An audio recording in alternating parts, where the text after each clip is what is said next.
Davion Murphy, who was sitting at the council table with me in conjunction with Deborah Chime, who was also an attorney representing Mr. Murphy, and Scotty Sonardi, who we identified as related to me but not my son, and Katie Rain, who is our investigator. And on behalf of all of us, I want to extend to you our gratitude for your service. I know it's been a difficult task. You're asked to come in, sit down, go out, come back, and everybody's questioning you. And on behalf of the five of us, I want to extend to you our thanks.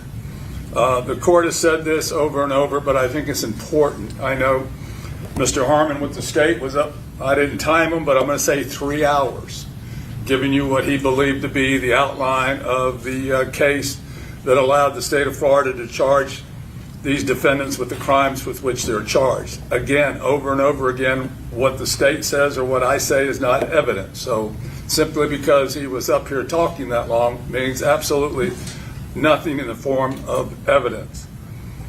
And I would ask, you keep hearing the name Murphy, and we've identified, obviously there's a Rashad Murphy and a Davion Murphy, and I ask you all to please make sure that you keep those names separate throughout these proceedings. The court will instruct you at the close of all the evidence that you will have to make a decision based on individual facts or lack thereof as to each, and I'm concerned for Davion that the name Murphy gets maybe brought up and there may be some confusion as to which Murphy. So please keep that in your mind. So what are the facts of this case that the state outlined for 3 hours? And that is, we'll agree that on June 23rd, 2024, Charles Jones, known as Foolio, was in fact shot and killed at the Home 2 Suites in Tampa, Hillsborough County, Florida. As a result of that homicide, 5 people were originally charged: Isaiah Chant, Sean Gathright, Rashad Murphy, Alicia Andrews, and Davion Murphy. That's why we're here, okay?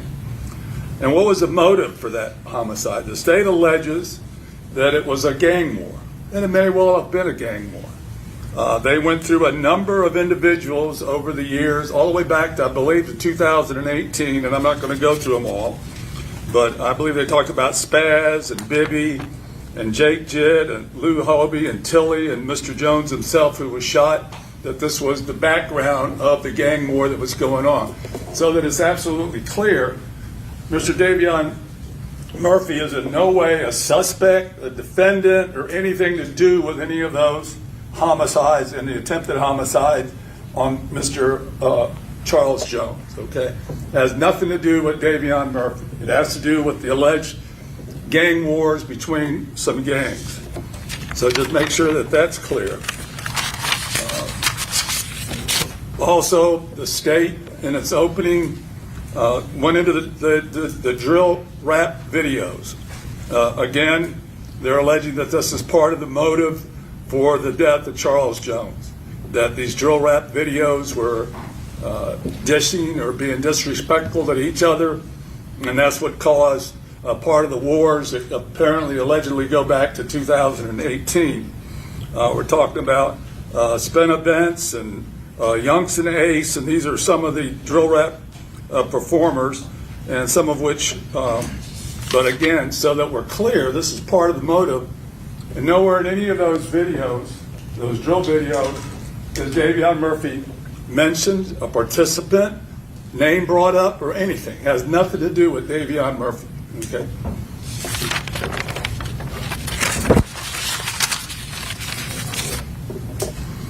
And I believe we're going to find out from the Jacksonville Sheriff's Office detectives, who are part of their gang enforcement unit. There's 2 or 3 of them. Each are just assigned to different particular gangs. I anticipate we're going to find out that none of them had heard of or knew anything about Davion Murphy prior to the homicide of Charles Jones. All right. We'll have to listen to the detective's testimony, and I submit to you they had no knowledge of any involvement of Davion Murphy in any gangs in the Jacksonville area up until the time of the death of Charles Jones. So what is the state's evidence? what is the state's evidence or lack of evidence as it applies to Davion Murphy? They showed you part of a Tesla video.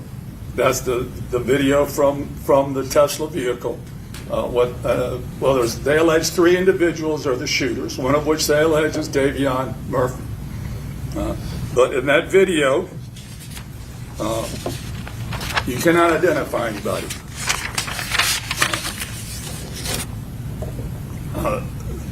The videos do show somebody doing some shooting, but we can't identify who the shooters are. Okay. So what is the evidence that the state hopes to convince you beyond the exclusion of every reasonable doubt that Davion Murphy is somehow involved in the death of Charles Jones? There's the evidence from the Airbnb. All right, what evidence is there from the Airbnb? The state brings that up. The only time that you see Davion Murphy at the Airbnb is when he's leaving. The day, it was technically still the 23rd, but in the later morning of the 23rd, that afternoon, that day, the 23rd, there is no video of who they allege Rashad Murphy as a participant in this homicide, and there is no video of Rashad Murphy at the Airbnb. So the only time that we see Davion Murphy is leaving the Airbnb, and earlier in the evening, prior to the actual homicide, we see him at the McDonald's drive-thru, the video that the state showed you on that. Recall that the vehicle that he's in is not the black Impala, but the silver Cruise. Okay. All right. The state mentions and goes through a long litany of the license plate readers, etc., that they allege that's evidence to try to convince you that Davion Murphy is somehow involved in the homicide of Charles Jones. The license plate readers, number one, obviously you can't tell who's in the vehicles, number one. Mr. Davion Murphy is not the owner of any of those vehicles, the silver Cruise. And we cannot tell, as I've indicated, who the actual occupants are of that vehicle. It's the state's speculation that it is, in fact, Davion Murphy.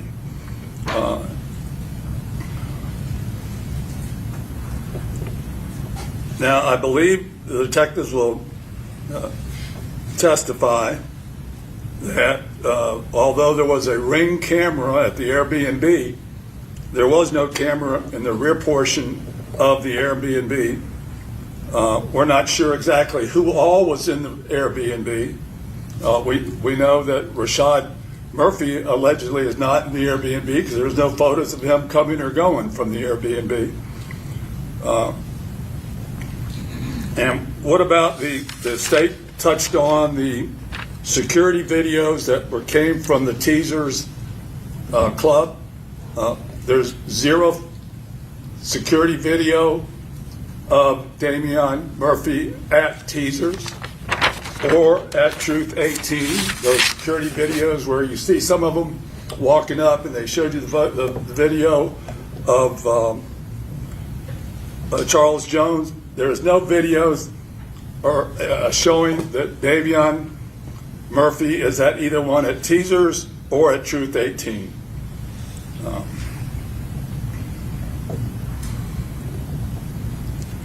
The state, I believe, indicates that the occupants of the black Impala, the 3 individuals at the Home 2 suites that exit from the black Impala, and those are the individuals the state alleges are the shooters. However, obviously, in any of the videos, you cannot identify any of the shooters that exit the black Impala. Again, they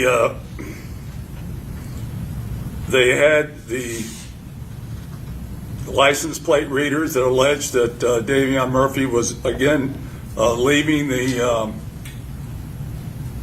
Airbnb, again driving the silver Chevy Cruze, not the black Impala. At no point in time do we ever see any video or anything whatsoever that places Davion Murphy in the black Impala, which the state alleges transported the three suspects to the home 2 suites. The state also presented a lot of evidence that was recovered at Sean Gathwright's residence. All the guns, the ammunition, etc., etc., etc. None of that whatsoever is in any way connected to Davion Murphy. Okay, there is no evidence from that items that were recovered from Sean Murphy's residence that connect to Davion Murphy, or that were in fact recovered from the gold SUV that Sean Gathwright was operating. None of that, all those guns, ammunition, all that stuff, none of it ties back in any way, shape, or form to Davion Murphy. Okay.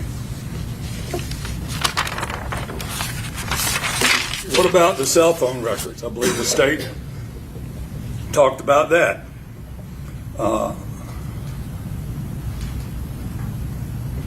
The important thing, the bottom line, the state in their opening showed you the history, not the history, but the cell phone records of how it hit cell towers, etc. All those towers. The state cannot show you any cell phone records that show that Davion Smith was ever at the home 2 suites. Okay. There may be evidence of the other co-defendants or co-defendants that may have been present, but the phone records will show that Davion Murphy was not at the home 2 suites at the time of the homicide of Charles Jones. Okay.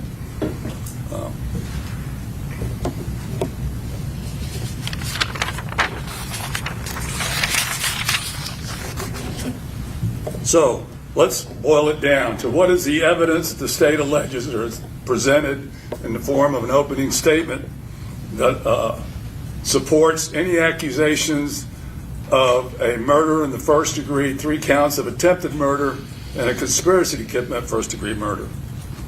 Well, we have the video at McDonald's. So he went to McDonald's. We don't dispute that. And he was driving a silver Cruze, not a black Impala.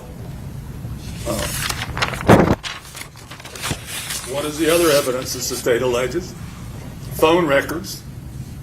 I'm not concerned about the other co-defendants. I'm only concerned about Davion Murphy and his phone, although it does track from Jacksonville to Tampa, then it does go from Tampa back to Jacksonville that the state showed you. He was not at the home 2 suites at the time of the homicide of Charles Jones. Okay. What about the license plate readers that the state went into? All they show is the same thing. If you believe, and we don't know who's in that silver Cruze, we assume that it's Davion Murphy, but all that shows is that a vehicle with that tag number was going back, came from Jacksonville to Tampa, and the next day returned from Tampa to Jacksonville. And what about the videos themselves of the from the home 2 suites? You can't tell who's who in those videos, okay? I mean, there you can see people shooting, etc., but obviously impossible to identify anyone in those videos. I believe the state showed you a quick excerpt of Mr. Davion Smith at when he was being interviewed at the Jacksonville jail, where he's pretend shooting a gun, but we'll learn when that witnesses testify that Mr. Davion Murphy was drunk and was playing to the music that was being played inside the interview room at the time that occurred. And again, I'm going to reiterate that at no time do any of the detectives from the Jacksonville Sheriff's Office, gang detective, have any knowledge of Davion Murphy? And I keep saying Davion because I want to make sure that you all remember Davion versus Rashad, that Davion Murphy that any of those gang detectives had any knowledge of Davion Murphy prior to the homicide of Charles Jones. So what does all this mean? It means that based on very weak, I submit to you, circumstantial evidence, the state of Florida has charged Davion Murphy with count of first-degree murder of Charles Jones, 3 counts of attempted murder, and a conspiracy to commit murder.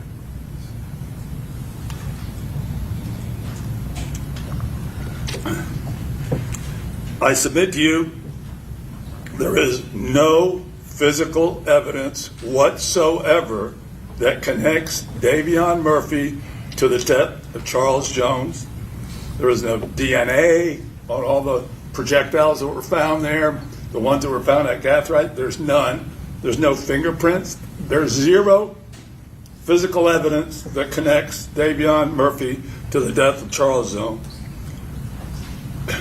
Davion Murphy's phone exonerates him because his phone is not at the Home 2 Suites at the time of the homicide. There is no direct evidence or any direct testimony that links Davion Murphy to the death of Charles Jones. The fact that he was present at the McDonald's and may have been present at the Airbnb is insufficient to make him a principal. Just mere presence is insufficient. And again, each and every one of you will have to determine the evidence as it applies individually to each.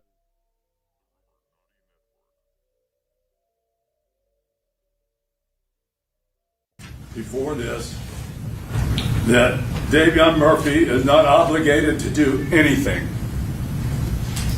Davion Murphy may just determine whether he wants to testify or does not want to testify, and the judge will instruct you that you are not to consider the fact if he chooses not to testify in any way. This nigga got on a powder blue cardigan. Is that Mr. Murphy? This nigga got on a powder blue Mr. Rogers sweater. Look at this crushed finger, alien hand having to boy. To convince you beyond and to the exclusion of every. Hold on. And what is that shit in his head? What is his hair? What's going? His hair look like too much grease and water, bro.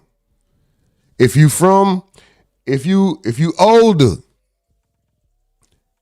his hair looks like when a young dude, bro, he probably put Vaseline and water in his head. Look at that, boy. You got an S curl? Is that a process? Oh my God. And you don't have no mustache. Bro, it look weird when you got dark accented chin hair. Your hair is already like jet black because of the texture. You know, some people shit might be like brownish tint or even a ashy black. You got like jet black hair, a jet black chin, with the little meat patty under your chin. And then, nigga, you got the thinnest non-existent mustache ever, bro. Come on, bro. With a powder blue Mr. Rogers, will you be my neighbor sweater, bro. Get the fuck out of here, bro. Guilty. Guilty. Lock him up. Lock his ass up. Shout out to y'all, man. Most aggravating chat in the game, most appreciated chat in the world. We waiting for them to get started. We here, y'all here. We all in. Shout out to Mel's over there on Twitch. Mel says, good morning. Good morning. Hello. Good morning. Hello. Good morning. Shout out to you. Over there on the tube, Persian Virgin says, fucking loser culture. Bro. Hey, you don't like it? You can vacate, brother.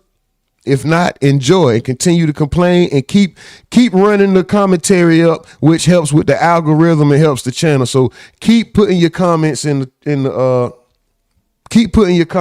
chat. Miss Duval says, it's a beautiful day in the neighborhood. Would you like to be mine? Bob Marley says, will you be my neighbor? Will thy be thou neighbor? Looking ass. Flame On says, I don't think J Dot is in the clear yet. Bob Marley. Oh, no. Miss Duval says he's a baby. Nice snap collar. He's trying to get his curls to show. Bob Marley says, Mama Six been in good hands. You know that. The block is taking excellent care of her. I always see Mama Six with a group of guys around her. Just about every time they've showed her on camera, she has been surrounded. If not closely, they're in the background. They're somewhere close to her whenever she's at the compound. Miss Duval says, no, he laughed. Mike, you lying. Oh, they're talking about when Davion was in the... Some guy 7222 says, hurry up so we can give your client some time. The jury. Murph is cooked. Mr. Duval says, after Devon went live on Clubhouse, they surveillance him for months and they caught him. Yeah, he did go live on Clubhouse. She says, Davion, they found him out east, hiding in plain sight for months. YouTubers were lying for content saying he fled to Mexico. Flame On says, that nigga cooked his boy. That nigga cooked, boy. His lawyer is down bad. Mike for the video says, double tap that screen to like the content, man. Let's go. We back, bish. We back, bish. Did you miss me or the trials, bish? Flame On says, this lawyer low-key throwing Davion's Cody's under the bus. Facts. Him, it was Davion's lawyer, and it was Sean Gathrights' lawyer. The two of them were the only ones that I heard yesterday that put other co-defendants to some kind of guilt. Davion's lawyer kept saying repeatedly, don't confuse him with the other Murphy. You're going to hear Murphy this and Murphy that. Don't confuse him with the other Murphy. Like the other Murphy is... Hold on, guys. I'm taking down the starting soon. We already started. Okay. The other Murphy is he's implying or insinuating you're gonna hear guilt, and you're gonna hear things that will prove guilt from a Murphy, but it ain't this one. Sean Gathrights' lawyer said Sean was in Tampa, but he wasn't there to engage in dastardly deeds like some of his counterparts may have been. Like, why would you even say that? The only lawyer who sounded like he was trying to help the defense of the others, which don't matter, but the only lawyer who sounded like he wanted to help the others was Rashad Murphy's lawyer, because he said what Rashad Murphy's lawyer understands is the association. They are trying to disassociate themselves from the crime and from each other. I think Rashad's lawyer understands that if one gets convicted, they all get convicted. He was the only one who kept saying, as you will see, my defendant or nobody on the defense, no defendant up here could be guilty of this crime, or however he worded it. He was speaking for everybody up there. He's trying to push the guilt. He's trying to push that none of the defendants are guilty. So if nigga, I saw yesterday somebody kept saying Gathright had another charge somewhere else. And I wanted to ask about that.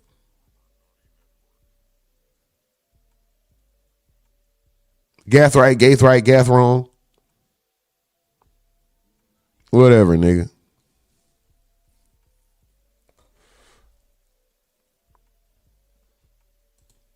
Motherfucker. He.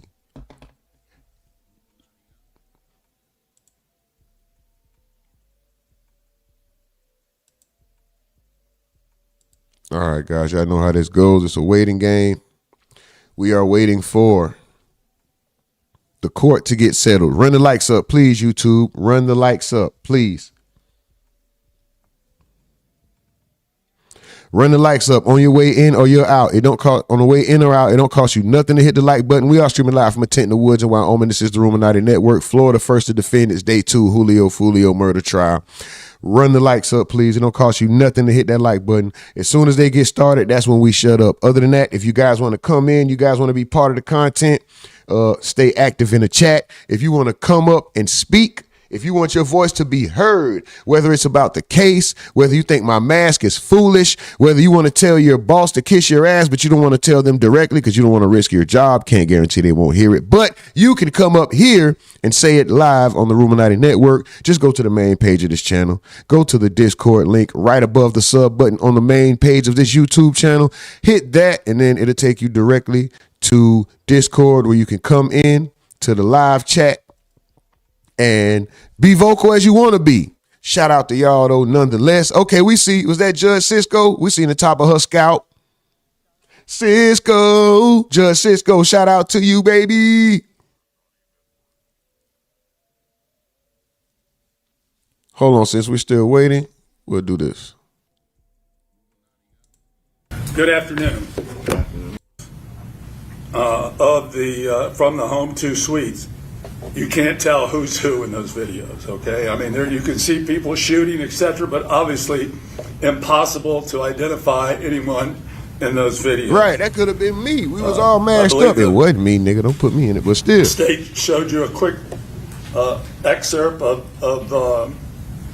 Mr. Davion Smith at when he was being interviewed at the Jacksonville jail, where he's pretend shooting a gun, but we'll learn when that witnesses testified that Mr.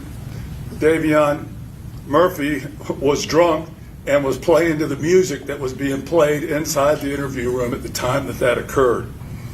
There was music. And again, I'm going to reiterate that at no time do any of the detectives from the Jacksonville Sheriff's Office, gang detective, they talking. have any knowledge. State, you ready to proceed? Okay, defense? Judge, if I may? Yeah. Your Honor, I know that Detective Needle is talking to the state. It's witnesses fluid that they need to get on for sure. But in an abundance of caution, we can take this up before Detective Needle takes the stand, depending on how the day goes. Yeah, let's do it. But I just need to reinitiate our conversation from yesterday. That's fine. Let's do it over the lunch break. Okay. Defendants are present. Defense counsel's present. State's present. Let's get the Detective Alvarado back on the stand. Alverson, sorry. Damn, who shorty right there? Who she with? He's outside. Yes.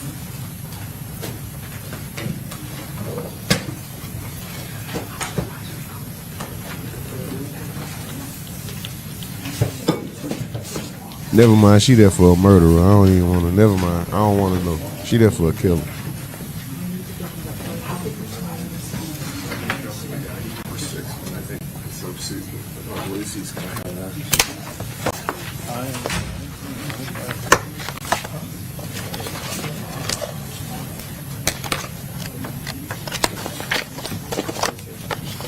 That boy look like he fresh off a cry. Oh, a worrying conversation. Look at his face. He like he fresh off of something worrisome.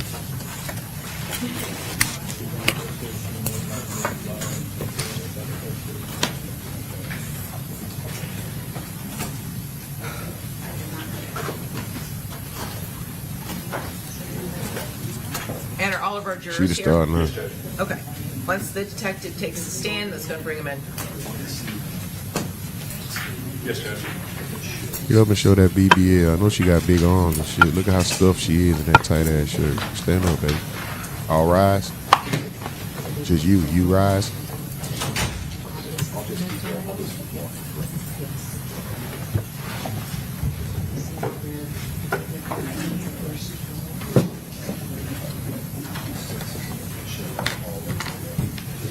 They need better lighting in that courtroom. It's dark. Let's loud, boy.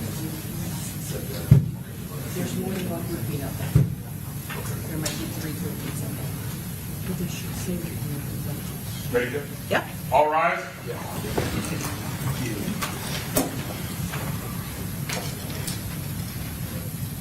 You go this dude from yesterday. I'm about to go lay back down for a minute. This nigga finna be boring as hell for about 15 to 30 minutes.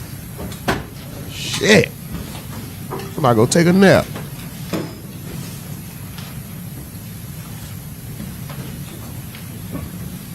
Streaming live from Tent in the Woods in Wyoming. Y'all run the likes up, please. Continue to run the likes up. Keep the chat rolling. Y'all the livest chat in the game, most aggravating chat in the Okay, game, but very most good. appreciated chat in the Everyone world. Let's go. All right, welcome back, members of our jury. Since we saw each other last, has anybody watched, read, listened to any news accounts or social media posts related to this case? Have you done any independent investigation? Y'all Talked to aggravated, dog. anybody about anything related to this case? Okay, all right, very good. All right, Detective, you remain under oath from yesterday, Yes. and Mr. Harmon, Just you for may the proceed. Y'all aggravating, dog. Let's go.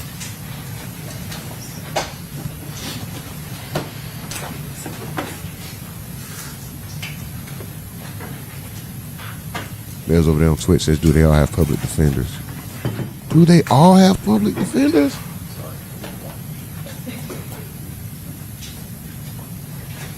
Time, Bob Marley, Miss Duval. Salute to y'all.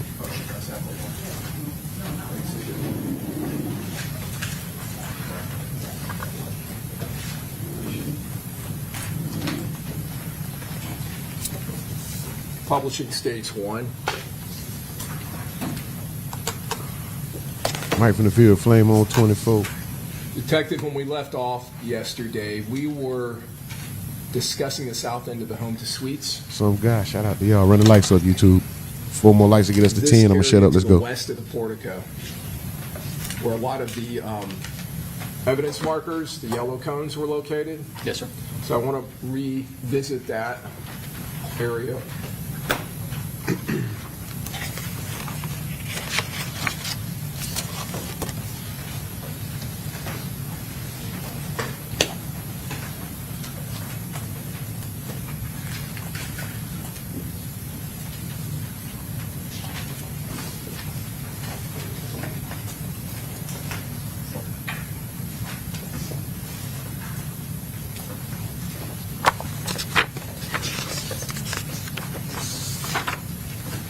Publishing states 8, cheese and golf.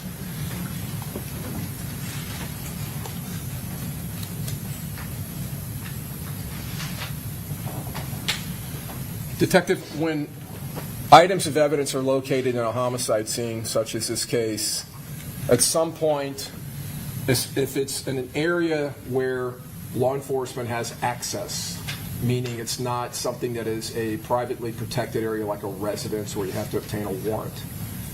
In this circumstance, to process this scene in a parking lot, did you have to obtain a warrant or wait for anything? No, we did not. Okay. So after finding the evidence and going through, viewing it,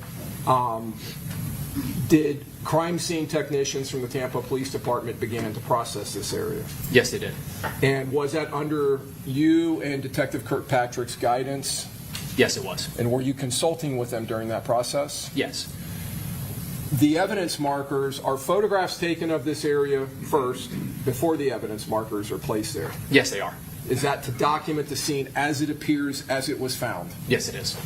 And then the evidence markers are placed there. Are they placed there to mark and give a specific marker to each item of evidence? Yes. Once that is done, are more photographs taken? Once that's done, we actually do scans with LiDAR of the scene. So we have measurements and everything built into those scans. And then as they go through to collect the evidence, additional photographs are taken, long range, medium range, close range photos of each evidence marker and each piece of evidence that's collected. Now, we saw several photographs yesterday from multiple angles facing in different directions around this portico. Yes, sir. All right. And are the photographs being taken to historically document the crime scene as it appeared and these evidence markers? Yes, it is. Once they're placed. Yes, sir. At some point, are these items of evidence collected? Yes. Who does the collection? The collection itself is done by the crime scene techs that are assigned to work that scene. And when they're collecting the evidence, are they taking precautions of any kind to protect the integrity of the evidence that's being collected? Yes, they are. Can you tell the jury or explain to them what type of precautions they take? Sure. In this particular case, the items like shell casings, the crime scene techs are wearing nitrile gloves as they're collecting the shell casings. They're using basically, for lack of better words, a stick that goes into the open end of the shell casing to pick it up, so they're not actually handling the casing. And in this particular case, these casings were actually placed in a specialized container. Each individual casing was placed in that container to provide or to prevent that casing from moving around, rattling around for the potential of any potential, or to protect the potential of any DNA evidence that may have been found. Obviously, while handling the vehicles that were involved, again, the crime scene techs and everyone involved is wearing gloves to prevent any kind of contamination to those pieces of evidence. While inspecting the body of the deceased with the medical examiner, likewise, everyone is wearing gloves. Everyone to make sure there's no cross-contamination. If there is some kind of contamination on the gloves, it's standard process for us to remove those gloves and put a new pair of gloves on to prevent any kind of cross-contamination going forward from there. So the crime scene technicians have boxes of these gloves in the crime scene units that they arrive in? Yes, they do. And you're talking about nitrile gloves, I believe they're called, Yes, like sir. very thin rubber gloves, and they were just being torn off as any kind of contamination occurs as items are touched. They're changing those frequently Yes, sir. to avoid cross-contamination. Yes, sir. Your Honor, state would tender states 9A as in alpha through AA. Okay, any objection, Mr. Gonzalez? No objection, Your Honor. Mr. Sonardi? No Mr. objection. Wise? No objection. Oh, or, I'm sorry, no objection, okay, very good. And then Mr. Petranis? No objection. Okay, admitted. Thank you, Your Honor. So I'm going to walk through the markers and some of the items. In the looking at these exhibits, do you recognize those in that area of the crime scene? Yes, they do. All right. And let me go back to our states 1. Where did I put that?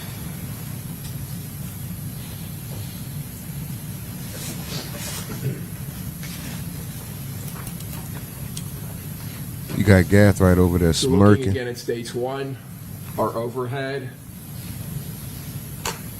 Were these items that were located over near this entrance, between the entrance and the portico area? Yes, they were. And did they appear to you to be items consistent with a minor collision of motor vehicles? Yes, they did. Did your investigation later reveal that there was a collision between two motor vehicles that were fleeing from the shooting in this case? Yes. Right.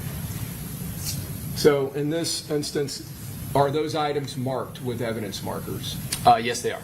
And you indicated earlier that after the evidence markers are placed on the items, that photographs are then taken close up, and in perspective and then close up. Yes, sir. States 9B is in Bravo.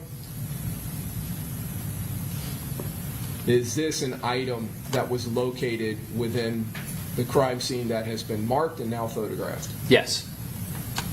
And does that appear to be a projectile of some type? Yes, it does.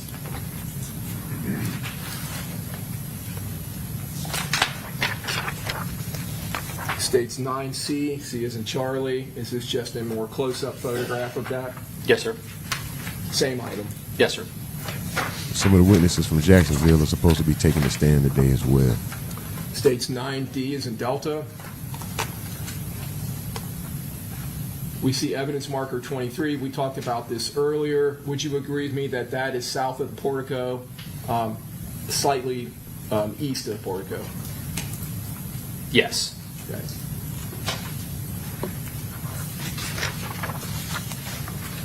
States 9E is an echo, a close-up of that item. Does that also appear to be a projectile? Yes, sir. Or jacketing, but yes, projectile. Now, you mentioned jacketing. Have you been involved through your law enforcement career in investigations involving gunfire? Yes, sir. Whether it was a homicide or some other type of investigation? Yes, sir. Have you been involved in investigations where the gunfire travels through an intermediate barrier such as automotive glass, sheet metal, sheetrock, if it's in a residence or a building, something like that? Yes, sir. And is it common or uncommon to see jacketing on projectiles on bullets separate from the core of the bullet? Yes, it is. It's common. Yes, it is common. Okay. And that's why you say this, you're recognizing this as a possible jacket to a projectile? Yes, sir.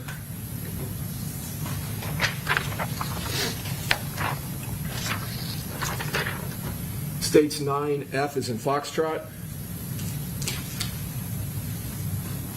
Does this photo depict the windows we were speaking about yesterday that are to the east of the front entrance? Yes, sir. Underneath the portico. And do we see an evidence marker down here? Yes, sir. Do you see material around that marker? Yes, there's shattered glass on the shattered window above it. Okay. And is that what that greenish white material is? Yes, sir. Okay. So just above it, we see a window that appears to have damage. Yes, sir. In your experience, would that be consistent with gunfire, damage caused by gunfire? Yes, it would. You have to say appears to have damage after you're looking at a clearly damaged window. Court jargon is crazy. It appears to have damage, like it's supposed to be like that. States 9. Social media is kind of the involved. same. Everything has to be We'll allegedly, probably and come it back to seems this like evidence marker so we same can see shit. where it is in the scene. But at this evidence marker, is there another item that appears to be related to gunfire? Yes, appears to be more bullet jacketing or fragments. Appears. We know what it is. Allegedly, that's a so-and-so. We have to States do it. 9H as in hotel. In this photograph, at the bottom of the photograph, we see evidence markers 26 and 27. Yes, sir. 26 appears to be at the crease of the wall and the ground there at the bottom of the wall. Yes, sir. Appears to be some type of tile Yes, sir. or brick, okay? And then to the south of that, there's a pillar with a evidence marker next to it, is that correct? Yes, sir. 27, all right.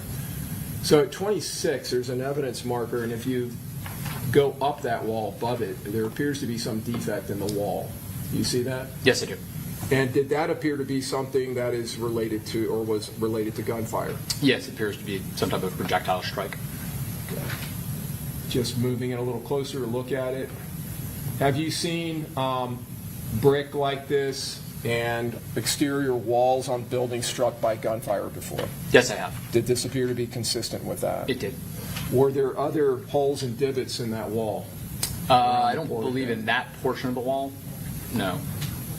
Now, when a high-powered rifle projectile or a pistol projectile impacts a wall like that, can that also cause separation of a jacket and the core of a bullet? Yes, it can. Now, going to the pillar, we have this evidence marker 27. If we move up the pillar, was there also some type of defect on the pillar?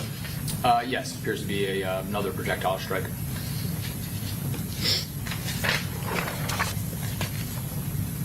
States 9I is in India.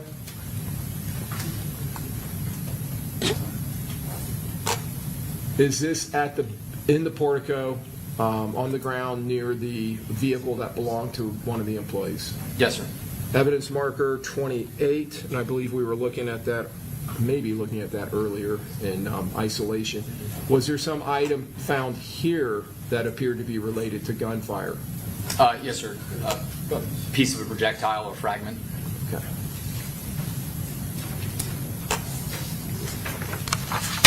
States 9J is in Juliet. Is that a close-up of the same area? It is, yes, sir. And same item? Yes, sir. Now, does that appear to you to be jacketing or possibly part of the core of a projectile? Part of the core of a projectile more than the jacketing, the lead core of the projectile itself. In the core of rifle and pistol ammunition, one of the possible materials could be lead. Yes, sir. States 9K is in kilo. Does this also appear to be an area, we can see the edge of a pillar over here and the beginning of a sidewalk, so maybe I'm This looks like it may be the western edge of the portico. Yes, sir. It's the very western edge of the portico. So if we were to proceed this direction, we would come to the Lexus SUV parked in the handicap spot? Yes, sir. So we see here, furthest east, evidence marker 29, then evidence marker 30, then evidence marker 31 as we proceed to the west. Is that correct? Yes, sir.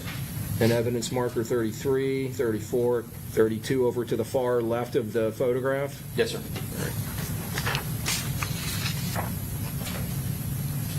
This photograph, is this a close-up of evidence marker 29? It is. And again, were there items located that were marked in this photograph? Yes, sir. More bullet fragments. Okay. Man, Now, that's a these bubblegum fragments, wrapper. does that appear to be two different types of fragments? It's hard to say from the photo, sir. I know the top one is definitely jacketing because of the color of it. It's hard to say if that's just a piece of jacketing. The gold is a turned the other Reese's way, cup or wrapper. if that's a You know, the little bullet small fragment. Reese's cup They're minis. definitely bullet And the fragments. silver is a piece of gum. In addition Gum to wrapper. separation of jacketing from the core, when high-powered rifle rounds and pistol rounds are impacting hard objects or intermediate barriers, can the core be deformed or can it be chipped or separated? Yes, it can. States 9, M. Appreciate the likes, y'all. Keep running the likes Mike, up, please. 5 more, get us in this 15. photograph, those appear to be the same two items Yes, sir. without the marker. Well, actually, the Just marker is just to the close right. enough. Yeah. Yes, sir. Okay. One of the other evidence markers in that area of the scene, evidence marker 30. This is states 9N is in November. To the left in the photograph, we see an item. Does that appear to be jacketing? It does, yes, sir. And then above that evidence marker, is there another item I'm pointing to here? Yes, sir. Does that appear to be part of maybe a core? Yes, sir. Now, this appears to have some kind of a flatter appearance. Is that something that can also happen to bullet rounds when they separate and the core separates, that it can hit something hard and it can be flattened? Yeah, depending on the hardness of the object that it's striking.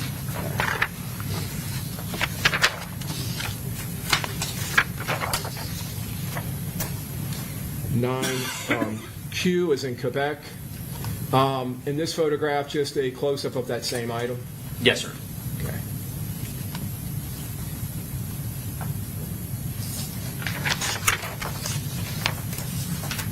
Going to another evidence marker in this western edge of the portico. This is states 9R, is in Romeo. Evidence marker 31. Detective, does that appear to be an item associated with gunfire? Yes, sir. There appears to be a projectile.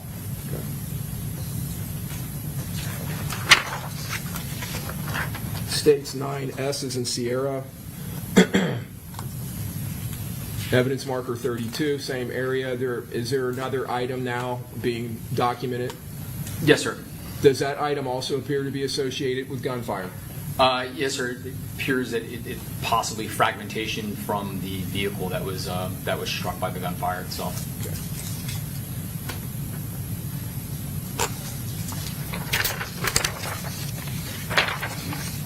Oh.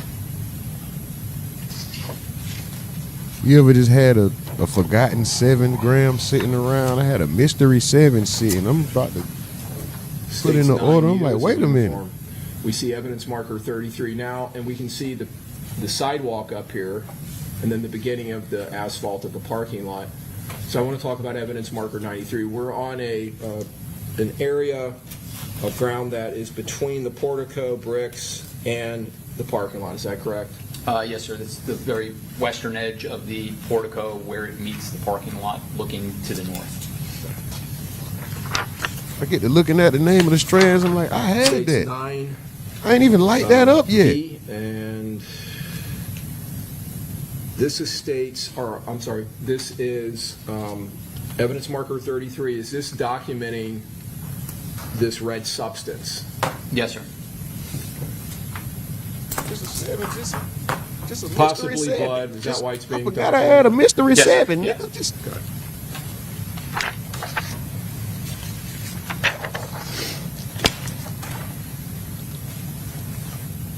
States 9X is an X-ray. See evidence marker 34. Now we are moving into the asphalt of the parking lot. Yes, sir. Okay. And at this evidence marker, let me zoom in, we have, would it be fair to The say there are forgotten two items Vic. being marked here? Yes. Nigga said the And mystery those Vic. appear to be items that may be associated to gunfire. Yes, sir. Nigga had a forgotten Vic sitting around. I'm like, bro, wait a minute. I don't have to go out and try to run out in between. 9Y is in Yankee. I got this. That name looks familiar on that list. It's right here. I'm going to shut up, y'all. Let's go. This appears Shout to out be Chevy. I on see the you, bro. sidewalk, Mike from the maybe Ville Bob Marley. looking west-southwest, the angle of the camera. Mike Torres time. It's the southern Ms. portion of the Duval. building, probably Mills. looking, Let's go. if your back was facing the portico where the sidewalk begins and the parking lot begins, so looking generally west. Yes, sir.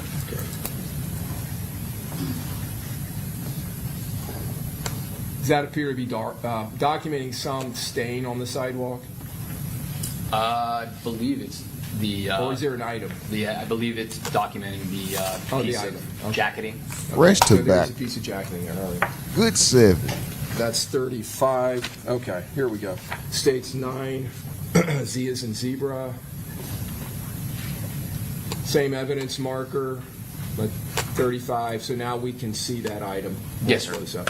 Does that appear to you to be some type of jacketing or a portion of jacketing? It does. Yes, sir. On some of the jacketing, I'm going to use a paper clip as my pointer. Are those grooves?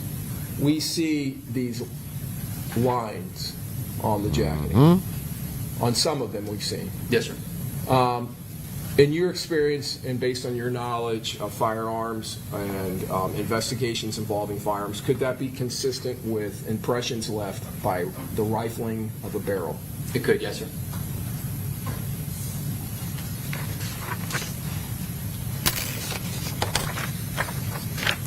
States 9AA. This is evidence marker 36.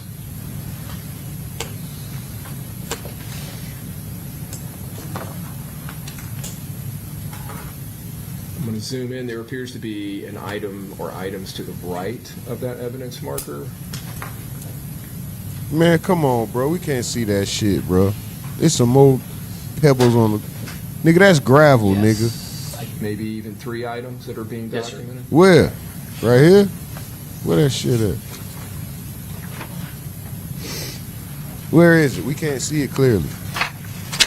He couldn't see it. That's what, you see everything else they pointed out. They specified right here, right here. After these photographs were taken, at some point, did the crime scene technician under you and Detective Kirkpatrick's direction collect those items? Yes, sir. When they're collected, you've indicated, or you already told us, the precautions that are taken to prevent contamination and to preserve the evidence. Are the items placed into some kind of a container, individually packaged and separated from other items? Yes, sir. Depending on the item that's collected, obviously will dictate the type of container, but yes, each individual piece of evidence is generally packaged separately.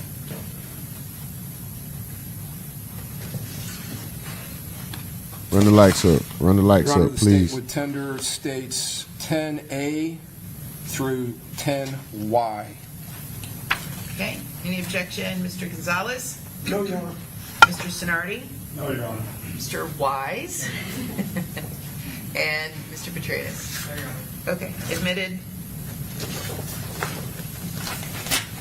Who Indian gave their light? It was 10 lights, now it's 9. Who was an Indian giver? Get that light back.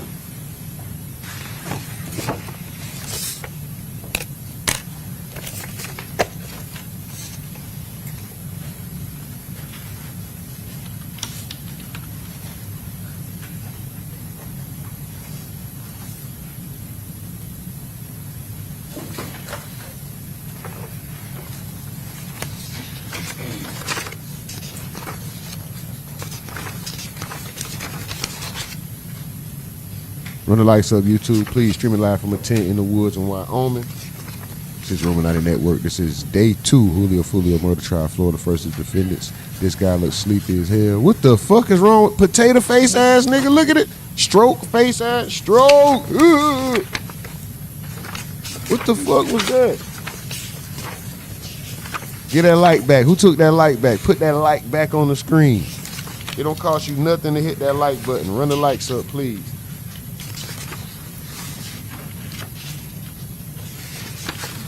I'm gonna cry in the car, man. Put the light back, man. Nigga said my grandmama gave me that light. That nigga said that's my light. Punk. Y'all stupid. Y'all funny, bro. So I'm going to go back to states. Big homie. Exhibit Yo. 8M.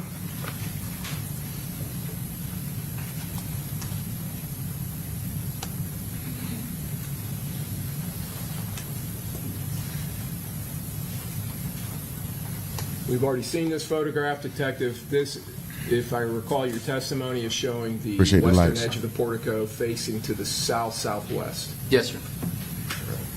So I want to draw your attention on, hopefully this is going to give us a good enough definition to see it, to this evidence marker 37.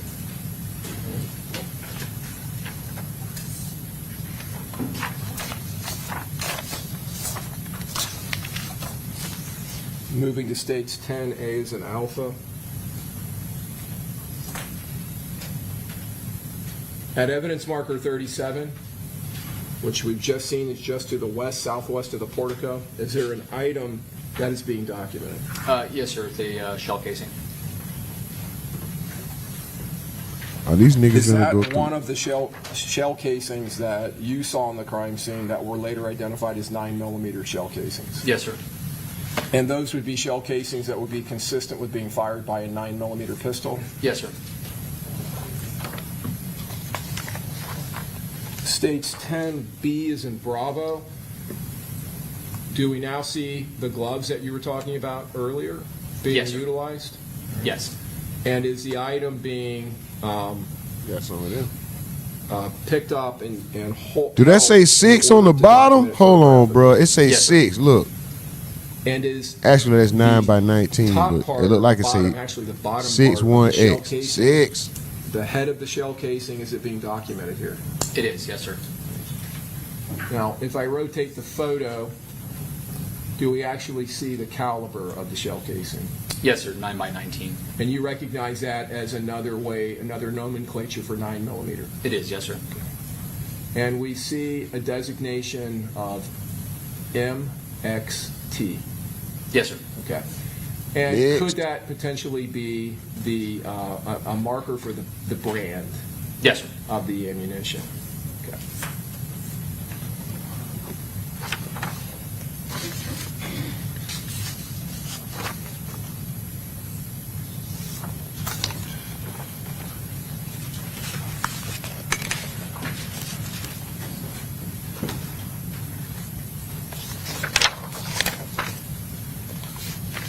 States 10C is in Charlie. We are going to move down the now down the to the west down the sidewalk towards, and we can see the beginning or the top part of the photograph, the edge of the handicap spot. At at evidence marker 38 in states 10C, do we see an item being marked here? Yes, I believe it's actually marking 2 shell casings, one to the, as you're looking at it, one to the left and one to the right of that evidence marker. So it'd be 38A and 38B.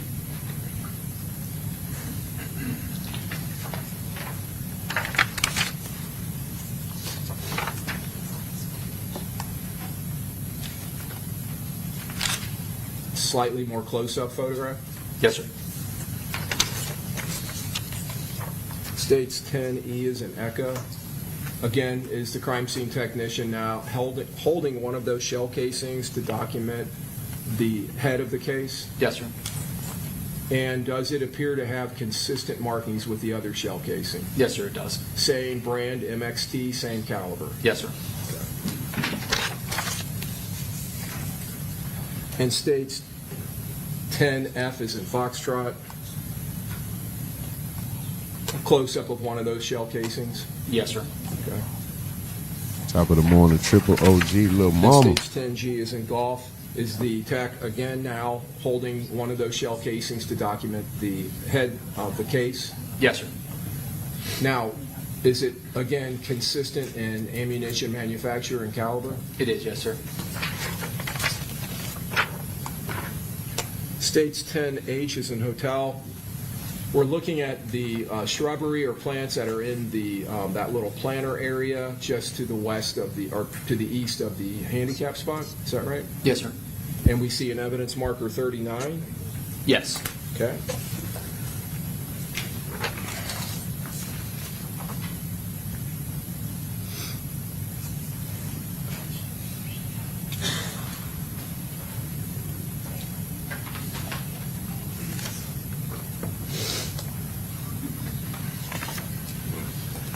Evidence marker 39, just a more close-up photograph.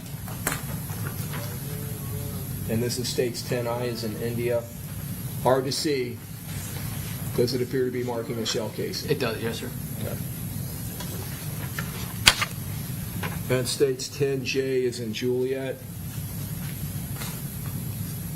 That's a close-up of that shell casing that's being marked by evidence marker 39 in the bottom of the shrubs. States 10K is in Kilo. And again, is the evidence, is that item picked up using gloves and using this piece of metal wire to hold it and then documenting the head stamp? Yes, sir. And does the head of the case have the same ammunition manufacturer markings? It does, yes, sir. Is it the same caliber as the other shell casing? It is, yes, sir.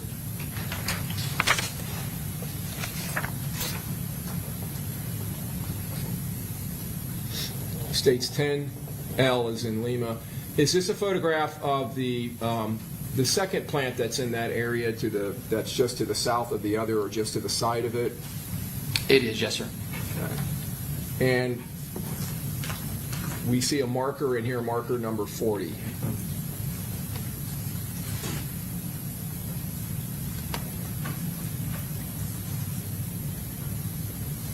I believe it's marking evidence for the bottom of that marker to the right. Yep. States 10M.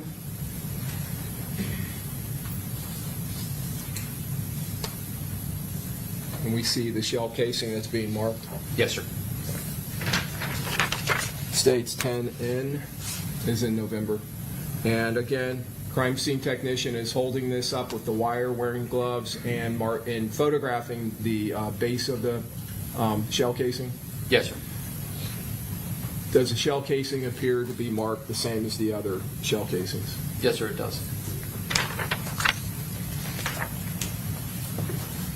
States 10O is an Oscar.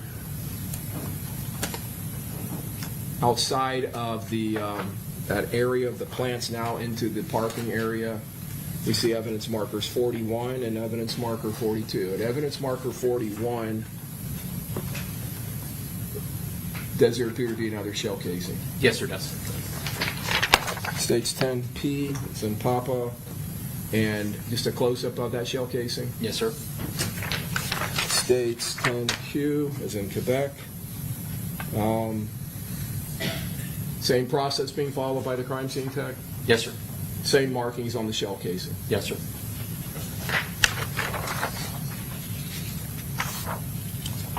States 10R is in Romeo. Evidence marker 42, another shell casing. Yes, sir. Close-up of the shell casing. Yes, sir. States 10 T, I think that's T as in Tango. Same process being followed. Yes, sir. And same markings on the base of the shell casing. Yes, sir. States 10U is in uniform. Evidence marker 43 does appear to be another shell casing. It does, yes, sir. And evidence marker 44, another shell casing. Yes, sir. States 10V is in Victor. Just a close-up at evidence marker 43 of the shell casing. Yes, sir.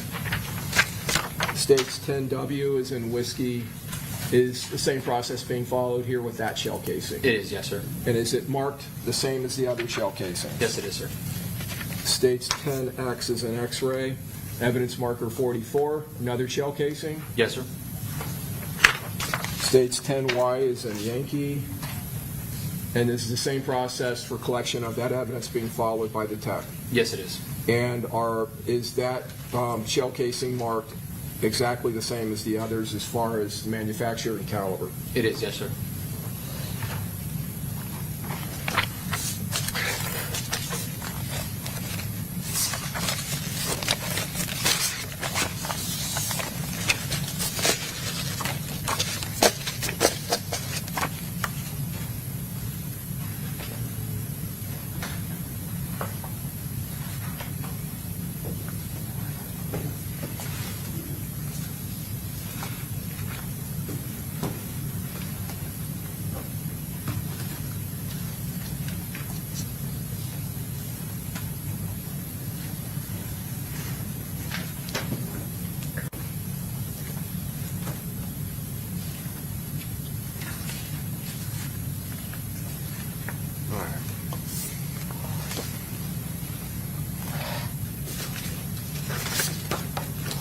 Oh, these niggas ain't saying nothing. Shout out to y'all team. Run the lights up. Run the lights up. Okay, we got gas right sitting over there. State with tender states 11A through 11U.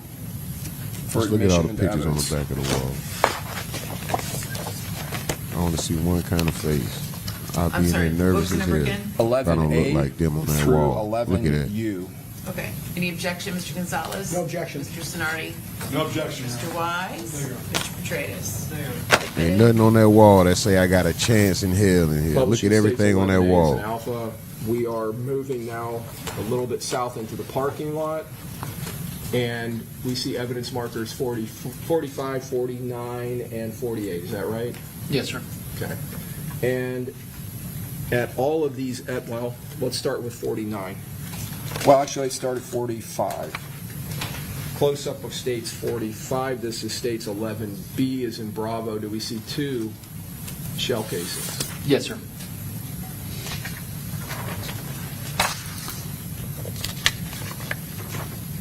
States 11C is in Charlie. Is one of those being photographed in isolation? Yes, sir.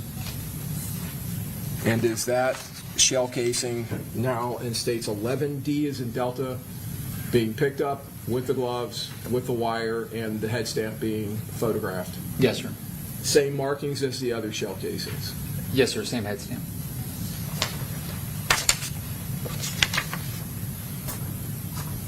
States 11E, still at evidence marker 45, the other shell casing. Yes, sir. States 11F, same process being followed by the crime scene technician as to that item. Yes, sir. And the same process as far as documenting the base of the shell casing. Yes, sir. And is the stamping on the shell casing the same as all the other shell casings? It is, yes, sir. Same manufacturer of ammunition or brand. Yes. Okay. Now moving to states 46, and this is states 11G is in golf. Do we see another shell casing? Yes, sir.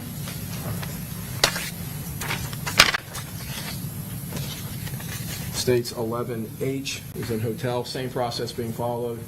Yes, sir. Okay, and just to make this a little faster, same head stamp.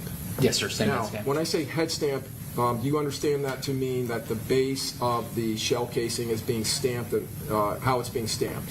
It's Yes, sir. head stamp, okay, and that would include the caliber, if the manufacturer puts some kind of initials there for their, I know sometimes like federal cartridges FC, and they may have other designations, like this has 23 on there. Yes. Okay, all right. States 11I, as in India, evidence marker 47, and there is another shell casing being marked. Yes, sir.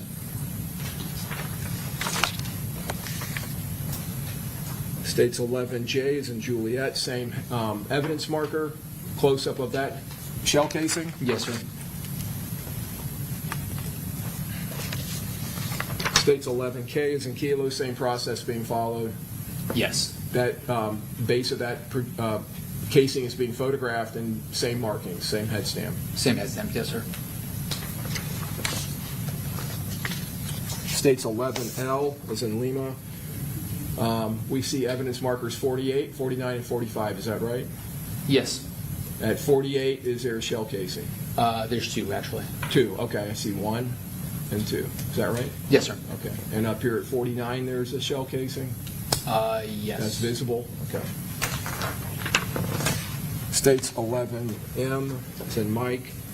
At 48, we see the 2 shell casings. Yes, sir. States 11N is in November, same process being followed by the tech, Yes, same sir. head stamp, Yes, sir. same markings. Yes, sir. States 11O is in Oscar, at evidence marker 48, the other shell casing. Yes, sir. States 11P is in Papa, and the crime scene technician is utilizing same process to photograph the base, Yes. same head stamp. Yes, sir. States 11Q is in Quebec. We have evidence marker 49, another shell casing. Is that Yes, that's correct. right? And in States 11R is in Romeo. Crime scene tech, same process, photographing the base of the shell casing, and it has a same head stamp. Yes, sir. States 11S is in Sierra. Evidence marker 50. And is there a shell casing? Yes, there is. States 11. Going back to this one, States 11, that I didn't publish yet, States 11T is in Tango. At evidence marker 50, we see this shell casing. Does the shell casing appear to be deformed in some way? It does, yes, sir. And can you explain or describe? Towards the end away from where the head stamp would be the base of the shell casing, basically at the opened end of the shell casing, it's compressed down slightly. In the sequence of events that you later saw in a video of the shooting event, did it appear to you that these shell casings were deposited onto the ground before the Dodge Charger moved? Yes, sir. States 11U is in uniform. With that shell casing, same process being followed, Yes, sir. and the same head stamp, same markings as the other shell casings. That's correct.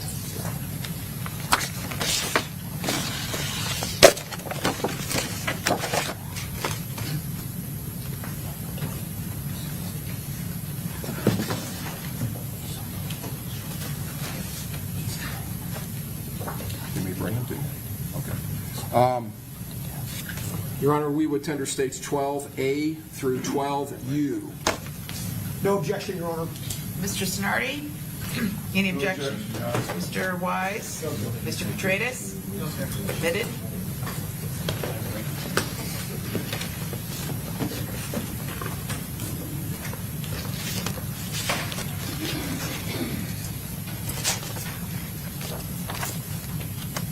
States 12A is in Alpha. Are we now looking at an area just to the east of the handicap spot, maybe looking north in the photograph, back towards the building? Yes, looking north, and I believe this is further west from the last sequence of photos, so further west away from the portico. From the portico? Yes, sir. This would be the tire of the Lexus up here in the corner? Yes, sir. Okay. So at that evidence marker in the center there, 51, States 12B is in Bravo, we see a shell casing. Yes, sir. States 12C, with that shell casing, the same process being followed? It is, yes, sir. And do the markings on the base of the shell casing appear to be the same? They do. States 12D is in Delta, we're at evidence marker 52. Is there a shell casing being marked? Yes, sir. States 12E is in Echo, same process being followed? Yes, As far sir. as collection and photographing? Yes, sir. And does that shell casing appear to have the same markings. It does, yes, sir. States 12F, evidence marker 53, we can see the shell casing in the white paint. Yes, sir. States 12G, in collection of that shell casing was the same process followed. It was, yes, sir. And were the markings on the base of the shell casing the same? Yes, they were. States 12H is in hotel, evidence marker 54. We're now moving slightly into the handicap spot or parking area. At 54, we can see a shell casing. Yes, sir. States 54, evidence marker 54, states 12I is in India. Is that the shell casing and close-up? It is, yes, sir. States 12J is in Juliet. Same process being followed with the collection and photographing of that item. Yes, sir. Same markings on the headstand. Yes, sir. States 12K is in Kilo, evidence marker 55, another shell casing. It is, yes, sir. Same process being followed as reflected in states 12. L is in Lima. Yes, sir. Same markings on that shell casing. Yes, sir. States 12M is in Mike. We see 3 evidence markers. This would be the front driver's side tire of the Lexus. Yes, sir. That's being shown in the upper left corner of the photograph. That's correct. And we're at evidence markers 56 in the blue painted area of the handicap spot, evidence marker 58, and evidence marker 57, which appears to be just under the edge of the Lexus behind the front driver's side tire. Yes, sir. Okay. Shell casings marked at all of those? Yes. So we go back to states 12H, as in hotel, to evidence marker 56. Shell casing, Yes, sir. pretty obvious in that blue painted area. Yes, sir. States 12O is an Oscar. Same process being followed in collection and photographing of the item. Yes, sir. Same information, same markings on the base of the head of the casing. That's correct. States 12Q as in Quebec. Evidence marker 57 just under the edge of the Lexus, another shell casing. Yes, sir. States 12R is in Romeo. Same process being followed by the crime scene technician It is, yes, sir. in collection and photographing. Yes, sir. Same information on that that's stamped onto the base of that Yes, sir. shell casing. All right. States 12S is in Sierra. We see those 3 that we've just talked about, the 3 evidence markers. Now we're seeing evidence marker 59 and evidence marker 60 Yes, sir. and evidence marker 58 again, because I don't know if we've addressed 58 yet. Okay, so moving to states 12T is in Tango. Now at evidence marker 58, we see the shell casing. Is that accurate? That is, yes, sir. And states 12U is in uniform. Same process followed with the collection of that shell casing. Yes, sir, it is. And does the base of the shell casing have the same markings as the other shell casing? Yes, it does.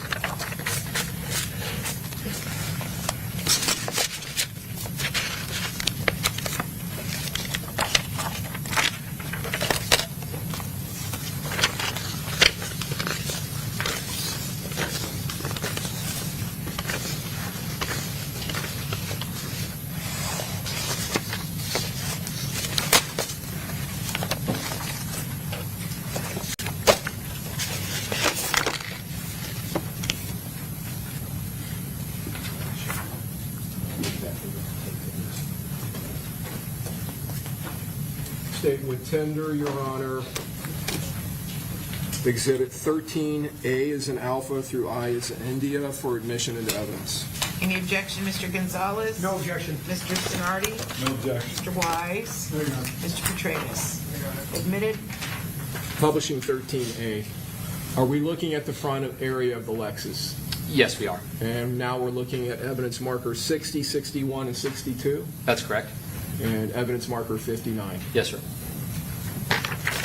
States 13B is in Bravo at evidence marker 59, shell casing. It is, yes, sir.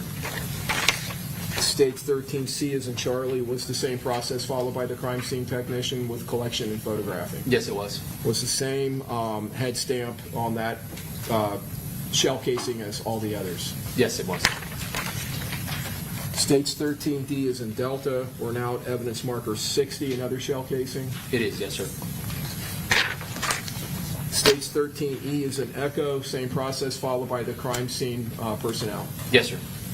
Item is being photographed and collected here. Yes, it is. Is the same stampings on the base of that cartridge case as all the others. They are, yes, sir. States 13F is in Foxtrot, evidence marker 61, shell casing. It is, yes, sir. located. And States 13G, do we see the crime scene technician following the same procedure with collection and photographing? Yes, we do. And does this cartridge case have the same head stamp markings as the others? Yes, sir. States 13H is in hotel at evidence marker 62, right to the front, looks like front left of the, actually in the front of the Lexus, another shell casing. Yes, sir, it is. States 13I is in India. And with that shell casing, was it collected and photographed in the same way as all the others, and did it have the same head stamp markings as the other shell casings? Yes, it was. And yes, it is.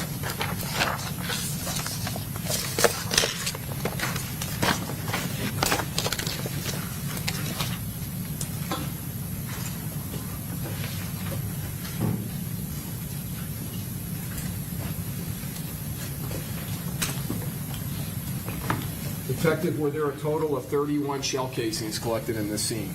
Yes, sir. Were they all 9mm shell casings? They were. Did they all have MXT marked on them? They did. On the base of the shell casings? Yes, they did, sir. State would tender Exhibit 14. Okay, any objection? Mr. Gonzalez? No, Your Honor. Mr. Sonardi? No, Your Honor. Mr. Wise? Mr. Petratus? Okay, admitted.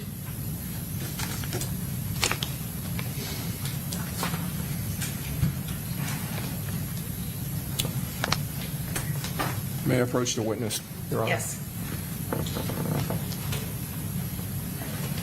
You've previously seen that, Detective? I have, yes, sir. Okay, all right.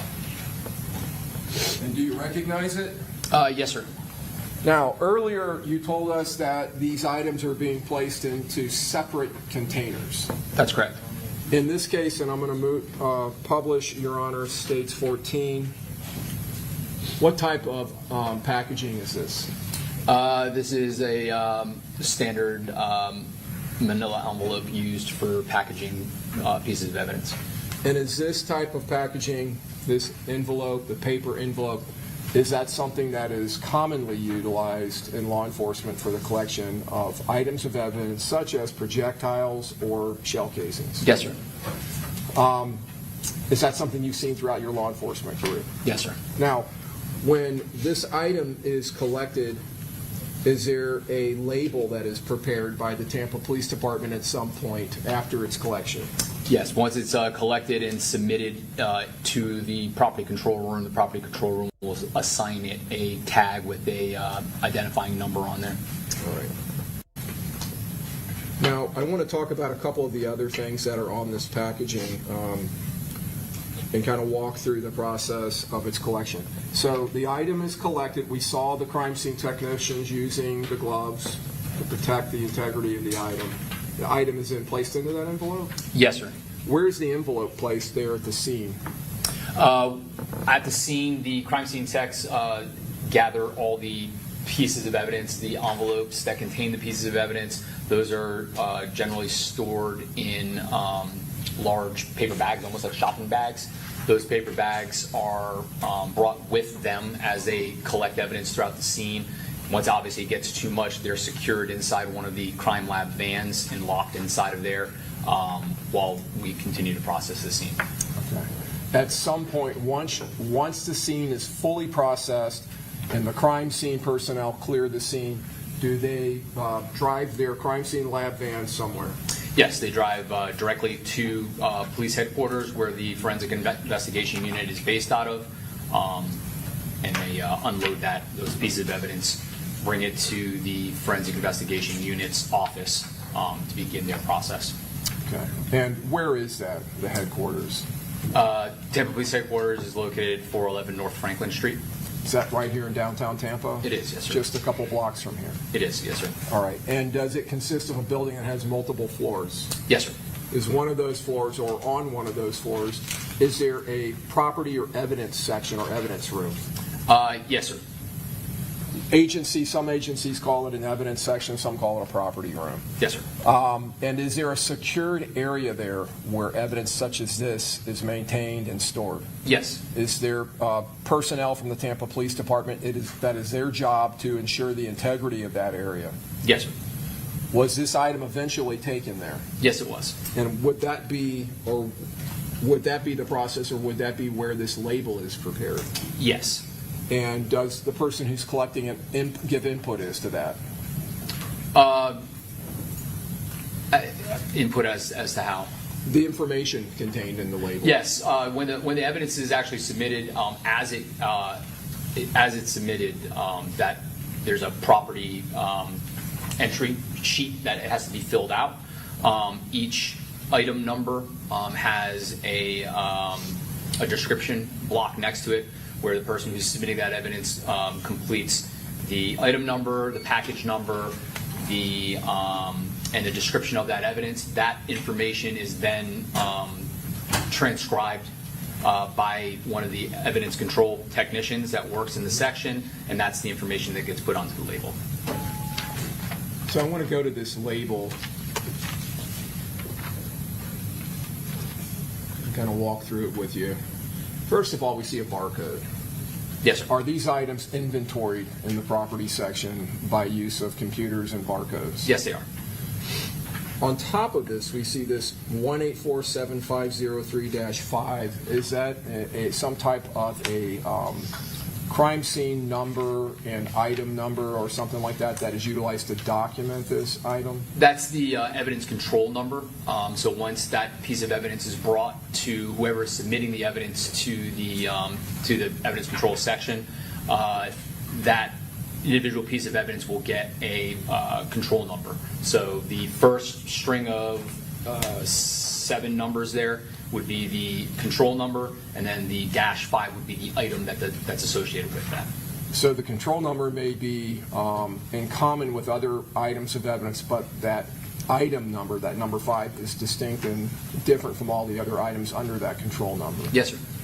Now, below that we see DESC : and then is that a description section? That's the description of the item of evidence that's inside the envelope. Yes, Is sir. the number of items documented? Yes, sir.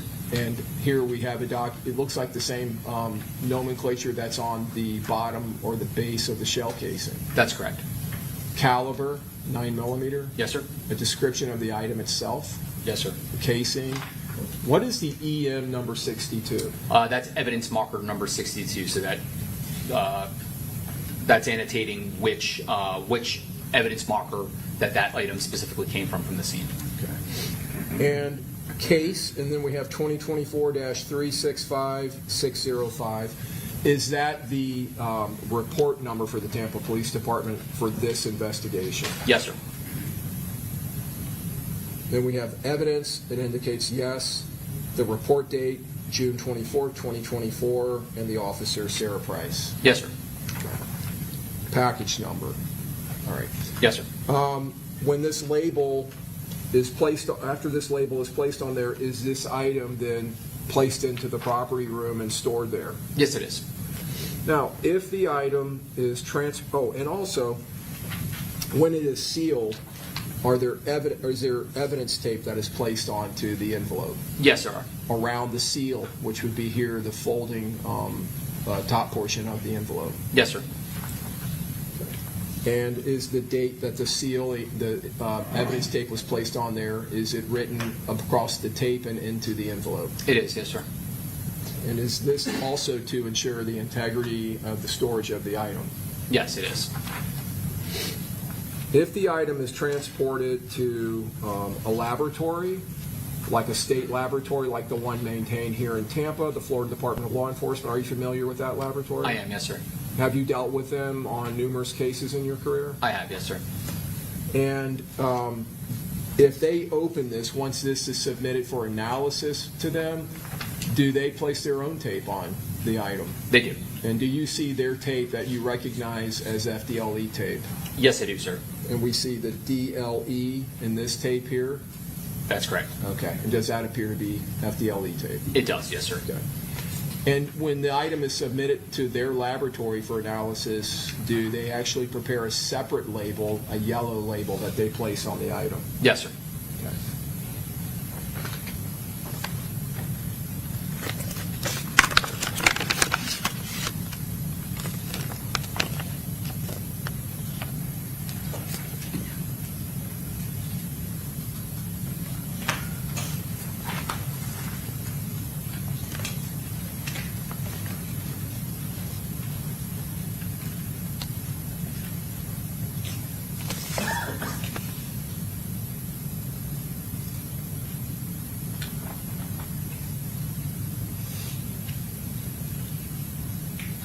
May I have one moment, Your Honor? Yes.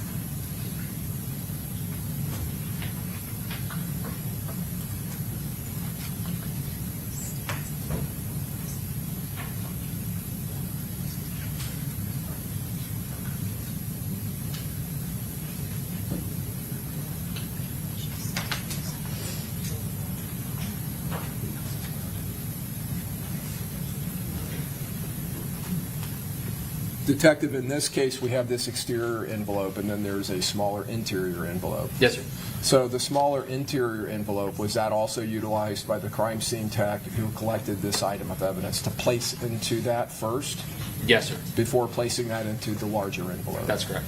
And is the interior envelope, which we're looking at now as part of States 14, same type of thing, just a smaller envelope? Yes, it is. So just brown paper? Yes, same material that the envelope's made out of, the Okay. small manila envelope. And in this situation, we see evidence marker number 62 being reflected, Yes, sir. and we see the TPD report number. That's correct. We see the description being handwritten onto this envelope, Yes, sir. and it looks like the date and the time of the collection, That's correct. 15/16, 3:16 p.m. Yes. Okay. The initial of the person collecting it and their PID or personal identification number. That's correct. Okay.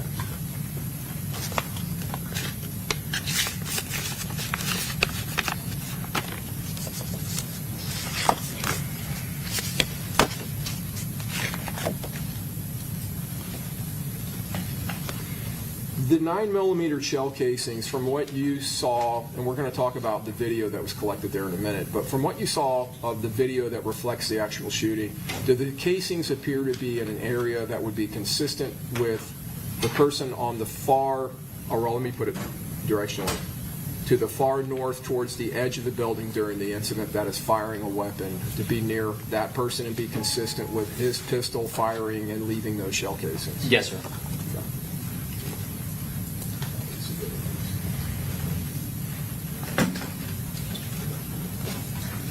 State would tender states 15A through 15K for admission into evidence. Okay, Mr. Gonzalez, any objection? No objection, Your Mr. Sonardi? No objection. Mr. Wise? No, Your Honor. Mr. Petratus? Admitted? Publishing states 15A is an alpha. Detective, I want to revisit these windows again. We've already talked about the evidence marker, the broken glass. We see the crime scene tape that has been placed in this scene, is that right? Yes, sir.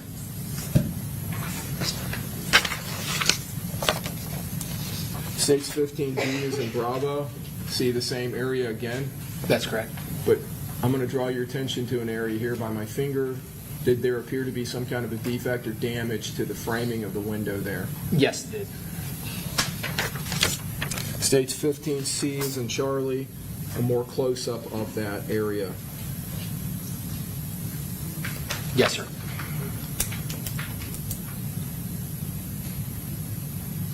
Did that damage appear to be consistent with gunfire? Yes. States 15D is in Delta. Is this just a more close-up photograph with a scale being utilized, a measuring scale? Yes, sir. We see what appears to be an impact and then some type of debris being deposited onto the framing of the window Yes, sir. from the impact. That's correct. We also see in this aluminum or metal here in the frame that there's defects and damage. Yes, sir.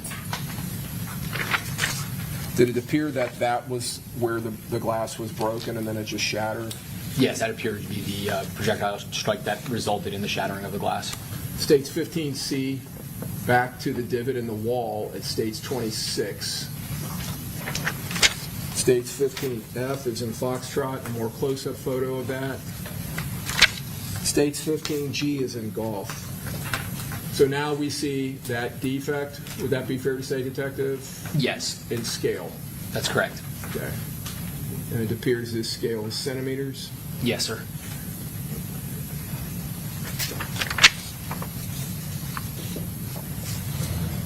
You mentioned earlier, we discussed, and this is States 15H, the vehicle that was parked underneath this awning of the portico, the vehicle's facing to the east. Would that be fair? Yes, it is. And that vehicle was there, parked there during the incident as reflected by the video. It was, yes, sir. And the employee was there working. Yes, sir. Okay.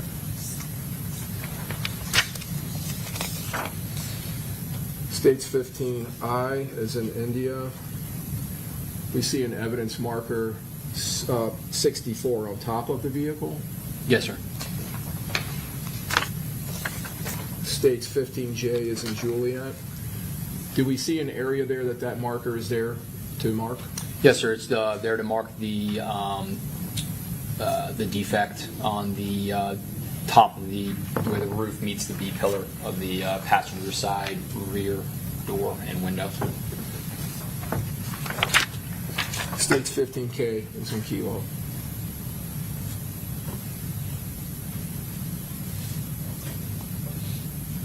This area, does it appear to be damaged? Yes, it does. Does that damage, would it be consistent with being caused by gunfire? It is, yes, sir.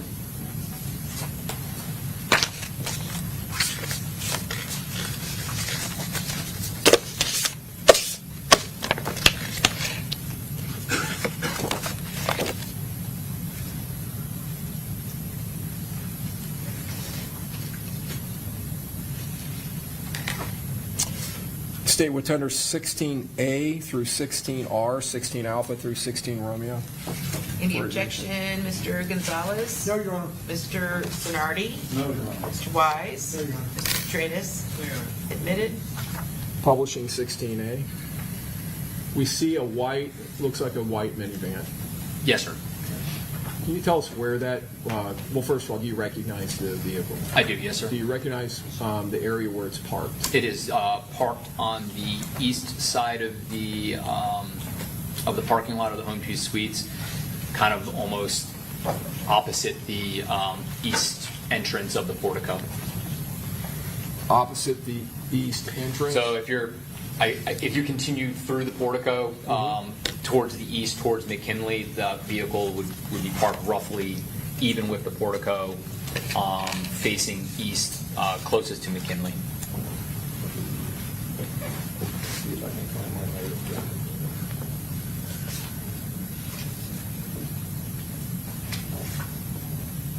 So I'm going to publish states 1 real quick.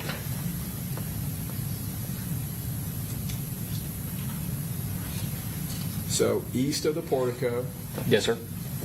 in this area here, Yes, that's correct.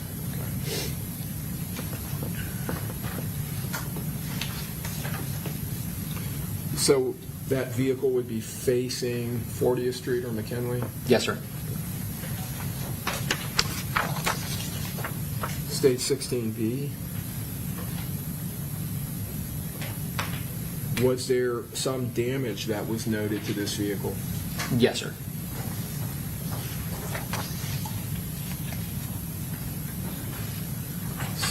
C is in Charlie. We see the license plate of the motor vehicle. Yes, sir. State 16D is in Delta.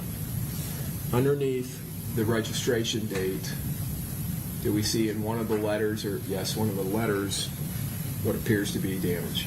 Yes, sir. Is that damage consistent with being caused by gunfire? It is, yes, sir. State 16E.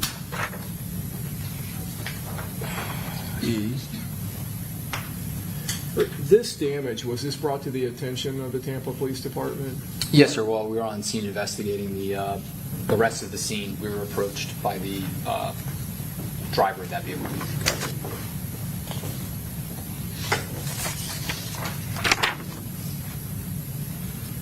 In 16E, we see a photograph that appears to be the roof of the vehicle. I'm sorry, the hatch, the inside of the hatch of the vehicle after it's been extended up in the rear. And there appears to be some kind of damage that's reflected. Maybe we can get a more close-up 16F. There it is, right in here. Yes, sir. Did it appear that the projectile that caused the damage to the tag number had passed through? It did, yes, sir. State 16G, is that just further documentation of that? It is. State 16H, there was an item in the rear compartment of the minivan that appeared to have damage in this area? Yes, sir. State 16I is in India. Is that just documentation of that damage? It is, yes, sir. State 16J. And does this photograph reflect damage to one of the rear passenger seats? Yes, sir. State 16K. Actually, I think that should be this way. Does it reflect multiple areas of damage? Yes, it does. So let me ask you about that. If a rifle round traveling at the speeds that rifle rounds travel at passes through the intermediate barrier of the rear door of the van, have you, in your investigative experience in that type of scenario, seen the rifle round divide either the jacket from the core or the jacket from the core and the core start to separate? Yes, sir. Okay. And cause damage like this? Yes.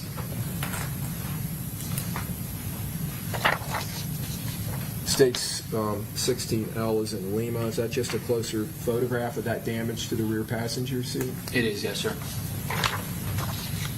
State 16M. Does this photograph show the front of that seat and potential damage caused by penetration through the seat by those projectiles? It does, yes, sir. State 16N. Is that just a close-up of those of that damage to the seat, the front of the seat? Yes, sir.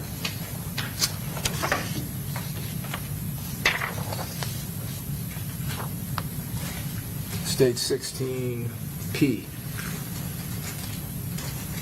Now we're moving to the front seat. Is there damage reflected in the front seat? Yes, there is. State 16Q. Just a close-up of the damage. Yes, sir. State 16R. Just a close-up of that damage to the rear of the front passenger seat. Yes, sir, with scalpel. Did it appear that all of this damage, well, let me ask you, would it be consistent with it having been caused by a single gunshot that went through, a single projectile that went through the rear hatch door and then separated? Yes, sir.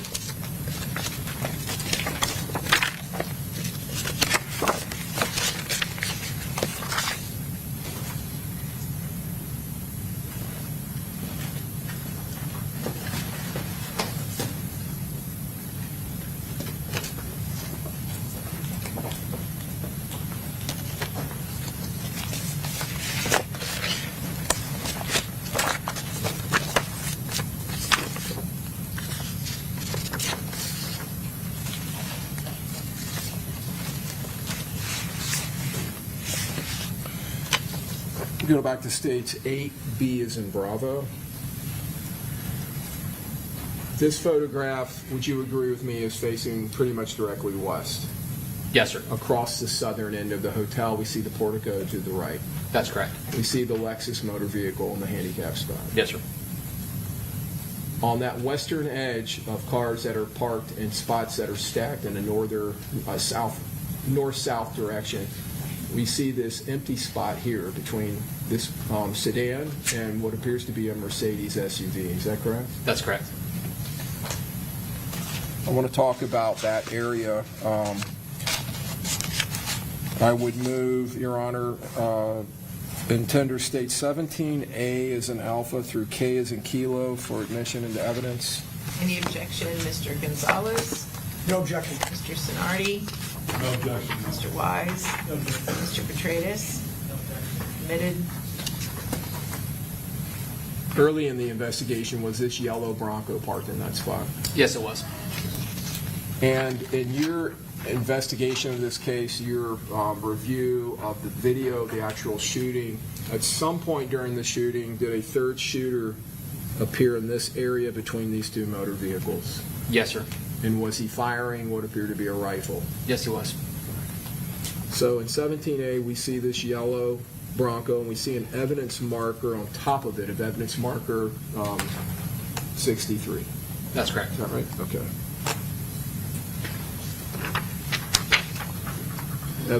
State 17B is in Bravo, just the back end of the Bronco. That's correct, sir. State 17, C is in Charlie. We see the evidence marker on top of the car. Yes, sir. And then in 17D, we see damage to the car. Yes, sir. If we go back to 17C, does it appear that damage is just above the gas cap area? Yes, sir.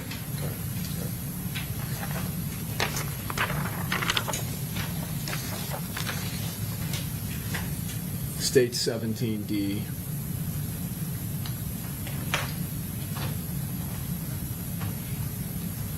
And is the defect to the sheet metal being documented here? It is, yes, sir. Does that damage appear to be consistent with being caused by gunfire? It does, yes, sir. In the video of the shooting with this shooter, between those two cars, did it appear that the shooter was moving to his left, tracking the Dodge Charger and shooting towards it? It did, yes, sir. And in fact, is there one round that is fired and the muzzle flash is somewhat obscured by the Bronco? Maybe part of it can be seen. Yes.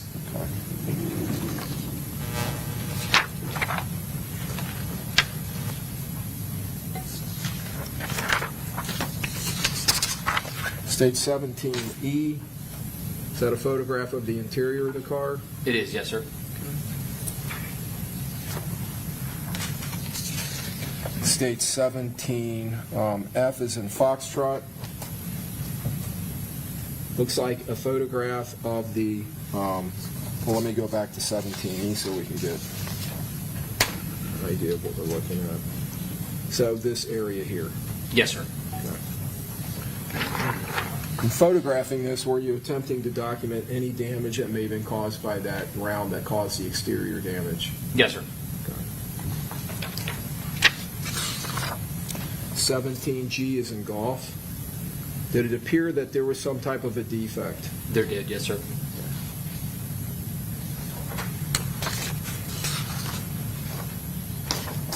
17H, is this the rear hatch of the Bronco extended up in the air? It is, yes, sir. 17I is in India. Did there appear to be damage to the inside of the rear hatch? Yes, sir. State 17J is in Juliet, and is that documented here? Yes, sir.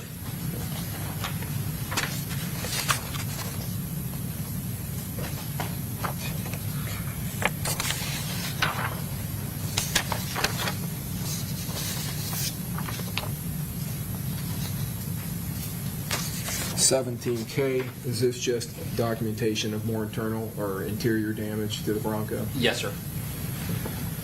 And it appears to be a defect or a hole. Yes, sir.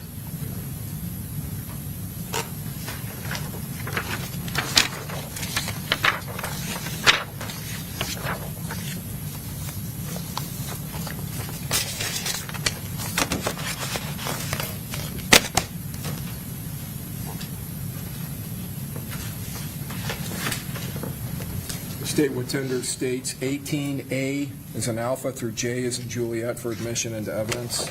Any objection, Mr. Gonzalez? No objection. Mr. Sonardi? No objection. Mr. Wise? Mr. Petratus? Submitted.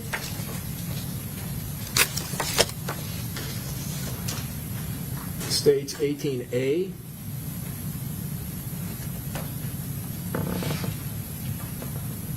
You recognize this area being shown in this photograph? Yes, sir. It's the northwest corner of the Home 2 Suites building.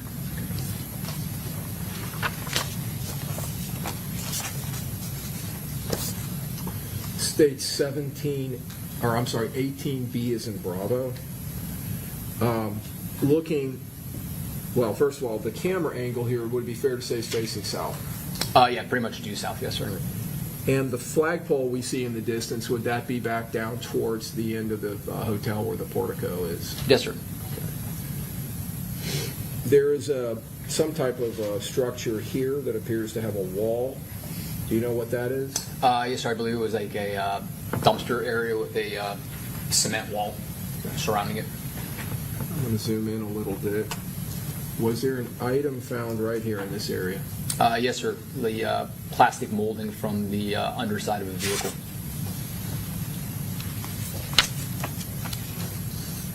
States 18C,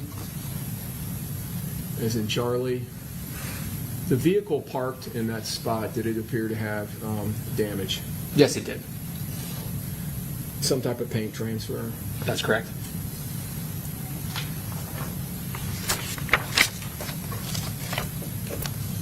States 18, D is in Delta.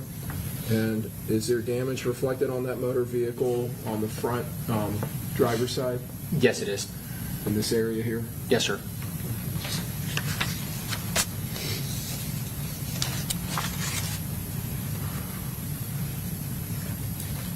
Just so we can, I'm going to go back to one real quick, just to kind of orient us to what we're looking at. I got it upside down.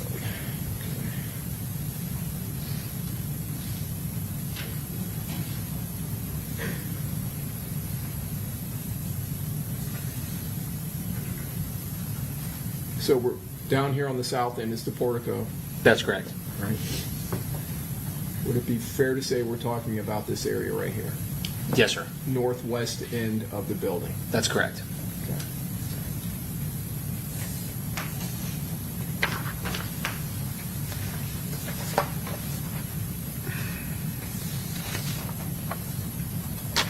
States 18E. It's an echo. Was there more damage noted to the rear quarter panel, driver's side quarter panel of the vehicle? Yes, sir.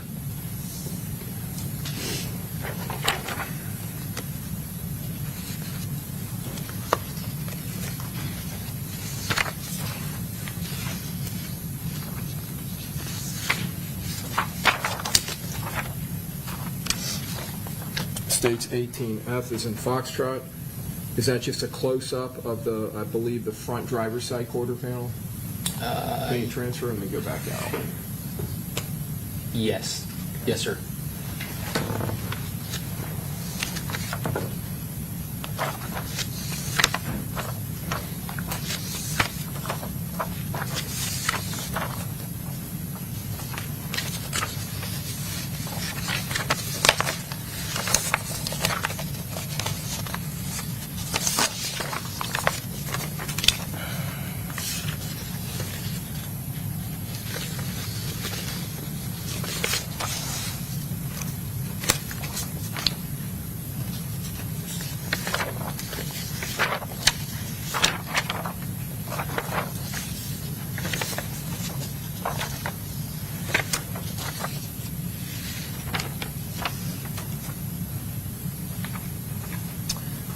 J is in Juliet. Moving back to the rear,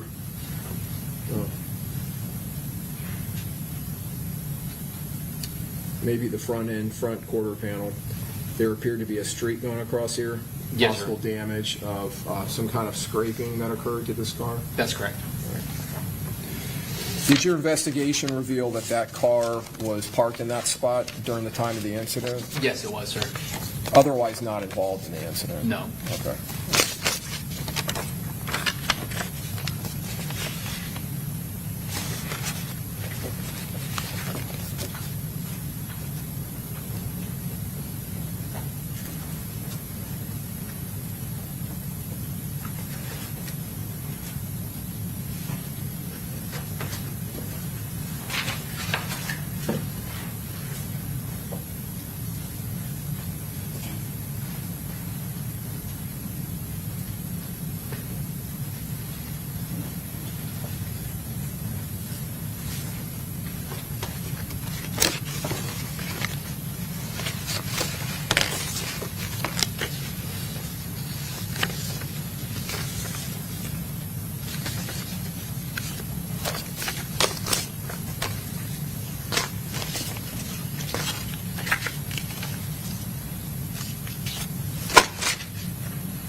States 5F is in Foxtrot.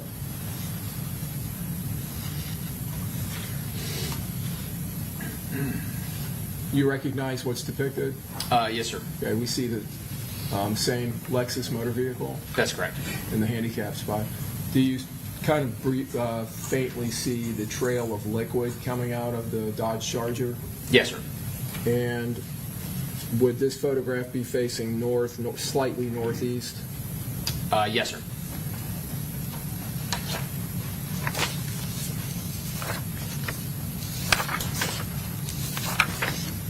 States 5J is in Juliet. And now the camera is moving further north, still documenting a northbound direction. Yes, sir.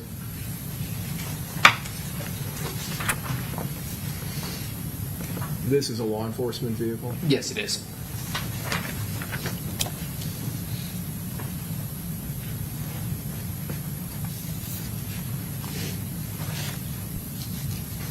States 5L is in Lima. Is this the northwest edge corner of the home to suites? Yes, it is. Is this the structure you were talking about earlier when we were looking at the car with the damage? Yes, sir. It appears to be a dumpster. Yes, sir. Okay. And are there parking spots that are oriented west to east that run down this western edge of the home to suites? Yes, sir. And is this the most northern parking spot before getting to the dumpster grass area? It is. Did your investigation reveal, and we can actually see the liquid trail, that the victim's car, the Dodge Charger, while in flight from the shooting, actually went over this curb and through this area? It did, yes, sir. And did it take it past the driver's side of the vehicle where you found the damage? Yes, sir. Okay. And then that car ended up here. That's correct. Did you find an item in this area that was consistent with being the rear window of the Dodge Charger that had been displaced and fallen off the vehicle? Yes, we did, sir.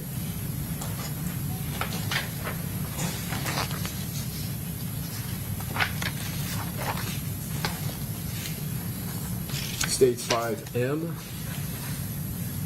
Now, is this the area where the Charger would have passed through? Yes, sir. And is this camera angle facing directly west towards that small building with the dumpster? Yes, sir. And is this the sidewalk that the Dodge Charger would have passed over? Yes, sir. This item here, was that the item we saw earlier when we were looking at the car with the damage? 23 more likes. Let's go. I believe it was depicted in that photo as well. Yes, sir. And this is a portion of the bottom of the Dodge Charger that was displaced? Yes, sir. The it appears to be the plastic molding that covers the bottom of the engine compartment of the vehicle. States 5N.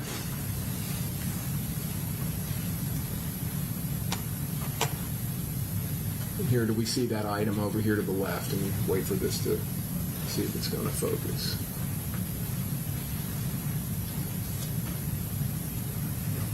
Yes, sir. All right. And does this reflect the path that the Dodge Charger took? It does, yes, sir.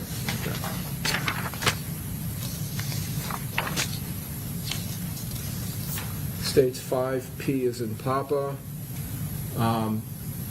In this photograph, can you see the rear window of the Dodge Charger? Yes, sir.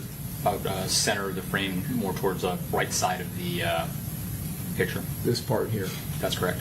And does it appear to be in the same shape and appearance as it would be while it was inside of the car, Yes.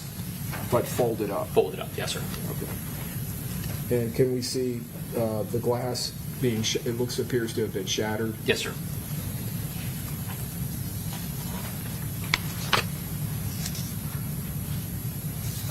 Stage 5Q. In this photograph, can we see reflection of light off of the liquid that was left? Yes, sir.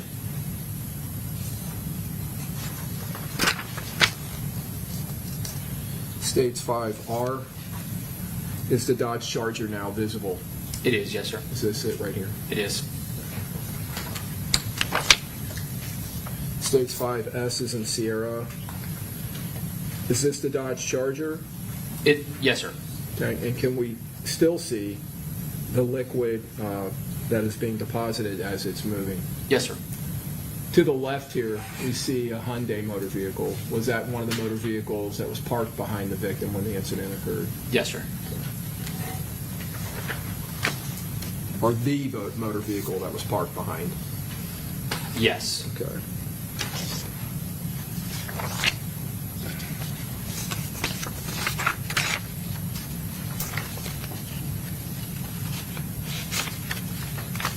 While we're in this exhibit, I'm going to have you look at this in 5T. This would be the northwest edge of the hotel, reflecting all the floors. Yes, sir. Just for reference, this is that dumpster area. That's correct. Okay.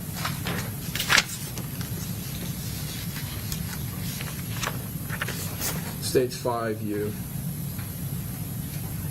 On the top floor, was there damage noted to this window? Yes, sir. Was it later determined to be having been caused by gunfire? Yes, sir. Publishing states 5V, it's in Victor. Is that just a more close-up photo of the damage? It is. Yes, sir.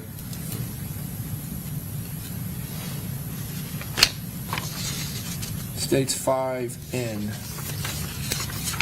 Is this another window that was impacted by gunfire? Yes, it is.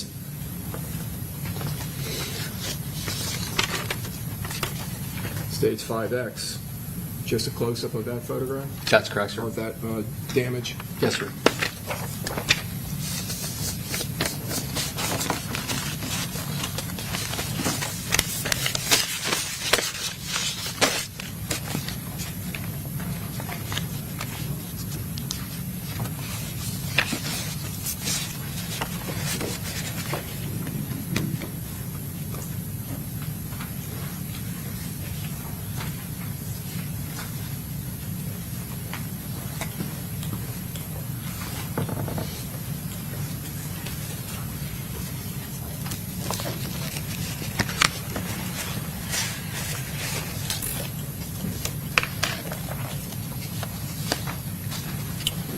Publishing state 7A is an alpha.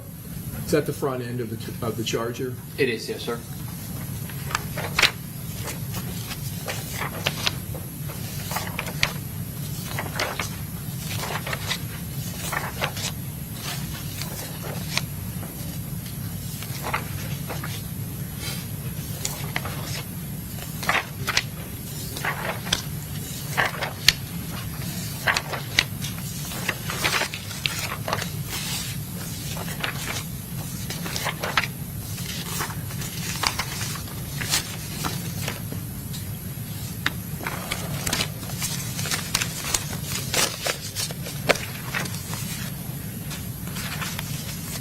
May I have one moment, Your Honor?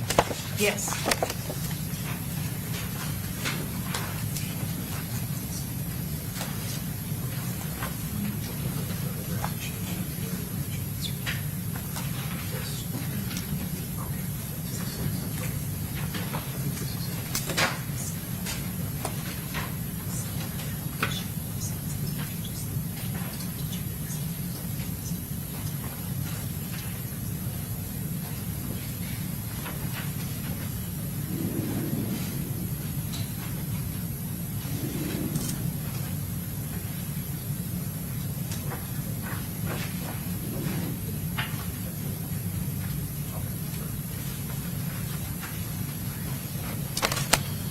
Detective, was there an officer who came out at the scene, a Detective McNamara from the Tampa Police Department, that was part of a federal task force?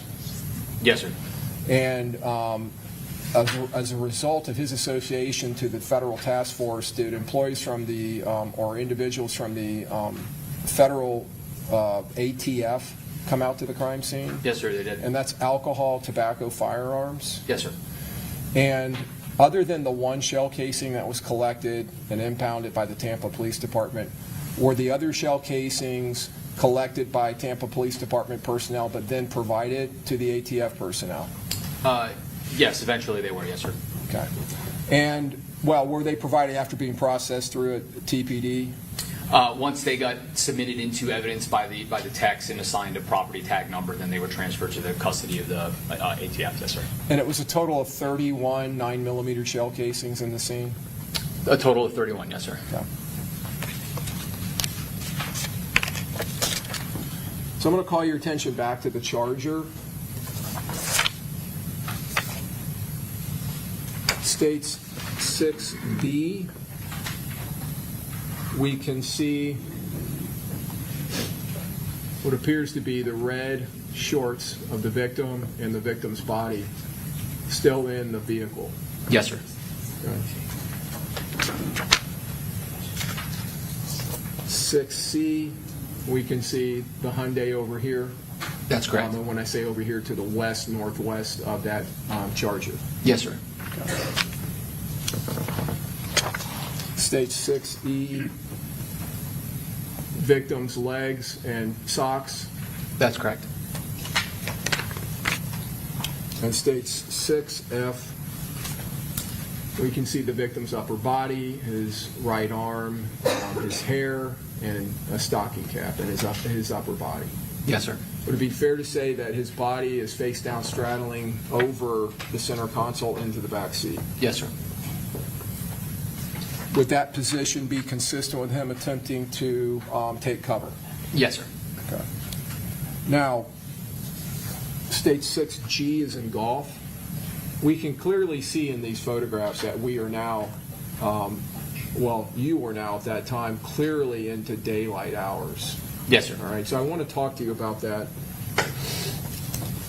When the Tampa Police Department in the city of Tampa and Hillsborough County, which is contained within Hillsborough County, Yes, sir. when you respond to a homicide scene, does the homicide unit, if you determine that there is a deceased individual that you believe is the victim of a homicide, do you contact other agencies to respond to that scene other than law enforcement? Yes, we did. Well, at least TPD. Yes, sir. Is one of the agencies the state attorney's office? Yes, sir. And when a body is still in the scene, does an assistant state attorney normally respond out to the scene? Yes, sir. And is that to assist with legal issues such as search warrants and that type of thing? That's correct. Maybe charging decisions. That's correct. Yes, sir. Do you also contact the Hillsborough County Medical Examiner's office? Yes, sir. And do they maintain a dispatch? They do. Yes, sir. And do they dispatch personnel to the scene to conduct their investigation of the scene? Yes, sir. They do. Ultimately, inevitably, when you have a victim of a homicide in a scene like this, and you, in this case, you believe the victim was killed by gunshots or gunfire, is the body ultimately transported from the scene to the medical examiner's office? Yes, it is. And is that for the purpose of an autopsy examination? Yes, sir. It is. And is that for the purpose of determining the cause of death and the manner of death? Yes, sir. All right. So when the body's in the scene like that, well, first of all, let me talk about the medical examiner's office. After they are contacted, does that take sometimes up to several hours before they can get personnel to the scene? Depending on their call volume that they have to respond to, yes, sir. And is that especially true when it's early in the morning or in non-business hours? Yes, sir. And on some occasions, do actual associate medical examiners, the doctors who perform the autopsies, do they actually respond? They do, yes, sir. But almost always do they have forensic investigators who respond. Yes, they do. And they will take their own photographs and they will view the body. Yes, sir. That's correct. Before the medical examiner's office personnel arrive at the scene, is the body, if it can be helped, is the body changed, affected, moved in any way? No, sir. Are you trying to maintain the position of the victim's body and the dynamics around the body until the medical examiner's office can get there to look at it? Yes, sir, we are. And in fact, under the law, does the medical examiner's office have jurisdiction over that body Yes, they do. until it's taken to the autopsy examination? Yes, sir, they do. Okay. So legally, you really are not supposed to be manipulating the body or molesting it in any way or moving it. Is that right? That's correct, sir. Okay. And since this takes sometimes hours for them to respond, does that sometimes lead to this type of situation where the body is still in the scene for several hours? Yeah, and add in the addition of having to obtain search warrants to enter into a vehicle to retrieve evidence Right. being the body as well. Yes, it's not uncommon for it to take several hours to do that. And once they arrive, after taking their photographs, will they commonly manipulate the body, check the body, move the body, look for injuries on the body? Yes, sir.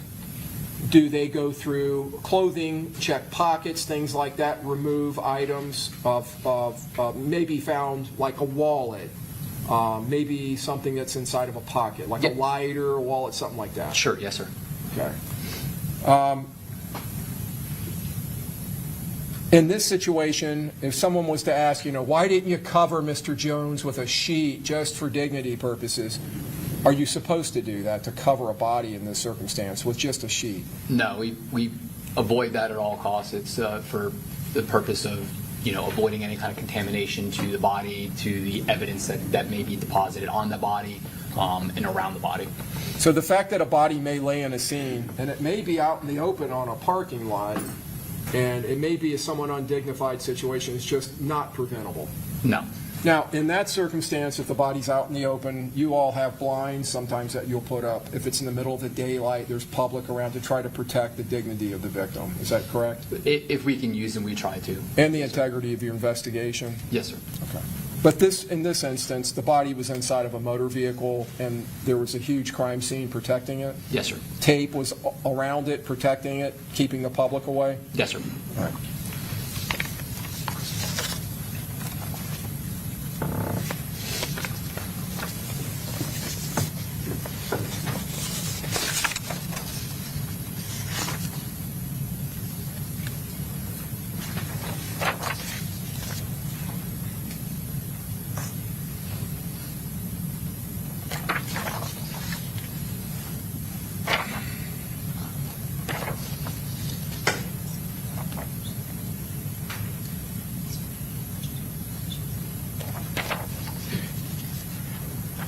Stage 6, K is in kilo.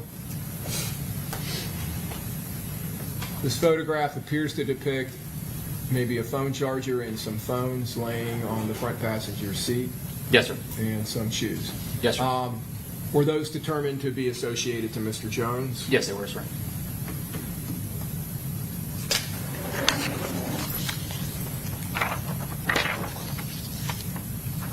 Stage 6M. And is this documenting the process I talked about earlier where the victim's pockets are emptied? Yes, sir. And here we have a key fob and a driver's license and looks like a credit card or a debit card. Yes, sir.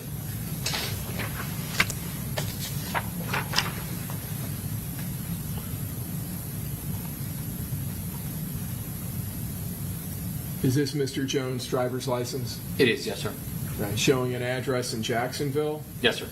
His date of birth, 6/21/98. His height, 5'11", expiration date, etc. Yes, sir. Okay. Now, did it come to your attention fairly quickly in this investigation that Mr. Jones was from the city of Jacksonville? Yes, sir. And that there were other individuals in his car and the individuals in the car behind him and to the side of him that fled and came back and were later you made contact with them, that they were all from Jacksonville? That's correct, yes, sir.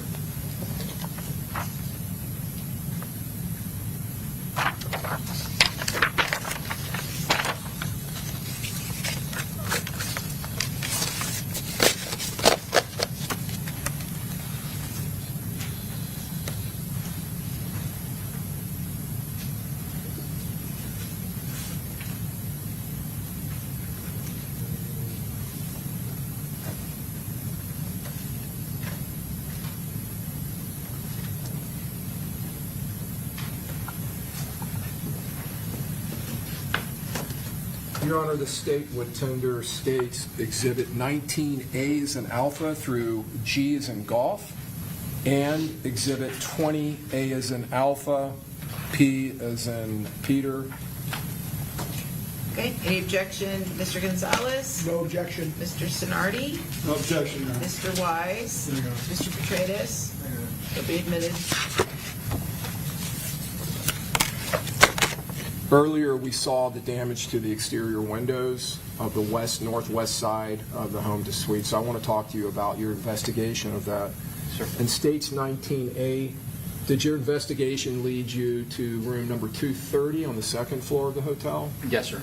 And is this- I'm Mr. sorry? Harmon, the time kind of got away from me. I realized Yes. it's almost 11. That's fine. Does anyone need a comfort break? Yes. Okay. All right. Very good. Sorry. All right. 5-minute recess. We'll be back. All rise.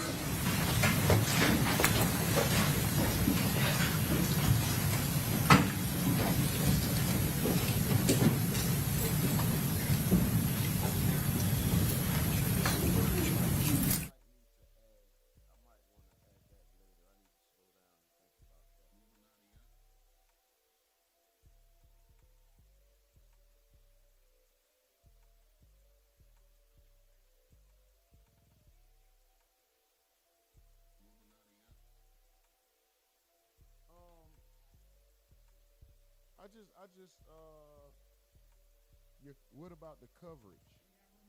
Like, where's the coverage?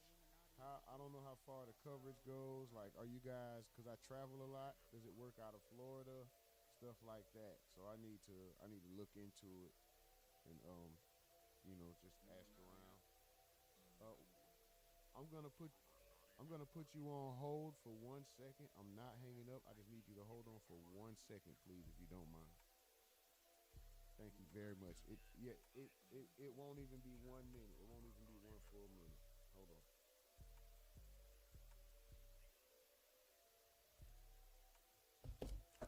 What's going on here, guys? Is this lunch? Is this a break? What's going? No. I wasn't talking. I'm on the phone. I'm handling something. Is this lunch? Is this a break? Do you guys know what's going on? I had it turned down. I'm on a phone call. Is this lunch? Is this a break? Anybody know what's going on? Is this the recess? Is this a 5-minute, 10-minute, 15-minute?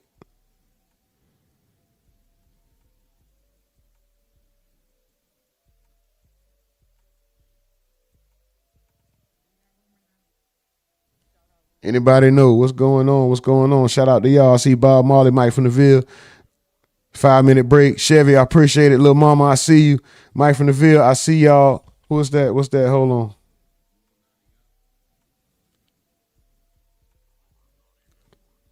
Time, what's up, bro? Little mama.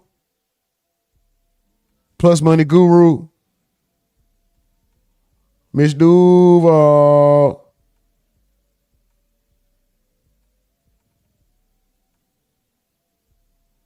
Y'all give me a second, please.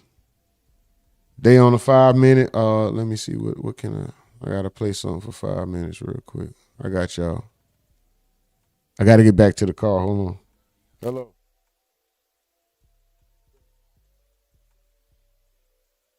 Okay, yes, sir. Oh yeah. I was just letting you know I'm back from the hold. That was it.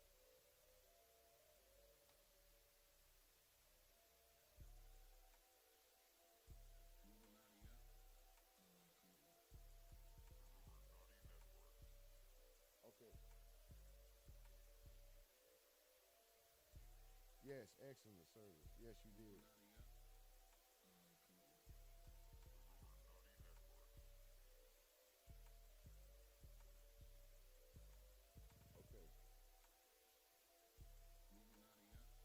To want to kill each other.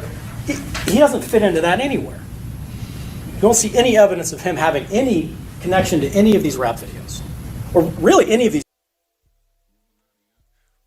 Welcome to the TMZ podcast. Devin here with Courtney. Hello. How are you? Good. It's Thursday. It's my Friday. I'm Friday. getting ready for Mexico, so I'm very excited. That's gonna be so Yeah, nice. I'll hopefully come back. Tan?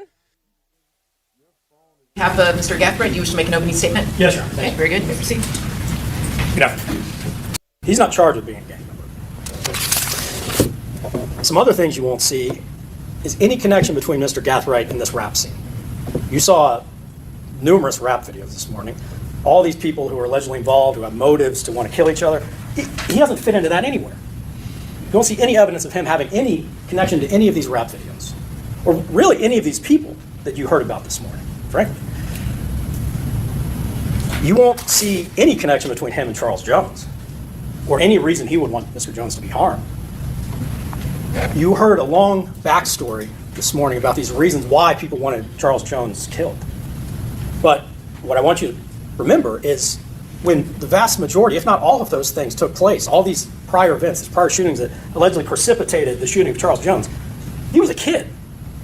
And I don't mean Mr. Gathright was 17, I mean he was a child when most of that stuff took place.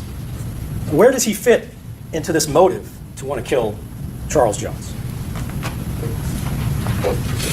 I expect you will hear some detectives from Jacksonville who knew a lot of these people, had been researching a lot of these people involved, and they were on their radar because they knew there was violence taking place between these different groups, these gangs in Jacksonville.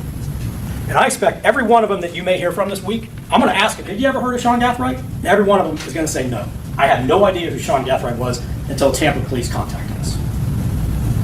These are people who are investigating all of the players allegedly involved. They have no idea who Sean Gathright is.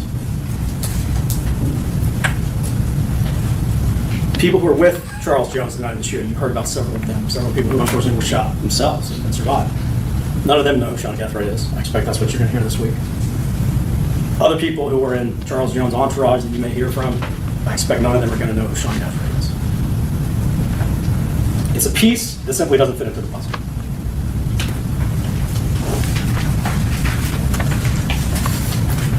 Some things you will hear, I expect over the course of these next couple of weeks. The weekend that Charles Jones was having the show here in Tampa, Mr. Gathwright's sister was having a birthday party in Orlando. And you will hear that he was friends with Isaiah Chance. He had met Chance, I believe, through his older sister. They weren't particularly close, but they had developed a friendship for a short time prior to this happening. But he has really no connection between either of the other two defendants in the case, or I think you'll see really anyone else that you're going to hear about over the next couple weeks. But in any event, yes, he travels down here with plans to go later to his sister's party in Orlando and to see his grandmother along the way. And you're going to hear he's here for a bit, and yeah, he's in contact with Isaiah Chance and Miss Andrews, I would suggest. But you're going to see he has nothing to do with this alleged shooting that takes place later. And unfortunately, people allegedly that he had contact with may have had other connections, but you're not going to see any connection between Mr. Gathright and what happens in these shootings later. And again, like I said many times already, you're not going to see any reason why he would have. It simply doesn't fit into that puzzle. Phone records. Maybe ask yourself, well, the state just showed all these phone records where it was supposed to at. And I think you're going to learn a lot about how phones work during the course of this trial, probably more than you ever wanted to. But you're going to see it's not quite as simple as I think the state would like you to believe as far as being able to tell where someone is based on these phone tower records. They're not that exact, and all they're doing is really telling us where a phone may be in an approximated area. Nothing pinpoints anything. And you see when you're, especially in a very populated area like this, you know, I left my phone at the table, but one of our phones could be hitting 3 different towers at any point right now.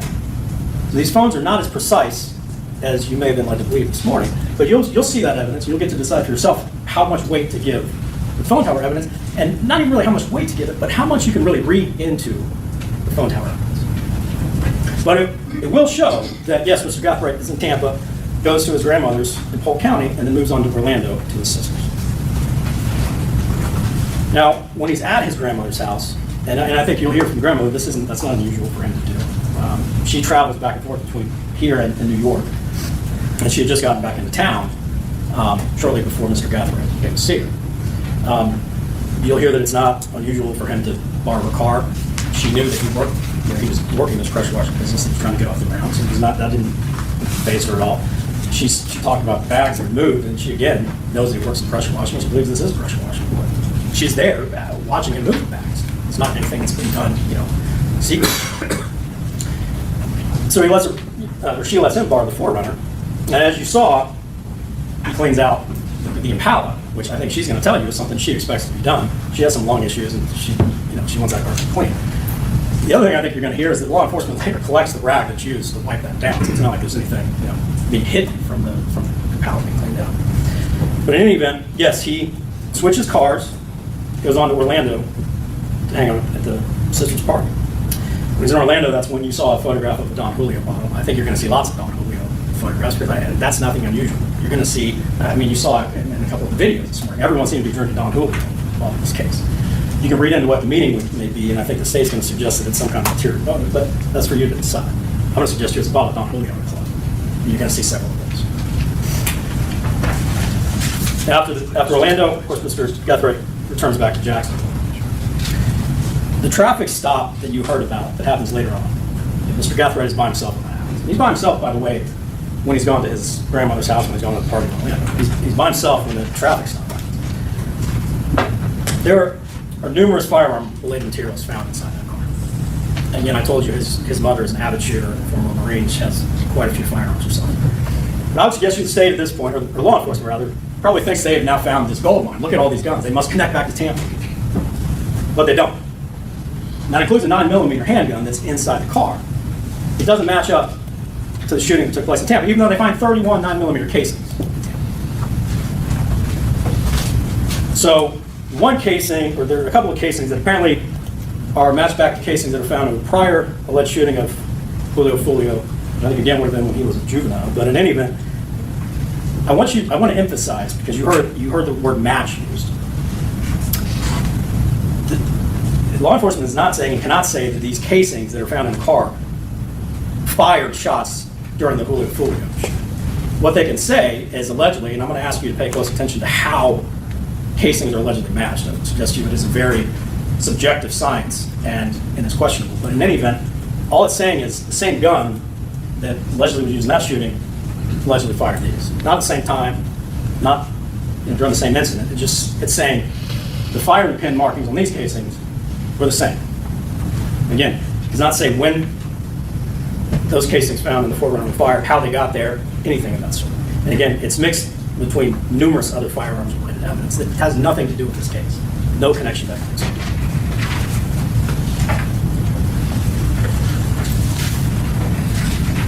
Something else on that, by the way, and this probably goes without saying, but this prior shooting of Mr. Jones in Jacksonville didn't just ignore that. You're going to hear they had been investigating that. They were trying to put suspects. They were trying to obviously solve that crime that happened in Jacksonville. And again, all these detectives who are working that case never heard of Sean Guthrie. No idea who he is. They made no connection between him and this prior shooting of Charles Jones. We jump ahead, as you heard, to a search that's later conducted at Mr. Guthrie's home, his mother's home, where he went to. And there are many different types of ammunition, firearms found during that search. Again, this is a search of his mother's house and the mother's safe. And you may hear more about that safe and who had access to it and things like that. But suffice it to say, there are 2 rifles found. And I expect, again, law enforcement probably thought, oh man, we found the pieces of the puzzle now. But the problem, again, is nothing matches back to those rifles from the shooting that took place in Tampa. One of the rifles is what's called a 300 Blackout. It's like a 30 caliber, and there are many, many rifles. So those of you who are familiar with many, many rifles fire a 30 caliber bullet, but a 300 Blackout is one. There are no 300 caliber, or 30 caliber bullets, I should say, at the scene. No projectiles that are found match back to that 300 Blackout. In fact, every projectile that is compared to it was actually eliminated as having been fired from that 300 Blackout. The other gun that's found, the 5.56, which is also 223 caliber, and you can fire both cartridges. Several projectiles from the scene were eliminated from that one. And there are some that the examiner can't necessarily eliminate, but can't match that gun either. So, at best, one of them can't be eliminated as having fired a projectile, but no projectiles are matched. That we have are going to be some lay witnesses, and I sent you and I've got the list. Okay, thank you. Okay. All right, bring in our jury. Last we had 2 still using restroom. Okay.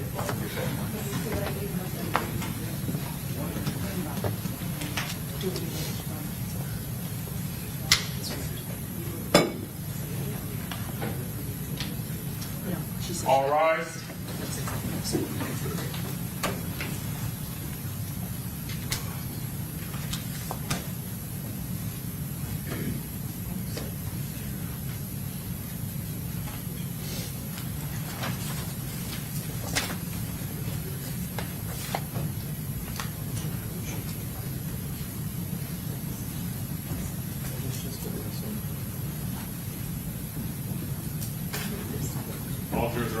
Okay, very good. Welcome back, members of the jury. And Mr. Harmon, you may proceed.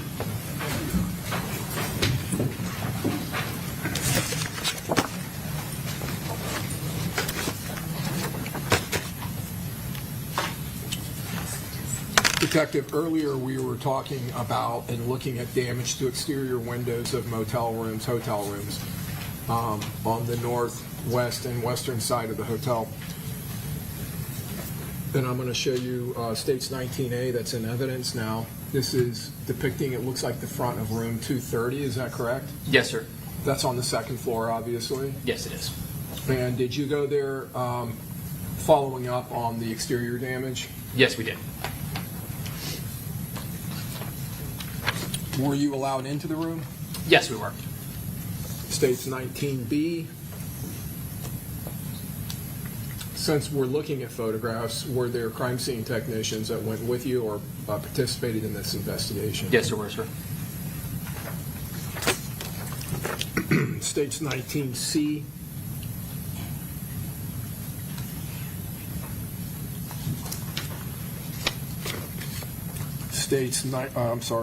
States 19D is in Delta. What does this photograph depict? The window in the room and the projectile strike damage to that window. It appears, looking outside of that window, we can see the top of the dumpster area. That's correct, yes, sir. Would that put this room slightly north of that dumpster? Yes, it would.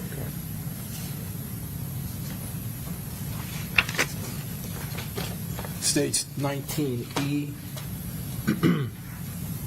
Is that just a close-up of the defect in the window caused by the projectile? Yes, sir, it is. States 19F. We previously saw that window sits above the air conditioning unit. That's correct, sir. Was there some item found on top of the unit? Yes, sir, fragmentation. States 19G. Did you collect that Yes. item? Yes, sir. Did that appear to be associated with gunfire? Yes, it did, sir.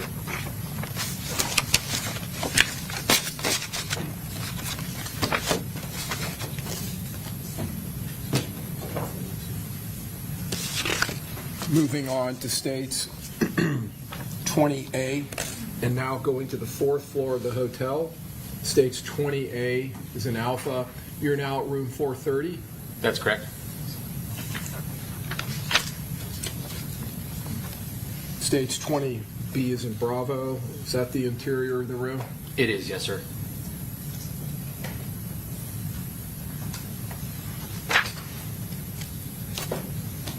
States 20C is in Charlie.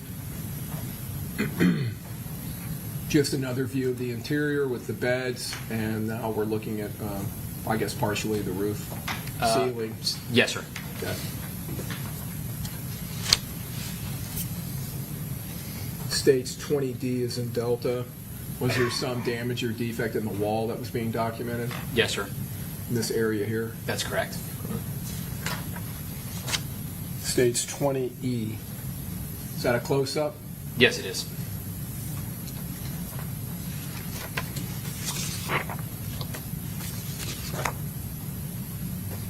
Going back to States 20C, was that in an area above one of these beds? It was, yes, sir.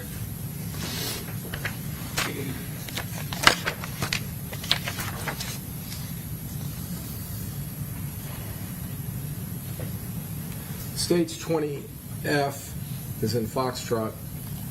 Is this the window of the room Yes, sir. with the blinds that are still, well, the blinds are closed? Damn. Was there Shit. damage to the blinds caused by impact to the window by some gunfire? Yes, sir. Can't take notes on this shit. I States gotta 20G. handle this. What's And is been that going the on? I impact saw of the window? Foolio's body. I Yes, saw sir, his the blinds feet. were Like, open, what's yes. going on? It's a long ass call. States 20H. Is that damage to a window? Yes, sir.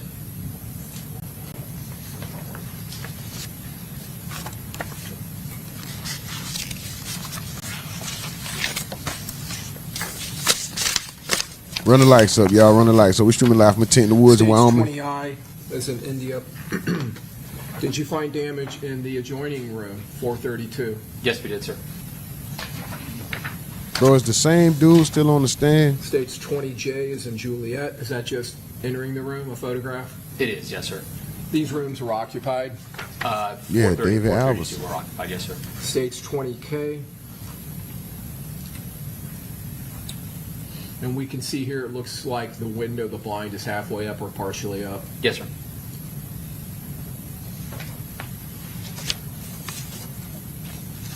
Stage 20L is in Lima. Is there some defect on the wall that's documented here? Yes, sir. See if I can close it.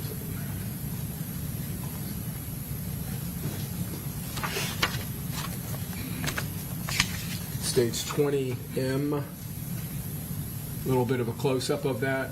It is, yes, sir. Just so we can see in contrast or where it is relevant. Okay, reference. Stage 20N is in November. Is that a close-up of the damage? Yes, sir.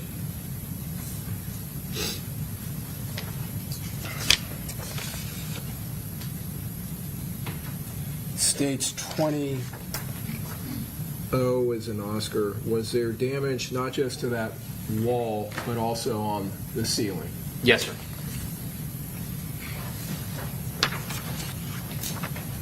Stage 20P is in Peter. Are there defects here in the ceiling? Yes, sir. The damage that we've been looking at, would it all be consistent with gunfire? Yes, it would, sir. Being caused by gunfire? Yes, sir, it would. I'm assuming these the bullets that come through the window, right? And did they show any more of Foolio's body? I saw his feet and his girlfriend on the cell phone on the car seat.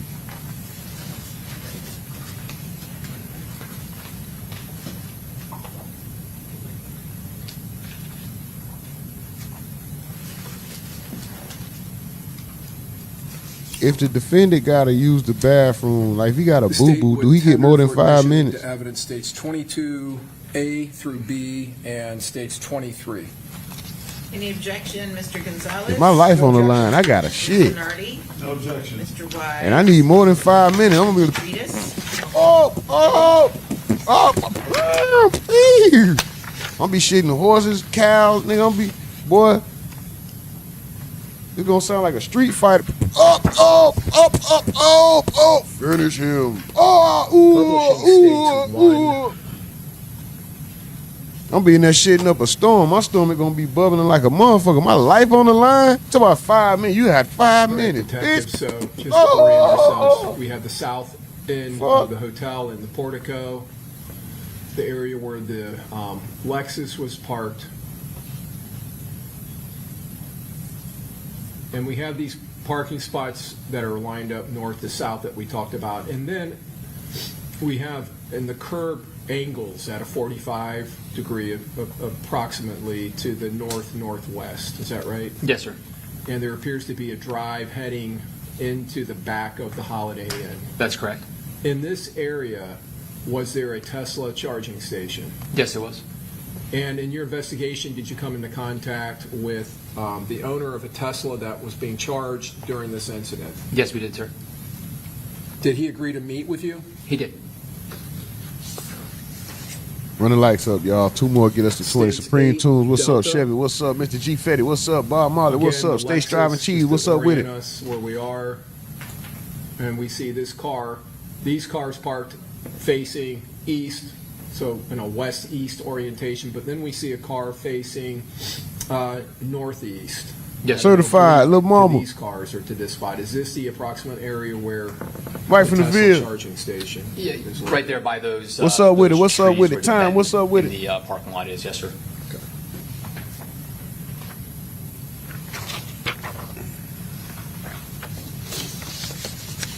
Shout out to the Twitch. I see y'all over there on Twitch. And when you met with the owner of the Tesla, did you and Detective Kirkpatrick both meet with him? Yes, we did. Why were you meeting with him? Why did you summons him? Or did he come to you? No, we tracked him down. He was a guest at the Home 2 Suites. Reason being, myself and Detective Kirkpatrick both know from experience that Teslas RUMORNATI NETWORk can be equipped What the with fuck? a thing Oh, called that's something Sentry on Mode, Twitch. which basically takes the Tesla uses cameras all around. That's how it navigates and does the self-driving stuff and everything. But it can also use those cameras if the Sentry Mode is enabled to record activities around the car. If there's some type of motion Somebody or, just or salute. movement around the car, basically as a security feature. Okay. And the owner of the vehicle, did he come downstairs and actually meet with you at the Tesla itself? Yes, he did. Did he access that security system internally within the Tesla? He did. Wow. Was he able to locate recorded and stored video footage from the time or around the time the shooting occurred? Yes, he did. And did you view it? I did. How did you view it? On the screen in the Tesla itself, on the dashboard, there's a big computer screen that basically runs the entire vehicle. That's where we viewed the video that was stored on a small hard drive that he had hooked up to in the glove box of his car. Did you locate video that depicted the attackers in this case traveling near the Tesla, both traveling to the area where the shooting occurred and then traveling or running away from it? Yes, we did, sir. Did you collect that video? Yes, we did.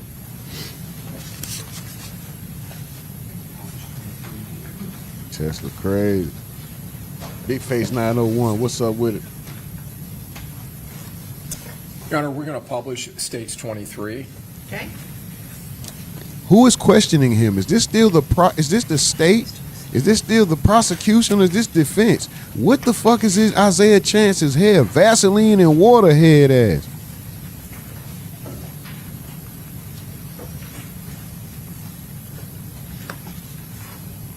That boy looked like he used that blue deodorant that burn your underarm. Like he rubbed some of that and some water in his hair or something. Like what the?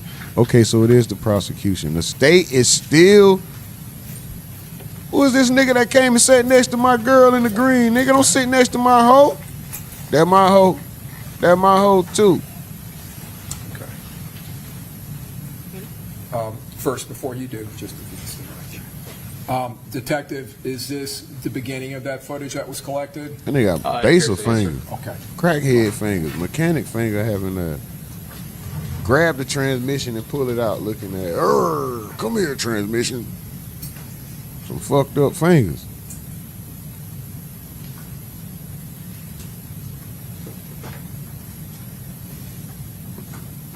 When he point 6, people get blamed. Big ass finger. It was him. Which one? Looking at all them over there, big finger, stupid ass. Stupid finger having a dumb finger. Dumbfounded finger having a. Hate that nigga hands. Hate your fucking hands, bro. I know he don't like his own hands. Okay.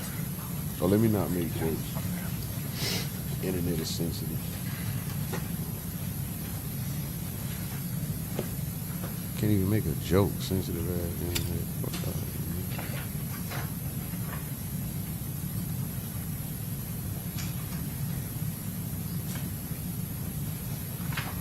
Why is this nigga still on the goddamn stand, bro? And why is...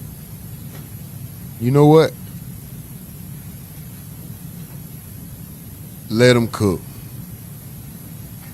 Is the state cooking with this nigga on the stand, bro? Why is it day 2 of this nigga? Is the state cooking? Were they looking at the bushes?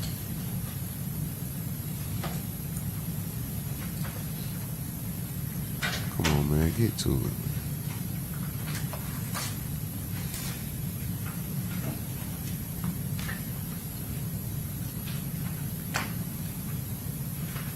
It's time to get up and move around, man. It's time to get up and move around, man. If you ain't been moving around, man, if you ain't moving around, get up and move if you haven't already. Get up and move. Shit. Detectives, that appear to be the same car that had passed earlier, Yes, sir. and then we have a second car. That's correct. The first car, the black car, did that end up being a Chevy Impala It did, yes, sir. that became a suspect vehicle in this case? Yes, sir. The second car, is that a silver Chevy Cruze? It is, yes, sir. And did that become a suspect car in this case? It did, yes, sir. And it appears the Cruze just did a 3-point turn and turned back around to That's head to correct. the south? That's correct, yes, sir.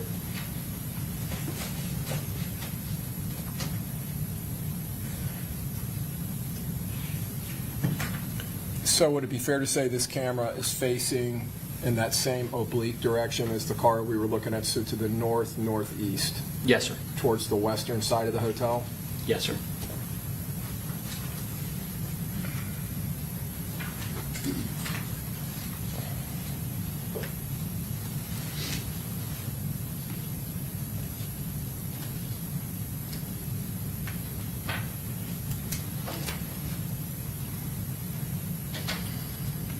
The people who just ran by in the videos that were later collected from the hotel, did they appear to be consistent with the shooters They do, yes, sir. and how they're dressed? Yes, sir. And did they appear to be carrying weapons? Yes, they did.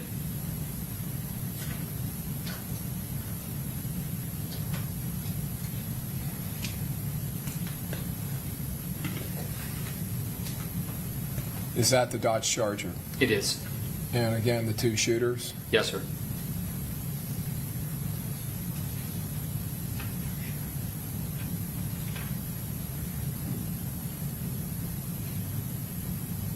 Now, is this a different camera? Yes, sir. This is the rear camera or rear-facing camera.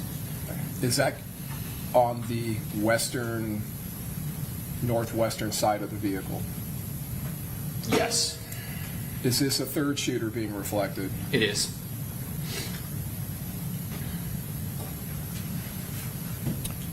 In this video, can we see one of the charging stations? Yes, we can. Yes, sir.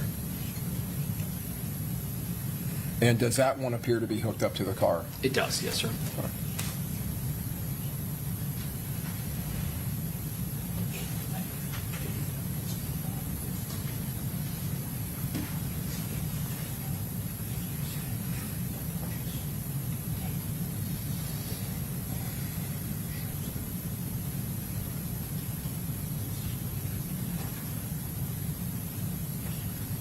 Does that appear to be the same person that came by earlier? It does. Yes, sir.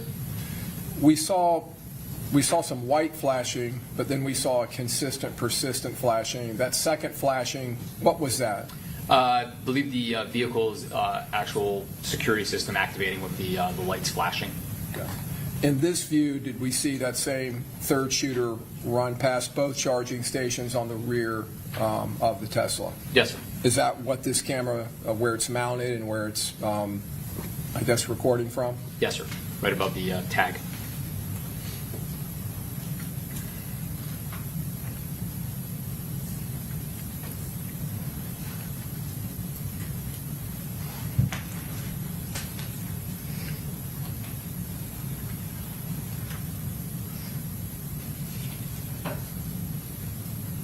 Is that the same third shooter individual? It is. Yes, sir. And we saw him firing a rifle? Yes, sir. Is this another camera on the car? Yes, sir. It's the passenger side camera. So the Tesla was facing out of the parking spot? Yes, it was.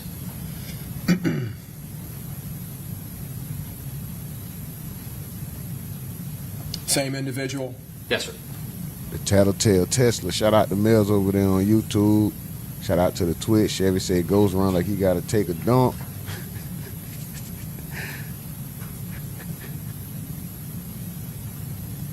Bob Marley said good as they look like he snuck onto Earth.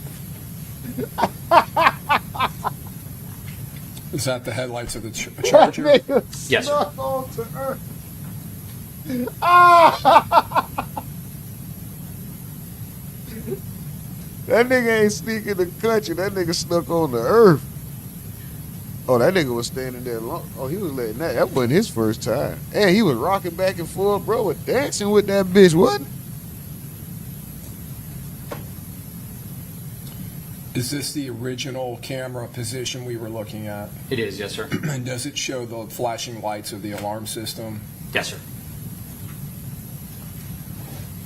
Damn. Okay.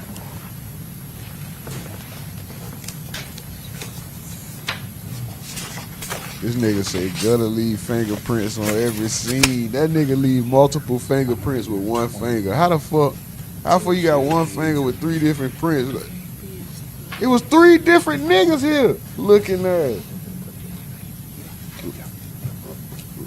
Long print finger having that. Detective Kirkpatrick also investigate the surveillance video system of the hotel?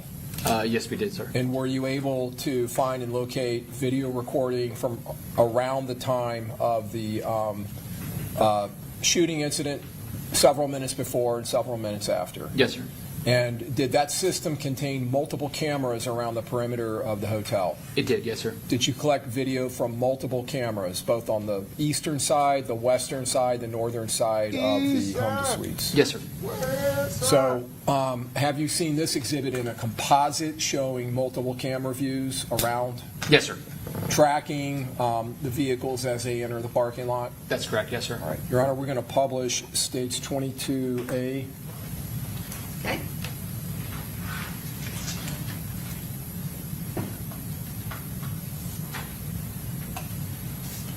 Yeah, So, boy, if them- you can assist us with some Gotta narration tell here, Tesla, is this the don't do no Impala dirt. entering the parking lot? It is, yes, sir. And is it heading now northbound on the eastern side? It is, yes, sir. Continuing northbound? Yes, sir.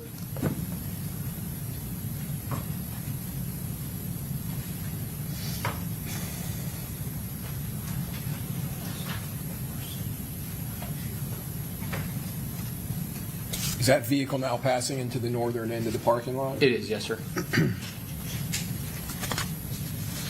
And now is that vehicle on the western side of the home to suites, Yes, sir. facing south, Yes, sir. and it would have just passed the Tesla? It would have, yes, sir. Man, hit that Cash App. $, the Ruminati Network. Hit the Cash App. $, the Ruminati Network. Oh, this where they find. This where they. Oh no, they hit. Does it 3 appear to points. now be turning and heading back to the north? Yes, Where sir. did they park and, And get does out it do there? that just to the north of the edge of the southern end of the hotel? Yes, sir. Now, this camera, is this on the southern end of the hotel facing south, and then another camera facing southwest? Yes, sir. I suggest you don't And mess do we with see the Chevy Southwest. Cruiser? So they yet? ran way And around is it that now on corner. the western side of the hotel, It is. near the Tesla. Yes, sir. How much And that's, foot? again, the Tesla being worked in with the hotel cameras. Yes, sir. Okay, in this composite. I'm trying to see how much traveling on foot they did before they actually The shot. So that's hotel, good as they backing up. recording system, the cameras, especially the ones showing the portico from both ends, was the timestamp on that determined to be Wow, they a got couple all of that. minutes slow? Yes, sir. It was 1 minute and 45 seconds slow, I believe. 1 minute and 45 seconds. So to get real time, we would have to add 1 minute and 45 seconds to the time being reflected. That's correct. Date was correct. It was, yes, sir.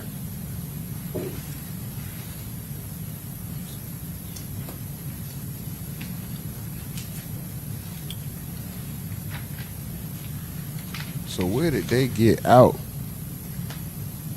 At the very top of that video, could you see the Impala parking? It is, sir, yeah. It's, backing into a space. All right, and now the cruise is leaving. Yes, sir. All right.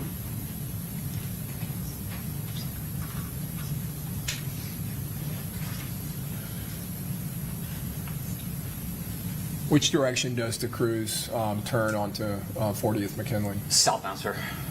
That would take it in the direction of the Moffitt Cancer Center down south of there? Yes.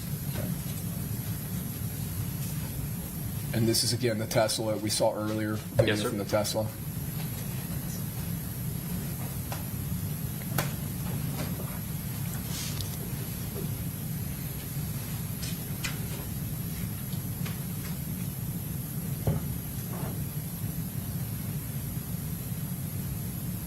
Do we see here the collision between the fleeing Altima Yes, sir. and Hyundai? Does it appear that the shooter who was near the tree bumped into the bottom of the tree with his head? Yes, sir. I thought his ass got hit. Hey, Does it appear one of the shooters ran through the patio area? Yes, sir.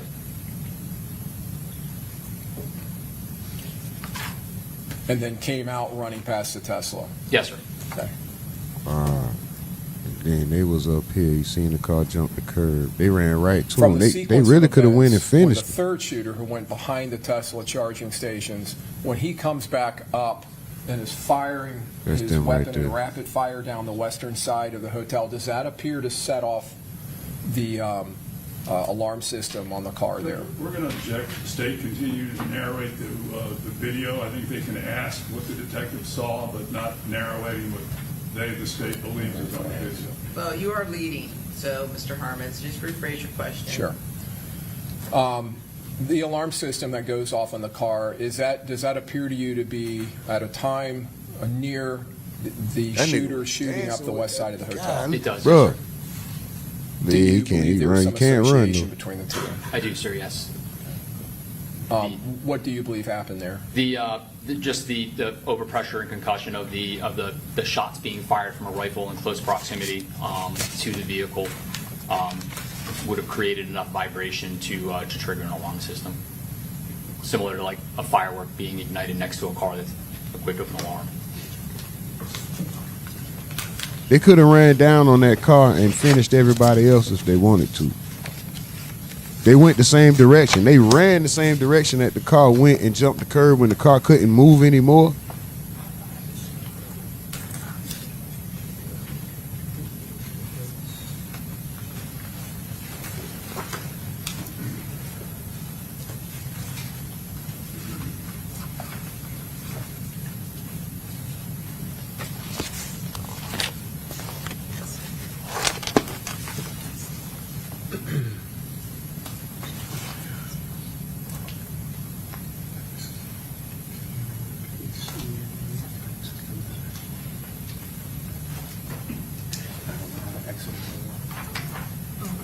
Oh, I did. That's fine. I'll tender the witness, Sharon. Okay, Mr. Gonzalez, No objection, excuse me, no questions, Your Honor. Mr. Sonardi, No questions, Your Honor. Mr. Wise, Thank you, Your Honor.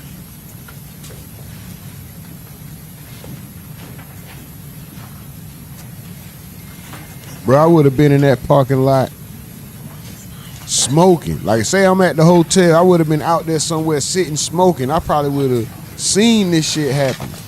Cause that's not a hotel unless you want to pay the fee and possibly get kicked out. You can't smoke in them hotels. I'd have been outside A lot of smoking. evidence was collected at the crime scene.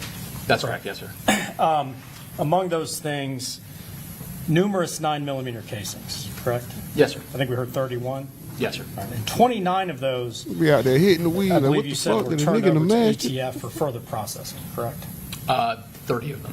30 of them. Yes, okay. sir. And when these casings and any of these items are collected, it's typically done by crime scene technicians. Yes, correct? sir. And you oversee that. That's Your correct. homie said But who you want turned to on ensure who? that all of these items are kept in the natural state they're in when they're found so that they can be preserved for testing later.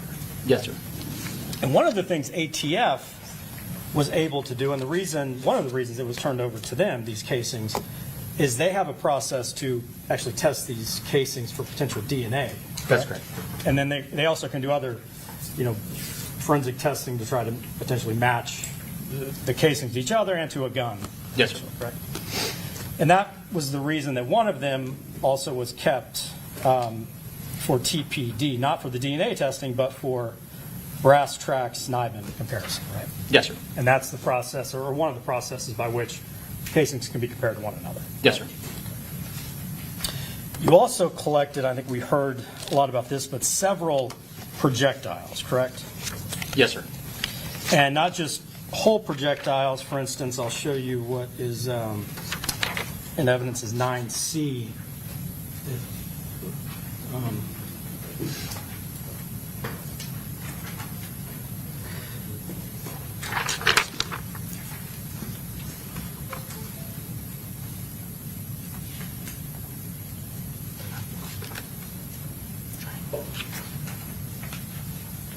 I'd like to show you what's already in evidence is 9C. Is that a projectile?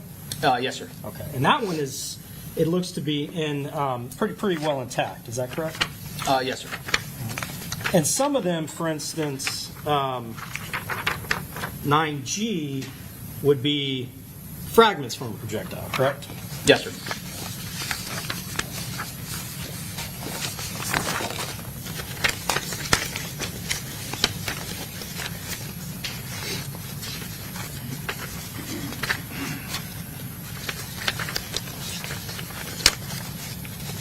One of the important characteristics that you might be looking for in these fragments, we can see it somewhat, for instance, in this one, 9T, would be these striations in the projectile, correct? Yes, sir. That's rifling? Usually, rifling could be the crimping at the edge. Depends on where it is on it itself. But generally, rifling, yes, sir. And rifling, and this may have been covered this morning, but rifling, those are the marks that are left behind on a projectile from the barrel that the projectile travels through, right? That's correct, yes, sir. And that can be important in an investigation like this because firearms examiners can compare those riflings to other projectiles and to potentially other firearms to determine what caliber the projectile may be and what firearm might have fired it, correct? Yes, sir. So any projectiles that you find are pretty critical pieces of evidence, correct? Yes, depending on the quality of the evidence, but yes. Sure. We'll find them. Some may be so broken up they can't be of use, right? That's correct. Some, especially any that have rifling left on them, can potentially be pretty important. Yes, sir. Right. And then, I don't know if this was covered, but you didn't only collect projectiles from the scene of the shooting, but I believe the next day you actually also collected several projectiles from the Dodge Charger as well, correct? Fragments, but yes, sir. Fragments. And it was, maybe about 8 or so fragments collected from the Dodge Charger? I'd have to refer to my report, but that sounds about right. You listed them in your report, right? I did, Each specific one? Yes, sir. And again, those are pretty important because these are projectiles coming from the shooter who likely would have killed Mr. Jones, right? That's correct. Thank you, sir. That's all I have. Okay, Mr. Petridis? Okay, redirect, Mr. Harmon? Yes, Your Honor. Detective, counsel for Mr. Gathright just brought up NIBIN, so I want to talk to you about that. NIBIN is a process where shell casings are put into a system, and there's a screening process to see if they may be related to other shell casings that have been collected in other crimes or scenes. Yes, that's correct, sir. But even if they're associated, that is simply a screening process, correct? Yes, sir. The bullet or the fragment or actually in this case the casing for NIBIN that's being analyzed would eventually have to go to a crime laboratory for an actual microscopic comparison. So that's just an investigative tool that may lead to evidence that you would then submit to a firearms examiner or analyst at the Florida Department of Law Enforcement? Yeah, it's just for investigative leads only. Okay. And then you would base your findings or your investigation on the findings of that firearm analyst, correct? That's correct. And you have submitted evidence to the firearms lab at FDLE in the past? I have, yes, sir. How many times? More than I can count, especially in 5 years in homicide and 2 years, almost 2 years in the gun unit. A lot. Okay, a lot. And do you rely upon their findings? Yes. Okay. And you've been asked about the importance of projectiles and items located in crime scenes like this from firearms as to whether they are potentially important or critical evidence or and you responded, it depends on the quality of the item, correct? That's correct. It depends on whether it has characteristics that lend itself to comparison. That's correct. So if you have an item like the ones we saw where you have a flattened piece of lead with no rifling on it and no striations on it, that is of zero quality to a firearms analyst, isn't it? That's correct. Those cannot be compared to any rifle or to anything. That's correct. It's only items that touch the inside of the barrel where the rifling is that actually have imparted rifling where you could potentially compare it. Yes, sir. We usually send off more whole pieces, whole bullets, whole projectiles that we can get that have limited deformities to them, because we know that that's Right. best quality evidence. Now, in this scene, you had 31 shell casings, correct? Yes, sir, 31. All right. So at least 31 9mm projectiles were fired, correct? Yes, sir. All right. And if those 9mm projectiles were recovered, you would not expect them to match an AR rifle that is chambered in .300 blackout or 5.56, right? No, Different caliber class, right? that's correct. Okay. And if, like you were talking about, a high-powered, high-pressure, the same pressure that set off the alarm of the Tesla, if that high-powered round passes through automotive glass or sheet metal and fragments, like the rounds or the articles that you found inside of or may have collected from the Charger, and they fragment away from the jacket, or even the jacket is separated and it fragments, you can have items that have no quality or maybe some quality, right? Yeah, Yes. Okay, I can rephrase. Yes. If they fragment and the jacketing either departs from the core of the bullet or is deformed in some way, would you expect it to have value for comparison to No. to a rifle or to any other item? no, some of those fragments, when they start separating, are almost microscopic. Nothing else. Okay, may this witness be excused, subject to recall? Yes, Your Honor. Okay, thank you, Detective. You're free to go. State, you have a quick witness? I do, Your Honor. I would like to call Joa Randolph. Okay. And so before we bring the witness in, I want to alert the media that this is a witness that has requested that their identity not be portrayed as they're testifying. Okay? Thank you, Your Honor. All right.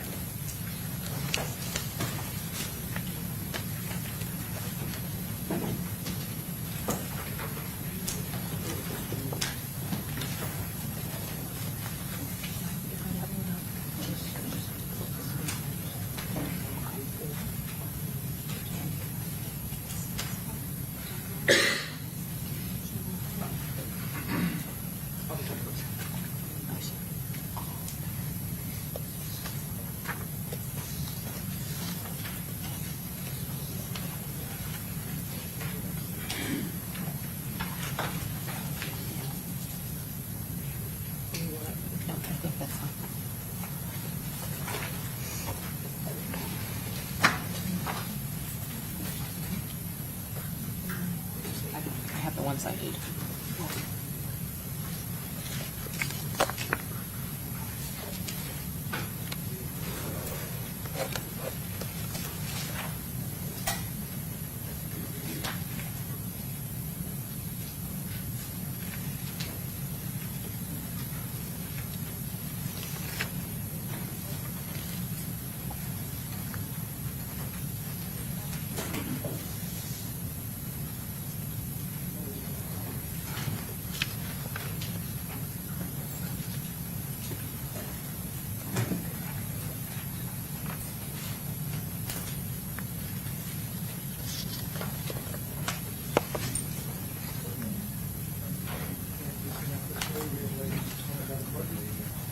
Do you solemnly swear or affirm that the testimony you're about to give in this class will be the truth, the whole truth, and nothing but the truth, self you got? Come this way. Who is this witness, man?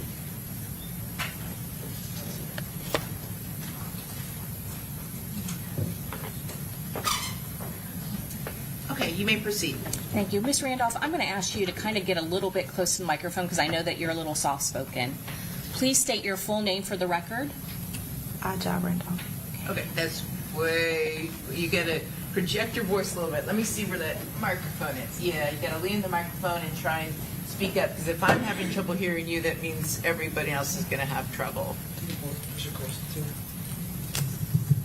Aja Randolph. Much better. Thank you. Ms. Randolph, what city do you live in? Jacksonville. How long have you lived in Jacksonville? My whole life. Can you say My whole life. your whole life? Okay. And do you know somebody by the name of Charles Jones? Yes. How long have you known Charles Jones? Since 6th grade. 6th grade? And when you speak, I'm going to ask you to kind of to get really close to that mic because this it the projects girlfriend? your voice out. You said that you know the girlfriend or Mr. the Jones friend? Who since is the it? 6th grade. Is that correct? Yes. Did Mr. Jones, did he like to rap? Yes. Did he do that even in grade school? Yes. Does he have a nickname now that he was an adult? Yes. What was his nickname? Foolio. Okay. And was there another part to that? Was there a name before Foolio that sometimes he also went by? I guess Julio. Foolio? Okay. Julio regularly. And let's go to June 22nd of 2024. Did you come down to Tampa during that weekend? Yes. Okay, and was that a Saturday? I don't know. Do you know if it was the weekend? Yes. Okay. Who did you come down to Tampa from Jacksonville during that weekend? Money. You said Monty. Is that a nickname for somebody by the name of Armani Turner? Yes. How do you know That's Armani Foolio Turner? girl, Monty. We're friends. Friends. And how long have you been friends with Miss Armani Turner? 7 years. 7 years. Back in June of 2024, was Armani Turner, was she dating Charles Jones? Yes. And you said you traveled down with her, is that correct, from Jacksonville to Tampa? Yes. And how did you get here? A car. A car. Who owned that car? Money. Okay, so it was Armani Turner's car, is that correct? Yes. Okay, I'm going to show you what's already in evidence.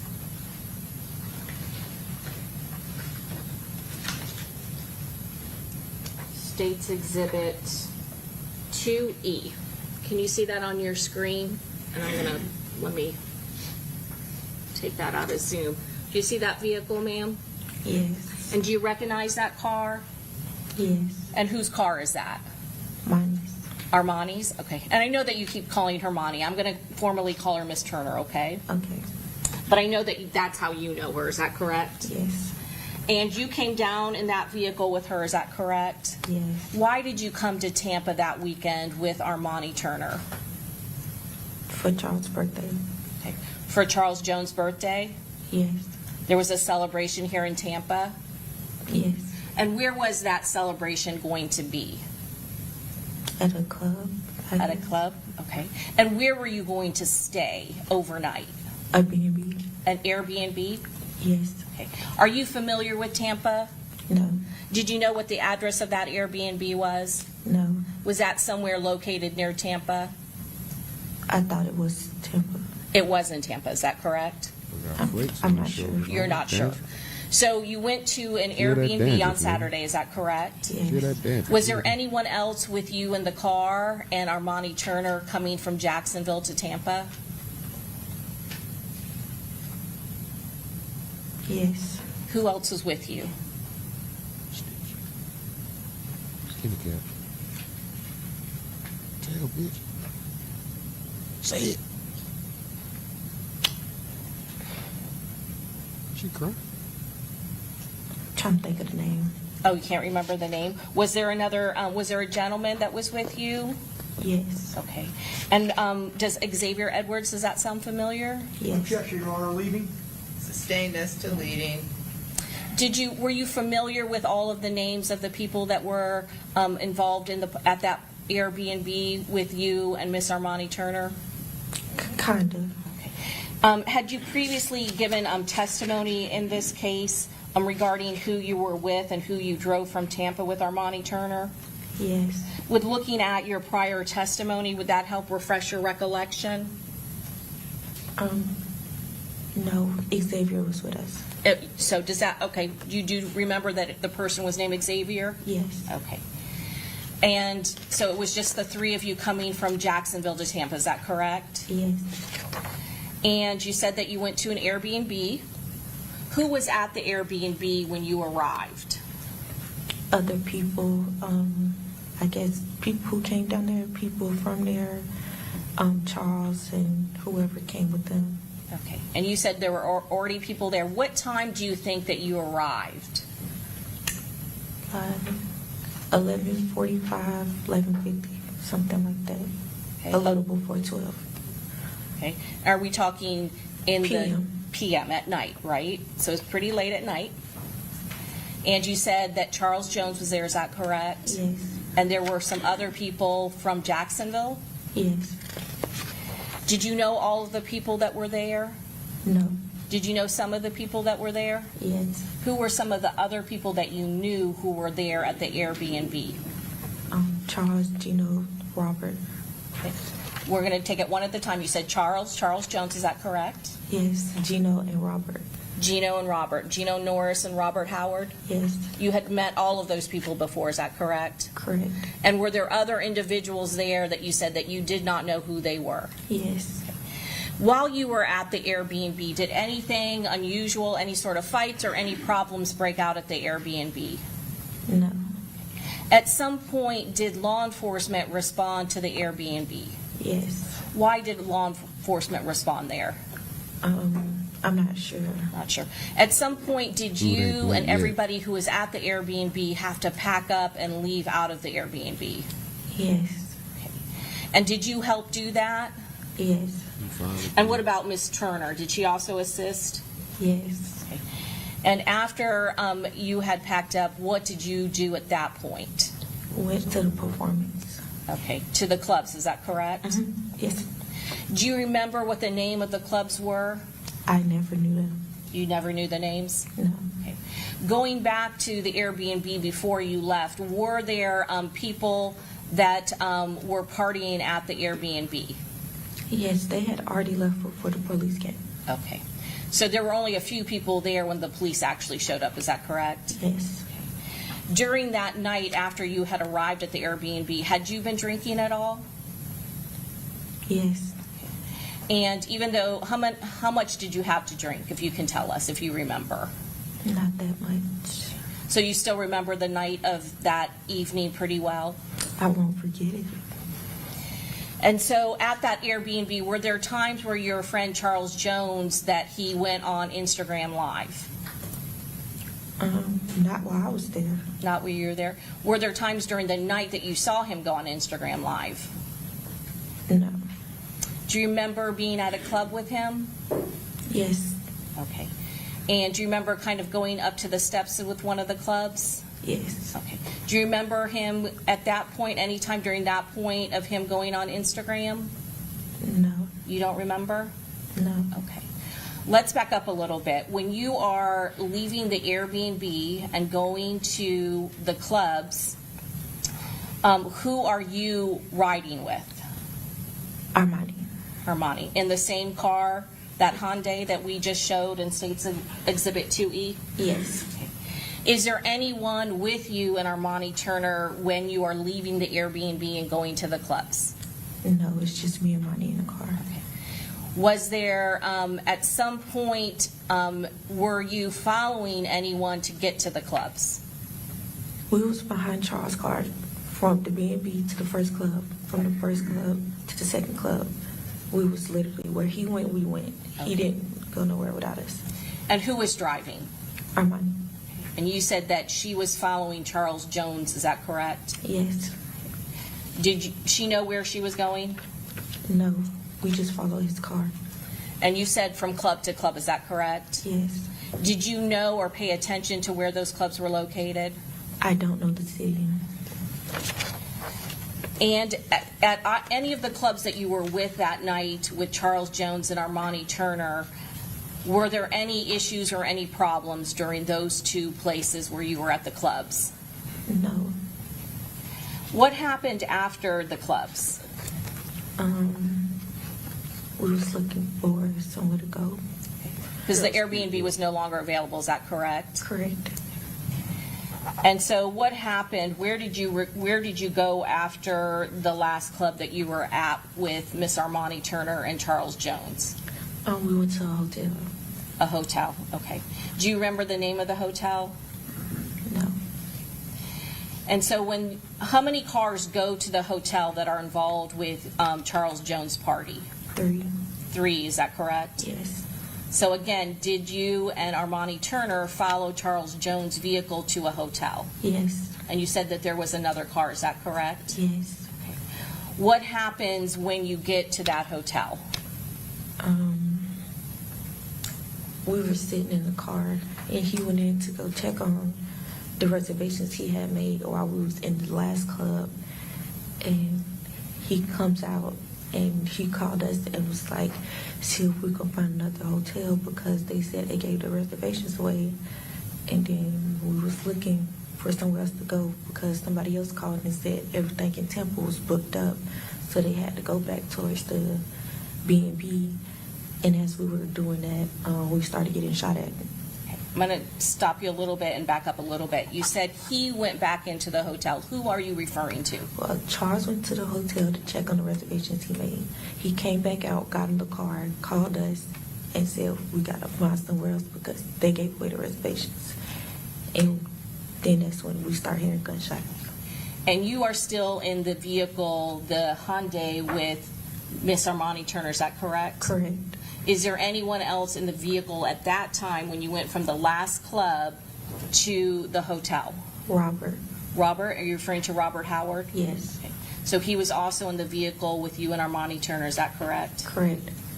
And then Charles Jones was in his vehicle, is that correct? Correct. And I'm going to go ahead and put 2E back on the screen. Do you also see the vehicle belonging to Charles Jones in this picture? Yes. And can you tell us what vehicle, where that's located in the photo? The black Charger. And it's right here, is that correct, ma'am? Yes. Okay, the one that I'm pointing to that is to the left of the photograph. Yes. And is that the vehicle that Armani Turner was following all night? Yes. Okay. Prior to getting to the hotel, did you or Armani Turner or anyone with you, or you yourself see or be alerted to anyone following you? No. Were you paying attention or expecting any of that to happen? No, I was out the window. And you said at some point you were at the hotel, is that correct? And Charles Jones comes back out. Yes. And you're just seated in your vehicle, or I'm sorry, in Armani Turner's vehicle, is that correct? Correct. Okay. And where are you seated in the vehicle? Either the passenger seat or in the back seat. And you don't remember where you were seated? No. I was in both because we were sitting for like a little minute, so I went back and forth. At the time that the gun started going off, I don't know if I was in the front or the back. So during different rides that night, you had changed your position, is that correct? I changed when we was sitting in front of the hotel. Okay. And so what happened? You said you started hearing shooting, is that correct? Correct. What happened when you heard the shooting? We was trying to figure out where it was coming from, and then as it got louder, we started to drive off, and then we ended up hitting the other car that was with us. And who was driving at that point? Monty was still driving. And you said that she ended up hitting the other car that was with your party, is that correct? Mm-hmm. Did you know who was in the other car? I think his cousin or Charles' cousin or something. Charles Jones' cousin, is that correct? Yes. Okay. Did you know what his name was? No, I don't know him. What happened after those two cars, Armani, the car that you were in, and the other car hit each other? We pulled off. I guess we went separate ways, and we was driving down the street, and we seen another car pull out, and we thought that was Charles' car, so we turned around, but that car kept going. So then we rode down the street and found the police officer and told them we just got shot at, and then they wasn't listening, so we got back in the car and rode off, and they started following us, and we just led them back to the hotel and drove around until we found Charles' car. Okay. And was that the first time in States 2E where they're positioned? Is that the first time after you had left the parking lot that you saw Charles Jones' vehicle again? Yes. And was that, and I'm going to go to 2E. Oh, hold on one second. Oh, is that where I touched? Oh.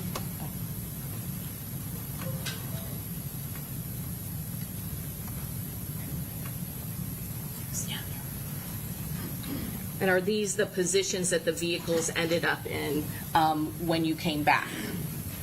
Yes, we stopped right here because we seen the car and the doors open. And when you got out of the vehicle, you said law enforcement at that point had been following you. Is that correct? Yes. What happened when you got out of the vehicle, when you were back at that scene in front of the hotel? They pulled guns on us and tried to arrest us for running away from them. And were you upset at that point? Yes. Okay, and what did you say at that point? We just got shot at. So you're trying to explain what happened? Yes. Okay. And eventually, did law enforcement then respond into the hotel? Yes. Okay. And were there also law enforcement officers from the University of South Florida there? I don't know. Okay. Were there some law enforcement officers that stayed with you and got information from you and Ms. Turner and Mr. Howard? Yes.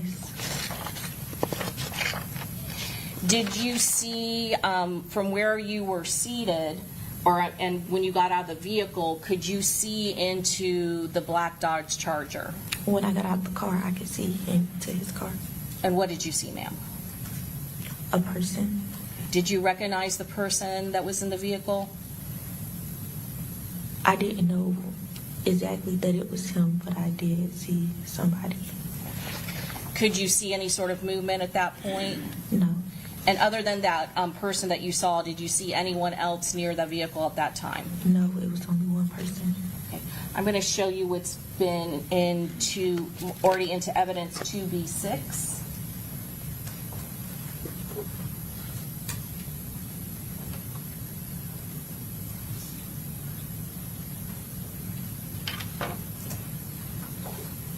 Do I gotta watch this?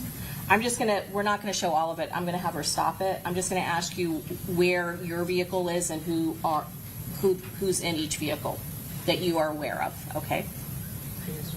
Yep, stop it right there. Okay, ma'am, you see where the black Charger is in this vehicle? I'm sorry, in this video, is that correct? Yes. Okay. Where is Armani Turner's vehicle, the vehicle that you are in this video? Directly behind it. Okay. And so that is the vehicle behind the black Charger under the portico, is that correct? Yes. Okay. Where is the other vehicle that is his cousin, where is that located? On the side of the driver's side. Okay.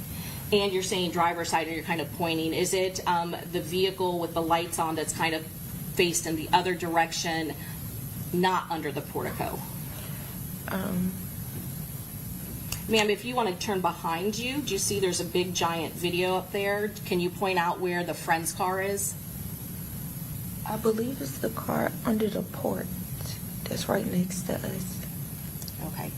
Can we, hold on one second. Because his car wasn't facing the same direction that we were facing. It was facing the opposite way. Right.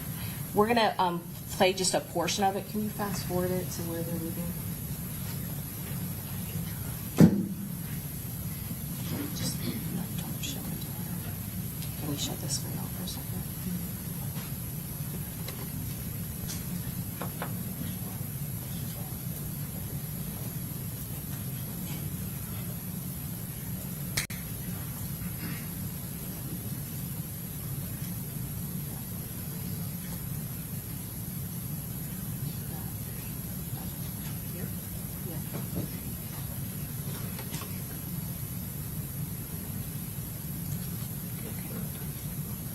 So I'm going to show you at this time stamp of 6:22. Do you see Armani Turner's car backing out? Yes.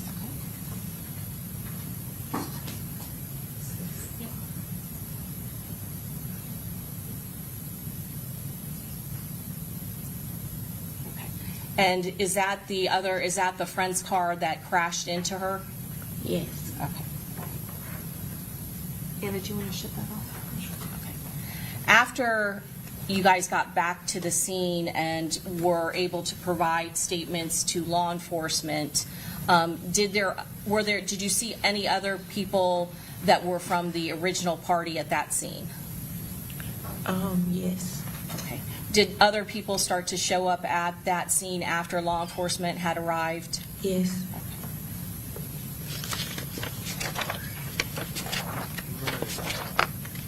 Do you know who Aaliyah Albritton is? No. Okay. Had you ever met her before? No. And you said that there were people from Jacksonville who you were not aware of, is that correct? Yes. And at some point, did Charles Jones, did his mother arrive at the scene as well? I wasn't there when she got there. Okay, that you had already left at that point? Yes. Did you, when you first got back there and you saw one person in the scene, had you seen what happened to Gino Norris? No. Had you seen what happened to Xavier Edwards at that point? No. When I seen them, they was coming out on a stretcher. Okay.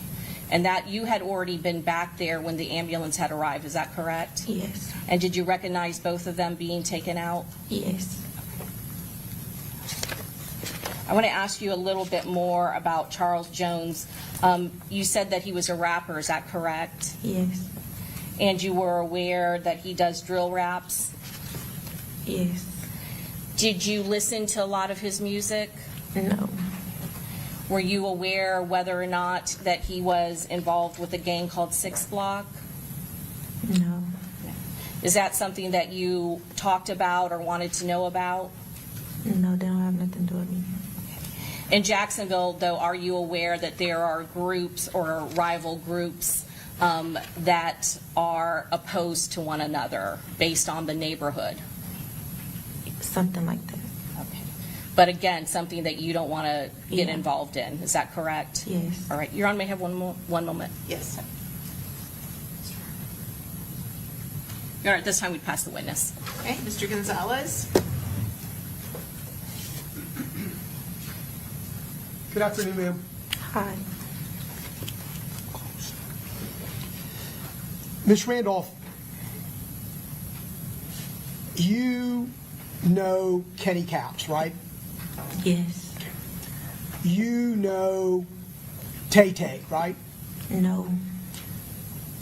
Are you familiar with a gentleman by the name of McCrae, Tafia McCrae? No.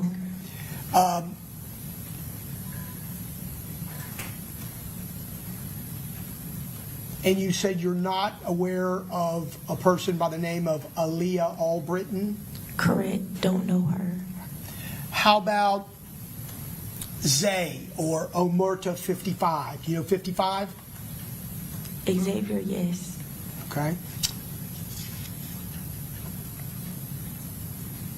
And for a portion of the time that you guys were in Tampa and you were going from place to place, some of those rides, Kenny Caps was with you, correct? One part of it? Yes. Okay. Do you recall which part of your trip he was with you? Yes. You got From some where 14. to where? Leaving the second club on the way to the hotel. Okay. And so there were two clubs you went to, right? One was the strip club? Yes. Do you remember the name of that club? I never knew the name. I just said If I were to tell you Teasers, does that ring a bell, or you just don't remember, don't know? no, I just don't know. Okay. And the second club, do you remember what the name of that club was? After spot? After spot. It was like an after, a place that doesn't open till late at night to early in the morning. Yes. Okay.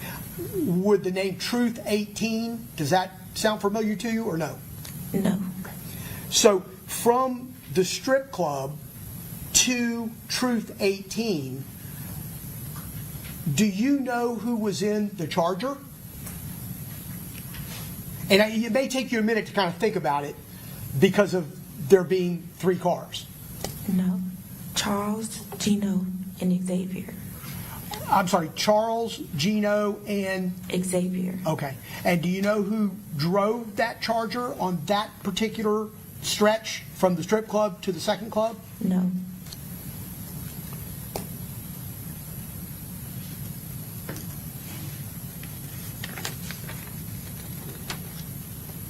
I don't have anything further. Thank you. Okay, Mr. Sonardi, any questions? No questions, Your Honor. Mr. Wise, any questions? Thank you, Your Honor. Mr. Petridis, any questions? Okay, redirect? No redirect, Your Honor. Okay, may this witness be excused? Yes, she may. Okay, thank you, ma'am. You are free to go. She was pointless. Am I missing something? Okay, very good. All right, members of the jury, it's 12:17, so we'll go ahead and take our lunch recess. We will reconvene at 1:15. And just remember my previous instructions, don't watch, read, listen to any news accounts related to this case, talk to anybody about this case, all right? See you all at 1:15. All rise.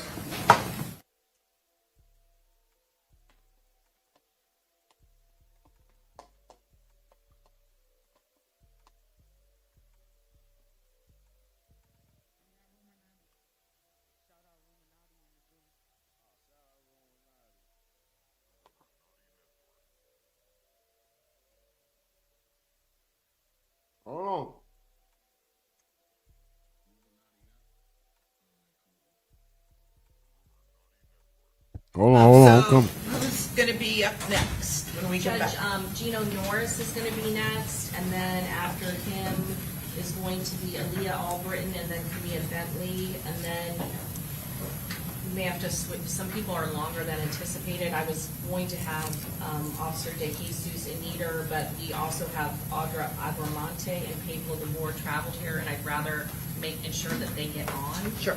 So I'm probably going to... So it'll be the lay witnesses first. Yes, Judge. Okay, that's fine. Okay, so everyone knows. All right, see you guys back here at 1:15. Court's in recess.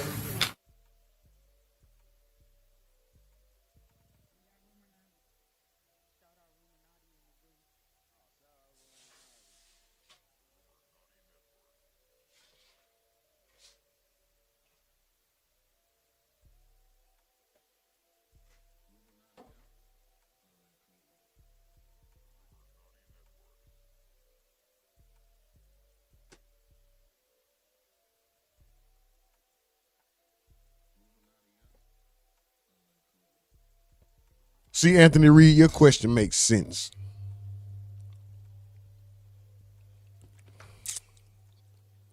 Anthony Reed, your question makes sense, and I understand why you asked that.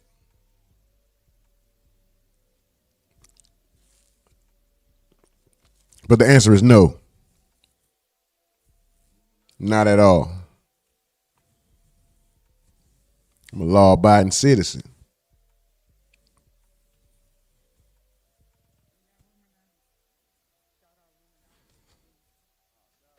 I just choose to wear a mask when I get on the internet. It's that simple. Shout out to you, though.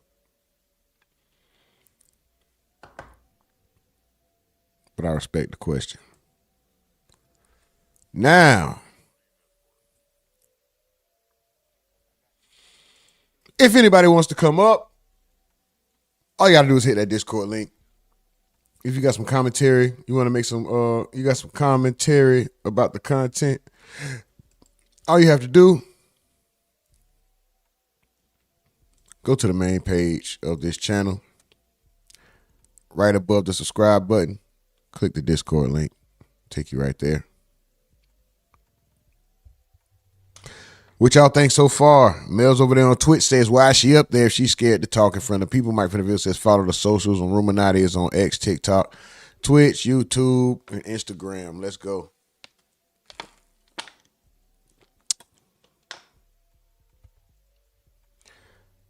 What do y'all think so far? Has any of the state witnesses has any of the state witnesses been effective to you thus far?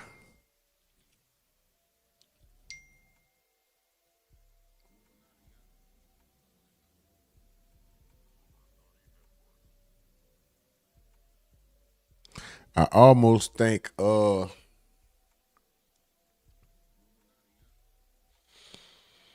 I almost feel like the opening statements were more impactful than any witness that's taken the stand thus far. The opening statements have been the most impactful. This trial isn't going to be that long, bro. You would think with 4 people being tried, this trial is not going to be that long, bro. These motherfuckers ain't, these people have no questions. The defense has no question for anybody that's taking a stand yet. for longer than 5 minutes.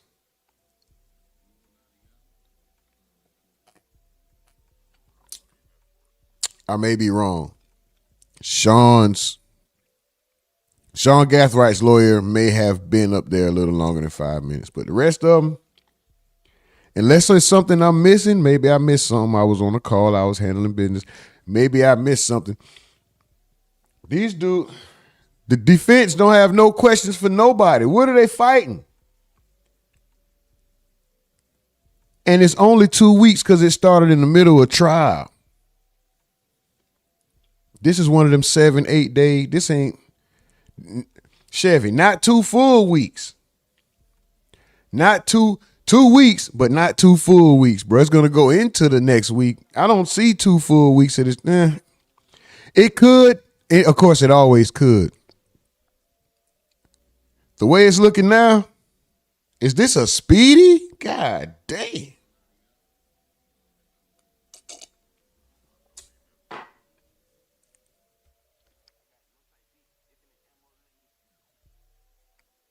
Hold on, y'all. We going to the Discord. If anybody wants to come up, go to the main page of this YouTube channel. Right above the subscribe button. Click this link right here. The first link you see. That blue one. Yep, that'll take you right to the Discord. You can chime in right there. All right, we're going to check the Discord out. Y'all give me a second. The screen might turn. Hold on, we're going to the Discord.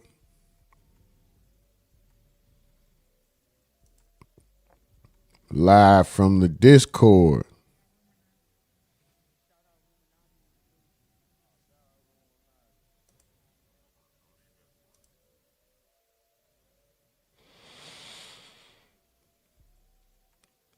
Mills, what's up with it? You want to chime in?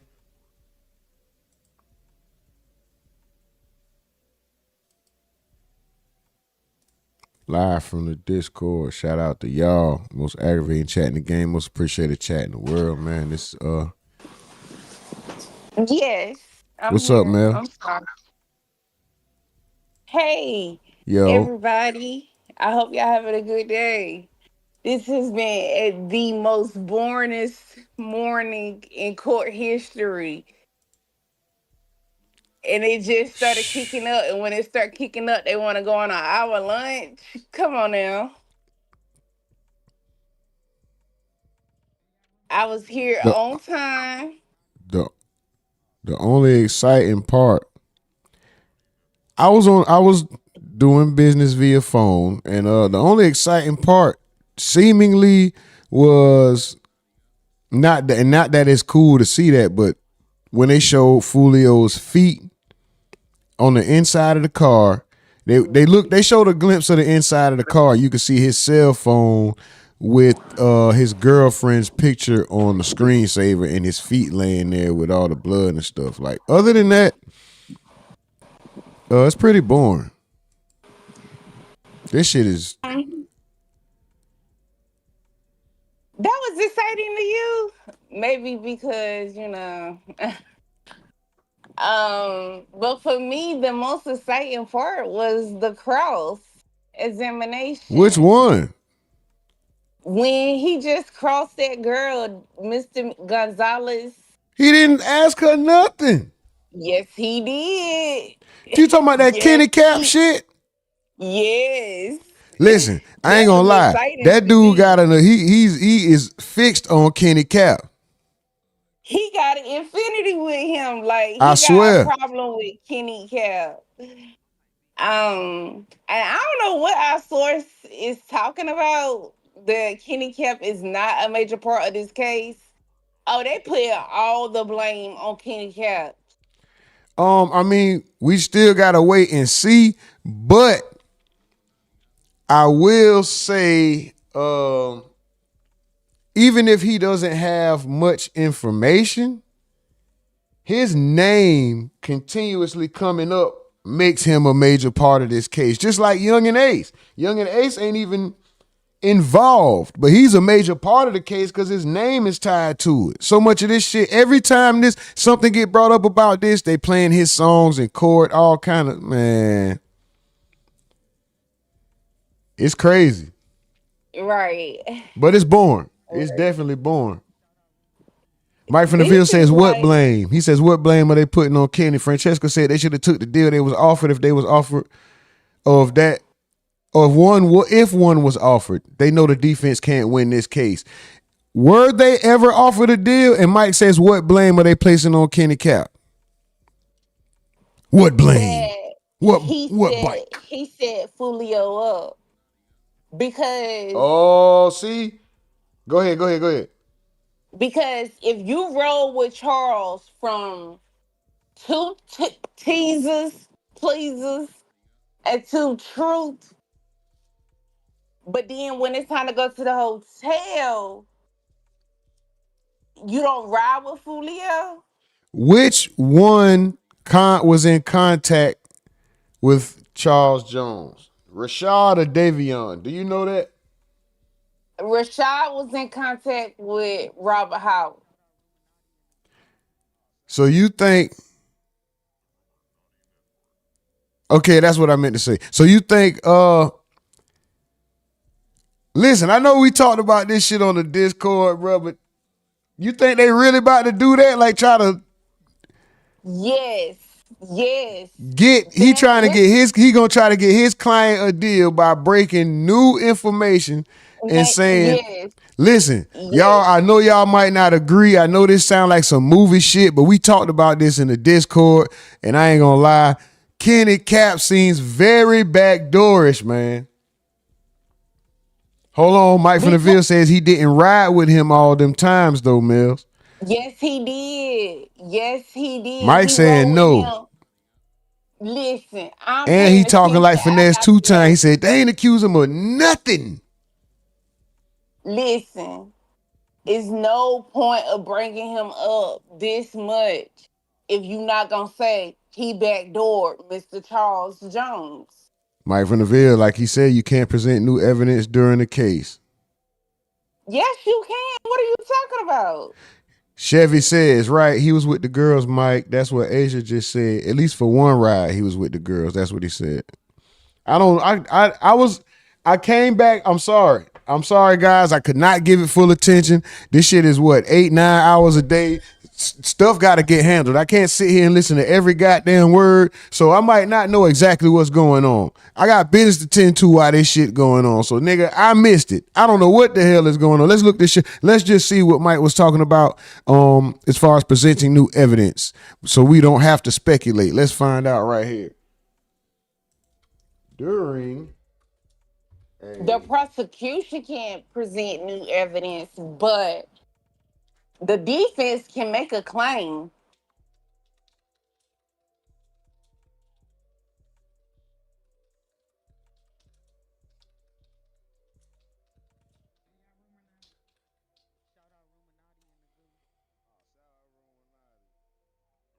Yes, the defense can present new evidence during a murder trial, but it requires approval from the presiding judge and must comply with procedural rules such as timely disclosure. While trials are structured, new evidence like recently discovered witness testimony and forensic findings can be introduced before closing arguments to support the defense's case. So they can,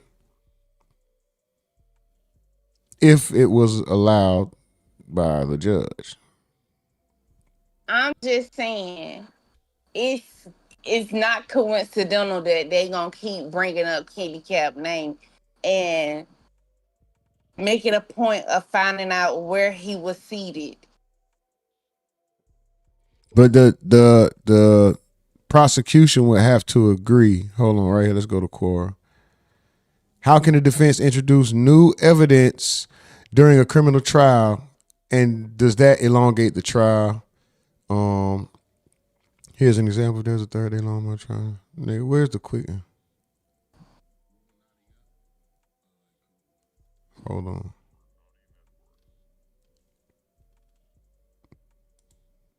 What were you saying? Go ahead. was just saying was that finding out where Kenny Cat was seated.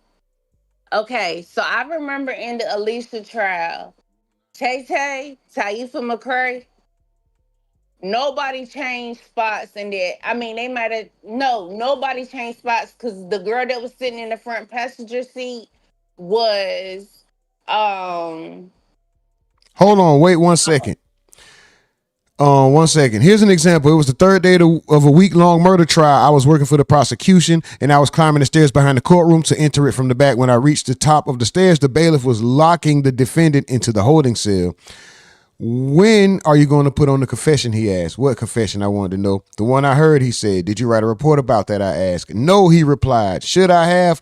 Quick, I said. Tell me what he said. I immediately reported the information to the defense attorney, and we spent the rest of the morning arguing over whether the confession should be admitted into evidence. The judge allowed the confession into evidence. The case stood up on appeal, and the defendant is still in prison 30 years later. So it has to be agreed upon, but you can present. Okay, all right. What was you saying now, Mills? My bad. I had to get that out of the way. okay, We had something to clear just up. give y'all a rundown of the seating arrangements. Okay, going down to Tampa and Charles Charger. Ooh, that's a tough one. It was Kenny Cap driving, Foolio in the passenger seat, and Gino behind Kenny Cap. That's how the car was. I And think I recall hearing that somewhere. Okay. And in Charles' girlfriend car, I don't know, Monty. In Monty's car, it was Monty, Miss Rudolph, and Omerta, 55. And in the other car, it was Taifa McCray, his girlfriend, and Miss Albritton. Albritton. I think Al Britton is his girlfriend, I think. No, Albritton is the girl that was down there, and she, Miss Albritton, she was on house arrest. What the fuck Come was on, she doing down there? Anyway, go ahead. I got a good memory. They never that car. You can X that car out. They never switched cars. Only car that switched was the last time they rode from Truth 18 to the hotel. I don't know about that. I can't confirm that. My memory ain't I that can good. 100% confirm it for you. I My remember. memory ain't that good, so I can't confirm it. I can't stamp that. But I do recall something about the seating arrangements. I see Mike said, when did they ever mention them? I do recall something about that, because one thing I know It for was sure, in Alicia Kenny Andrews' Cap, trial. because Kenny Cap and Foolio was in the same car.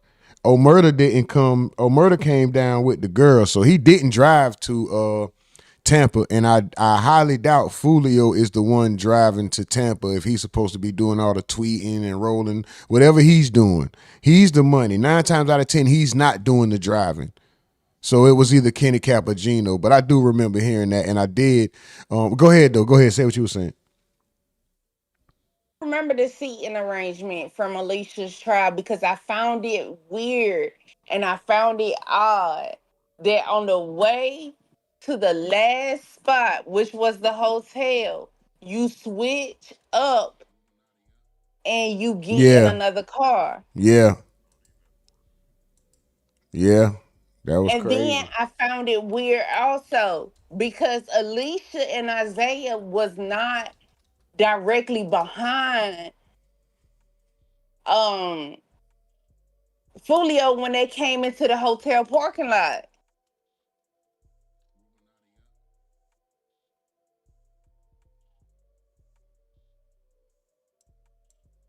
And the Impala was already pulling in.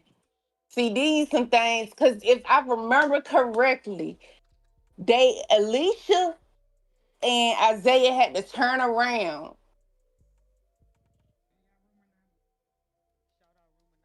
Just tell Mike bet $10 on You just told him.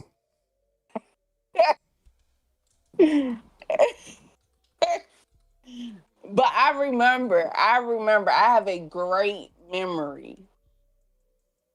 Was it day 7? What day did Robert Howard take the stand?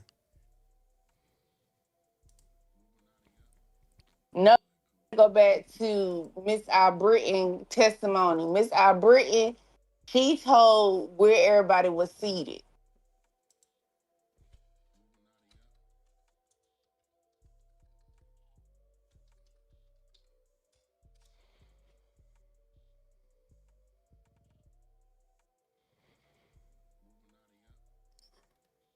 Man, one of y'all send me the link, man. I can't find this shit. But yeah, they Rashad Murphy done told his lawyer, which is Mr. Gonzalez, what happened. Because the only way you can get off is if your lawyer know everything. That's the only way you can get off.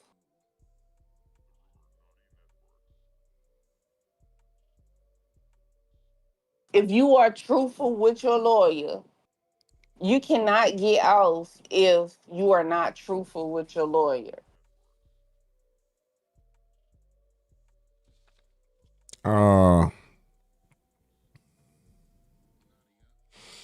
don't know, but it's about to start heating up, you guys. What they two people they say you supposed to be 100% truthful with, your lawyer and your doctor. That's what they say.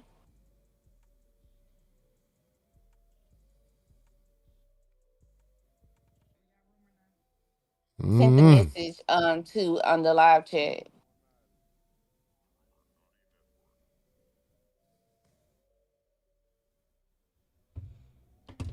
I don't know, man. It's crazy.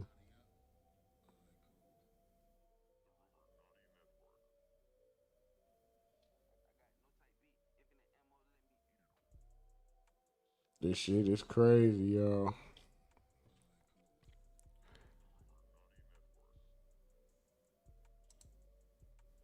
We shall see. Hold on, let me see something. Robert Howard gonna end up going down for this? I don't know. Is he gonna be accessory before the fact? I don't know.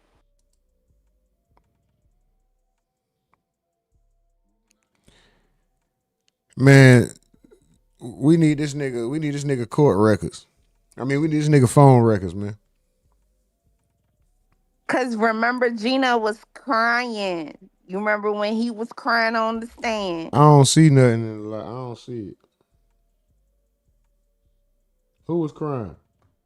Gino. He was saying the only time Kenny Cap was not in their car was when they went from the hotel. I mean, from the last club to the hotel.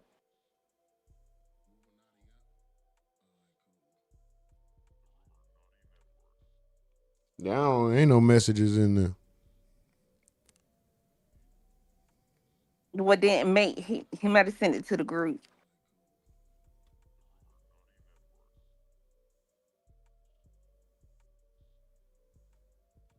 But everybody is having fun watching the trial. It's been a little boring today, but It's a boring ass trial.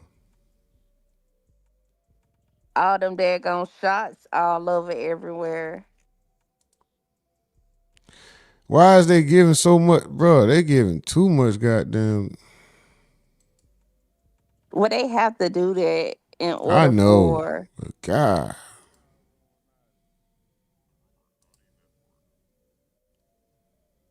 But I didn't think it came through a officer. I thought it came through a crime scene tech.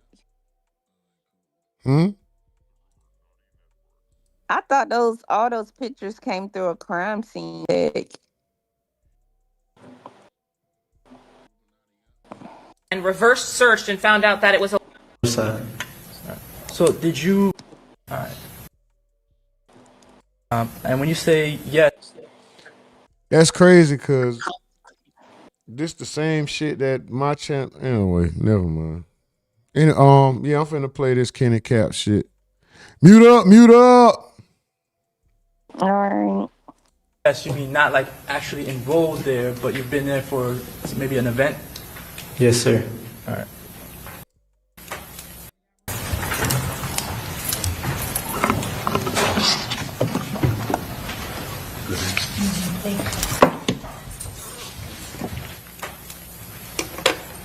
All right. Good afternoon, Mr. Howard.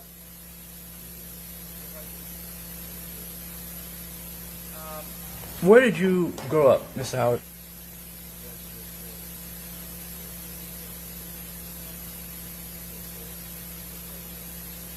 Fifth.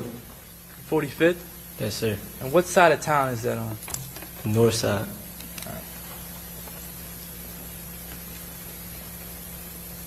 And how old are you? 23. All right. Did you go to Rains High School? No, sir. Have you ever been to Rains High School? Yes, sir. And when you say yes, you mean not like actually enrolled there, but you've been there for maybe an event? Yes, sir. All right. And what events have you been to Rains High School for? Francesca, Alicia's sentencing has been moved, basically postponed. We're waiting for a new sentencing date since Judge Cisco got taken off the case. The new judge is going over all the information and probably gonna. She might end up with a whole new trial. I don't know. Christopher says, I don't think Kenny Caps would have been in no car with bullets flying if he had something to do with it. Yeah, that's kind of like when people say Suge Knight got Tupac killed and he told the shooter, like, just graze me in the head. Like, what? Basketball games. But I did pose the same question, though. I ain't gonna lie. I did ask the same question. Is this nigga Kenny Cap the back door? Hey. Chevy says, I heard new judge was on another case, too. God damn. Football games. Do you know what years? Several years. 2018, 17, 16, etc. Do you or are you familiar with Alicia Andrews? Yes, sir. All right. You know her from this case or you know her from before? A little before. You were familiar with Alicia Andrews because you'd seen her around? Yes, sir. All right. But you didn't have any personal relationship with her? No, sir. How did you see Alicia Andrews around? Social media. So you saw her page on social media? Yes, sir. Do you remember if you followed her? I don't remember. All right. And when you say you saw Alicia Andrews on social media, was this in like the 2018, 2019 time period? Yes, sir. All right. Block. Yes, sir. All right. In your view, is 6 Block a gang? No, sir. What is 6 Block? Apartment complex. And so it's not a neighborhood necessarily? No, just Who was talking about the seating arrangements? He ain't gonna say nothing about no seating arrangements here, I don't think. apartment. Yes, sir. You know of an individual named Gino Norris? Yes, sir. He was with you on the night of Charles Jones's murder? Yes, sir. And Gino Norris, is he affiliated with 6 Block? Yes, sir. All right. Is he related to Charles? Was he related to Charles Jones? Is that ratting? Why are you gonna say? You know, we trying to call everything snitching nowadays. Fuck it. Not that I know of. Were he and Charles Jones close friends? Gino Yes, sir. and them. All right. It was Gino on Norris day was 2 shot of the on the trial. night that Charles Jones. Huh? It was day 2 of the Where trial. Gino at? Where Gino testimony at? Where that nigga? Passed away. I think so. Is Gino Norris a gangster? No, sir. Is anything close to a gangster? No, sir. And why do you say that? He's a human being. Fair answer. But is Gino Norris involved in any of the rap music back and forth? No, sir. Is Gino Norris known to have committed any criminal acts? No, sir.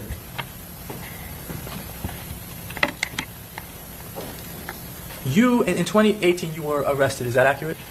Correct. All right. And the arrest from 2018.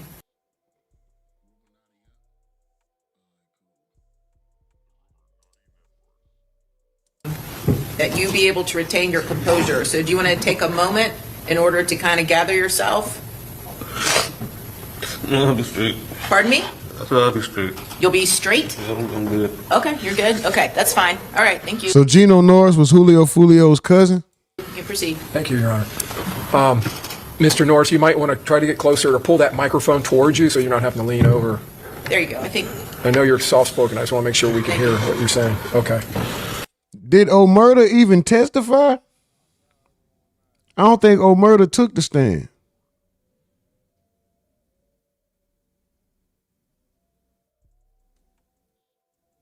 Christopher Hogan, I don't know if Omerta took the stand. Did he? Am I tripping? Good afternoon. Would you please state your name and spell your last name for the court reporter? No, And Mr. Norris, you live? What city do you live? So I hope he take the stand this time. Yeah, I was about to say, I don't think he took the stand. He told more to say cheese than he did to the police.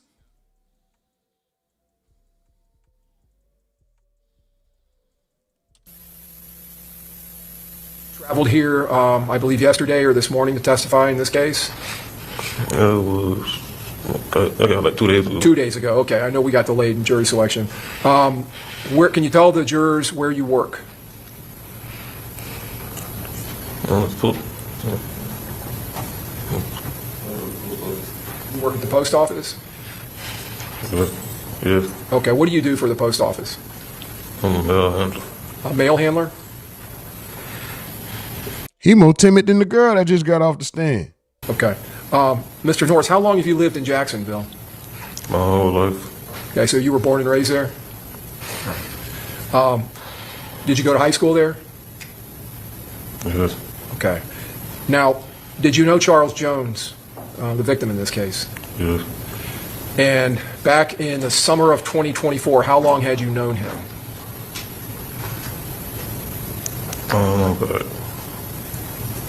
About 10 years. About 10 years? Do you remember how you met him? Not exactly. So why does she have this video titled "Victim Breaks Down as he described cousin Julio Foolio's fatal shooting," and the nigga just clearly... Not exactly. Okay. Now, your friendship with him back in June of 2024, was it just that, a friendship? Yeah, like cousins. Like cousins? Oh, that's why she said it. We like cousins.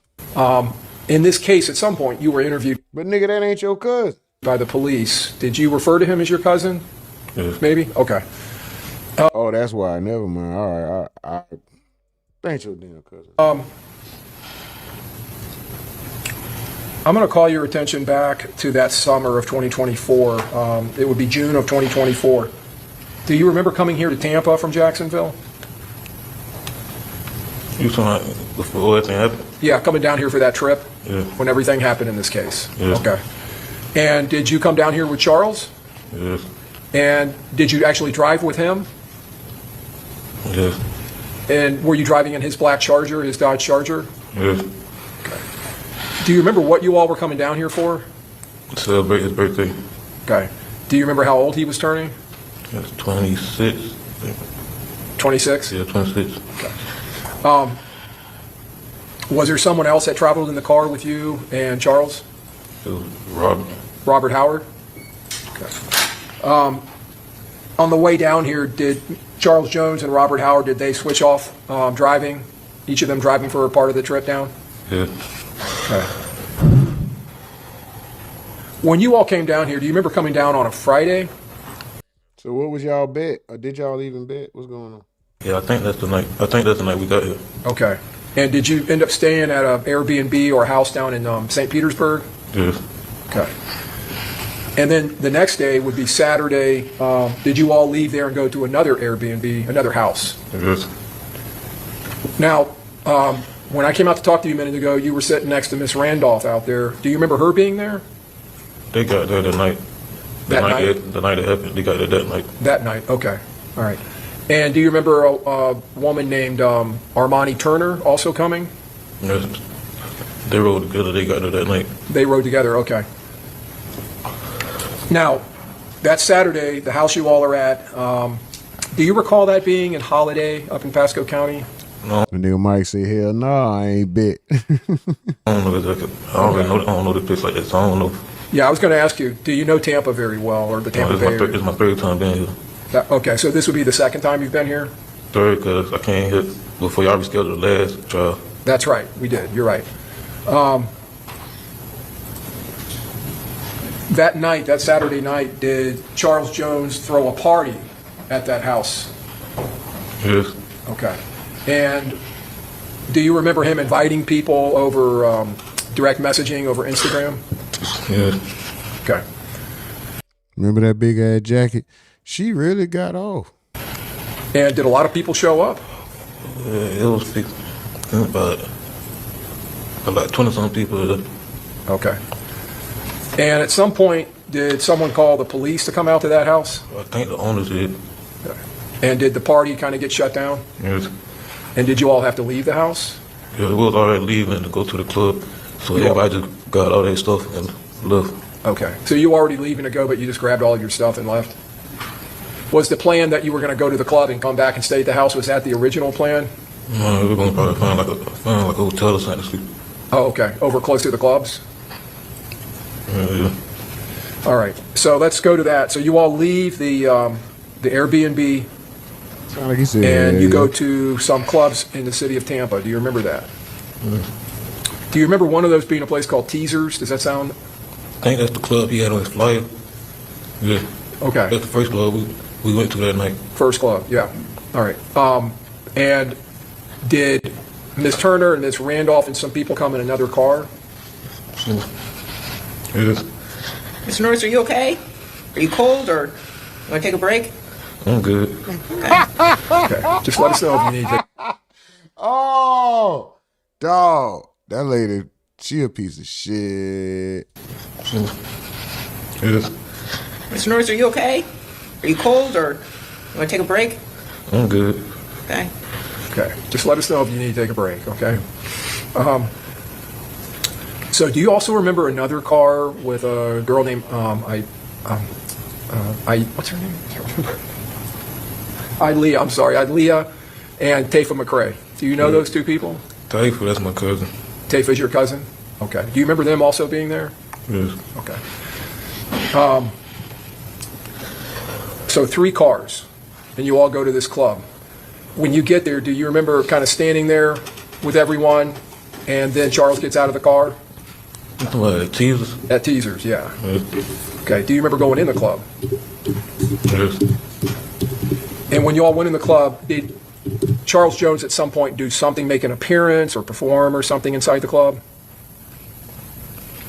Yeah, we went but we went in that alone. We went to the other club because it was like... What? What the fuck did this nigga... Hold on, bro. Come on, bro. And when nigga speaking literal gibberish. you all went in the club, did Charles Jones at some point do something, make an appearance or perform or something inside the club? Yeah, we went in that alone. We went to the other club because it was like the court was like boring, so we went to the other club. Sorry. Yeah, I couldn't hear that either. If you could try to speak up. I said we went in, but like the club was like boring, so we ended up going to the other club. Okay. All right. So you go into that first club. We went in, but like the club was like boring, so like we went to the like other club, like Teasers, and that's a strip club. There are strippers in there or women that are dancing? I think so. Okay. But there's a lot of folks in there. Yeah. Okay. Unless this nigga was shot in the mouth, there's no reason he should be talking like that. God. You leave there, and then you all drive over to another club? I think Truth 18. Truth 18, okay. Do you remember that club, the Truth 18 one, being up on a second floor and you had to go upstairs? Yes. And did you all end up going into that club too? Yeah. At some point, do you leave Truth 18 and start driving to a hotel? Yes. All right. So let me talk to you first of all about Teasers and Truth 18. When you're in those two clubs, any issues with your group or anyone else? No, there wasn't no issues. That whole week, it was going good till the shooting happened. Okay, so it's going good till the shooting, okay. So you didn't have any beefs, no one had any beefs with anyone, any fighting, arguing, anything going on in those clubs? No, sir. Okay. When you leave Truth 18, you all end up driving to a hotel. Do you remember pulling up in front of the hotel where the entrance is? Yeah, that's when he went there to see about the rooms, and they came back saying we couldn't get the rooms, so that's why we were sitting there trying to find another hotel. Okay. So that's what Charles Jones was doing. He was looking for a hotel on his phone? Yes. All right. Now, do you remember being in the back seat behind Charles Jones? Yes, I was in the back seat, laying down. Then I was up like when he got back, but I fell asleep a little bit after. Okay. So you fell asleep after that, after he came back to the car, or you started dozing? Yes. Okay. Do you remember being woken up at some point, or woke up? Yes. So you wasn't sleeping for a long time, so nigga, you wasn't sleeping that hard. Hold on, bro. You wasn't sleeping that hard. Did he just not want to testify, or if you just, well, he could have been drinking. To his defense, he could have been drinking as well. There's no telling if he was inebriated on other substances as well. There could be other things outside of liquor. So I digress. The car hit, I don't remember exactly what he hit, but the car hit something that woke me up. I'm sorry. The car hit something and woke him up. I'm just saying, how knocked out how sleep do you have to be? He had to be drunk. It had to be a drunk sleep, like almost a pass out, blackout sleep for those gunshots to be hitting that windshield. And Foolio, O'Murder, and Gino, the whole entourage, they hadn't been sitting there that long for somebody to fall into a deep sleep, what they call REM sleep, your REM sleep, for you to be that sleep, nigga, to where nothing wakes you up. Unless it's other substances involved. I'm just not, I don't know. Am I missing something? You wasn't that sleep. That's beside the point anyway, right? It's not like he had something to do with the conspiracy or anything, or he has anything to do with it. He's a victim. But I'm just wondering, how were you that much sleep that nigga? It took for the car to jump the curb, and damn near feel like it's crashing for you to wake up. Them gunshots and niggas saying, oh shit, that wasn't enough to wake you up. Like, nigga, I would have been up, bruh. Like, what is he not trying to say? Because niggas was mashed up. You can't see who it is. So unless this nigga was in on a conspiracy, see, now we got to do some speculating tinfoil hat shit, right? What made you want to lay down in the back seat? What made Kenny Cap switch cars? See, now we got to do some fake tinfoil hat conspiracy theory shit. I hate doing this because it make you look foolish sometimes, and it could be so far drawn, and you be so wrong. But anyway, we just talking about a drunk nigga that at the end of the day, it was a drunk nigga sitting in the back. He's probably drunk, probably on a pill or something like that. He passed out. That's what it sounded like, really. Before the car hit something and that woke you up, did you hear any gunshots? No, I ain't hear any of the gunshots. Okay. And you think that nigga Mike from the Ville say, didn't he get hit? That ain't wake him up. Facts. So you got hit and you didn't wake up until, bro, you see what I'm saying? When it don't make sense. You could easily look at something and go right past it and be like, oh, okay, it's probably because of this. I'm trying to give him the benefit of the doubt with alcohol, with possibly pills, with, other substances. I'm trying to say maybe he was smoking super duper weed and I don't know. I'm trying to give him a benefit of the doubt and not put a tinfoil hat on and not make a conspiracy theory. But nigga, you got shot and didn't wake up? The car had to go over a curb and do all that bam, bam, bam. Yeah. Nigga, you got shot and didn't wake up? Come on, bro. Something sound weird. You were asleep at that point? Yes. After the car hit something and woke you up, can you just tell the jurors what you saw inside of the car at that point? First thing I saw was Foolio laid up. So I was really thinking like it was a car accident. First thing I looked up, saw the... Sorry, I can't. talk slowly and clearly, okay? I know it's difficult. So what happened when something hit the car? What did you see? You said you saw Foolio laid out? Yeah, first thing I saw was Foolio laid out. I thought it was a car until I looked up, saw the bullet holes, and I saw Zay covered in blood yelling. Okay, so you thought it was a car accident, and then you looked up, saw the bullet holes, and you saw Zay. Is that Xavier Edwards? Yes. You saw him covered in blood? Yes. All right, so let me talk to you about Xavier Edwards. I don't know if we talked about him yet. So Xavier Edwards was also there at the clubs with you all? Yes. And he was driving the Dodge Charger coming from the clubs to the hotel? Yes. Okay. And he's covered in blood. Is he saying anything at that point? Yes, he was yelling. What was he yelling? And you can say exactly what he said. How can he be trying not to testify while being on the stand? That's clearly testifying, right? So there would be something that he's trying to leave out. But what information would he have to leave out if the shooters wore a mask? What is he scared of? Does he know more than he's saying? Because he's on the stand testifying right now, right? If he was like yelling like fuck, like I don't mean exactly everything. I just remember him yelling fuck. Okay, so yelling fuck. Yes. Okay. Well, did he appear to be upset? Yes. Okay. At some point, do you all leave the car and go somewhere? Yeah, he ended up me to come on, and that's when we went inside the hotel. You all went inside the hotel? Yes. Okay. Now, at that point, when you're in the car and you get out of the car and start going into the hotel, do you know that you're wounded? No. Okay. Do you know that Xavier know that you're wounded? No. Okay. Do you know that Xavier is wounded, though, because you can see blood, right? Yes. And you've seen the bullet holes in the car, so you know that something happened with gunfire. Yes. All right.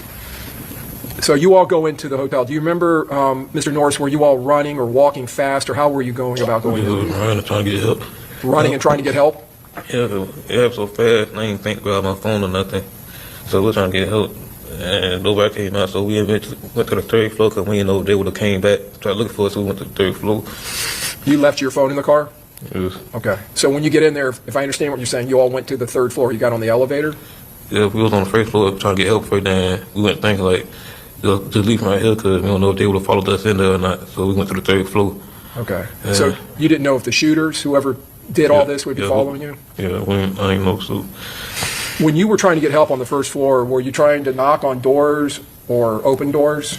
Knocking, yelling out for help. Yelling out for help? Yeah. Okay. So you all get on the elevator, you go to the third floor. Do you get off the elevator on the third floor? Yeah, we got out the elevator, and he didn't like feel like he was going to pass out and land against the wall. And he told me to check his head, see if he was shot. And that's when I realized I got hit. When I looked down at his head, I saw a hole in my arm. Okay. So you were asleep and got shot, and then your adrenaline started running. You didn't realize you was hit till the car jumped over the cow jumped over the moon. The car jumped over the curb. Then you get upstairs on the third floor when you look at another nigga. That adrenaline come from being in them situations. And you not realizing you hit when you, never mind. Anyway, I'm gonna say this. Everybody reacts differently. What you may do in a situation ain't what you can't expect somebody else to do that, right? So where it seems like what may seem wrong to me or seem like a weird reaction to me may be actually 1,000% natural for the next person.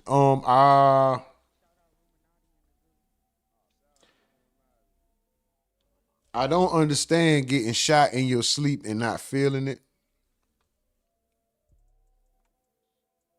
I'm sorry, that I'll never understand. But this dude is traumatized. He's scared. And I understand that as well. Him speaking shaky. It could be him recounting the event. It could be a pain pill kicking his ass.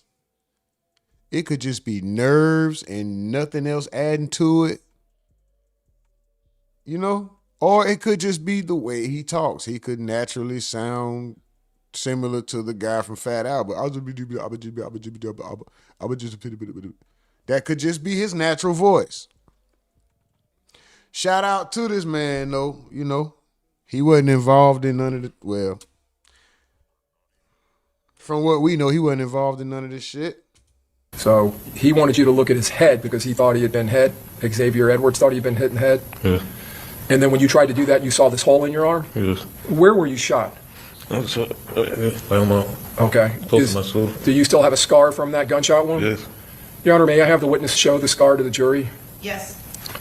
Mr. Norris, if you can stand up and just kind of move about, so turn around so that these folks over here can see your arm. Okay. Now, you can go ahead and have a seat again. Thank you, sir.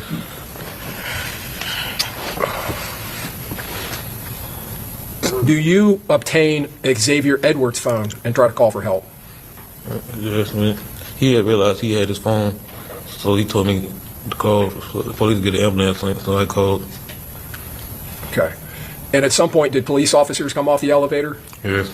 And when the police officers came off the elevator, did they come down the hall towards you all? Yes. We were like directly in front of the elevator. You were right in front of the elevator? Yes. Okay. He's talking through his teeth. Excuse me. It could be a pill kicking his ass. For those of you who ever taken a prescription pain pill and you're not a pill head, but you may have been prescribed them because you had to have them at one point in your life, you'll know them pills strong. You feel like a chill, like a that shit ain't excuse me, it's not a good feeling. That's why I don't like pills. I don't like pain pills. I don't like pills. But that shit had you shaking. He could be on a pill. He could be just messed up from having to go back over this event and recount this event. And he might be seeing it in his head, seeing it in his head. I'm talking like that now. Video player button. I don't like Shout out to, hold on. Somebody off mute. Oh, I'm still in the damn Discord. Hold on. Yeah. What's up with it? I just wanted to say that he had something going on with his mouth because they said that at the beginning when he started testifying. What they said? They said, can you speak up? No, the lawyer said that he had something when he first sat down. He was like, "I understand you got something going on with your mouth." Hold on, let me go back to it. Hold on, real quick. Don't mute up. Hold on, mute. Hold on, let me see. So, Mr. Norris, It was on this video? Yeah. Hold on. I can see you're upset. So, it's very important, however, That man, she said I could see you're upset. Not the judge. you be able to retain your composure. So do you want to take a moment in order to kind of gather yourself? I'll be straight. Pardon me? I'll be straight. You'll be straight? Yeah, I'm good. Okay, you're good. Okay, that's fine. All right, thank you. You can proceed. Thank you, Your Honor. Mr. Norris, you might want to try to get closer or pull that microphone towards you so you're not having to lean over. There you go. I think I know you're soft-spoken. I just want to make sure we can hear what you're saying. Man, he said you soft-spoken. He called the nigga soft. He said you're soft-spoken. I just want to make sure we can hear what you saying. That's what Bob Marley was talking about in the chat. Speaking of the chat, let me get off in there. Stay Striving Cheese says done by Tuesday or Wednesday. Yeah, this case could go by fast. Chevy says he could be traumatized for real, and he was trying not to sound like a snitch. It's a lot. It's a lot, bro. We might just be reading too deep into it, but you know, you gotta, when you question everything, right? Stay Striving Cheese says, oh my God, we know how the court works. The girl not telling shit. She seemed like she knows something, but she not saying shit. Oh, he must be talking about the girl that was on the stage. Big Homie Slim says, when I got hit, I was praying to Jesus, Jehovah, Allah, whoever. Please. Please let me get out this shit. Oh, man, nigga praying. I'm praying to gods I ain't know existed. Mike from the field says, didn't he get hit? That ain't wake him up. That's all I was saying. Chris Sims 9004 says he trying not to testify clearly. Well, he need to clearly testify. Get the hell on. Tasha Bacotes, is that Bacotes or Bacote? Shout out to you. He is scared, and that's his folks who got taken out. He's going to be a little shaky, especially if he's never been in the courtroom. I agree. Chevy says the Booty Club was lame. Oh, that's what the dude was saying when he talking about that left. Christopher Hogan says, I don't know why. Oh, it was a while ago. Oh, that was the O'Murder test. Oh, yeah. Nah, O'Murder didn't testify. O'Murder went to say cheese.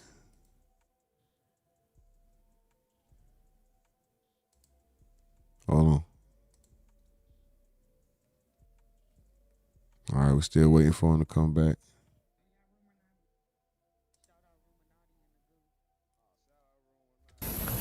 Did the police at some point try to help you with your wounds? Yes. And did they call for fire rescue for EMT or paramedics? Yes. And did those paramedics come up to the third floor That nigga say yes. eventually and assist you? And Yes. That it damn near sound like a pill kicking bruh ass. I ain't gonna lie, bro. Mr. Edwards? Yes. Do you remember being taken out of the hotel on a stretcher? Yes. Okay. Dang. All right, so let me approach first. Can I approach the witness, Your Honor? Yes. I'm going to show you what's been marked as stage 68A and just ask if you recognize what's in the photograph. Yes. You recognize that? Okay. Do you recognize that as Charles Jones' black Charger? Yes. Okay. You okay? I'm good. You sure? Yes. Damn. Oh no, that's trauma. Okay. That's trauma. We can take a break. I'm good. Okay. All right. And then I'm going to show you these photographs. This is states 25A and 25B and then 25C. Do you recognize the photographs? Yes. Are those photographs of you in the hospital, Mr. Norris? Yes. Okay. Y'all niggas better not laugh either. I know how y'all is, dog. Y'all niggas pieces of shit. Y'all niggas probably laughing over there at the nigga, bro, making jokes. Y'all pieces of shit, dog. If y'all laughing, dog. This nigga traumatized, bro. And he not like a street dude like that. No, I don't know. I don't know. That's what they said. But regardless, bro, that. All right, I tell you what, I'm just gonna have the jury step up momentarily. All right. Look at the look on the judge. Come on, Cisco. Tissues right there. Don't do that, Cisco. You're like paper towels.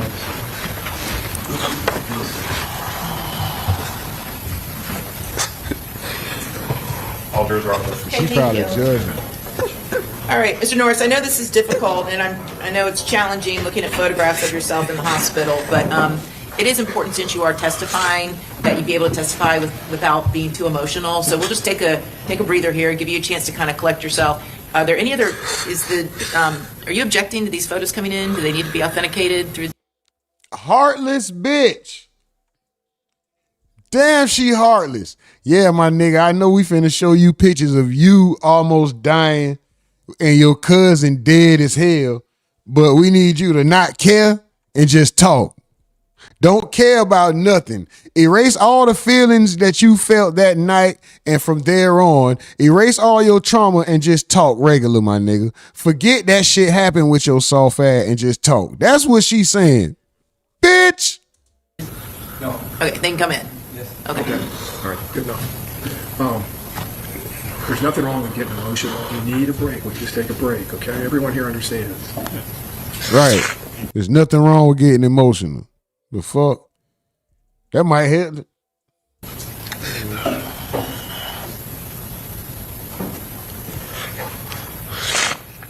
Oh, good. Okay.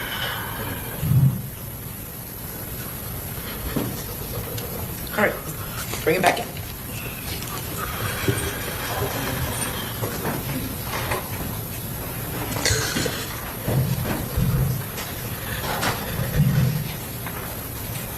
Cisco looked like she always on the verge of frowning or smiling, one or the other. It looked like she finna frown and smile at the same time. I don't know if this bitch mad or she think this shit funny or she want to say the N-word. I don't know what's going on.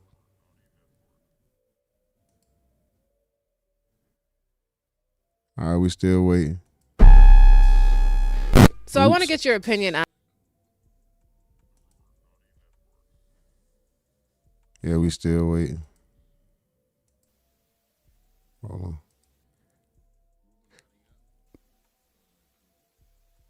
All right.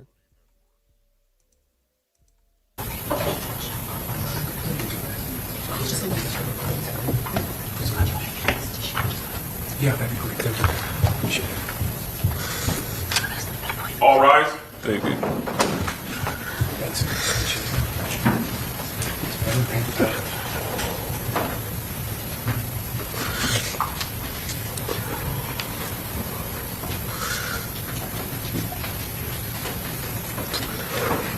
All yours are good.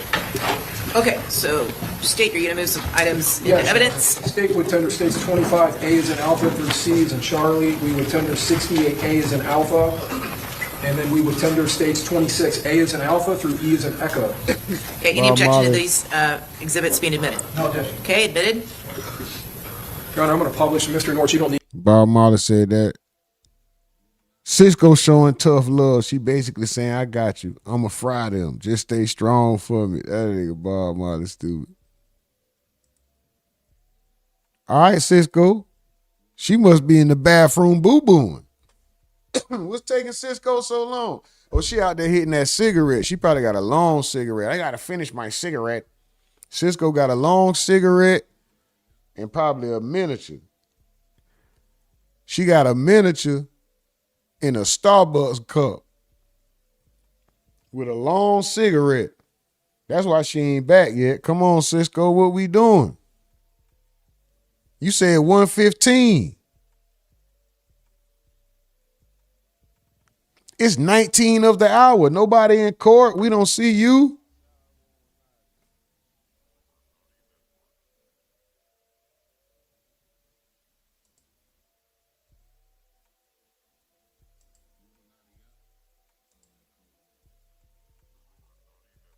Come on, box wine. Need to look at these. They're going to be up on the screen, but I'm just going to publish these briefly. This is stage 25. A, publishing on the overhead Elmo. States 25B and states 25C. Jason Pennis says, you know what they say, all rise for the judge. That's how they get you to bow down to him. Every time you sit down and get up. F that. Bob Marley said, Michelle Cisco, stay with that. Get back. Cisco is my girl. Mr. Norris, no, that's do you your remember how ass long you rumor were in the laughing at that hospital here in man Tampa? crying. That wasn't me, bro. Y'all nigga was finna laugh. I had to stop y'all. I know how y'all niggas Just a is, couple bro. hours. They could have patched me up. They said I was okay, but I had to wait on my parents to get here. You had to wait for your parents? Did your parents come down from Jacksonville to pick you up? Yes. When you got back home, were you working at that time? No, I was out of work for about a month or two. Okay. Were you working at Sam's at some point? Yes, I was working at Sam's around that time. Around that time? Okay. Were you able to go back to work? Yes.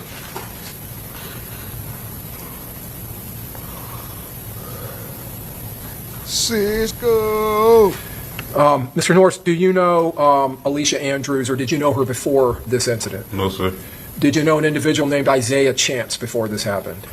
Not a chance. You probably tell him on social media. You knew who he was from social media? Did you know him by the name Gutta or Gutta Zay? Yeah, we followed each other on social media. Followed each other? Okay. You repeated this. Did you know either Rashad or Davion Murphy? No. Okay. And did you know a man by the name of Sean Gathright? No. Okay. And you've become aware of these people now since this case happened, I'm assuming? Yes. Okay. You have one moment here, Ron? Yes.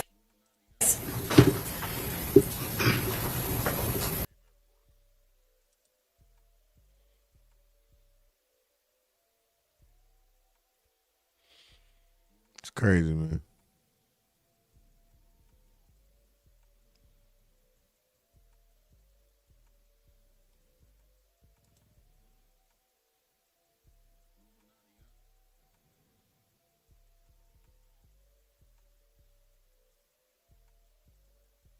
Scintillating Whip says not gonna lie, if they never came out and showed Foolio's funeral, this dude could have been tricking us with the voice on Instagram post. We would have thought it was him. Council's present. He did sound kind of like Foolio too. You guys ready to go?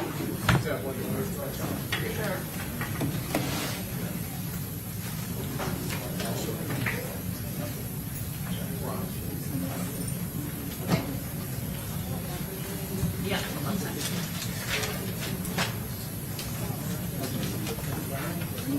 25, A through Z.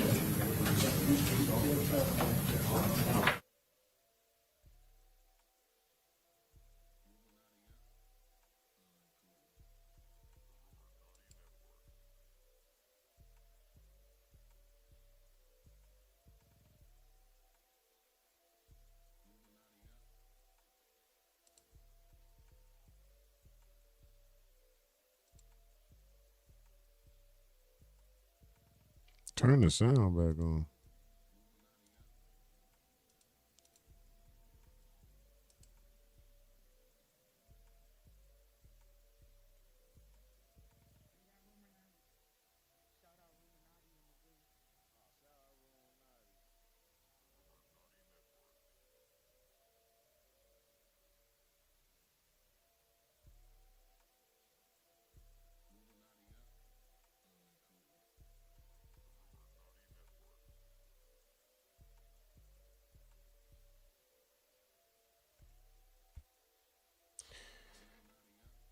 Oh my God, you see some of the most hateful people in these chats, man, in these crime,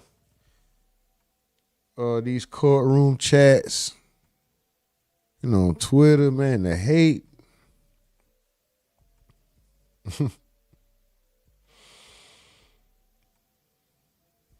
It's crazy, man. Y'all so racist and hateful. Should be ashamed of yourselves.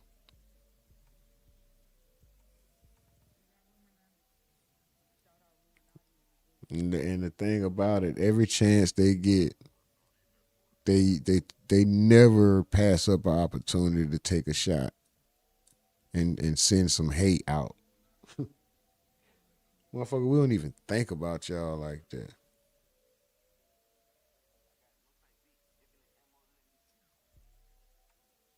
We don't see y'all and want to say some hateful shit. We don't see y'all and instantly have the mind to offend y'all. What's wrong with y'all?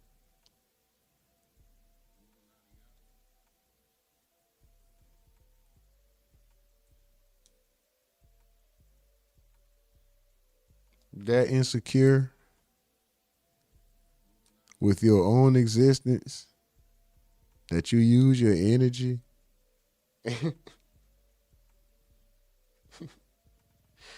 That's what it must be, because I'm looking at this like, why would there was no need for that. And this, oh my God. And they let it happen too. These crime network chat rooms, they sit right there and let it happen. Just, Yes, Your Honor. Thank you, Deputy Libby. I wish I could take you home with me. Make that announcement every time at my household. Okay, so State, we ready?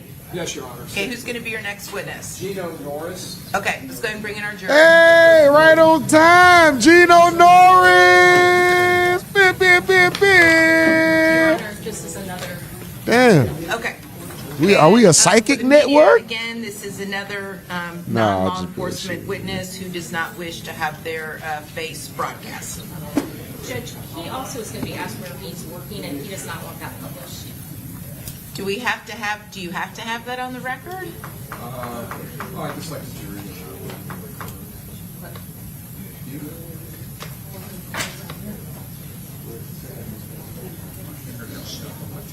Can you just ask him if he has a full-time job without disclosing where? And just do that. Okay, we're ready. All rise.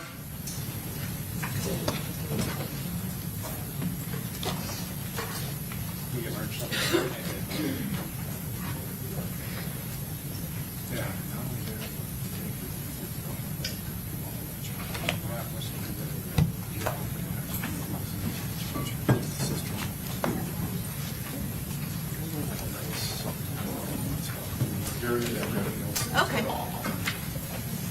Very good. Welcome back, everybody.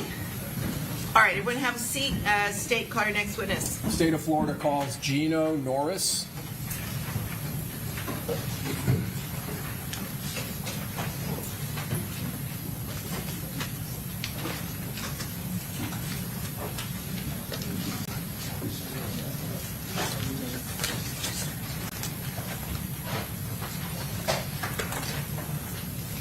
Who was that with that rooster head dude?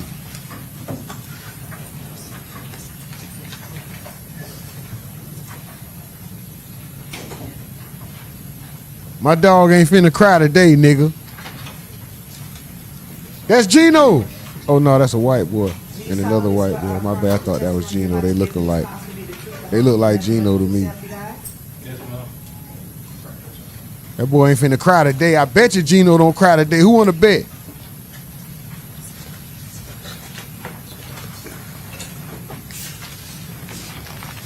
I bet you Gino don't cry today, nigga. Thank you, Your Honor. May it please the court. Good afternoon, sir. Good afternoon. Can you please state your name? Gino Norris. Stand on business, Mr. nigga. Don't cry. Do you live in the city of Jacksonville? Yes, sir. And did you come down here to testify in this case? Yes, sir. Do you have a full-time job right now? Yes. Did you know an individual named Charles Jones? Yes, sir. And in 2024, June of 2024, do you remember him passing away? Yes. How long had you known him, Mr. Norris, at that point? Say about 10 years. 10 years. Do you remember when you first came to know him about how old you were? Probably like 14. 14. Was he same age as you or older than you? He older than me. Did you go to the same school that he went to? No, sir. When you met him, when you were 14, was he rapping at that time? Yes. And Mr. Norris, did you go to high school in Jacksonville? Yes, sir. You crying already? So I want to draw your attention, Mr. Norris, back to June of 2024, the time when Mr. Jones passed away. I know this nigga ain't crying already, dog. Do you recall traveling here to Tampa with him? Yes. Oh, no, he ain't And crying. do you That's recall how you came down here, whose car it was? His car. His car. Was it just the two of you, or was there someone else with you? It was me, him, and Robert. Okay, Robert Howard. Yes. Do you remember who was driving on the way down? They took turns. Did you take turns driving? No, sir. So just Robert and Charles? Yes, sir. Now, at that time, when you would talk to Charles, how did you refer to him? What name did you refer to him by? Just call him Foolio. You called him Foolio? Yes.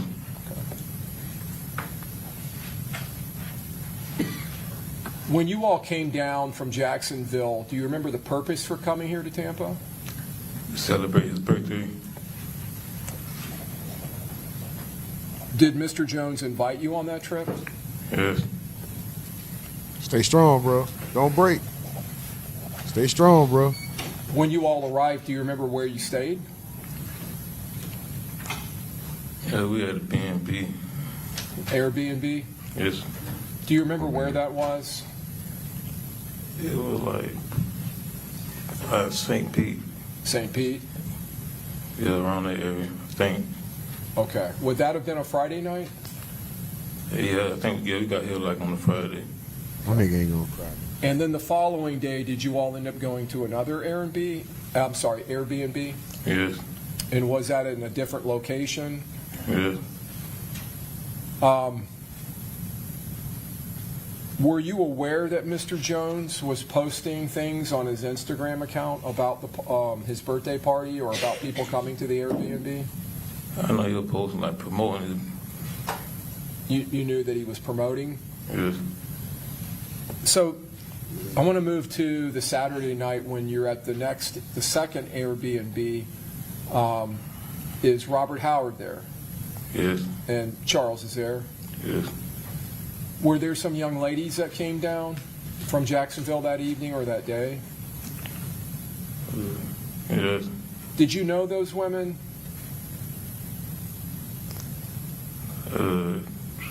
His girlfriend came on that day and her cousin, but all the other people I ain't really know them. Okay. Look how So, he- Charles Jones' girlfriend, what name did you know her by? Armani. Armani? Did you ever hear anyone call her Armani? Yes.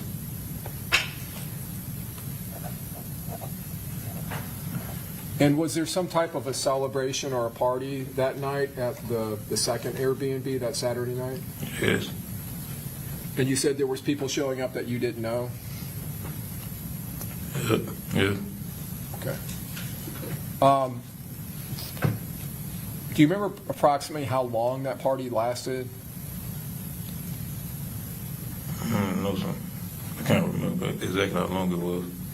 At some point, did the party end? Yeah, because we were finna get ready to leave the club, and the B&B lady basically came like they were finna kick us out. All right, you all were getting ready to leave Yes. to go anyways, but then the lady who owns the Airbnb kicked you out? Yeah, she sent the call, like, sent the police to send out like it was a fight or something. So the police came? Yes. Oh, my dog ain't gonna cry this time. Did you have to pack up a lot of stuff to take with you when you left? Yeah, we had to get everybody's stuff out of B&B because they had already left. I got $10. He don't cry. When you left the Airbnb that night, did you travel in Charles Jones' vehicle? Yes. And that's the same vehicle you came down here from Jacksonville in? Yes. And was that a Dodge Charger? Yes.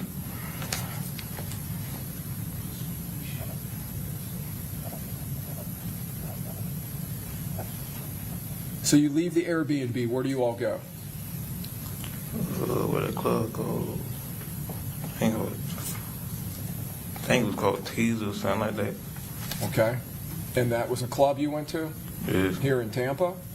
I think that's what it was called. Yes. Teasers? Yes.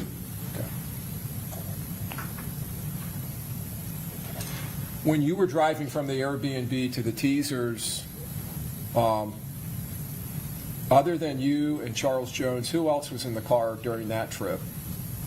This when Zay was in the car with us. Who was? Zay. Xavier Edwards? Yes.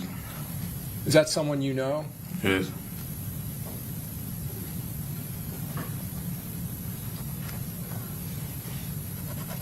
Do you remember who was driving? Zay was driving. Xavier was driving? Yes. Do you remember where Charles Jones was sitting? He was in the passenger. Front passenger? Yes. Stay strong, bro. Don't break. Stay strong. Stay strong, bro. When you all arrived at Teasers, were there already people there from the Airbnb or people from the party there? No, like all of us like drove around at the same time, so we all met there.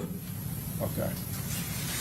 When you all got there and met up, did you end up going inside of the club? Yes. And did Mr. Jones, did he make some kind of an appearance there at the club? What you mean by appearance? Well, did he perform or did he do some kind of a show? Or No. Okay. Did he meet with people there? Yeah, some other people he knew was there. Okay. But you were aware that he had advertised that he on his Instagram that he was going to be there? Yes. And that's what I meant by an appearance, that he was going to be appearing there. Do you remember approximately how long you were there? Probably like an hour or two. Okay. During the time you were there, well, let me ask, you and Charles Jones are inside the club? Yes. Was Robert Howard inside the club? Yes. Was Armani and her cousin inside the club? Yes, all of us inside the club. You all were. Xavier? Yes. Did you know Taifa McCrae? Yes, that's my cousin. Oh, you know him as your cousin? Yes. Okay. Did you know the young lady that was accompanying him that evening? I know of her, but I don't really know her. Okay. Did you know another, well, let me move on. So you said you were there for a while, almost an hour or more than an hour? Yes. During the time you were there, Mr. Norris, did any issues or problems with anyone? No, sir. Any fights, anything like that? No, sir. Anyone threatening any of you? No, sir. Okay. And at some point, you all leave? Yes. And when you leave, do you again travel in the Dodge Charger or in some other vehicle? The same car, the Dodge Charger. And who's driving this time? Zay was still driving. And was Charles Jones in the car? Yeah, he was still in the passenger seat. So when you leave Teasers, and did the other folks leave? Taifa and Armani and her cousin? Yeah, we all went to the next club. Went to the next club. Okay. Did you know why you were going to the next club? Just that club, it was like boring, so we just went somewhere else. okay. Still celebrating his birthday? Yes. Do you happen to know how old he was turning? 26. 26?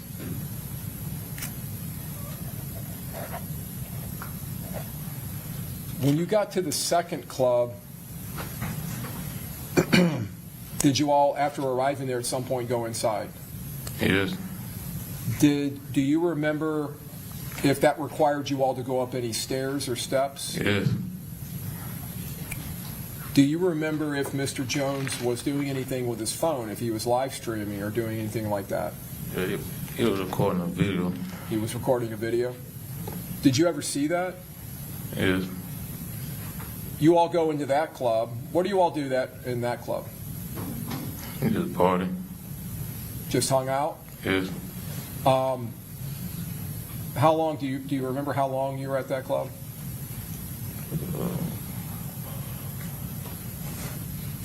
We were probably end up like about 2 hours. Till about 12? I said about 2 hours. Oh, 2 hours. I'm sorry. At some point, do you leave? Yes. Do you know where you all went? Do you remember where you went? Yeah, we went to the hotel. Okay, so at that point, you all were just going to call it a night? Yeah. So when you left there, what car did you drive in, or what car were you in? Same Dodge Charger. Do you remember who was driving? Zay was driving. So Xavier Edwards? Yes. And was Charles Jones in the car? Still in the passenger seat. So would that be the front passenger seat? Yes. Where were you sitting in the car? I was in the back seat. Back seat. Okay. And you said you all went to the hotel? Yes. When you arrived at the hotel, do you remember pulling up in front of the entrance to the hotel? Yes. At some point during this time period, were you getting groggy or sleepy? Yes. And did you fall asleep at some point? I fell asleep in the bed. So did you fall asleep on the way there or right after getting there, or when? Right after getting there. Okay. Do you remember if Charles Jones went into the hotel? Yeah, I mean, yeah, went in. Then they said like we couldn't get a room, and we came back in the car, and they were looking for hotels, and I fall asleep. Okay. Were they looking for hotels on their phones? Yes. And was Mr. Jones in the front passenger seat again? Yes. Between the time that you got to Teasers and up to this point, did you have any reason to believe anyone was following you? No, sir. Or anyone was surveilling or watching you? No, sir.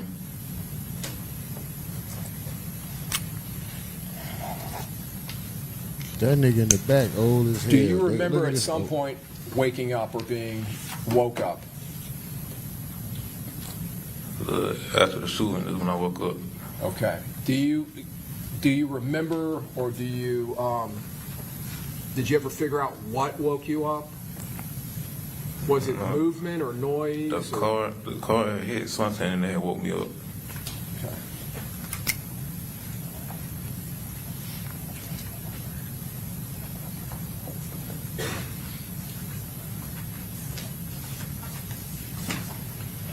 When you woke up, still in the back seat? Yes. What did you see when you woke up? What did you observe? Stay strong, bro. Don't cry. First thing I saw was Foolio laid up. It's okay, bro. And then I looked up, saw the holes in the window. I saw Jose covered in blood. Did you at some point realize that you had been injured? No, I didn't really realize that till we got in the hotel. Okay. Did you realize when you woke up that you were no longer sitting in front of the hotel? Stay strong. Yeah. Yes, stay strong. After you woke up and you see Mr. Jones and, well, let me ask you, is Mr. Jones, does he appear to you, what shape or condition does he appear to be in? Like he's gone. He's gone? Okay. And when you saw Xavier with blood on him and you saw the window, the condition of the window, did you put all that together? Yes, at first I thought we got in a car accident until I saw that.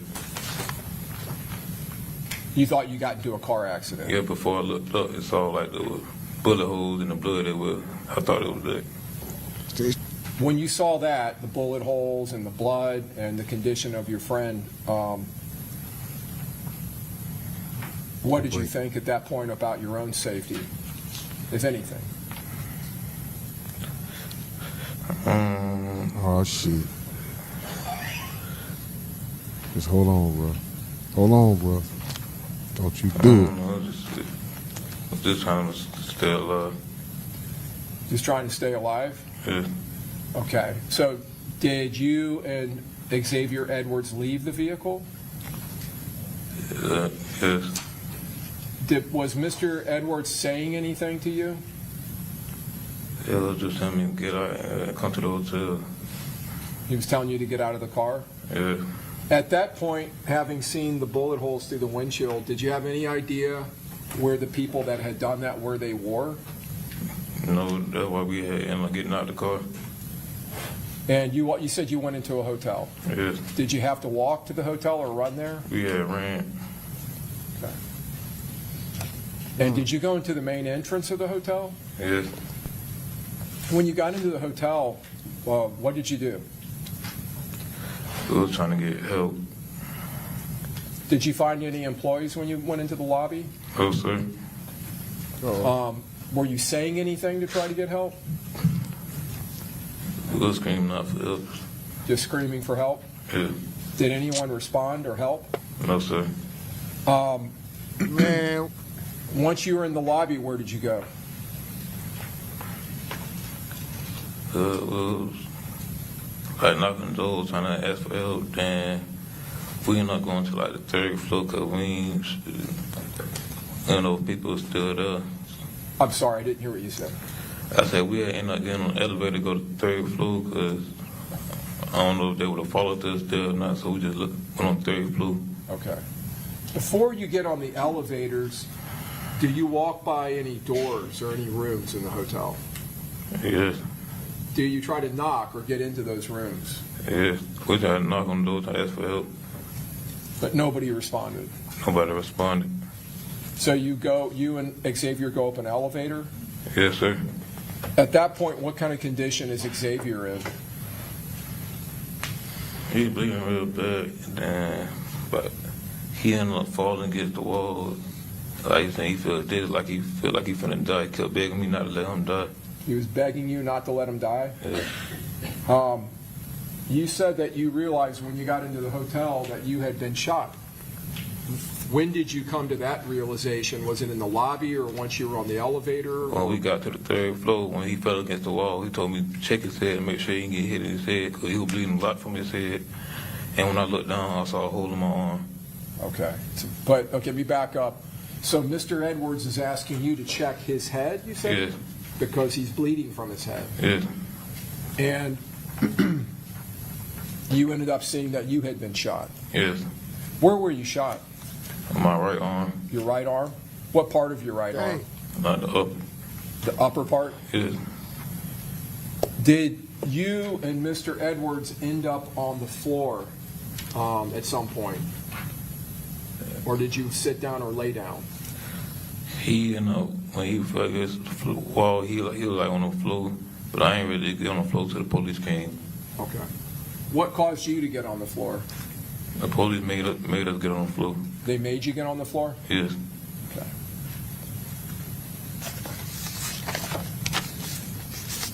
Your Honor, I'm going to tender States Exhibit 91 and Exhibit 25, A through D. That's 25 Alpha through Delta, and States Exhibit 91. Tendered for admission. 91 is in, counsel? Okay, thank you. So to 25, A through D, any objection? Mr. Gonzalez? No objection. Mr. Zanardi? No objection. Mr. Wise? Mr. Petridis? Okay, admitted. Publishing States 91. Mr. Norris, I just want you to take a look at this. Does that photograph depict how the position you and Mr. Edwards were in when the police arrived? Yes. Okay, now, on Mr. Edwards, is that blood on his face? I know that's not very good. Let me try to do something here.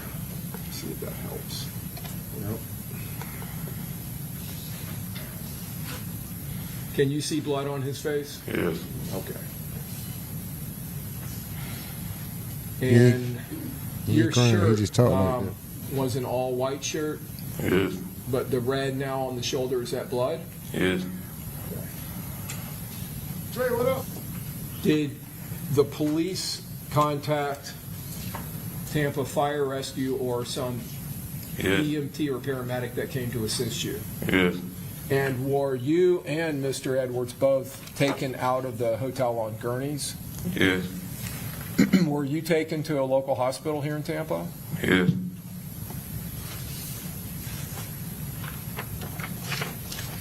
Do you remember law enforcement, police officers coming there to talk to you? Yes. It'll publish States 25A. Is that you, Mr. Norris? Yes, sir. Okay.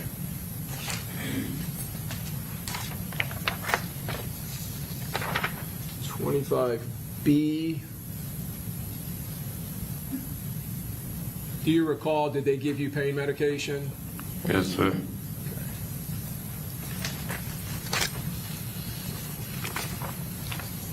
25C is in Charlie. Let me orient it this way. Is that you laying in a hospital bed or in the emergency room? Yes.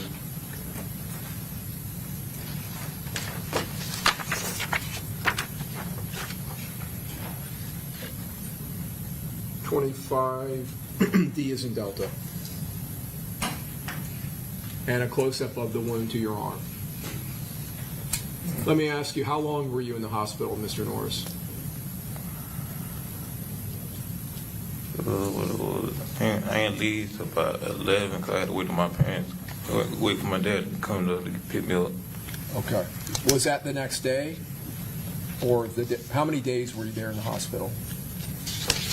I got out a couple hours after. A couple hours? Yes. Okay.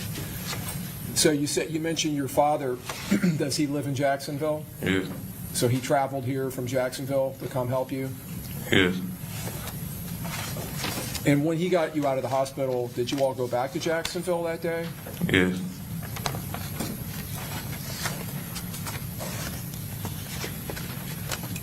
So I want to go back to the Airbnb and the party, so the beginning of the birthday party that night before you go to the clubs. While at the Airbnb, did you drink any alcohol? I took one shot. One shot? Yes. And then after getting to Teasers, did you have anything to drink at Teasers? No, I wasn't a drinker then. That's like the only time I drunk. I'm sorry? So I wasn't a drinker then. That one shot, like the only shot I had took. Okay. That's the only alcohol you had that night? Yes.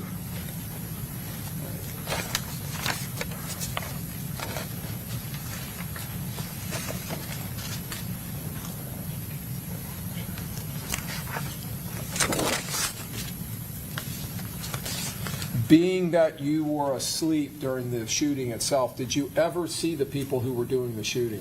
No, sir.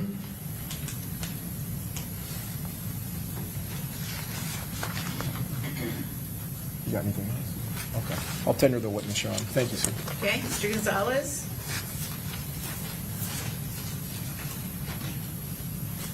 Thank you, Your Honor.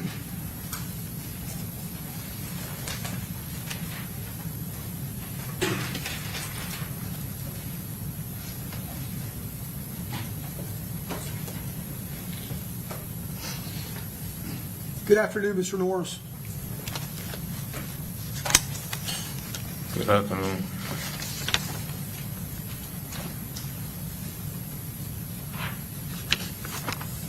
Mr. Norris, I think you've told us that you knew Charles Jones, Julio Foolio, since for about 10 years, correct? Yes. And you knew him very well. Yes. You saw him all the time. You spoke to him pretty much daily, correct? Yes. And you also know Tata because he's your cousin, correct? And Robert Howard, That'd be right? Tati You McCray. finna say Robert Right. Howard. And you this know nigga love Kenny Caps as well, God. correct? Yes. And you know, Your Honor, I just asked if counsel can identify who that is he's speaking about. Yeah, is Kenny Caps a nickname, or is that a full name, or? no, Judge, that would be That's Robert. I'm sorry? Robert. Robert Howard, correct? He knows him as Kenny Caps? Yes, Judge. Okay, thank you for clarifying that. And what about Xavier Edwards, 55? You know 55? Yes. Do you also know him in other circles as Omerta? That's his right name. Yes. Okay.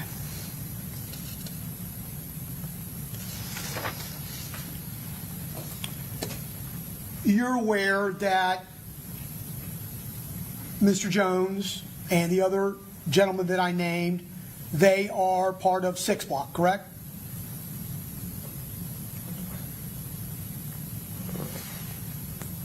This is part of the city. Say it again. 6 Block. 6 Block is a gang. Are you aware of that? Not of the game. No. Okay, so you're not aware of 6 Block. I'm saying the songs or not, but I don't know about it being the game.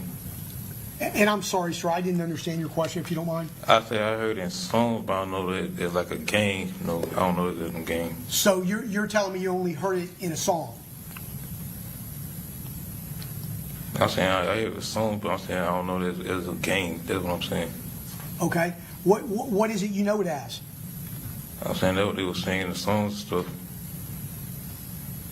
Okay, and I'm sorry, I'm just a little confused. You knew it because you heard it in songs, but you didn't know it as a gang? Yes. Is that, and I don't want to put words in your mouth. Is that what you're trying to tell me? Yes. Okay. And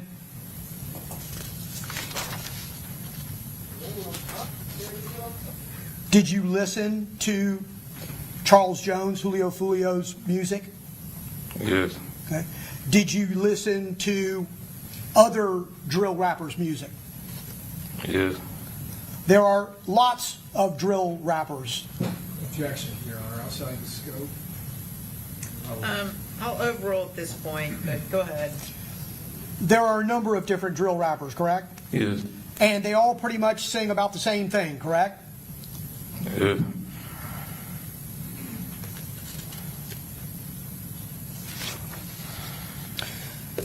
When you came to Tampa, Mr. Norris, did you expect that there was going to be some kind of trouble?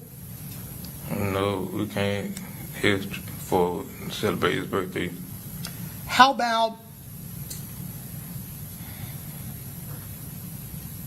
Mr. Jones, Julio Foolio, or Mr. Howard, Mr. McCrae, Mr. Edwards?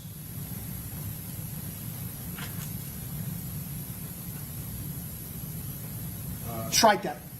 Strike it.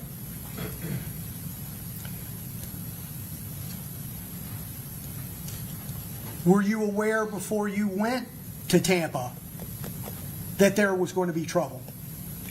No. You brought your gun with you, did you not? Yes.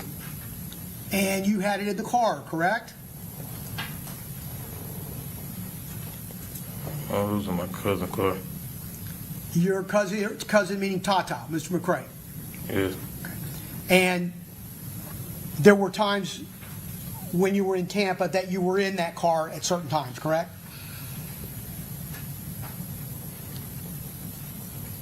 No, I didn't ride with my cousin.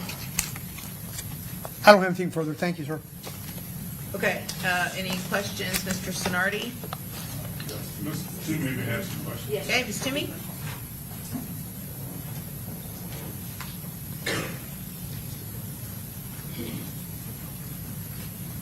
Good afternoon. Good afternoon. All right, so I just have a few questions for you. Would you agree with me that you don't know or you don't have any idea who was responsible for killing Charles Jones? No, man, I don't know. Okay. And Charles Jones was actually your cousin, correct? Yes. Yes? You were very close with him? Yes, ma'am. And you would also agree with me there's a lot of different groups and a lot of different people that did not like Charles Jones, your cousin. Objection outside the scope, Your Honor. Overruled. I'll give you a little bit of latitude on this. A little bit. Correct? Yes, a lot of people didn't like him. And the reason why a lot of people didn't like him was because of his music, right? Objection, speculation. If he knows, if you know the answer, you can answer. I guess so. And it's not necessarily his music, but it's the content of his music, right? Objection, speculation. Answer, Mr. Norris, if you know.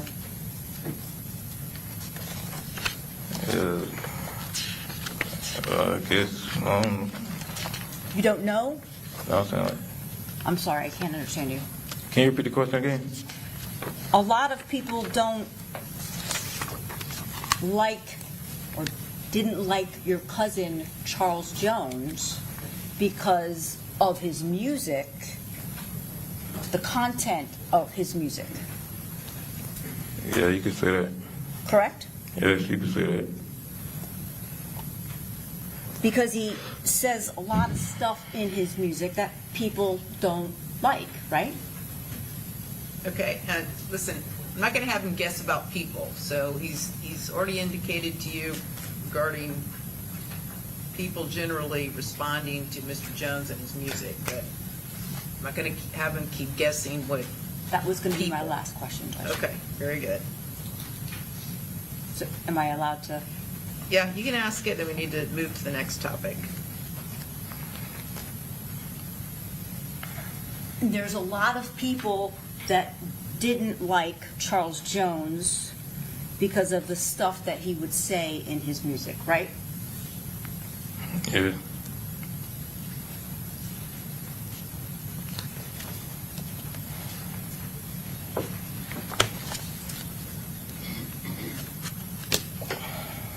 Now, you don't know who Davion Murphy is, do you? No, ma'am.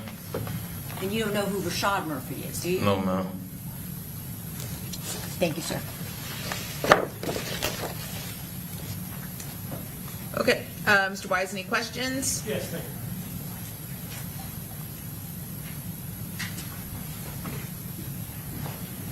Good afternoon, sir. Good afternoon. Mr. Morris, you don't know Sean Gathright, correct? No. In fact, before he was arrested in connection with this case, you'd never even heard that name, right? No. Thank you, sir. Okay, and Mr. Petridis?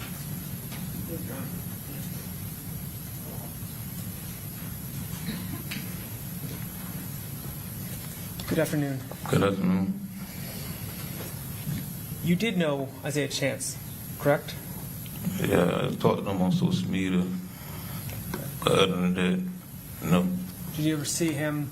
You did see him out at a club, though, correct? Once? Yeah, I saw him in the club before. Was that at Club Elevation? Yes. Where did you see him out in the parking lot? Yeah, when we were leaving the club. Were a No lot of further people questions. Out in the parking lot at that time? Yeah. Yeah. Yeah, okay. Is that a common practice in Jacksonville? Yeah. Okay. No further questions. Did you know someone nicknamed Mizzle, possibly Jaquez Taylor? Yes. Was he with you in Tampa during this incident? Yes.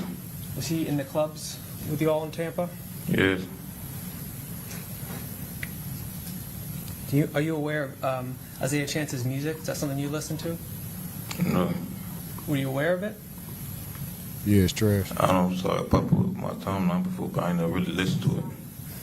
I saw it pop up on my timeline before, but I never really listened to it. And the Home 2 Suites, the hotel, that was not a pre-planned destination that night, correct? That was a last-minute decision, correct? Oh, yeah. We ended up trying to find that when we got the last club. So you didn't start looking for that hotel until you're at the last club? Yeah. And you didn't see anything before or after the shooting of anybody else, correct? Say it again? You didn't see anyone suspicious before or after the shooting? Oh, no, sir. That's all I have. Thank you, sir. Okay. Sir, may I ask one follow-up question? Yes. Yes.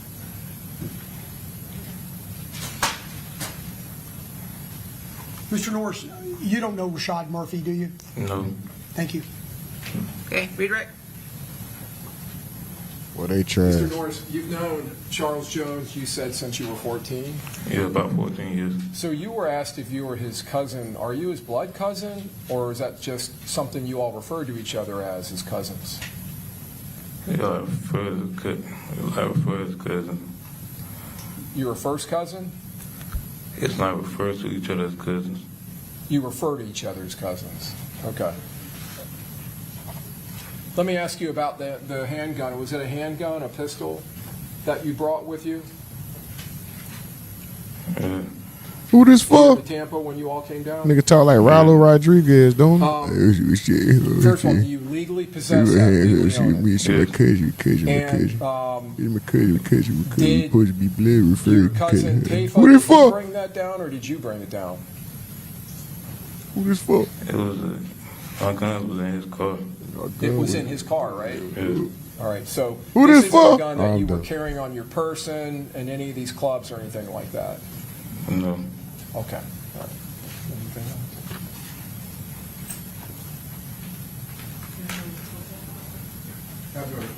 Okay, may this witness be excused? Yes, Your Honor. Okay, thank you, Mr. Norris. You're free to go. All Oh, right, shit, Steve, everybody who's your trying to next let me witness? scared. Mia Bentley. Miss who? Mia Bentley. Say it again, Ben. Oh shit, who this for? All right, Oh, this is shit. going to be another witness who has requested that her identity not be broadcast. Man, where Kenny Cap? Is Kenny Cap gonna take the stand today? That nigga said, I see me cousin, my cousin referred to each other, cousin, you know that shit, I'm a cousin. Hey, Judge, you repeat question, Judge. I can't hear what you say. Repeat question, I said, but who you for?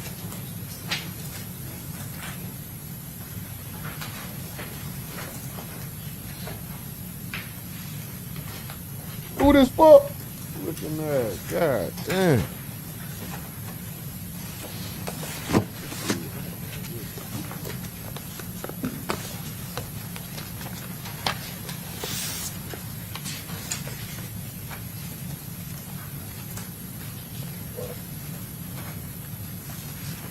Mel said that ain't what he said the last time. You better believe it, he gonna cry. My nigga made it through, no tears. Shout out to him, all jokes aside.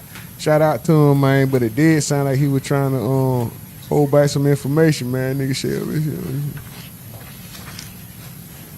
I'm just saying. They asked him about 6 Block. What's 6 Block? I didn't know it was a rat shit. Come on, bro. You know it. Come on, bro. Kenny Captain, the gangster, street nigga, Kenny Captain already got up there and said, yeah, it's a game, yes. Yeah, ma'am. All right, I shut up.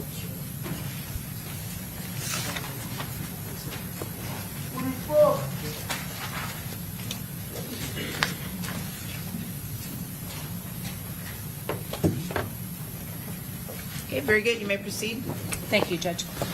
Please state your full name for the record. Camille Bentley. Miss Bentley, where did you grow up? In St. Augustine. Did you also hang out in Jacksonville at times? Yes. Did you have family and friends that lived in Jacksonville? Yes. Now I want to talk to you about June of 2024. Back then, did you have a friend by the name of Aaliyah Albritton? Yes. How long had you known Aaliyah Albritton? For a while. Did you plan to do a girls' trip with her for the weekend of June 21st of 2024? Yes. Who else was going to be involved in this girls' weekend? It was just me, Aaliyah, and it was supposed to be another one of our friends. And where were you supposed to go for this weekend trip? Here in Tampa. And did you come to Tampa on that Friday, June 21st of 2024? Yes. Where were you going to stay? At my friend's house. Did you go there on that day? I did. At some point, did you meet up with Aaliyah Albritton? I did. Tell us how that happened. Well, we came together. And where did she live in Jacksonville at the time? Yes. And where were you living at that time? St. Augustine. St. Augustine. And how was it that you came together? We just been friends for a while. We knew each other from social media and through other people. I meant together to Tampa. Did she Together to come? Tampa. Yes. Did she come pick you up? Yes. Okay. And whose vehicle did she come pick you up? In Tata's car. And you said Tata, and I know that you know him as a nickname. Is that Tafa McCrae? Yes.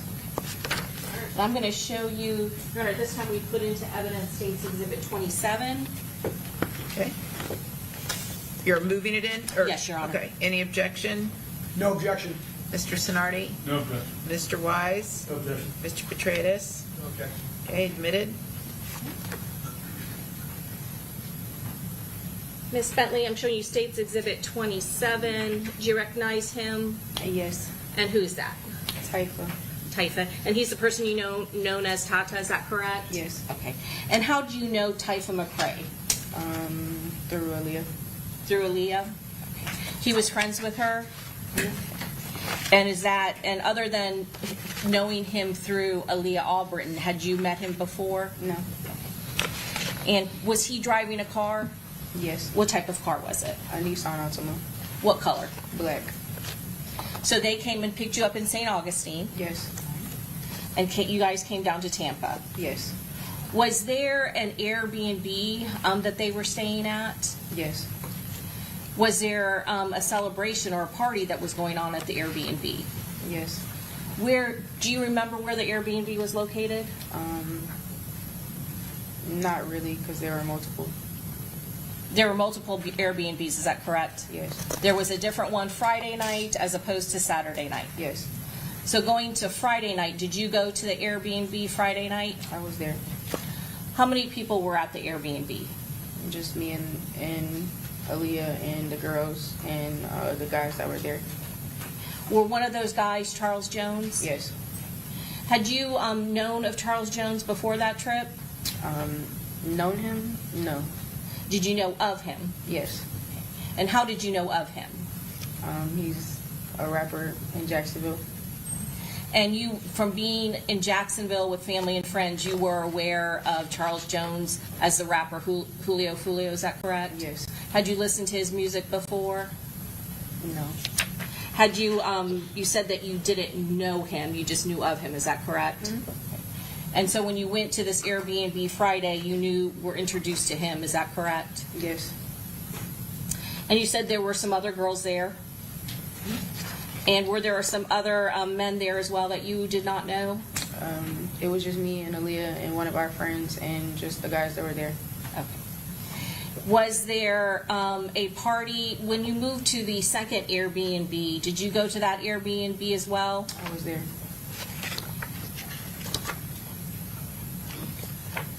Did you have bags with you? Yes. And at some point, did you go into a room so that you could get ready for the night? Yes. Was there a party that was going on at the Airbnb that you had moved to with Charles Jones on Saturday, June 22nd of 2024? Yes.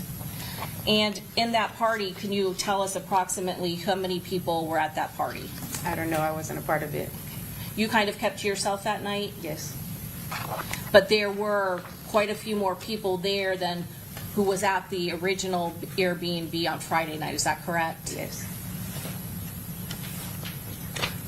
At either one of the Airbnbs, were there any issues, any sort of fights, or any trouble at the Airbnb from the people that you were there with or that Charles Jones was there with? No. Did something happen at the Airbnb on Saturday night with law enforcement?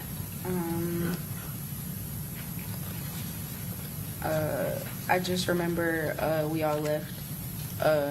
I guess because there was a lot of people there. It's an Airbnb. Eventually, you had to leave the Airbnb, is that correct? Yes. Did you have to get your bags and take it with you before leaving that Airbnb? I actually didn't get a chance to get my bags. Do you think somebody else was responsible and was able to get your stuff for you? Yes. And did that end up in one of those 3 vehicles that was with Mr. Jones? Yes. When you were at that Airbnb, was Aaliyah Albritton there as well? Yes. And what about Tafa McCrae? Yes. Did you know the names of any of the other guys that were with Charles Jones? No. Had you met them before? No. Had you ever hung out with them previously? No. So you were just there because of your friendship with Aaliyah Albritton, is that correct? Yes.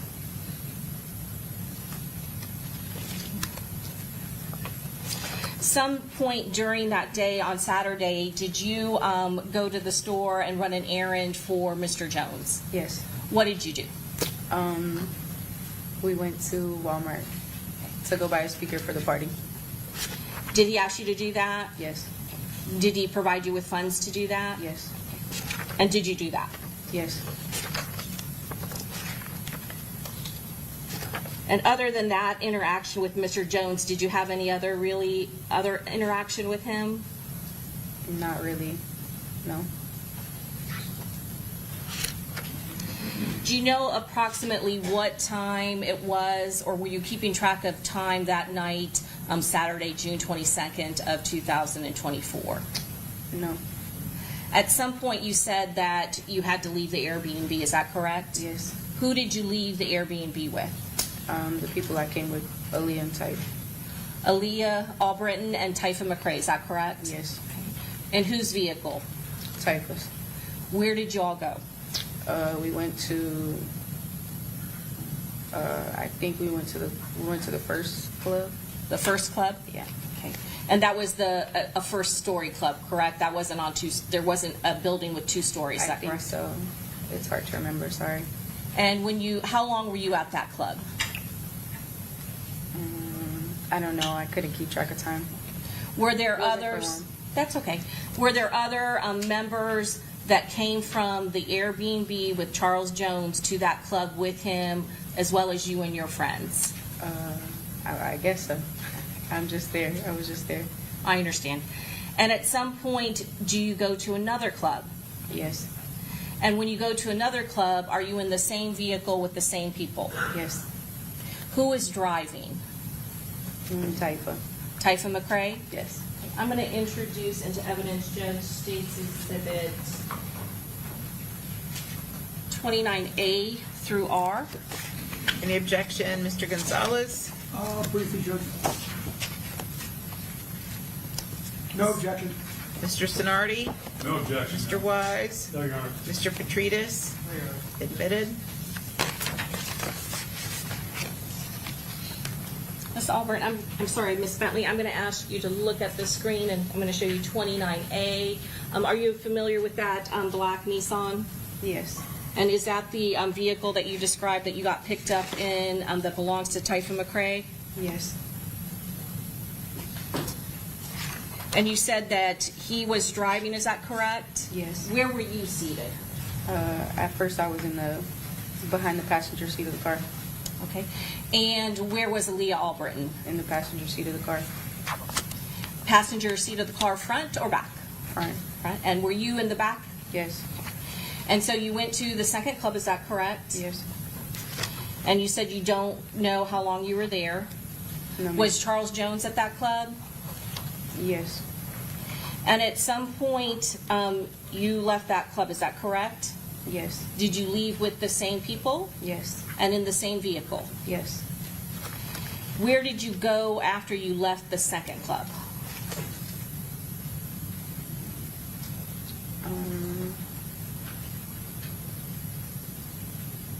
I think that's when we went to the hotel, maybe.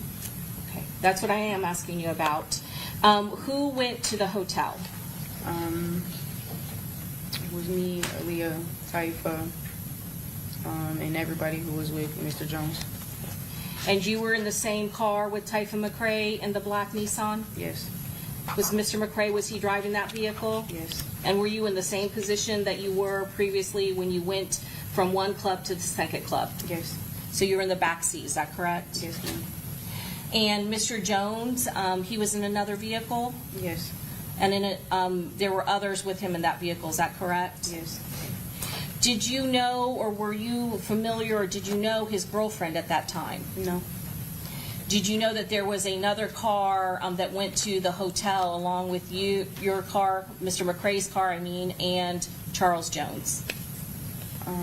I just remember it being like the car that we were in and two other cars, which was Charles Jones and whoever it was. That's what I'm asking. There was Yes. one other vehicle besides the car you were in and Charles Jones. Yes. So 3 cars total, is that correct? Okay.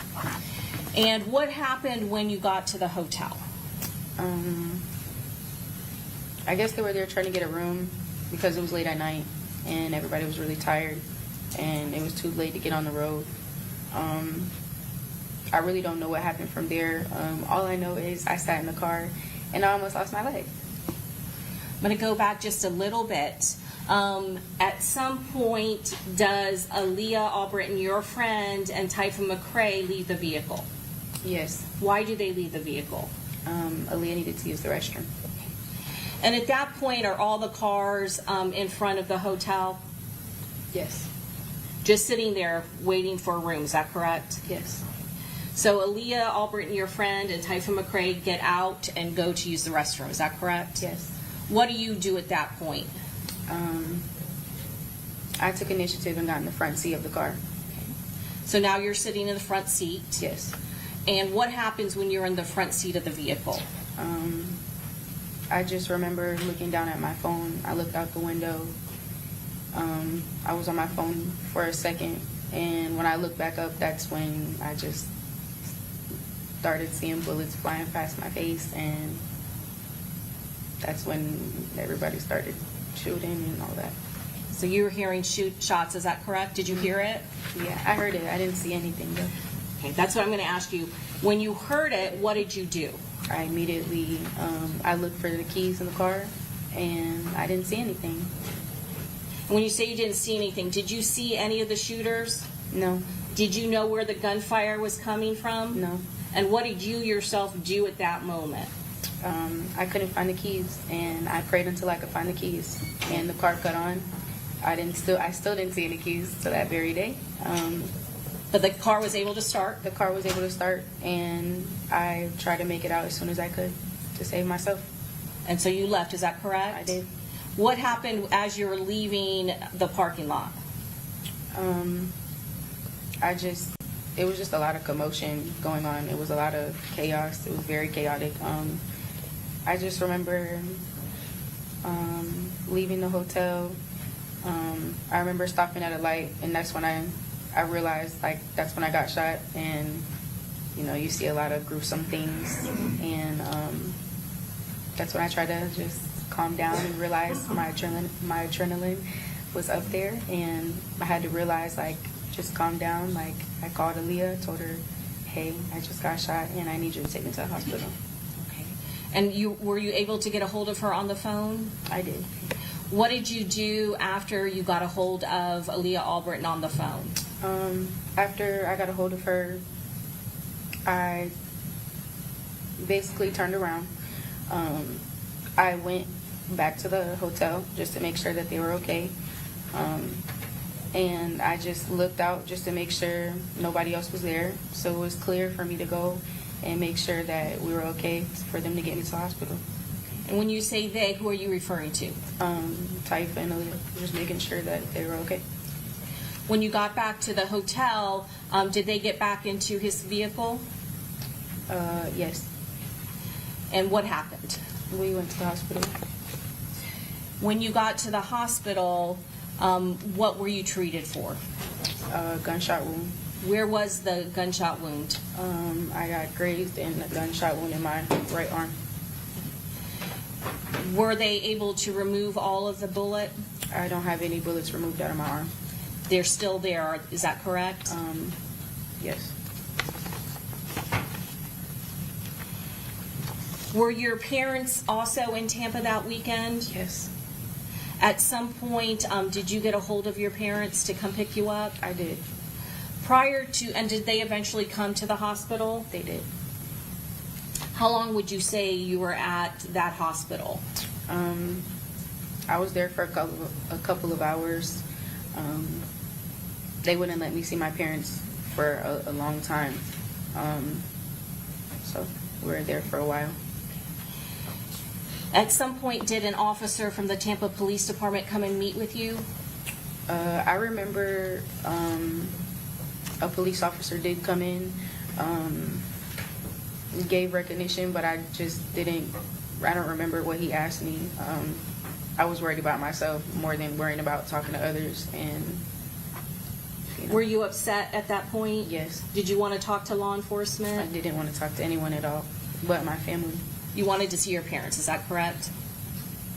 I'm going to introduce into evidence State's Exhibit 28. Okay, any objection, Mr. Gonzalez? No objection. Mr. Sonardi? No objection. Mr. Wise? Mr. Petridis? Okay, admitted. Them niggas ain't got no objections or no questions. Ms. Bentley, State's Exhibit 28. Is that a picture of you in the hospital? Yes. And can you tell us which arm was shot? My right arm. Okay. And you said your parents did come and retrieve you from the hospital, is that correct? Yes. Who was at the hospital with you when you were at that hospital? Well, at first it was just me and Typha in there first. You said Typha McRae, And then my is that parents correct? came. Okay. Yes. Do you know what happened to Leah Albritton in the vehicle? No. Were you wondering where Leah Albritton was at that point? I was wondering where she were, just to make sure she was okay, but I don't know. 5 more likes to get us to 40. 5 more likes to get us to 40. Y'all run it up, please.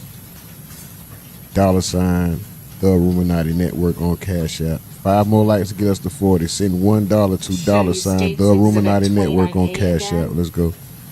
The black Nissan Altima that belonged to Typha McRae. Do you see this damage here to the front of the vehicle on the right-hand side of the picture? Yes. Which would be the left-hand side of the driver's side of the vehicle. Yes. Was that damage there prior to the shooting that occurred at the hotel? No.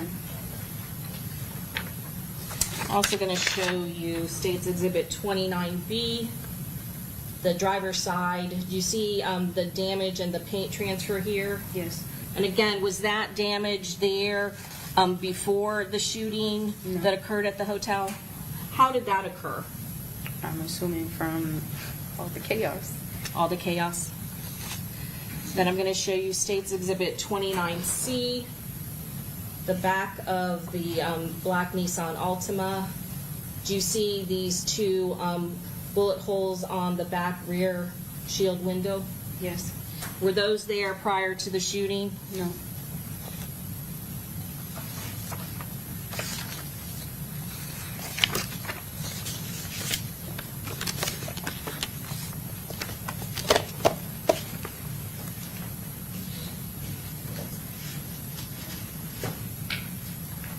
And Ms. Bentley, you are not a part of any gang called 6 Block, is that correct? No. Not a part of any ATK? No. Or 1200? No.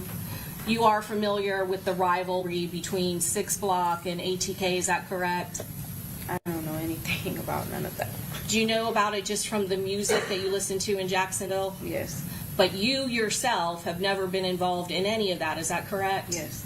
And other than knowing Aaliyah Albritton is the only reason you were at that hotel in front of the Home to Suites when that shooting occurred, is that correct? I'm sorry, can you repeat that? The only reason that you were with that group and at that hotel is because of Aaliyah Albritton, is that correct? Yes. Your Honor, may I have one moment? Yes. Your Honor, this time we pass the oh, I actually do.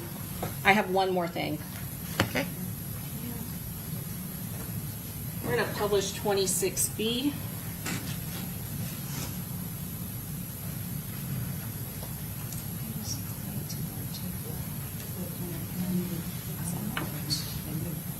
We don't have it, the clerk doesn't have a 26B that's been admitted. 22B6, I apologize.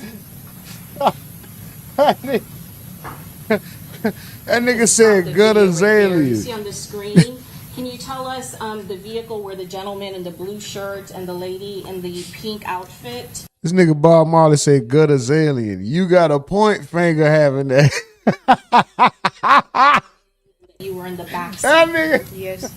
Okay. And is this what That is nigga occurring said you when got you a said they point. went to the restroom? Yes.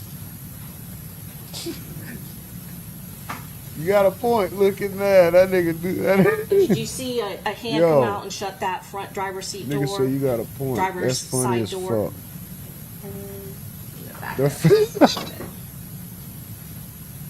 Oh shit.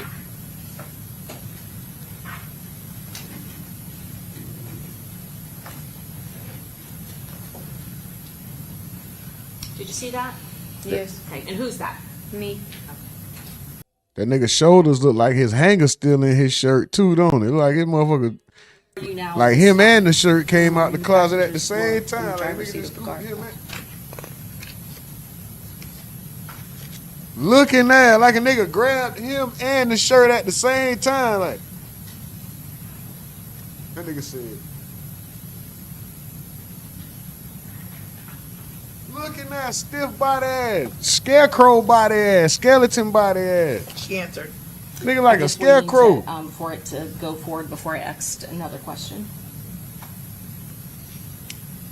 2 more lights, get us 40. Let's go.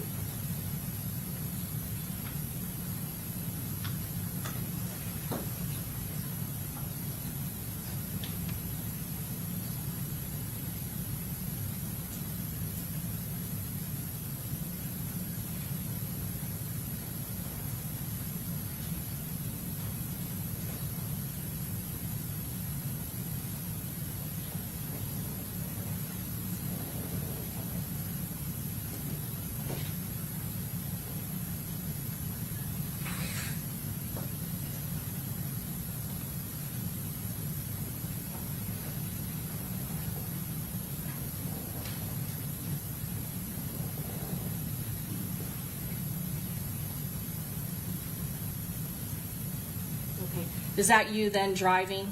Yes. Okay. And do you see the other car that goes into the driver's side door? Yes. Is that when the damage to that side of the driver's side panel of the door happened? Yes. Your Honor, this time we pass the witness. Okay, Mr. Gonzalez, No questions, Your Honor. Mr. Sonardi, No questions, Your Honor. Mr. Wise.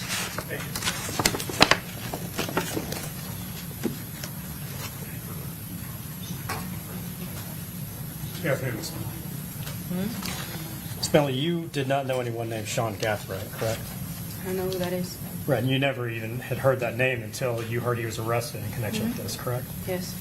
And you knew, as we've heard this afternoon, you knew a lot of the people who were down here in Tampa, right? No. Okay. Well, we heard about the people you did know. You definitely knew a handful of people at least who were there that night, right? No. Okay.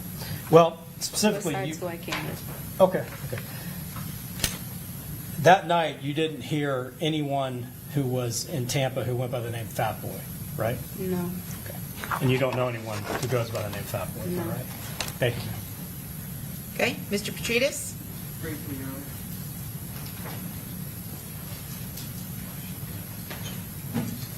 Just briefly, ma'am, just so I'm clear, when you were in the back seat when they pulled up to the hotel and they got out to go to the bathroom, did they ask you to go to the bathroom too? I don't remember. Okay. And did Miss Albritton ask you to get into the front seat, or is that just something you did? That's something that I did. She did not ask you. No. Okay. Thank you, ma'am. Okay, redirect? No redirect, Judge. May this witness be excused? Yes, you may. Okay, thank you, ma'am. You're free to go. And also remember to state, return the evidence to the clerk. All right, who's your next witness? Judge, the state is calling Audra Agramonte. Okay.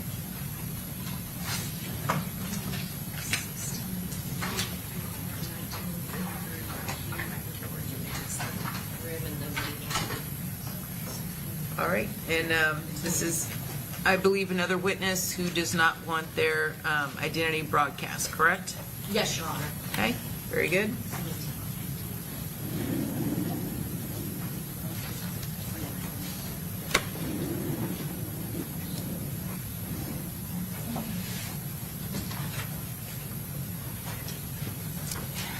Turn this back to the elbow. Oh, yeah. Thank you.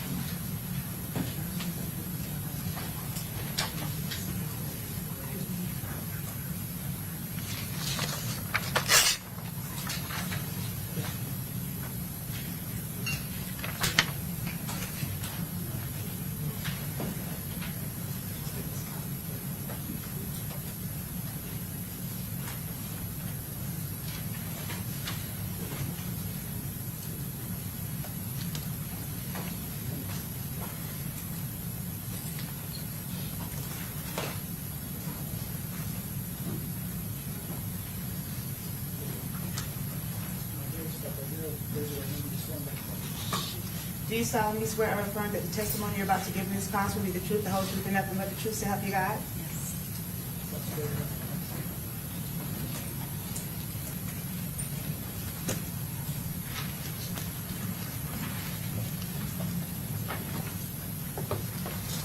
You may proceed. Thank you, Your Honor.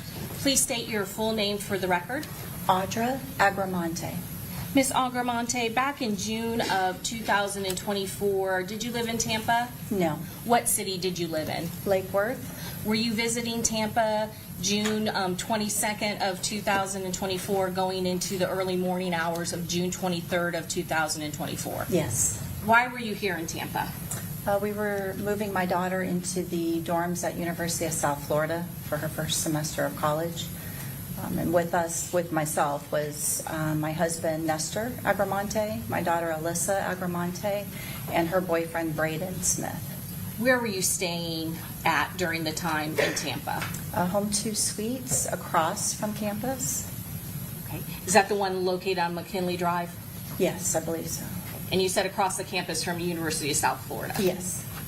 I'm going to ask you about the early mornings of June of 2024, June 23rd of 2024. Do you remember what hotel room you were staying in? Yes. It was on the second floor, and I believe it was room 230. And who was staying in that room with you? It was myself, Nestor, and Braden. Did anything unusual happen in the early morning hours? Yes. Tell us what happened. Okay. Sorry, it was a really scary night. We were sound asleep around 4:30 in the morning. I heard popping noises. By the time I realized what it was, thinking it was maybe gunshots, Braden, who was in the bed on the other side of us, pulled me down to the ground and shielded me. Right at the same time, my husband went and looked out the window, saw there was a bullet that hit the window, so he yelled for us to get down. And of course, we were already down at that point. Was your daughter at the dorm rooms at that point? Yes, she was. After that happened, did you try to get information and make some phone calls? Yes. We called 911. We called the hotel lobby, and USF Campus Police because I was really worried about my daughter. At some point, did law enforcement respond to your room to take photographs and collect evidence? Yes, they did. I'm going to show you what's already been introduced into Evidence States Exhibit 19A. Is this the door or photograph of the door? And I'm going to blow it up for you so you can see it because I know the number is small. Is that the door of the room that you stayed in? Yes. I'm going to show you States Exhibit 19B. Is this a picture looking in at the room that you were in? Yes. And you said that there were 2 beds, is that correct? Yes. Which one were you and your husband in? And let me show you 19C.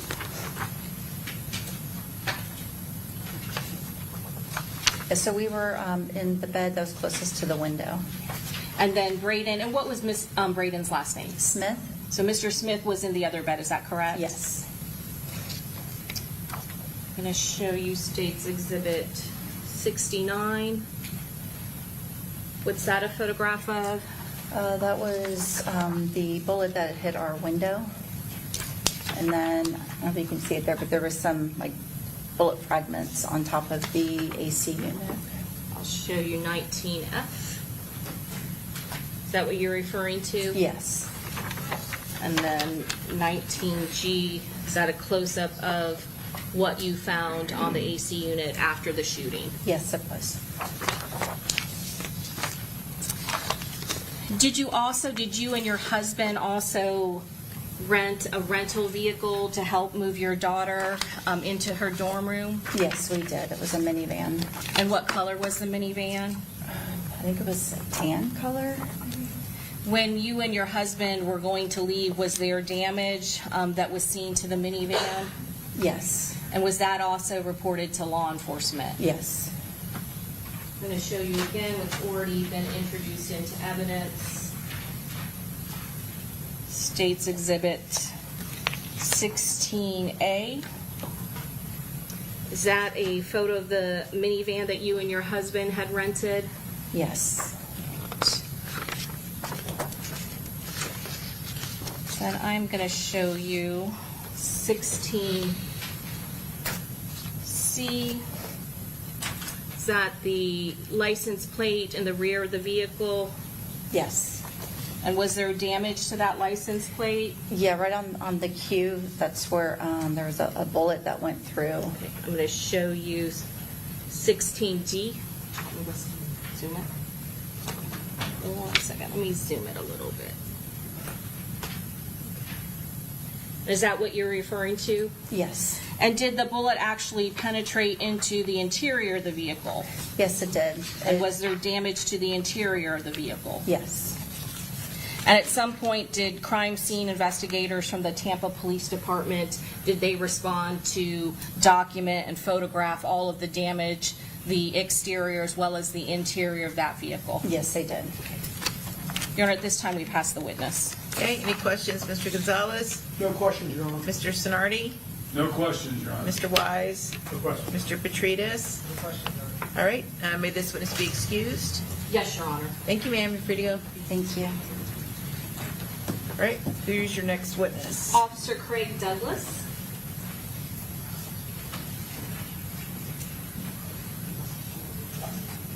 Man, get the fuck out of here.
Do you solemnly swear or affirm that the testimony you're about to give in this class will be the truth, the whole truth, and nothing but the truth, so help you God?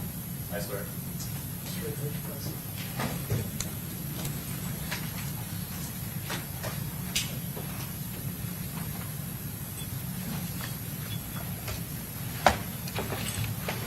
Okay, you may proceed.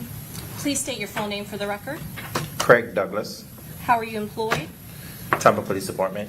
How long have you been with the Tampa Police Department? 6 years full time.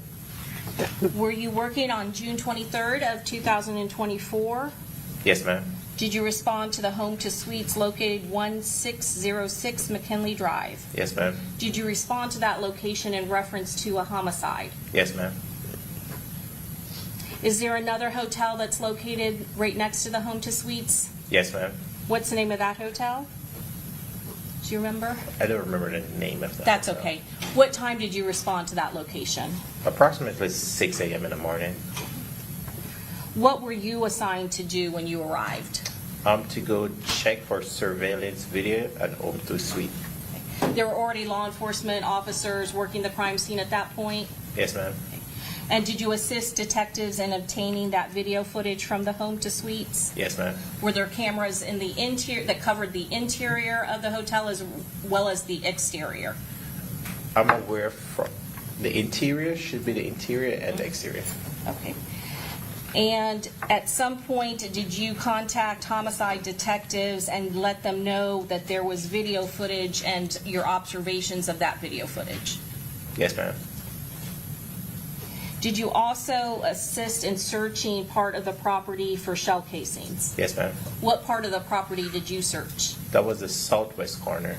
Southwest There was corner? like a fence line. Okay. And is that of the home to suites? Yes, ma'am. Because there's two hotels. Yes, ma'am. And you were tasked with searching the southwest corner, kind of the perimeter of that hotel. Is that correct? Yes, ma'am. During your search of that area, did you locate anything? Not along the fence line. No, ma'am. Was there a Tesla that was located in the parking lot? Yes, ma'am. Did you make any sort of observations of the Tesla? Was that near the location of where the shooting had occurred? Yes, ma'am. Did you assist the homicide detectives by locating the owner of the Tesla? Yes, ma'am, I did. Were you able to provide that name to Detective Kirkpatrick of the Tampa Police Department? Yes, ma'am, I did. The homicide unit, is that correct? Yes, ma'am. During the course of the investigation, was there a hotel guest by the name of Braden Smith who came in contact with you? Yes, ma'am. Do you remember what room number he was staying in? This was on the second floor. I think it was 230. 230, second floor? Exact. Okay.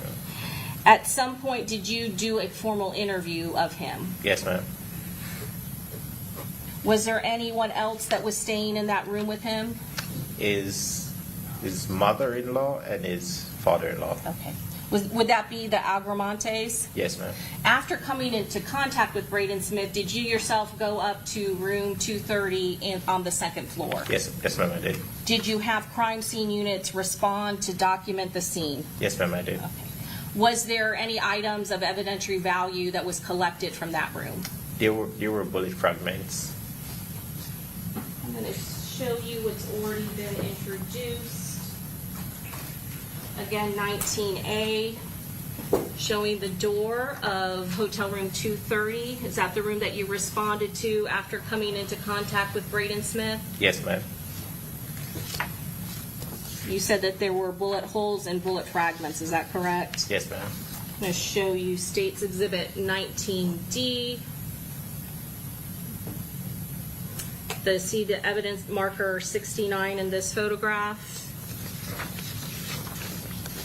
I'm going to show you a close-up. 19F. Are those the fragments that was recovered by Tampa Police Department crime scene? Yes, ma'am. I'm also going to show you State's 19E. Is that a close-up of the window that was overlooking that air conditioning unit? Yes, ma'am. And again, after having crime scene document the photographs and collect the evidence, did you also brief Tampa Homicide as to what occurred in that room? I think I did, ma'am. I can't remember for sure. Okay. Would you have written it up in a report as well? Probably would have. All right, may I have one moment, Judge? Yes. Your Honor, this time we pass the witness. Okay, Mr. Gonzalez? No questions, Your Honor. Mr. Sonardi? No questions. Mr. Wise? No questions. Mr. Petridis? May this witness be excused? Yes, Your Honor. Okay, thank you, sir. You're free to go. Thank you very much. State, do you have another quick witness? I do, Your Honor, but I don't see the interpreter has arrived yet, so this might be an appropriate time for a break. Okay, very good. Okay, so we'll take our quick afternoon recess, 10 minutes, okay? See you all in about 10. All rise.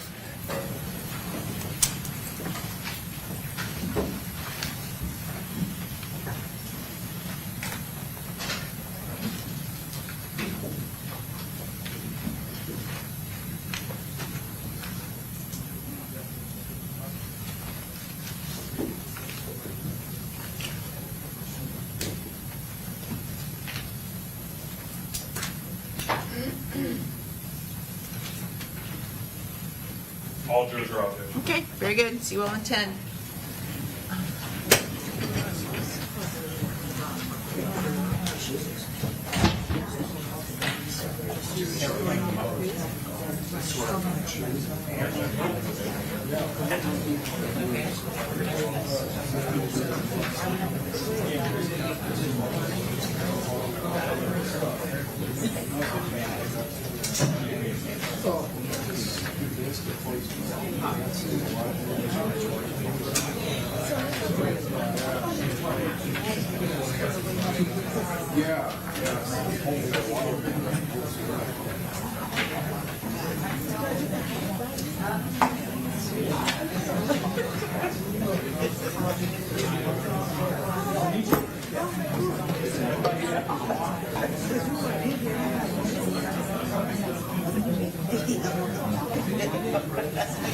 Okay.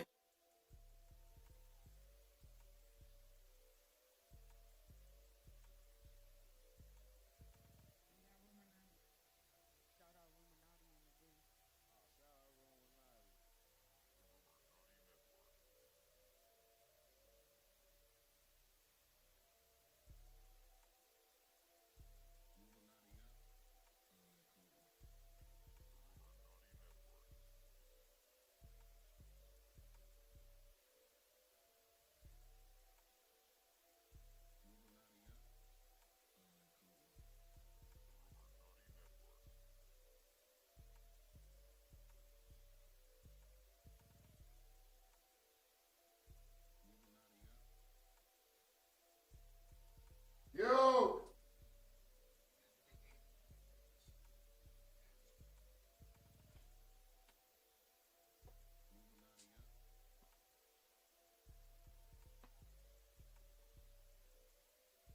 Hold on.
All right. What time they coming back? What time they said they coming back?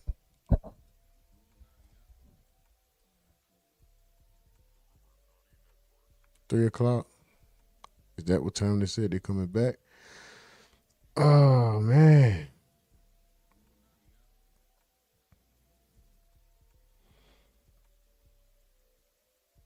Is Kenny Cap getting on the stand?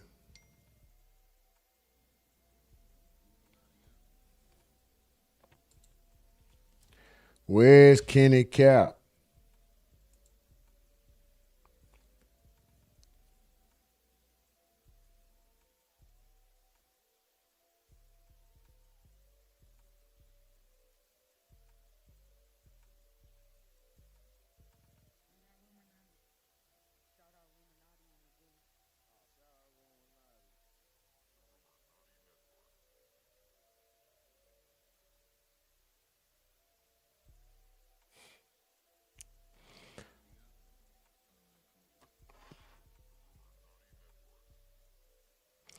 Man, this case will conclude next week, man.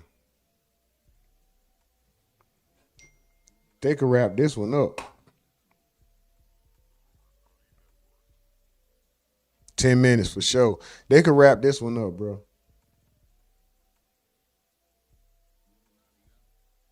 They could wrap this one up. I almost bet this case will be done next week. But they're going to get 4 closings.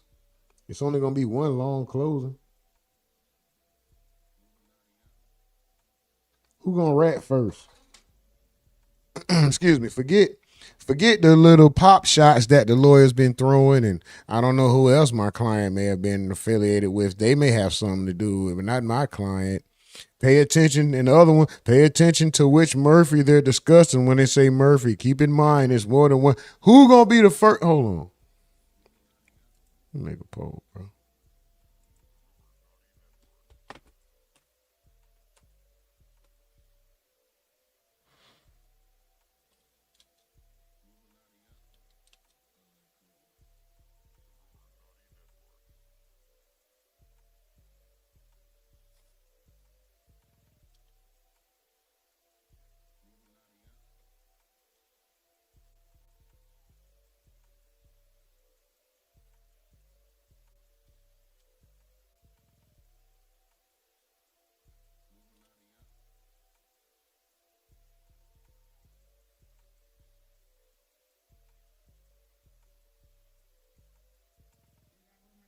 Mel says she in the Discord. She got a question. Hold on. We got time.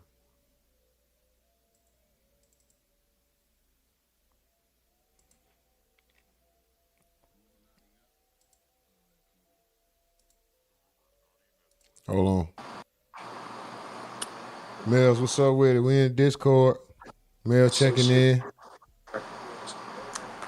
All right, can you hear me? Yo. All right, good. My question is, hearing no more evidence, can you convict them of the murder?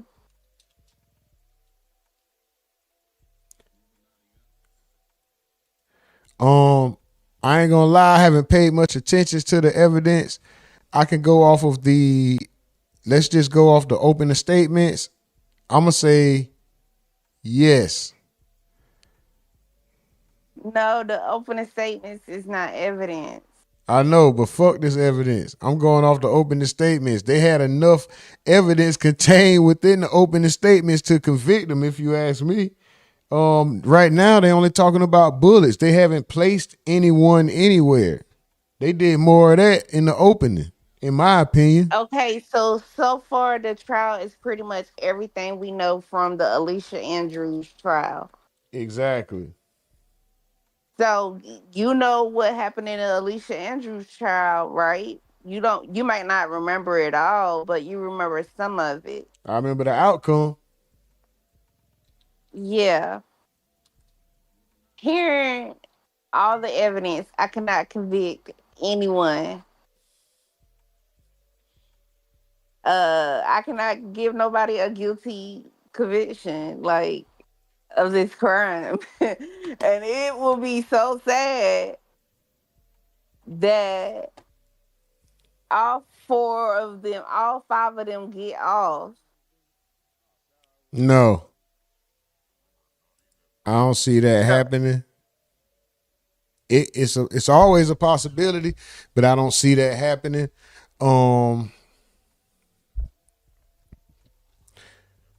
like facts, Mike from the Ville. Motive is there. Cell phones placed him there. What motive do they have, though? The What brother, the motive? cousin. Y'all killed my cousin. Julio didn't kill my cousin. Robert Howard did. Julio, his friend, he the one bragging about it. All right, so look, listen, you can't go off that. You cannot do that. No, you right. It's what can be proven in court, and thus far they have not proven. I ain't gonna lie. Either I haven't been paying much attention. I've been taking care of stuff. I haven't paid much attention to the evidence. The ones I did sit through were just people saying that they were there. That isn't enough. And when I say they, I'm talking about the people themselves who took the stand just stating that they were there. Nothing Gino said convicts any one of the guys. Nothing. What was the young lady? The friend? it was Maya Nothing she said convicts any of the guys. So no, if you're talking about that, no. The bullet shells and where the bullets landed and what part of the hotel it tore up, no. What about cell phone? Well, that was in the opening, but still. We haven't gotten there yet. But That's where all that shit gonna come from, them cell phone records. That's where all that's when it's gonna get boring, but that's when they really gonna place them. But the B&B, they had no other reason to be there. The thirst is quenched, all that shit afterwards. I don't know. I'm just I don't know. the current second day of trial, and you have not given me nothing to persuade me. You made me less interested in the trial than I was prior to. If I was on the jury, I wouldn't let anyone know this, but I would be so uninterested.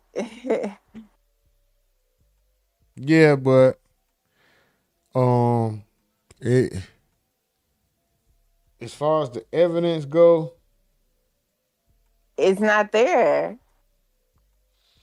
And I think that even though there's evidence that says their phone pinged off of this tower. Okay.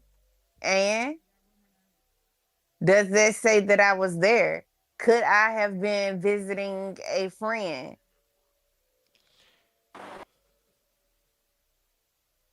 what was your point in bringing up the Alicia trial? What was you saying about that? My point was that they only presented to us so far stuff from the Alicia trial. Mm-hmm. And just like I said in the Alicia trial, you can't convict her. And what happened?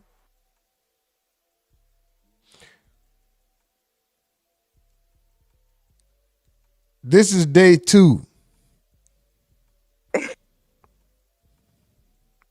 You right.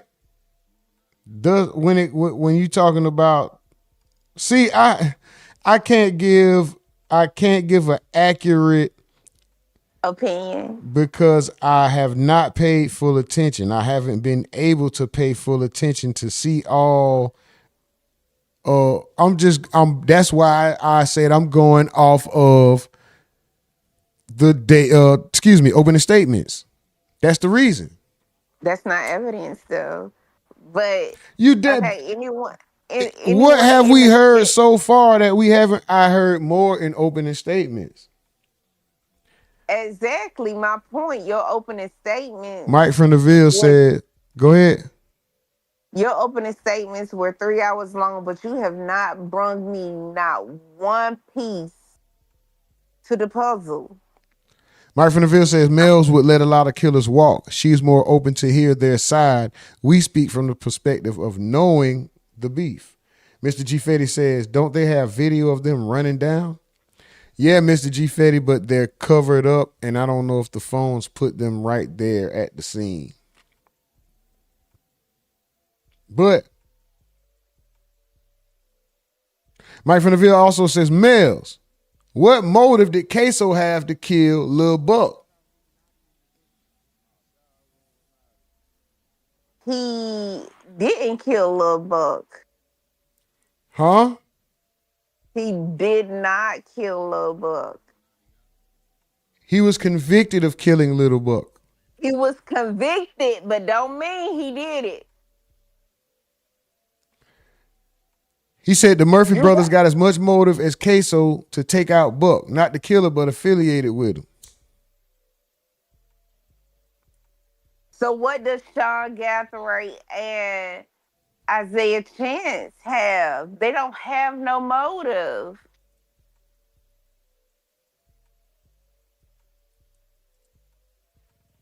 Mike from the Ville? All I'm saying is that Isaiah Chance, oh, he was picking on me? That's motive. Sean Gathray, what motive? This Let nigga me big. know. Sean Gathright want to be down. His motive is he want to be gang. He ain't gang. Christopher Hogan said it still early. Big homie singing 5 steps. I don't know where that came from, but that's funny as hell. That nigga going off in the chat. That nigga said, and 3 wishes. That nigga, I guess because of Judge Cisco. I don't know. That nigga wilding in the chat. That nigga got the scream emoji, said, we were fine. I don't know why I pictured a nigga singing it when I read it. That's what's making the shit so funny. I pictured a nigga typing the shit, singing it. That's funny. Really Real says, convicted definitely means they proved you committed the crime. No, convicted means that they didn't prove it. They conveyed and convinced. Oh, Mike from the Ville says Sean's motive is the shooter, known shooter with 2 cases. The man with the guns, he ain't have a motive, he had purpose. Shit, that's his motive, nigga. Money. I'm a hired gun. Already gained. That was not his motive. There is no motive. I'm a hired gun. Money is the motive, nigga. I was hired. Hired by who? Sean and Rashad live in the projects. Didn't a nigga talk about him? Listen, I'm just saying, I don't know. I'm just trying to put 2 and 2 together off what a nigga typed. But check this out. What about, didn't they say that he was upset about the nigga picking on his friend or talking about his dead friend? That's the motive right there. Who his dead friend? 2-3. Oh. Foolio so went crazy talking about 23, man. So you saying that's the motive. Young and Ace hired Sean. He didn't hire shit. Sean probably thought he was gonna get some stripes. Let's put the pieces to the puzzle together. Listen, hold on real quick. Sean wanted to be part of FaZe Clan, I heard. I don't know where the proof is. I looked it up online. I don't see nothing. But Sean was trying to be part of FaZe Clan, that whole internet streaming, whole team and all that shit. So maybe he didn't make it there. He's trying to get on with Young and Ace. He's trying to get his foot in the door any way possible. He might be willing to do anything. He might really be a psyched out, young, crazy military brat or, you know, whatever the situation is. His motive was his friend. Let's bring our jury in, and then let's do that. Go ahead before she come. Go ahead and make your point, Mills. Before she. I'm about to mute her. Go ahead. Keep talking. I'm muting her. Right now, day 2 is no proof right now. Now the only thing I think that's gonna F somebody over is Rashad because them boots. But I mean, everybody got ACG boots.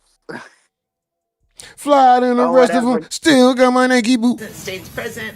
All right, we appreciate you, Mills. I'm gonna go ahead and get back to it. Let's go, y'all. Streaming live from a tent in the woods in Wyoming. This is the RUMORNATI Network. Florida versus Defendants, day 2. Foolio murder trial. Run the likes up.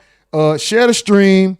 Go to the main page of this channel, hit the PayPal or $ the Rumonati Network on Cash App. Run the likes up, share the stream. Let's go.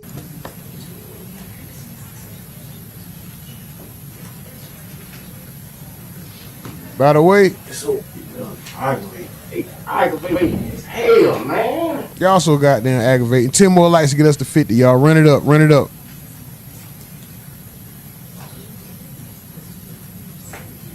This nigga Bob Marley says, my queen Cisco is back. That nigga love him some Cisco. That nigga say, my queen. Man, you don't get the fuck.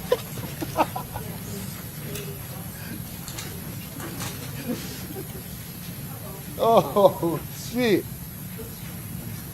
Big homie said he was singing while he was typing that shit. Boy, that's my shit. Boy, I'm a Drew Hill fanatic. Them niggas was raw. I got Drew Hill over Jodeci, nigga. Yeah, I said it. Who on a fade? Who on a musical fade? Drew Hill over Jodeci. Who want that musical smoke? Okay, I'ma shut up now. Please be seated. All right, members of the jury, Spanish may be used during this trial. The evidence you are to consider is only that provided through the official court interpreters. Although some of you may know Spanish, it is important that all jurors consider the same evidence. Therefore, you must accept the English interpretation. You must disregard any different meaning.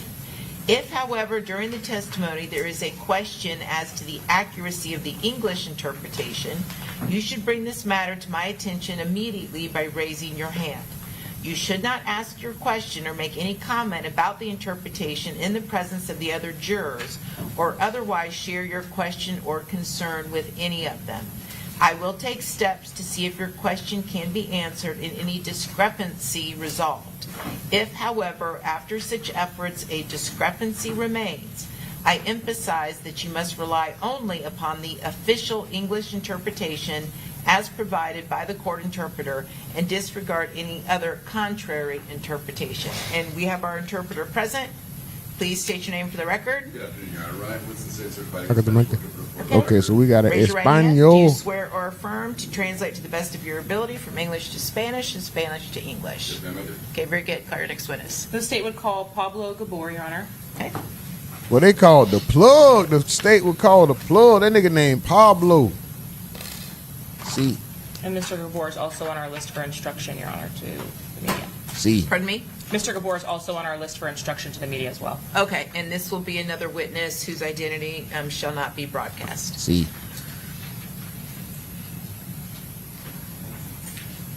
See. I don't want them to see.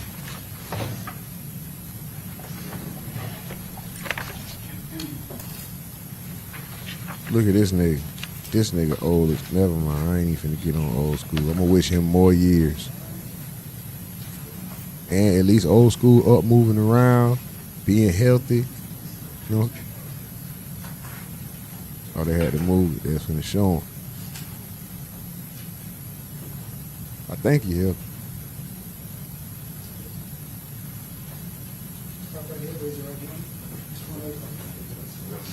Man, y'all niggas don't know about Drew Hill, man. Swear or affirm that the testimony you're about to give in this cause That boy said Drew Hill over. and nothing but the truth, so help you God. Facts. Yes.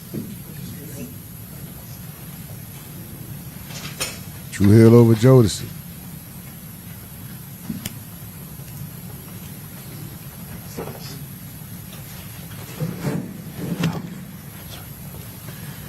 Okay, you may proceed. Good afternoon, sir. Buenas tardes, señor. Buenas tardes. Good afternoon. Would you tell us your name, please? ¿Nos diría su nombre, por favor? Pablo Gaibor. Pablo Gaibor. And do you work or live here in the Tampa area? ¿Y trabajo vive usted aquí en el área de Tampa? I trap in the area yo vivo en heavily. Ocala. Most I live in cocaine. Ocala. And what is it that you do for work? Move ¿Y a qué se coca. dedica como trabajo? Soy técnico en irrigación. I'm an irrigation technician. Were you in Tampa I mean, he grow in weed. June of 2024, specifically on the 23rd of June? Estuvo usted en Tampa en junio de 2024, específicamente el día 23. See, I was dropping off a truckload. Yes. Why were you here? ¿Para qué estaba aquí? A truckload, I just told you. I was on vacation with my family. What type of a vacation was that? What were you doing? ¿Qué clase de vacaciones? Oh era? my ¿Qué God, what estaban type of haciendo? vacation? What the fuck is... Visita al zoológico. We came to visit the zoo. Who all is included in your family when you tell me you came here with your family? Who was with you? ¿Quién está incluido en su familia cuando usted me dice que vino con la familia? ¿Quién estaba con usted? Mi esposa, mi hijo y mi hija.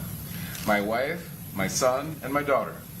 And were you staying in a hotel room and sleeping on Sí. the early morning hours of June I don't want to 23rd see. of 2024 with those family members? Estaba quedándose usted Sí. en el hotel No, y sí. durmiendo en las altas horas de la mañana del 23 de junio del 23 de junio. Sí, That nigga sí, trying to yo intimidate the estaba- Migo. Look how he looking at the En el nigga. hotel. How old are the children that were present with you? ¿Qué edad tenían los hijos que estaban presentes con usted? Leave the Migo alone before we mi beat your hijo ass, tiene boy. 13 años y 12 años, perdón, y la niña 8. En ese tiempo tenían 10 y 6, si no me equivoco. They are 8 and 12 now. At that time, I believe they were 10 and 6, if I am not incorrect, if I'm not mistaken. And what were the sleeping arrangements inside of the hotel room? ¿Y cómo eran los arreglos de las acomodaciones para dormir dentro el cuarto? Era una habitación familiar, eran dos camas y estaba... You had those commas. That nigga, conmigo boy, y mi niggas esposa had those conmigo. commas. It was a Damn. room with a family-style room with 2 beds. I was laying with my son, and my wife was laying with my daughter. And did anything happen that awoken you that night or that early morning? Y algo On the pasó 23rd. que lo despertó en las altas horas de esa mañana. Yeah, some bullets was knocking on the A door. las 4 o 5 de la mañana escuchamos un ruido bastante fuerte que nos asustó demasiado. Yes, at 4 or 5 a.m. we heard a sound that was quite loud, noises that were quite loud, and that scared us. And was it only that one noise that scared you, or was there more than one noise? ¿Y era solamente ese ruido que lo asustó o era más que un solo ruido?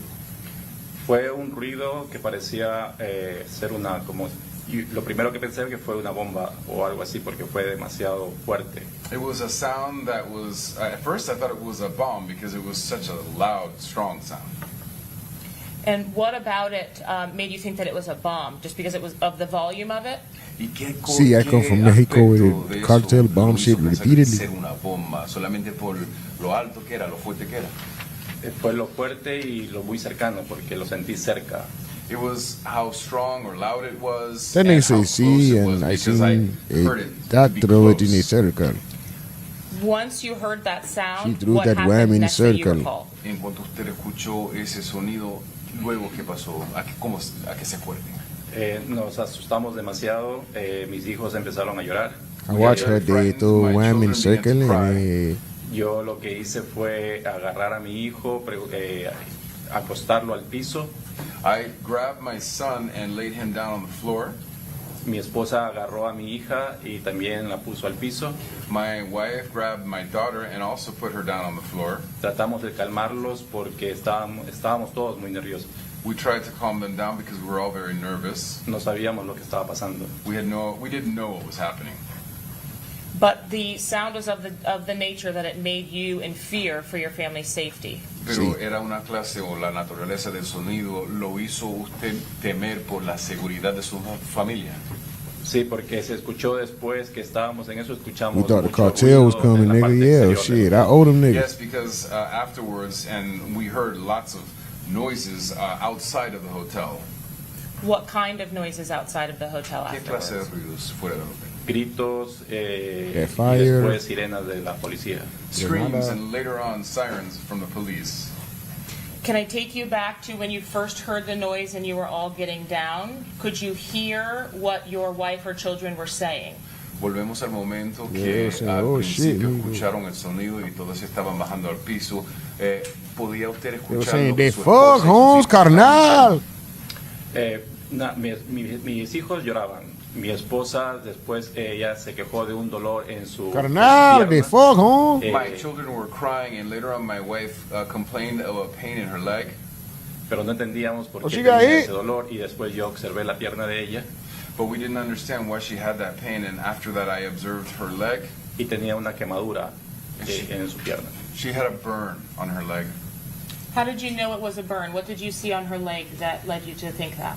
¿Cómo sabía que era una quemadura? ¿Qué vio usted? ¿Qué observó en la pierna de ella? Burn? What you do? Get a rug burn?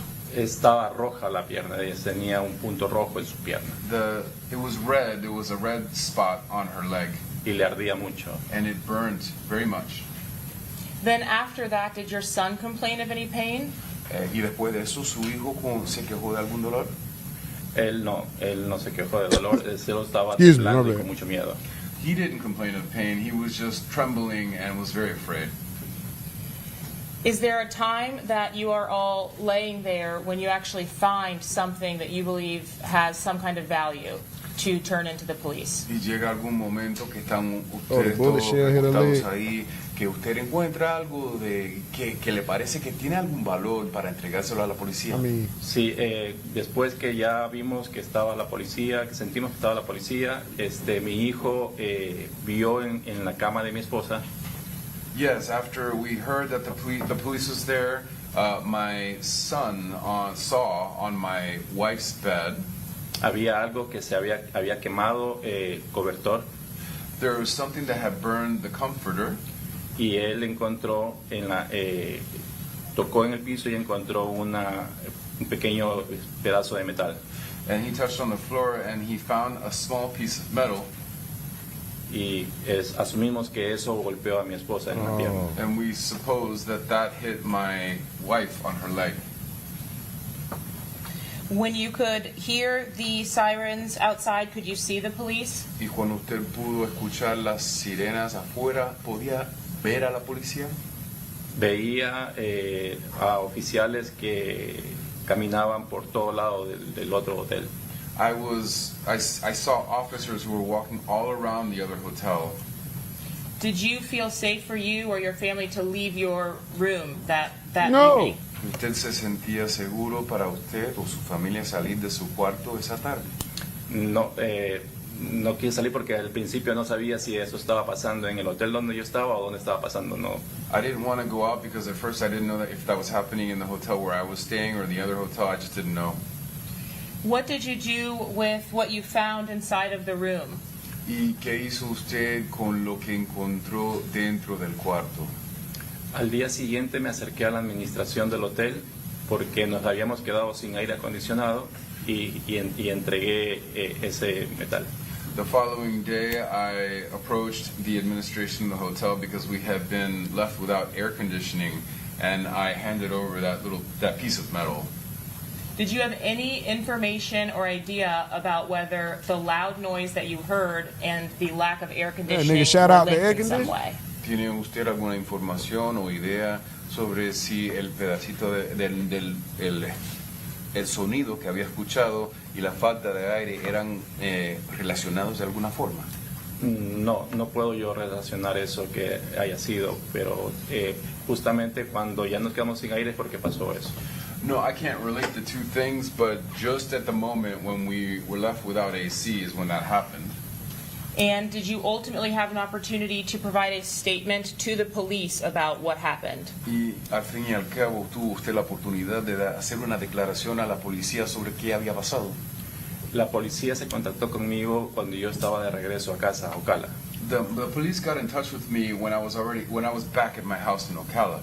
So you had provided the metal that you found and your contact information when you all checked out. Entonces usted le había suplido o proporcionado el metal que encontró y sus datos de contacto ya cuando ustedes salieron, se abandonaron el hotel.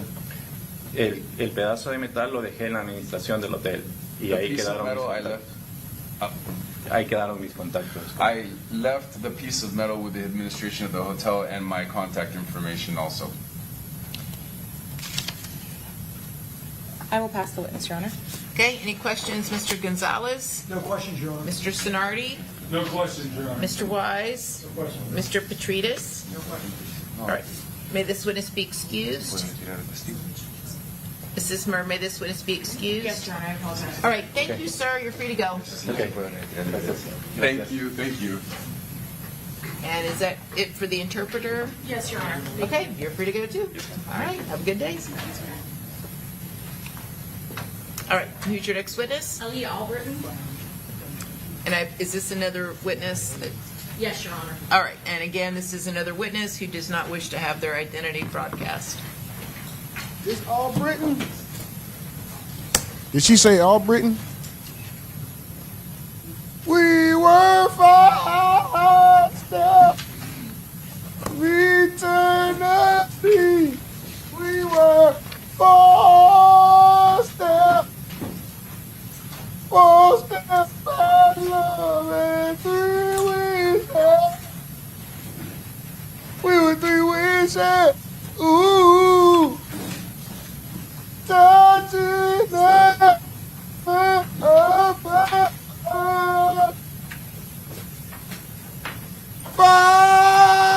steps. Eternity. Do you solemnly swear or affirm that the testimony you're about to give in this case will be the truth, the whole truth, and nothing but the truth, so help you God? Love and 3 wishes. We were 3 wishes. Ooh.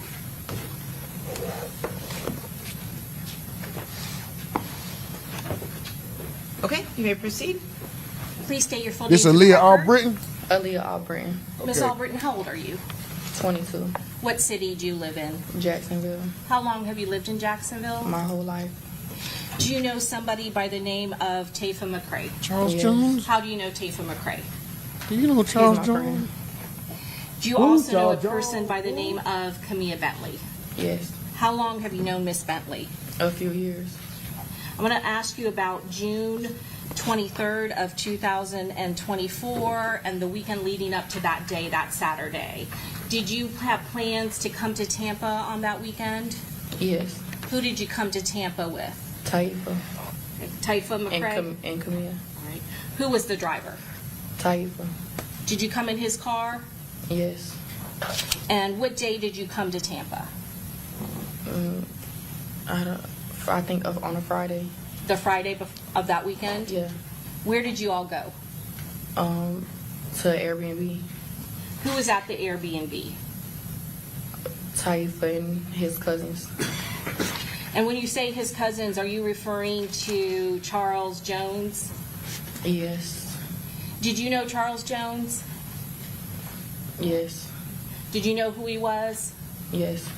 Did you know that he was a rapper in Jacksonville? Yeah. He goes by Foolio.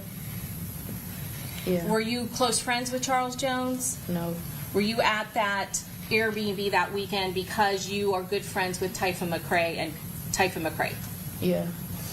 And were you the one that then invited Camilla Bentley to come along? Yes. Now I want to go to the Saturday, June 23rd of 2024. Did you all go to a different Airbnb? Yes. Was there going to be a party to celebrate Charles Jones's birthday? Yes. Were there a lot more people at the party than who had been at the first Airbnb? Yeah. Did you know Charles Jones' girlfriend at the time? No. Did you know, even though you didn't know her, was there a girl that was there that night that was his girlfriend? Yes. When you all went to a club, who did you go to the club with? Everybody. Everybody that was there. How many vehicles ended up going to the second club? 2 or 3. 2 or 3. Whose vehicle were you in? Taifa's. Is that the same vehicle that you were in all night? Yeah. And were the same people with you all night? Mhm. Had you been drinking that night during the birthday celebration? Yeah. Had you been drinking at the clubs that you were at? Yep. How would you say that you were after the second club? I was drunk. Do you still remember that night, ma'am? Yes. After the second club, where did the group go, all of the people that you were hanging out with? After the second club? Yes. On the second day? Yes, the Saturday. To a hotel. Why were you guys going to the hotel? To find somewhere to stay. Were you familiar with Tampa and the location of the hotel? No. And when you got to the hotel, what happened once you got there? I went to his bathroom. Did anyone go with you? Taifa. And was Camilla Bentley, she left alone in the car? Yeah. Right. What happened when you were using the restroom? I heard stuff outside. What specifically did you like hear? Boom sounds. And when you heard those boom sounds, what did you do? I went by the front desk in the hotel. Did you go outside at that point? No. Did you see Taifa McCrae? Mm-hmm. Did he meet up with you at that lobby area? Yes. Okay. How many times did you hear those boom sounds? Like 2 different times. Two separate. I'm sorry, Your Honor, I couldn't hear the witness. Could you say it a little bit? Can you move up to the microphone? Like it started and it stopped and it started again. So there was kind of like a brief pause in between the shooting, is that correct? Yes. At some point, does Mr. McCrae, does he go out to look to see where any of the vehicles are? Yeah. Can you see, were there glass doors that led out to the parking lot, that separated the parking lot and the lobby? Yes. From that position inside the hotel, could you see whether or not your friend, Camilla Bentley, and Taifa McCrae's car was still out there? Yeah, it wasn't. It was gone? Mm-hmm. And what about all the other cars? All the cars were gone. At some point, did you receive a phone call? I called Camilla. You called Camilla Bentley. And did you, after that conversation, did Camilla Bentley come back to the hotel? Yeah. What happened after she came back in Taifa McCrae's car? We took her to the hospital. When you got to the hospital, did you stay there with her or did you do something else? No, I left. Why did you leave? Because I didn't want to come in contact with any police officers. And why did you not want to come into contact with police officers? Because I was on probation. I wasn't supposed to be there. So did you leave in Taifa McCrae's car? Yeah. Did Mr. McCrae, did he stay there with Aaliyah, your friend, while she was getting treatment? Camilla, but yeah, he did. I'm sorry, Camilla Bentley, is that correct? Mm-hmm. And where did you take the car? To some apartments. I don't really know what they're called. I don't even know where they're at. Did you call Mr. McCrae to let him know where the car was? Yes, I spoke to him. Well, I didn't call him and tell him. He called me and told me that the police were looking for the car. So I told him where the car was. You communicated that to him? Yes. And were you still at the location with the car at the apartments when the police got there to look at the car? Yes, I came back there with Taifa. At some point, did one of Mr. McCrae's, Taifa McCrae's friends come to pick you up? Yes, when I dropped the car off. Did you at some point go back to the hotel where the shooting occurred? Yes. Do you know when you went back there, approximately what time it was? It was daytime. It was daylight early. at that Yeah. point? Okay. And were there others from the party that were still at that location? Yes. And you could see them? Yeah. When you heard the booms and the shots occur at the hotel, did you see anybody with any firearms? No. At some point, did a homicide detective Ramos with the Tampa Police Department call you and communicate with you after you had left back to Jacksonville? Yes. While you were in Tampa, did you talk to any law enforcement officers? No. And again, that was because you were concerned of probation? Yeah, I didn't get permission to go out there, so I didn't. Now, I know that you said that you knew Charles Jones, but you were not friends with him. Is that correct? Yes. But you were familiar with all of the drill rap that he had done. Is that correct? Yes. And you were also familiar with kind of the rival group, Young and Ace. Is that correct? Yeah. In fact, you knew Kenyatta Bullard. Is that correct? Keontae, yes. I did. Keontae Buller. Thank you for correcting me. And he is known as Young and Ace. Yeah. Did you date his younger brother? Yes. And what was his name? Trayvon. And when did that occur? 2018. So quite a while before. Is that all of this? Yeah. And so you know people on both sides. Is that correct? Yes. Your Honor, may I have one moment? Yes. Your Honor, at this time we pass the witness. Okay, Mr. Gonzalez.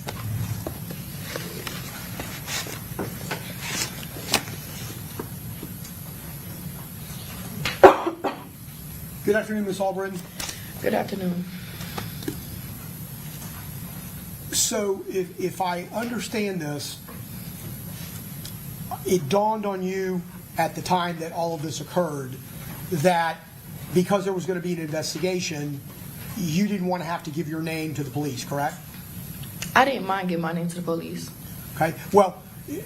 But at that moment in time, no, I didn't want to run into no police officers, no. Correct, because you were fearful that somehow that would get back to probation in Duval Correct. County, Yes. and that could create a problem for you, correct? Yes. Okay. Did that in fact occur? Did I get in trouble? Yeah, did they find out? Probation find out? They found out eventually. No, I didn't get in trouble. Okay, they didn't violate your probation for leaving the county without permission? No, they didn't. Okay. And when you left, you put the car in an apartment complex close to the hospital, correct? Yeah, I just went to the nearest apartments I seen, houses I seen. And Mr. McCrae, Tata, right? That's his name, Tata?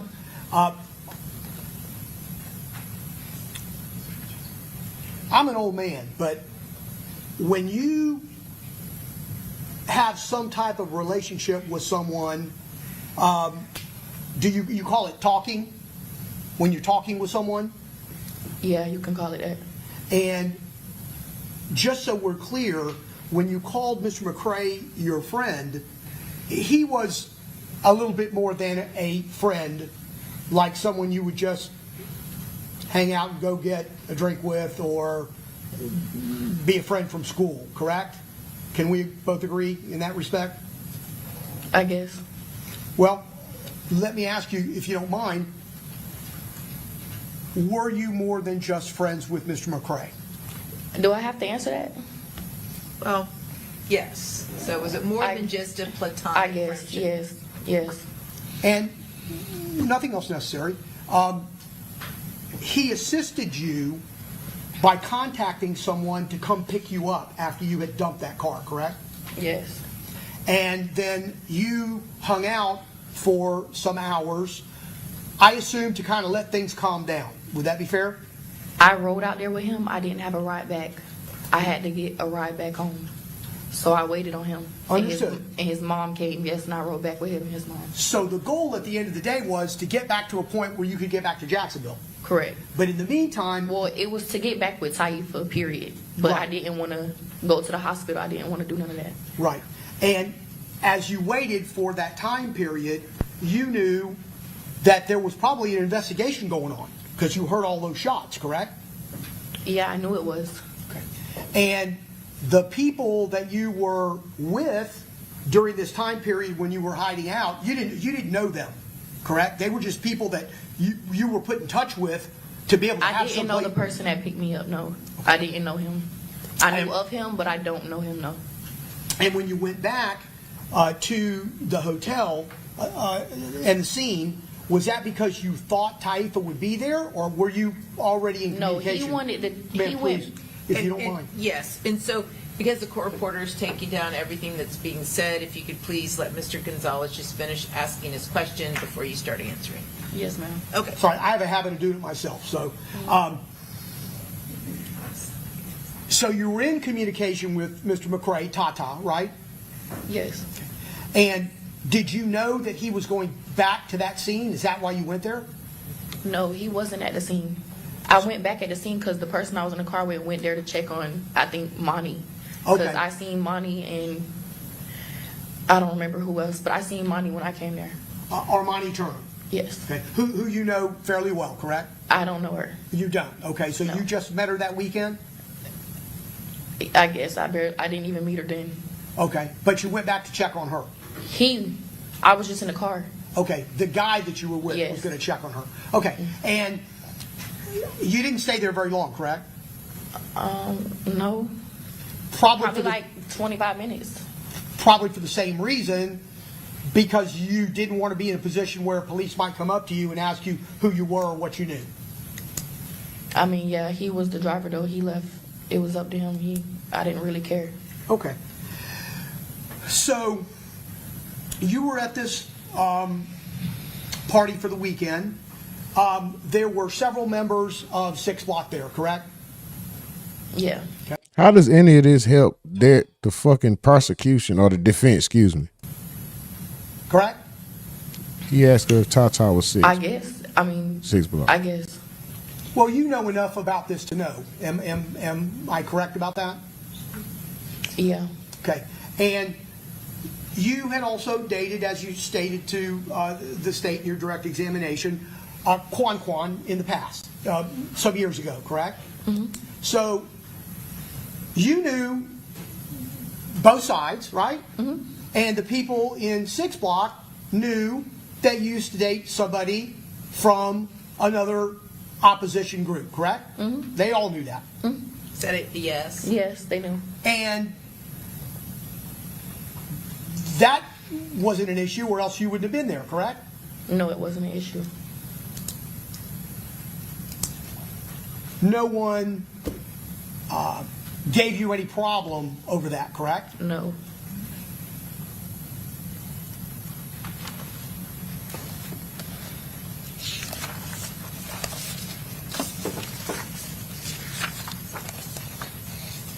Is she on? Nothing further, thank you. Exactly. Okay, 'cause- Mr. Sonardi, any questions? Very briefly, York, can I ask one more question? Yes. You don't know Rashad Murphy, do you? No, I don't know. Thank you. The nigga drilling her just to see if she was fucking somebody, and that has nothing to do with Good nothing. afternoon, Ms. Altman. Hey, good Do afternoon. you know so and so? Do you know All right, who, that's it. Kenny Capps is? What? Yes, Robert. I'm sorry? His name is Robert. Robert Howard? Yes. And was he one of the ones at some point in time you rode in the car with this evening when all this went down? I don't think I rode him at all in the car when I was down there. Do you recall there was a point in time when Kenny Capps or Robert Howard refused to ride in the car with Charles Jones, Julio Foolio? You remember that? Uh-oh. Yes, I heard something about that. You do recall that? Yes. All right. Uh-oh. Oh. Thank you. Refute. No further one other further. Do you know a Davion Murphy? No. Thank you. Refused? No further Are questions. they about Okay. to? What the fuck? Finkelstein? Hold on, bruh. All right, now, hold on, bruh. Listen, y'all was giving that girl a whole lot of slack, bruh. Damn, what's up? My Well, name's who is Jenna that? Finkelstein. I represent Sean Gathright. Hey, why the long You know face? Mr. Gathright? No. Before this incident, we'll say, have you ever heard that name before? No, never seen him before. Okay. Shiny You did face, yeah. testify a few minutes ago that you're familiar with people that associate with 6 Block and opposition groups, right? Hey, EFO Okay, here come to and my house. Sean Gathright was not known to Hey. you in either of those situations? No, I don't know him. And just one more question, ma'am. With the people that you were with here in Tampa, did anybody that was with you or in your group go by the name of Fat Boy? A No. nickname? No. Somebody with me? Yeah. That came with me? Right. No, I don't think so. No. Nobody that you had a nickname that you know of, right? Okay, thank you, ma'am. No further questions. Okay, Mr. Petridis? Them niggas float around and walk.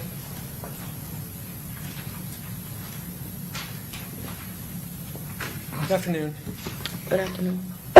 You mentioned Mr. McCrae's friend. Sorry. You're fine. Do you need some water? Please, if I can get some. Shit, it's over after him. You going. You ain't finna talk long at all, sweetie. I'm surprised they even had these questions, but that Kenny Capps question.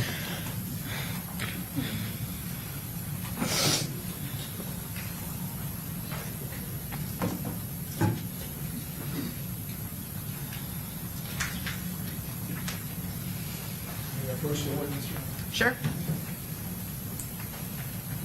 Thank you.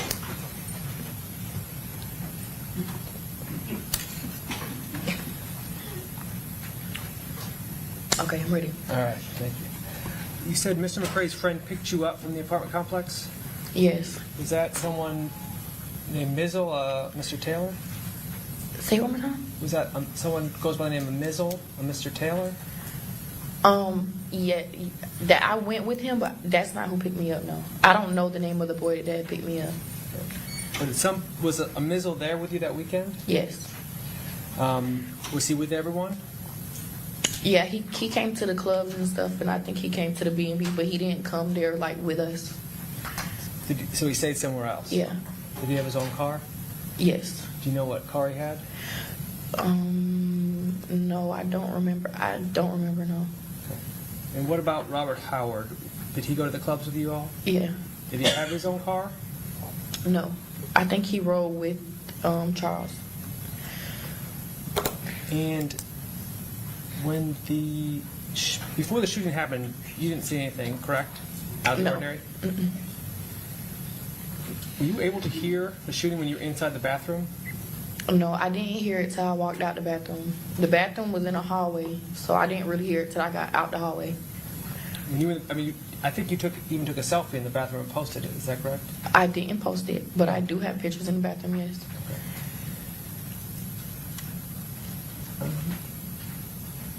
I believe that's all I have, Your Honor. Thank you. Okay, very good. Redirect? Yes, just briefly, Your Honor. That Kenny Caps thing is crazy. Miss Albritton, when you were on probation, you never asked anyone from my office to intercede on your behalf. Is that correct? As in what? You were not violated for your probation. Is that correct? No. But that had nothing to do with this state attorney's office or my office. Is that correct? No. We never did anything on your behalf. That's what I'm asking. Like towards my probation? Yes, ma'am. No. Okay. And then going back to the party and the Airbnb that you were at before going to the clubs, there were lots of people there. Is that correct? Yes. Lots of people from Jacksonville? At the B&B? Yes, at the party. Yeah.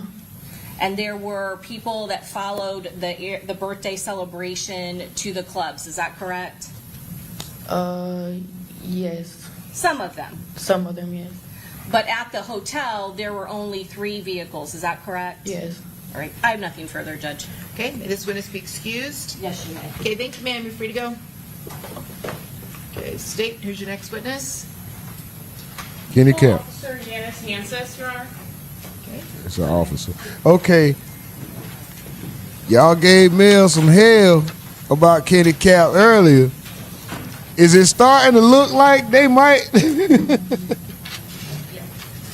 What is going on? And do y'all remember when this first happened? They kept saying something about the dude Mizzle, right? The dude with the dreads who was Foolio's friend. He just came out of nowhere and popped up and was at the party. And then for some reason he wasn't at the, he wasn't with them no more. He was at the B&B but wasn't with them no more. So is there a connection with Kenny Cap and Mizzle? Because why did that lawyer just ask about those two specifically? And if they knew each other, and this was the only one to ask about Mizzle. So is there a connection there with Kenny Cap and Mizzle was in on it? Kenny was the contact or something like that? Like, is there a possibility? Is there a possibility? Traumatized. We were traumatized. We were young as on the sun. Traumatized.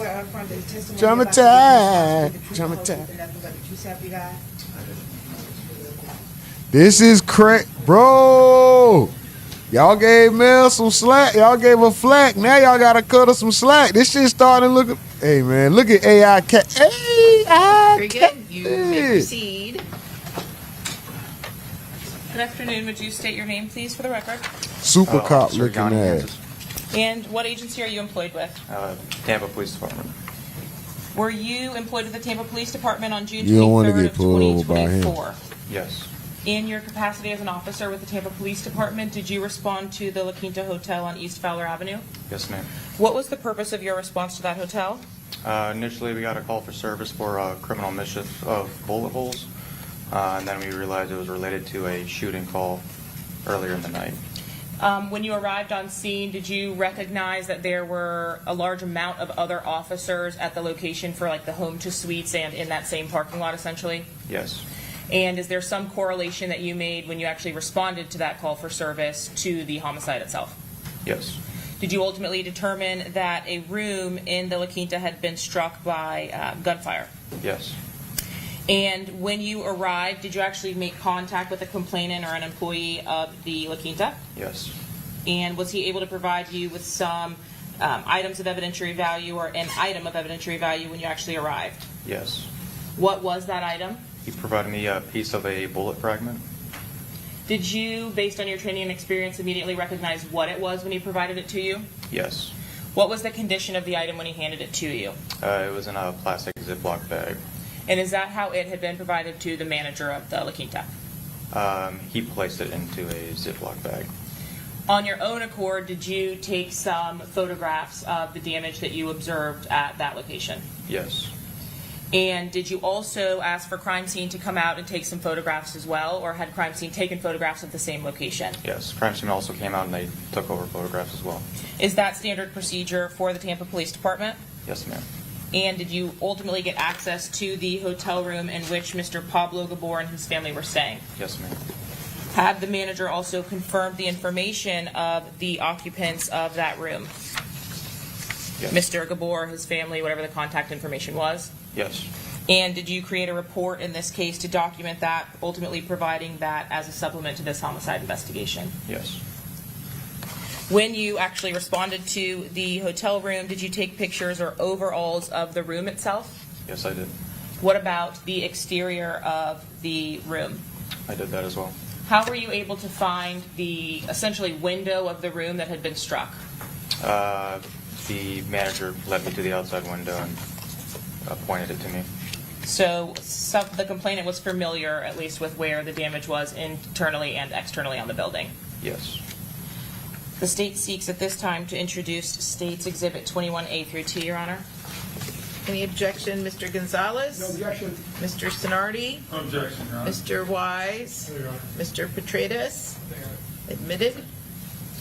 So I'm going to show you, if you can see on the monitor in front of you, State's 21A. Is this the exterior of the La Quinta? Yes, it's a lobby. Is this a different entrance than, I'm sure over the course of the last 2 years or so, you've become familiar with some of the video footage from the homicide of Charles Jones? Is this a different entrance than the location that occurred? Let me ask it a different way. When you arrived to the La Quinta, was there an investigation and shell casings happening at this entrance? No. Okay. And throughout the time that you were there, was there an investigation happening at this La Quinta hotel? No. Was the investigation occurring at the hotel, which is essentially parallel to this one? Yes. Okay, thank you. And were there overall stills taken, including 21B, at the entrance of that La Quinta? Yes.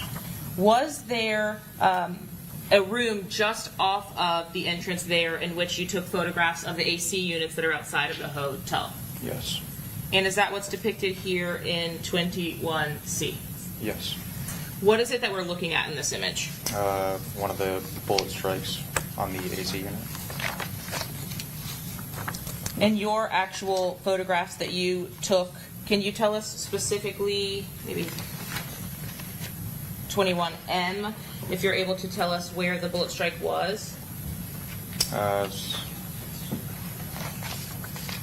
Right here, there's a hole underneath the AC unit. When you're saying right here, are you talking about the area here with the pipe, or are we looking at this area here? Up there. All right, so at the bottom of this photograph on essentially the second line of metal for the AC cover, Yes, ma'am. did you actually directly respond to room 201 to photograph that in 21D? Yes. As you entered the room, was that room one which occupied 2 double beds? Yes. In 21E, is this how the room looked when you arrived? Yes. Did you know where exactly the damage to the interior of the room was when you entered? I did not. I had to canvass the room and search for it. Tell us how you did that. So initially I walked in, went to the AC unit because I saw it was struck from the outside AC unit. I then kind of like bent over, looked underneath the AC unit, and that's when I found another entry hole underneath the AC unit. And did you actually have to get down to photograph or document the entry hole that was underneath the AC unit? Yeah, I got on my hands and knees and looked under there and found it.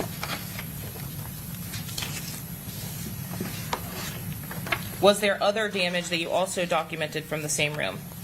Yes, on the further west bed, at the foot of the bed, there was a burnt hole mark on the top sheet. And on this burnt hole mark, there was also more bullet fragment pieces. And then below that sheet, directly on the floor, was more fragment piece on the ground of the hotel. Starting first with what you said you were able to capture under the AC unit, could you take a full overall photo from a distance underneath the AC unit, or did the space not allow for that? Space did not allow us too narrow. Did you have the opportunity in States 21S to actually place your phone under the unit to photograph the damage? Yes. And is that what we're looking at here in 21S in the center of the photograph? Yes.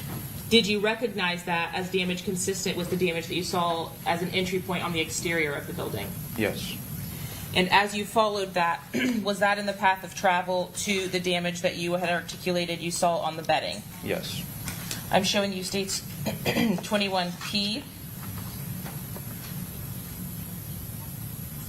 Is this the bed that you were talking about? Yes, ma'am. Is that something that you yourself, when you were just canvassing the room, noticed that there was some kind of damage to the bed in 21P? Yes. And once crime scene arrived and had an opportunity to photograph that, is that what's depicted in States 21H? Yes. Was there actually still a piece of metal on the bed itself? Yes, there was. And was that ultimately collected by crime scene? Yes.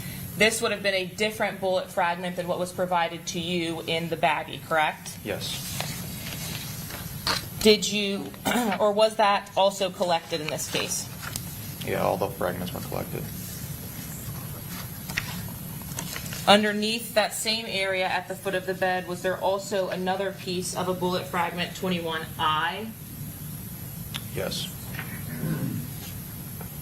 And in 21J, is this that fragment right underneath or right on that bed area of that room? Yes. In the same room, was there some kind of debris underneath or around the AC unit as well that was documented by photograph in 21Q? Yes.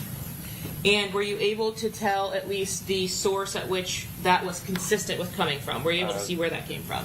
That was the drywall that was broken from the strike. Just based on your training and experience, was that consistent with the trajectory of the entry point that you saw outside and then the entry point that you saw inside? Yes, ma'am.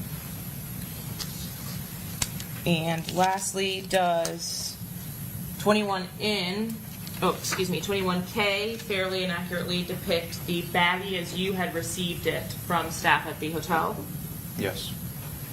And is this exactly how you provided it to Crime Scene Tech Nunez when she arrived to collect the evidence?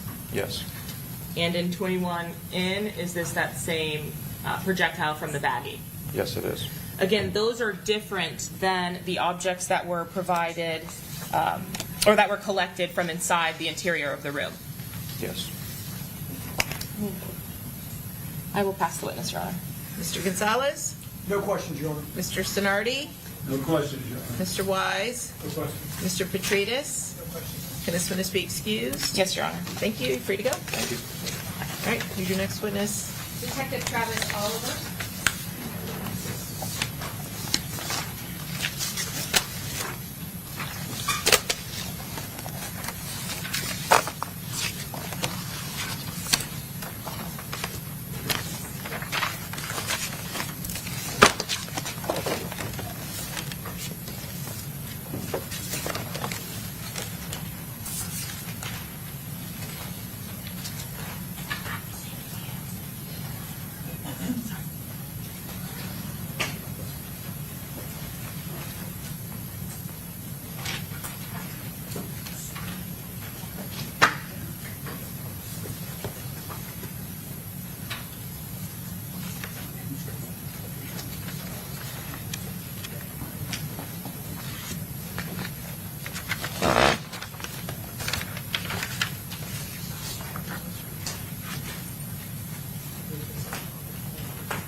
Do you solemnly swear or affirm that the testimony you're about to give in this cause will be the truth and whole truth and nothing but the truth, so help you God?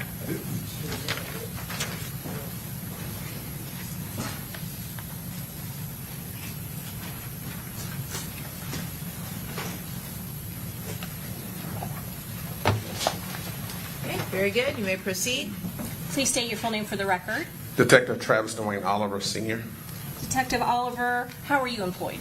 I'm employed with the Jacksonville Sheriff's Office. How long have you been with the Jacksonville Sheriff's Office? Almost 28 years. And back in 2019, what unit were you assigned to?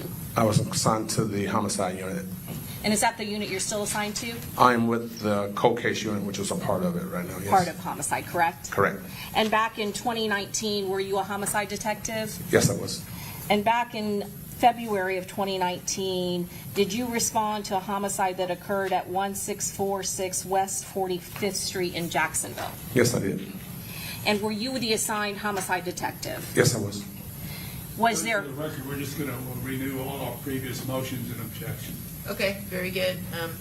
All objections are preserved for the record, the same ruling from the court. You may proceed. Did you respond to that location? Yes, I did.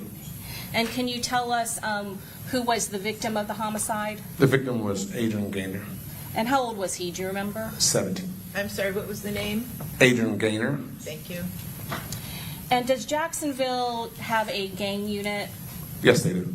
And as part of a homicide investigation, if there are some allegations or suspicion that there may be gang activity, how does that work with the Jacksonville Sheriff's Office? So the Jacksonville Sheriff's Office has a bunch of specialized units where you basically work in one division of the Sheriff's Office. So if we have a homicide where once the person is identified by the patrolman or whoever on scene, we have a database. If they run into that database and establish that he's a certified gang member associated with a gang, the gang unit responds in addition to whatever specialized unit comes out. Did you yourself as a homicide detective, did you have special knowledge in the area of gangs, Jacksonville gangs? No, I do not. And so you did not have that intel or were not privy to that sort of information? That's correct. And they run their own investigation, is that correct? Yes. Do they also advise you and assist you whenever needed and provide you with information if they can? Yes, they do. And is this one of the cases where there was suspected gang activity? Yes. And you said that the victim was Adrian Gaynor and he was 17 years old, is that correct? That's correct. At the time, were you aware that he had a nickname? Yes, I learned later on, probably after we arrived on scene or shortly after, that he had a nickname of Bibby. And you were one of the first homicide detectives assigned to the case, is that correct? That's correct. Through the years, there had been other detectives that were assigned with it? Yes. And there has been a recent plea that occurred in this case, is that correct? That's correct. And who pled to the murder of Adrian Garner, known as Bibby? Hakeem Robinson. Okay. And is that something that happened recently? Yes, within the last couple months. Okay. And I want to ask you about the location, 1646 West 45th Street. Where in Jacksonville is that located? Well, if you ask someone from the Jacksonville Sheriff's Office, it's the northwest quadrant of the city. If you ask someone else in Jacksonville, they call it the north side of Jacksonville. And so, can you tell us how Adrian, I keep saying Gaynor, it's Gaynor, correct? Gaynor, yes. I apologize. How was Adrian Gaynor, how was he killed? He was shot multiple times. And you said that plea occurred recently, is that correct? That's correct. And did you, and I know that you are not familiar with gangs, but again, this was, there was suspected gang activity, is that correct? That's correct. And when the plea happened, you were not a part of the plea, is that correct? That's correct. All right, Your Honor, may I have one moment? Yes. Your Honor, at this time, we pass the witness. Okay. Mr. Gonzalez?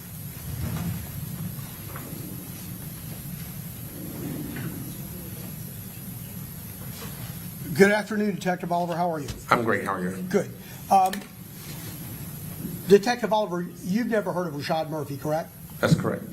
And in your years of working with the homicide squad, you worked in certain cases hand in hand with the gang investigators, correct?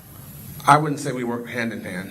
Parallel. Yes, if I have something that's gang-related, I call gang. If I have something economically crimes-related, I call economic crimes. It's just whatever specialty I need to assist us, I call them. And when you do so, you do that because you desire or it would be pertinent to have their involvement or have their assistance, correct? No, their assistant doesn't do anything for me in my homicide investigation. Okay. They are gang detectives. They come out when a gang member or someone associated with them is killed or involved in something. What they're doing have nothing to do with my homicide whatsoever.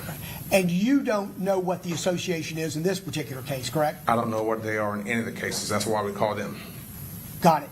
And is that term, I don't want to make it up, is it called paralleling, or do you parallel? Well, we parallel, yes. Okay. Nothing further, thank you. Okay, Mr. Sonardi, any questions? Very briefly, huh?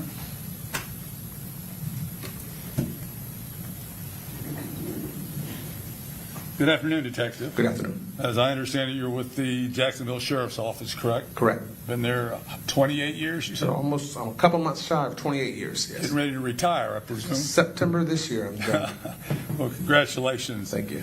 My understanding is the homicide of, is it Adrian Gaynor? Yes, sir. Known as Bibby? Yes, sir.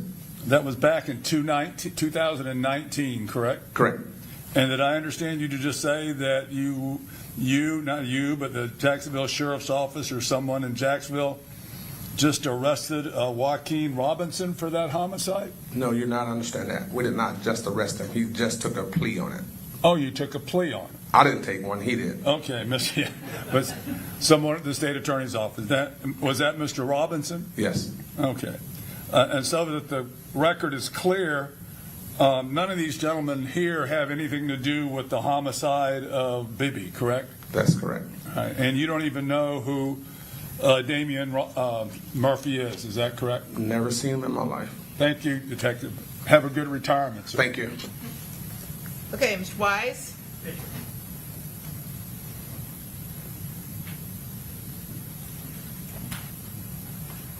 Good afternoon. Good afternoon. All your years working in the sheriff's office, you've never heard the name Sean Gathright, correct? Never. That's all I have. Thank you. All right, thank you.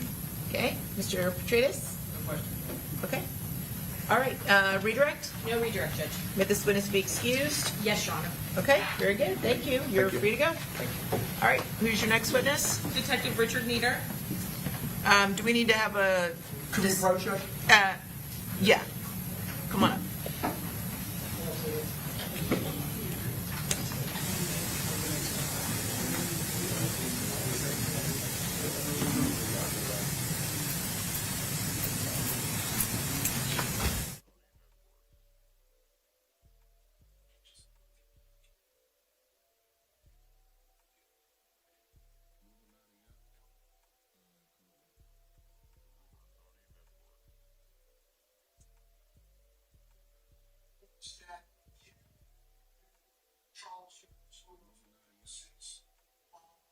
I need you to discuss a matter with the attorneys outside of your presence, so I'm going to ask you to briefly step inside the jury room, and we will be with you momentarily.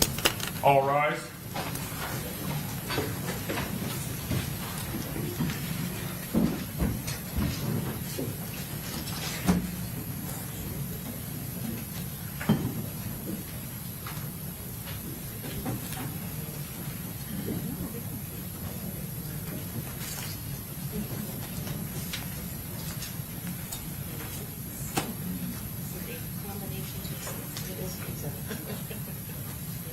All jurors are out there.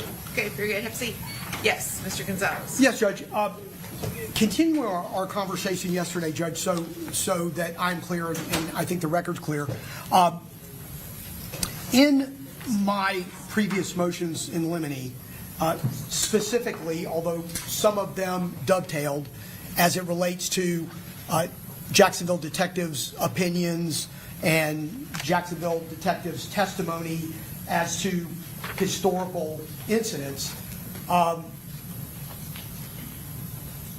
Motion in limine number 2, as we've already discussed, was granted in part and denied in part, and part of the reservation was videos. As I understand Detective Nieder's testimony today, because I believe he's going to ultimately be recalled and he's going to testify about different subjects. My first concern would be if his intention this afternoon is to talk about the history of the gangs, then certainly I think it would be the time and it would be appropriate to start talking about his qualifications and his history and his training. And I don't know if that's what the state's intent was to do that this afternoon in anticipation of what he was going to testify to, which, as I understand it, is our videos, specifically 3 videos. Who I smoke, when I see you, and do it. And as I understand the court's ruling, as it relates specifically to the 6 incidents that are considered motive and historical gang information, that the court has allowed entry of that evidence, what I think the concern is that, A, these videos this afternoon, as well as the videos that are going to be played later on in the trial, mention many names, each of them, names of individuals that have previously been the victims of shooting or murders, whether it's as a result of Foolio's songs or Young and A, Spin a Benz, Whopper with the Choppa. And I don't believe that was the court's intention, is to allow Jacksonville gang officers to identify other victims of crimes that are historically related to gang violence, and whose names are within those videos. And I'm presuming the state is going to be asking the detectives, in this particular case today, Detective Nieder, about who those people are and what happened to them. And I understand, and I know, Ms. Ismer, we've had some conversations about, I'm going to try to streamline it. I'm going to try to say, hey, look, who is this? Did they die? When? If I'm correct. And I still believe that, based on what I understood the court's order to be, that that's not what you intended, nor that's what you ordered. Now, I certainly could be wrong. But my fear is that the jury then being apprised of all of these other individuals that were killed as part of his testimony discussing historical gang warfare or historical gang violence would not be in the spirit of what I understood the court's ruling to be. Okay. And so my understanding is that, having seen these videos, that what makes them drill rap, as that term is understood, is that there is some reference that whoever's performing the rap makes certain reference to people that have died, right? And so if the state's intending to not go any further than to have Detective Nieder explain to the jury the significance in this drill rap of the rapper identifying these specific people and that it's ops, so to speak, then that could be relevant. So go ahead, Ms. Ismer. That is the exact purpose of the state's introducing the video and the inquiry of the detective. I can assure the court that the nicknames, for example, or the references to certain incidents or locations are things that only Detective Nieder or detectives could describe. And in this case, we have consolidated that to Detective Nieder to describe these 3 videos and only certain lines from those videos. So the inquiry is, of course, limited to what does that reference mean? Because surely the jury on their own would never be able to understand what's happening or the relevance of that to this case or the investigation. Okay. And then some, because we have the 6 prior incidents that I've already ruled would be admissible. During these videos, are there other incidents or other victims that are not part of the 6 previous incidents that I've said are admissible?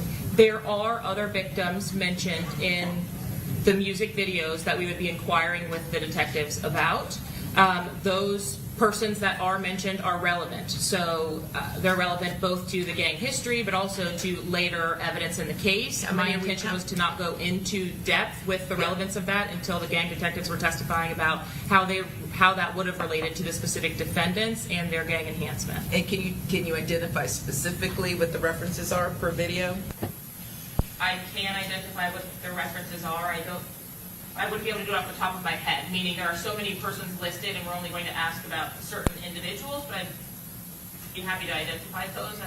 Well, just so the record's clear, what we're talking about here. So, for example, there is reference to, in Mr. Charles Jones' video, "When I see you," Suge, and Suge being shot off of his bicycle.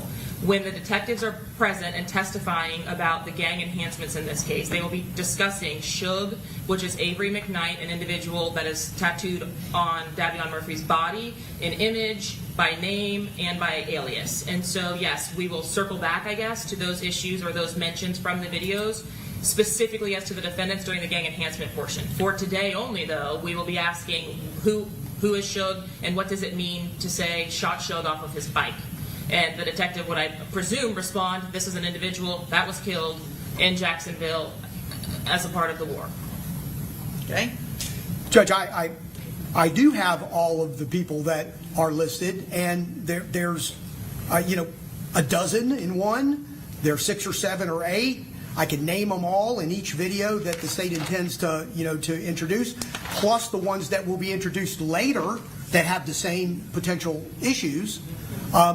But I think it exceeds what I understood the court's ruling to be by a large margin. Right. And what's going to happen is that there's no way that this jury can't have a takeaway much more expansive than what I believe the court's ruling is. So, State, can't you basically have the detective convey what's going on without going into identifying each and every person that's referenced? Like, can't you have them? I have no intent to have them identify each person by reference at all. Okay, so then there are, in all of the videos, dozens and dozens and dozens of references. And so those which would be essentially relevant to our case, without discussing the defendants at this particular phase for historical gang evidence, to discuss the motive at this point, without talking about enhancement evidence, because I'm trying to create a clear delineation between those two things for this trial. Right. I am asking them, what does that mean, essentially, in these videos? Or why is that item of importance for purposes of the motive evidence in the historical gang, right? That is separate and apart, which is one motion that we've had, historical gang evidence in one category for the motive, from additional items of evidence, which are gang enhancement items that the detectives would individually testify to at a different time from today. Sure, no, I understand that, but I'm saying that for this purpose, just to give context to the motive for this homicide, the state's alleged motive, as the detective's talking about the video, does he have to explain each and every reference, or can you curtail that just as an example, say, as an example, this is a drill rap, it's an ops rap, and in this video, the rapper, for example, he mentions... Absolutely. Okay. Yes, Your Honor. And I plan to do that. I plan to say, are these individuals, even though there's a couple named, I can loop that together by saying a part of the case, instead of having them describe, died on this date. That is not my intention whatsoever. Okay, so is there any way with the videos to identify ahead of time who you're going to actually ask about in the video? Yes, I could. I have a PowerPoint with the videos and the lyrics as we have presented to the court previously. I'd be happy to discuss that with the defense if the court would allow us time to do that very quickly. Yeah, so what's going to be the first video you're going to play? Who I Smoke. Who I Smoke, okay. And so... Judge, I could probably tell you all those people, and she might be able to say yes, no, yes, yes, yes. Well, why don't you guys talk, okay? So I'm inclined, just so you know, I'm inclined to let the detective, as an example, okay, when he's explaining what these drill rap videos mean, I'm inclined to let him testify to a couple of examples of why he believes, as a gang expert, why these names are being mentioned. Okay, but not to have a wholesale go through the whole identify every single person and what happened to every single person, just as like a demonstrative example of the rapper and what it is, the message they're conveying, okay? So maybe you guys can agree on a couple that Detective Nieder, because I am going to allow them a couple, okay? Just as an example. Yes, Your Honor. Okay? So you guys get together right now. If you cannot agree, then I guess I'll pick. Understood, Judge. And for the record, a couple's too many. So please don't mind objections. Yes, objection noted. Okay? Correct, Judge. That's why I was standing up there on behalf of Davion Murphy. We're going to object to it. The introduction of the drill rap videos initially, and any interpretation by anyone of what they allege they proclaim. Sure. So Okay. a continuing objection. Yes, and same with Mr. Petridis and Mr. Wise, I assume, correct? Correct, Your Honor. Thank you. Okay, very good.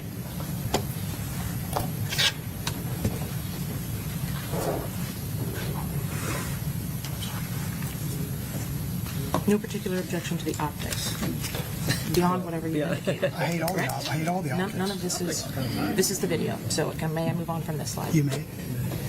Can you, Always in my space. all of them at one time, are these individuals deceased?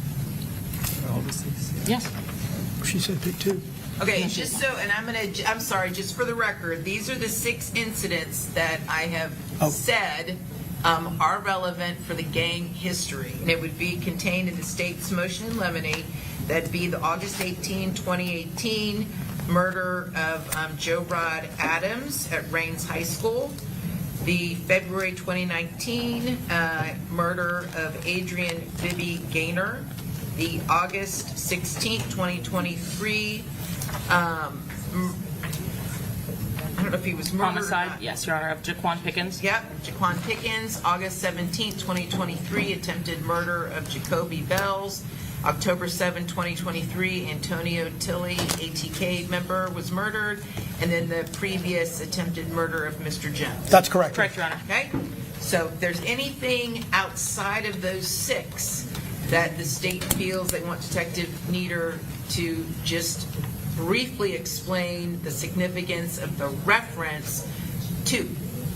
Okay? Verbatim. So pick.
Will Kenny Cap take the stand today? And let's just be real, the state hasn't thrown anything solid their way yet. Opening statements, I get what Mels was saying. Opening statements, yeah, those are openings. But the jury heard that, right? All that counts. The picture is already painted.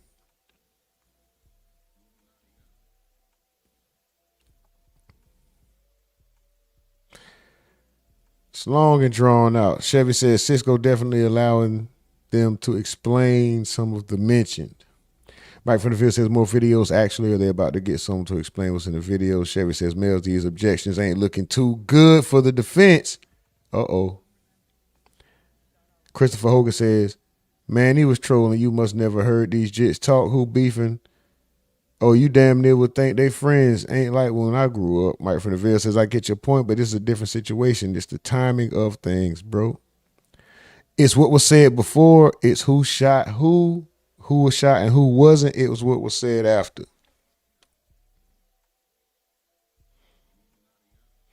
Two Cups say, oh, man.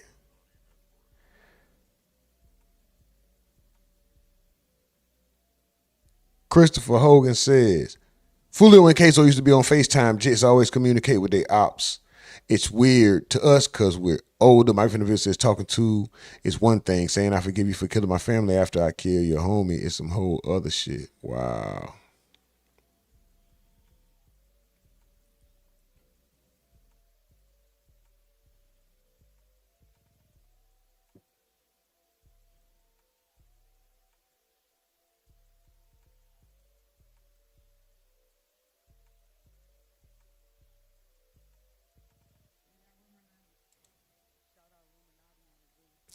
Is Kenny Caps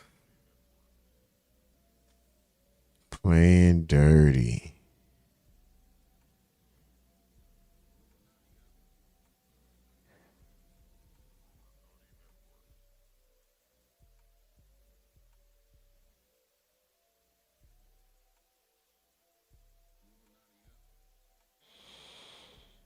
Is Kenny Caps playing dirty?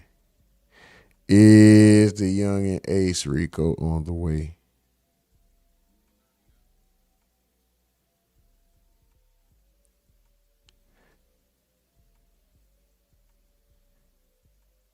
Miss Duval says she's back. Mel says, I think the state is a little bit worried because the lawyers, although they may be public defenders, aren't slouches. Chevy says, going over objections, Miss Duval. And he says, Freeman later, Miss Duval, so she could pay close attention.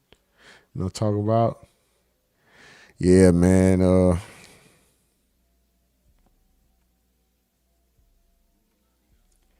Mike from the field said the pub's not really asking much. Yeah, when it comes to, I said it. It's been said. The only one asking, obviously, the only one with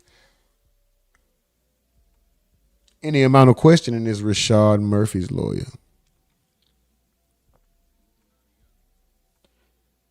I'm hung up on this Kenny Cap shit. Watch now after we've been talking about it. Right? Continuously saying it. Didn't we even say this yesterday? But watch now. Watch now, everybody. Oh, Kenny Cap. Watch everybody. Watch.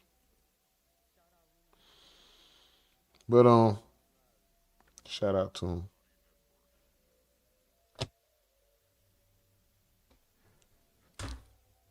Come on, let's get back to it. She said what, 10 minutes? How long did she say that break was?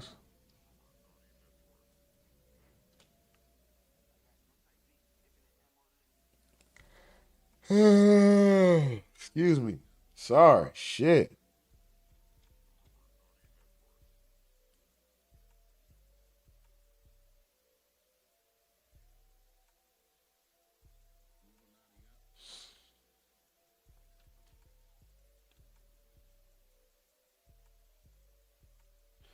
I want to interview that nigga, Miss Duval. I want to interview that nigga.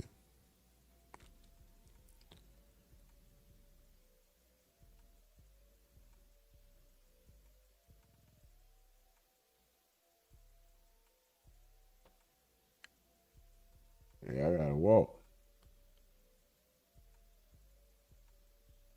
When his mama get up there, they gonna cook Gath, right? Chris Hogan says. Mike from the Ville said, them boys cooked, and Isaiah may have a chance because he ain't pulled the trigger, but he's a known game member. That's gonna hurt him. Yeah, I seen somebody in the chat earlier say Isaiah's facing Isaiah might walk, right? He's facing pretty much the same thing as Alicia. And that's what Mel said when she came up. I think she was speaking about all of them, but really the main one who might have a chance, hence the last name, no pun intended, no pun intended at all, is that nigga. Isaiah. Chance.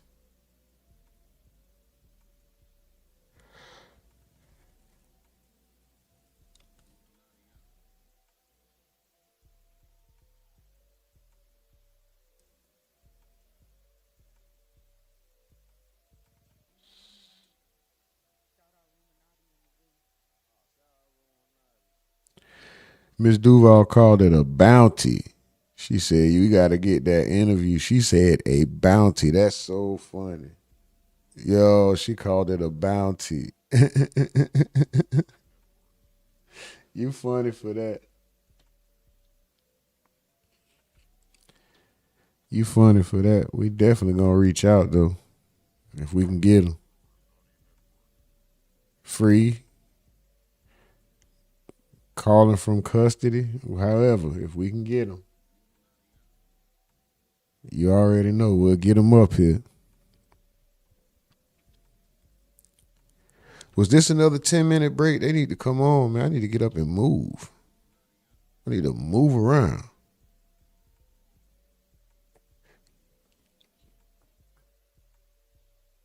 I need to move that, what they call it?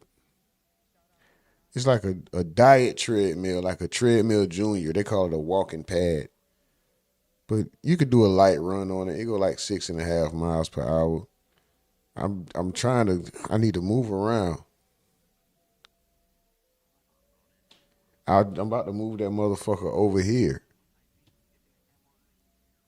But I need, come on, y'all. What the fuck? I thought she said 10 minutes. 2 cups says y'all think after this trial and ATK gonna get a RICO coming their way? 2 cups. I'm gonna say yeah. I'm gonna say yeah. We've been saying that for a minute, man. You go back to the Queso case, go back to the Alicia Andrews. We've been saying ATK RICO OTW, bro. Not even hating, not even wishing bad on nobody. It's just looking at the facts. They keep bringing this man up. They keep bringing his songs, his motive, his. I'm gonna say this. It's a very strong possibility. Supreme Toon said them boys cooked. Rumor at the end of the day, both sides lost. Nobody finna win in the end. Facts. I think they're cooked. I do agree with Mike from the Ville that they are, as much as Mills, you may be correct with the evidence they're presenting, but I have to always consider the you saying the opening statements ain't the evidence, but I consider the opening statements because we heard it, and I agree with Mike from the Ville. 1000%, my nigga. They are fighting a uphill battle. Those guys, I'm gonna just say guys. I'll keep my creative words for the circle. You may hear one in the Discord from time to time. One may slip on the tube, but I'll never give anybody ammunition to go against us more than they already have. But I had another creative word that, but no, anyway, yeah. So those guys are fighting an uphill battle. Everybody, I understand evidence. I understand what we're supposed to do. We're supposed to remove what we already think we know. We're supposed to remove emotion that we may have already had when we testify and all that. But that's just not reality. Just like when they show something and they say, oh, jury, forget that you saw that. Let's take that out of the guys. Do not consider that when you make your final decision. How the fuck, nigga? Y'all already showed it. I can't forget. I can't unsee it. This ain't no Men in Black. You ain't finna hold no shit up and, oh, I forgot. No, fool. It don't work like that. And I'm not calling anybody a fool. That wasn't to nobody specific. That's just saying it doesn't work like that. So yeah, these guys are fighting an uphill battle. It's gonna be a long. Hold on. Let me slow down before I say it's gonna be a long trial. At the rate it's going now, I don't think it's gonna be a long trial. But if they start doing all of the, if it's a thing of connecting the dots with phone records for each individual person, and I don't. First of all, how many more witnesses can the state possibly have? Once you get Foolio's girlfriend, Monty, right? If she decides to come, once you get Kenny Cap, if they get O'Murder, if he decides to come, who's left? Let's bring in our jury. They done talked to all the cops. Hood Act says, when do y'all think Ace is gonna get arrested? Wow. Facts, Mike from the Ville. Do keep in mind it's only day 2. Chevy says Penny Kung Fu, Kenny Caps as involved doesn't put these guys in the clear at all. And Mike from the Ville says, I definitely think O'Murder is gonna hit the stand. Hood Act, when do y'all think Ace is going to get arrested? I don't know, and I'm gonna just say it's very likely, and I'm gonna say before this year is out. Okay, very good. Once they get some convictions going on this case, probably after they sentence these guys and Alicia. Because we do not have court tomorrow, we're going to work a little bit later, okay? They don't have too court terribly tomorrow. Much, but a little bit to keep making progress, all right? State car, next witness. The state would call Detective Richard Nieder. Very good. Fuck you mean you don't got court tomorrow? And what you mean we working a little bit later?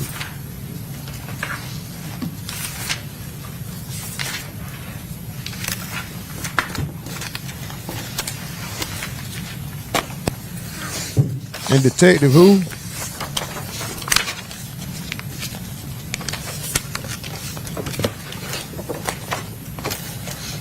Look at her. Orange is the new black looking ass. Orange, you glad you got orange hair looking ass. Orange, you a good, nice person looking ass.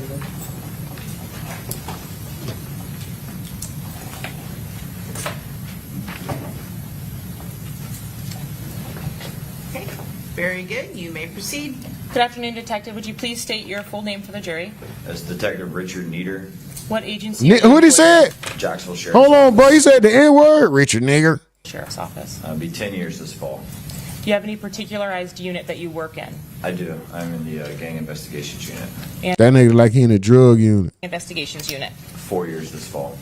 I was in the drug unit first, and I tried everything. I confiscated. Look at me. That unit every day, we monitor gangs, members in the gangs themselves. We document them and their activities. That nigga woke up and did his hair like this and walked in court. That white boy got that I did like this here. And just walked in court. Fuck, dude. Let me go in here and do my fucking job, man. So a community outreach of some kind. Yes, ma'am. We do that. We try to do it once a week. Sometimes we get busy, but we go out with pastors and other leaders of the community and make notifications at their doorsteps. In doing that, do you also develop relationships with some of the individuals that you're trying to help or their families? Yes, ma'am. And tell me about what you do or what you're required to do as a member of the gang unit to be proficient in the Jacksonville gang scene. We go through cell phones, social medias. We monitor social medias along those lines. And is the monitoring of social media something that's just become more popular in the last few years? Yes, ma'am. What is it that you're looking for when you're monitoring social media? There's a bunch of different things. You look for like the songs that are being posted, what they're posting, who they're posting with, where they're at. That nigga got a tester nose. Like, hey, try this. Tell me if this it or not. Look at his nose. And he got a tester hairdo. That nigga said threw some water on his hair, kept it moving. Chevy, don't it look? That nigga say bedhead. Johnny Bravo looking at Miss Duval. Y'all funny. Look at this nigga. Fuck. Looking at. Is that? ATK. Do you have ATK. specific knowledge based on your training and experience in Jacksonville of what ATK actually stands for? I've never been told exactly what it stands for. What? It would be just what other people have said on the street. What? And do you learn that information from your street interviews, watching these music videos, etc.? Yes. Does the review of the internet or what's been posted include posting things that are directly posted by individuals of each of these gangs? Yes. What are some of the training that you and or the other detectives in the unit receive to become actual gang detectives? We go through Florida Gang Investigations Association conference. We've taken classes put on by federal agencies. Young A's ATK Rico on the way, man. Throughout the entire country.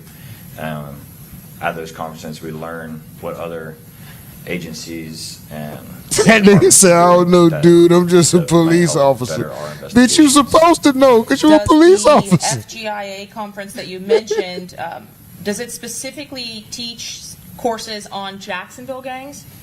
No, it teaches like a general aspect of what they see across the state of Florida. It's not necessarily just related to Jacksonville, but it's not related, dude. Area of the state of Florida may investigate stuff differently. So it's more of like a networking conference where you learn different things, what other people are doing. So you mentioned cell phones. If Miami-Dade County said cell phones are being utilized to commit crimes in this way, you share that information. Yes, ma'am, we would. Are there courses that are taught at those conferences by experts from across the country as far as traditional and hybrid gangs? Yes. And during the course of taking those courses, do you attend each of the courses that are presented? You attend the class that you would find interesting. Throughout the entire conference, there will be like 5 or 6 classes going at one time. And so you go to the ones that kind of relate to what you're doing as a gang unit or like your investigations. So generally, if there is a course about what gangs are developing or what's happening nationwide, and there's a course about something Florida specific, do you choose to attend the Florida courses? Generally, it just depends on what the nationwide would be offering. If it's offering something that I don't know, I would go to learn that instead of something I already know. And is there specifically a statute in Florida that you and the other members of your unit are required to follow in documenting, undocumenting, and investigating gang cases? Yes, ma'am. And what is that Florida statute? 874. Does the statute provide for the legal definition for a criminal gang member in the state of Florida? It does.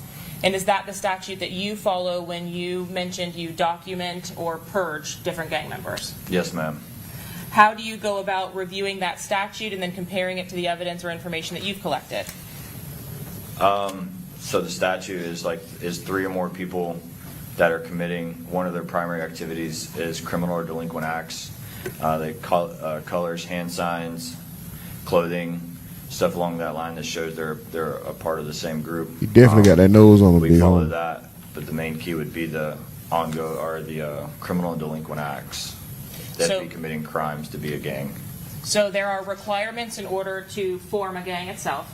Yes, ma'am. And that includes the criminal association of 3 or more members. Yes, ma'am. And those 3 or more members are engaged in the criminal activity of some kind. Yes, ma'am. Or in some way. Yes, ma'am. Is it strictly that the goal or purpose of the gang is criminal activity? Time to get up and move around, y'all. Move around, goddamn. If you So have is it. that what's required no matter what? Whether you have hand signs, whether you have other activities that identify you as a group, no matter what, 3 or more associated persons and criminal activity. Yes, ma'am. That's the key component is the criminal activity.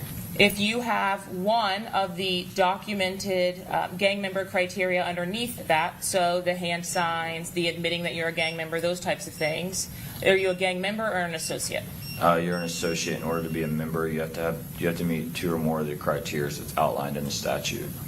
So if myself and Mr. Harmon and Ms. Doherty are 3 individuals and we all wear blue suits every week on Wednesdays and we have a hand sign that we throw, are we going to be eligible to meet that statute if we are not engaged in criminal activity, at least in part? No, ma'am. You must still also be engaged in the criminal activity. Yes, ma'am.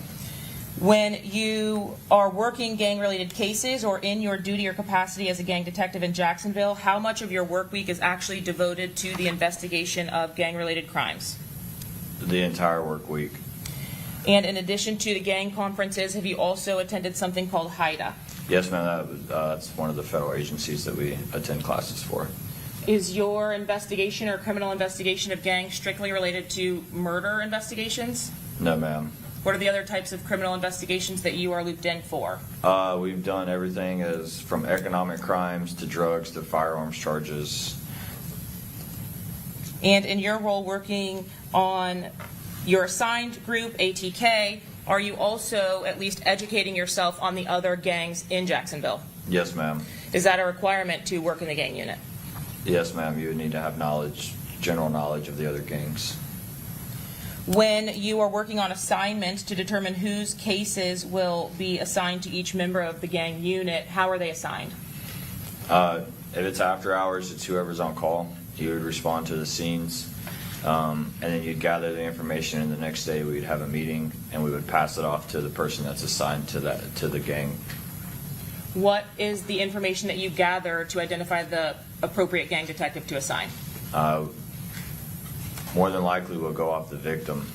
Meaning whoever the victim is aligned with or identified as belonging to? Yes, ma'am. Okay, so if you had responded to the death of an ATK member, you would typically be assigned that case? Yes, ma'am. There are obviously some circumstances in which that could differ, I presume. Yes. Okay. But relatively, that's how you try to assign cases in Jacksonville? Correct. In working these gangs in Jacksonville, are there different types of gangs themselves that you have seen? Yes, ma'am. We have traditional and street hybrid gangs. What is a traditional gang? A traditional gang is going to be like your Bloods and Crips, those style gangs that have a hierarchy. They have rules and regulations that they abide by. When you say hierarchy, what do you mean by that? Like there's somebody, you answer to somebody, there's like a boss, and then there's people that trickle all the way down. That's like what we would see with, I guess, maybe Latin Kings or the Mafia. There's someone who's the head of the pyramid, really. Yes, ma'am. Okay. And there are traditional gangs in Jacksonville. Yes, there is. But are there the other type that you mentioned, hybrid gangs? Street hybrid, yes, ma'am, there is. What is a street hybrid gang? A street hybrid gang is generally created in the neighborhood. There's no hierarchy, there's no rules, regulations. It's just a neighborhood that meets the state statute 874. Meaning the individuals who are representing that neighborhood also meet the statutory criteria for gang member? Yes, they do. Okay, so you are saying from a neighborhood. Are there certain neighborhoods that are identified in Jacksonville as belonging to certain gangs or groups? Yes, ma'am. Can you describe for me one example of that? The easy example would be like 1200. Their area of town is 1200 East First Street.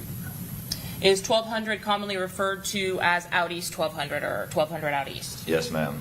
And that's literally geographically where a lot of the members reside? I would maybe not reside, but that's their hangout. That's where they're more than likely to be found. They could reside elsewhere in Duval County. Over the course of the last several years, have you also seen a trend where individuals will belong to Out East 1200 that have never lived Out East? Yeah, they could. You don't have to live out there to be a part of that gang. What about 6 Block? Is that a location in Jacksonville? Yes, ma'am. Does that refer to a specific neighborhood or area? It's the area. It's the north side of Jacksonville, the area near 45th and Moncrief. And typically, near 45th and Moncrief, are you seeing 6 Block members that were essentially born and raised there? It would be the same for them. Like, you don't have to be born and raised in the area to be a part of that gang. But that's just the general spot that they used to or like to hang out. Well, let's talk about geographic locations. If you are a member of 1200, are there certain areas that you have seen acts of violence occur in the 6 Block geographic locations, or locations that only 6 Block should be? Yes, if you, it would raise concern if you found a 1200 Out East member or associate in the north side, and 6 vice Block versa. area, Jacksonville. Yes, ma'am. That would raise concerns for us. So certain areas that if you are a member of 6 Block, you don't go, that are other members' territories. Yeah, I wouldn't say like you can't go, but it just raises concerns and acts of violence will likely occur. Okay. Now, when you investigated or became involved in this investigation, were there 3 specific gangs relevant to this case? Yes, ma'am. And what were those 3 gangs? 6 Block, ATK, and 1200 out east. Are you familiar with all 3, 6 Block, ATK, and 1200 out east? Yes, ma'am, I would say to a certain extent. Which one are you most familiar with? ATK. Is that because that's the gang that you're assigned to? Yes, ma'am. Do you, in assisting the other gang detectives, provide information about ATK members when they have an investigation of their own about 1200 or 6 Block? ATK and 1200 we would help out a lot, just due to our gangs associating with each other, and they have like an alliance. When you say alliance, can you describe for us what that means? Yeah, they make music together, they hang out together, they're often seen together, maybe like at a party or nightclubs or stuff like that, but the main thing that they would do is make music together. So just because you are not from the same gang doesn't mean that you don't associate with other gang members. Correct. It's not like every gang is completely isolated to themselves. No, you would have your associates and people that you get along with. So ATK and 1200 are allied together. Yes, ma'am. Do those 2 gangs get along? Yes. Relatively. I mean, obviously there are sometimes outliers in anything, but those gangs you've seen music videos, for example, where they're together. Yes, ma'am. And were they always known, for example, 1200, always known commonly as 1200 in your entire career? I think they have other names that they call themselves by, but the gang itself is 1200 out east. That would probably be a better question for the 1200 detective. Let's talk about ATK then. Are there subsets or earlier names that members of ATK went by? Yes, early on they went by Youngin Gang. They've also you'll hear them say NHG too. What does NHG stand for? No Hospital Gang. And when you are looking at ATK itself, do you see members that you had previously identified as NHG photographed, making music videos with, or even claiming ATK? Yes, ma'am. How does that happen? So how does one group that's identifying as one thing develop into something else? They just call themselves different names. The gang is ATK. That's the one that meets the state statute. And then generally they'll spin off of it. They don't quite meet the state statute, so they don't become a gang. They're just a group. When you are documenting an ATK member, for example, do you document if they represent or present NHG but are photographed and making music with or are committing crimes with ATK members, that individual as an ATK gang member with some kind of subset or affiliation to NHG? NHG is just a group, but the people who are part of NHG are documented ATK members. Okay, that's what I'm asking. So I'm sorry if that was a confusing question. Did over the years you see a separation between 6 Block and an earlier gang, or the members of 6 Block going by something called PCE? I have, but the extent of my knowledge on that isn't the greatest because I don't investigate them every day. So that would probably be a better question for the 6 Block detective. And who is that gang detective? His name is Detective Trey McCullough. What about 1200? Any subsets of that, like 187, would that be better asked of that gang detective? Yes, ma'am. And who is that? Detective Craig Griffin. Were each of those detectives, to your knowledge, also involved in this particular case and investigation? Yes, ma'am. When you had an opportunity to become involved in this investigation, did you specifically document several music videos of relevance to provide to the lead detectives? Yes, ma'am. And in documenting those music videos, did you document the members of the groups that were associated with those videos as gang members? I believe that some of them are gang members or associates. Would they have been documented by Jacksonville Sheriff's Office, for example, Young and Ace? Yes, ma'am. He's documented ATK. And did you provide a music video by Young and Ace named Who I Smoke? Yes, ma'am. Have you seen that music video? Yes, ma'am. Have you had an opportunity to review the lyrics included in that music video? Yes, ma'am. Same thing with a 6-block music video. Although you're not assigned, are you very familiar with a 6-block video called When I See You? Yes, ma'am. And was that a video created by Foolio? Yes, ma'am. Is Foolio a documented gang member of any gang in Jacksonville? 6 block. And lastly, did you have an opportunity to review the lyrics of a 3rd video called Do It?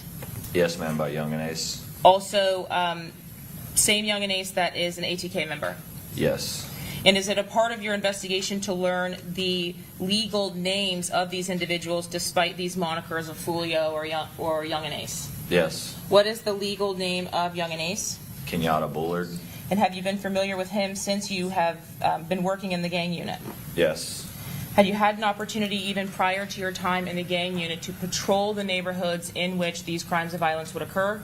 I have. And are you familiar with several of those incidents of violence based on your time in patrol and in your time in the gang unit? Yes, ma'am. Can you explain for the jury specifically what a drill rap is? Drill rap is a style of music that was created in Chicago. It's often a disses towards opposing groups or acts of violence that have happened. It's real-life events, more than likely. It's not saying that they committed those events, but they're profiting off of it by speaking about it. What do you mean profiting off of it? So whenever you post a song on any social media platform, you get paid for that. So if you get a certain amount of views, you receive money from that social media platform. So if you post a music video to YouTube and you get 1 million views, you may get a set amount of money per those views. And in the music videos that we have at least discussed today, Who I Smoke, When I See You, and Do It, those each have dozens of millions of views. Yes, ma'am. All of the members, for example, we'll go with ATK since that's the gang that you're assigned to, not all of the members of ATK are prominent rappers, are they? Correct. Is there a prominent rapper that is leading ATK? Young and Ace. And is he probably the most recognizable, specifically if we go by YouTube views? I would say yes. What about for 6-block? Is that still Foolio or Charles Jones? More than likely it is. Are there other members of ATK that are rappers? Yes. To the level or extent that Young and Ace is? Not quite that level. But not everyone is a rapper. No. Do you, in reviewing these videos, have an opportunity to ascertain how other members of the gang actually make money or profit if there are only certain members that are successful rappers? I'm sorry. Can you repeat that? It was. Yes. I don't know what's happening. There's some kind of high-pitched something behind me, so I apologize. I can hear it, but I don't know what it is. Now it's stopped. Okay. Are you able to interpret the lyrics of those videos and ascertain how other members of ATK, for example, may be making money but are not rappers in those videos? Yes, ma'am. And is that based on the lyrics or the admissions that are given in those videos as well? Yes, ma'am. It is not just that drill videos are made by ATK, is that correct? Correct. You have seen and essentially interpreted music videos from 6-block? Yes, ma'am. And you have seen and interpreted videos which include ATK and 1200? Yes, ma'am. So while those are two separate and distinct identified gangs with the Jacksonville Sheriff's Office, it is not unusual that you have seen both of those two allied together. ATK and 1200, you're asking? Correct. Yes, ma'am. What is it that you have learned causes them to be allies to each other? They have a common enemy. And who is their common enemy? 6-block. Are ATK members and 1200 members vocal about 6-block being their common enemy? Yes. And have you learned over the course of your time in the gang unit a specific member that receives that disdain from 1200 and ATK? Specific member of 6-block, yes. Do you also have an opportunity to interview current and former gang members to get deeper understandings of the inner workings of gangs in Jacksonville? Yes, ma'am. And are you also familiar with the cases or the outcomes of certain cases that occur in Jacksonville when they are gang related? Meaning if one gang member pleads guilty to the injury, homicide, crime against another gang? Yes, ma'am.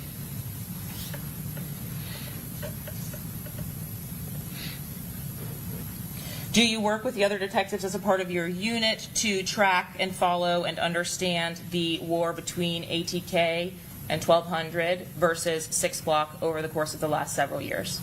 Yes, ma'am. I will tender the witness, Your Honor, if necessary. Okay, any questions at this point as to qualifications or experience? Yes, sir. Okay.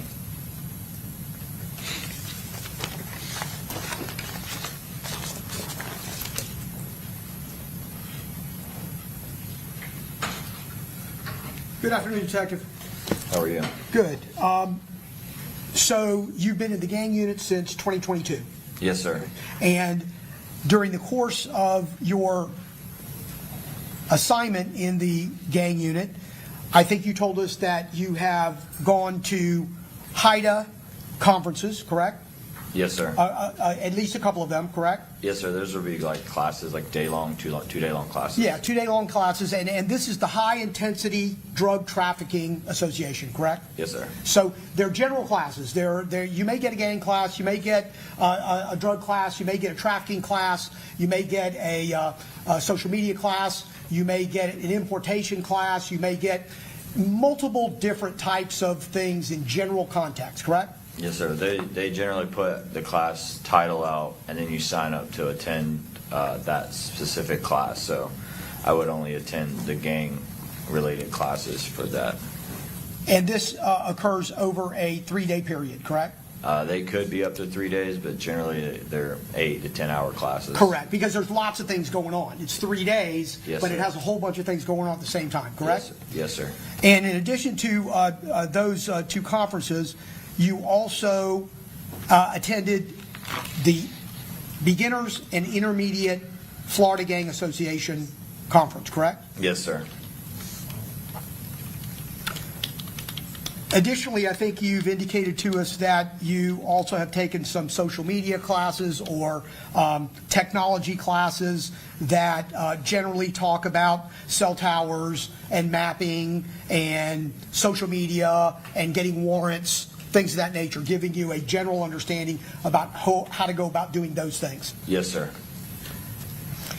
And I'm going to presume that you haven't trained anyone else or been a part of any type of panel as it relates to gangs and gang activity? No, sir.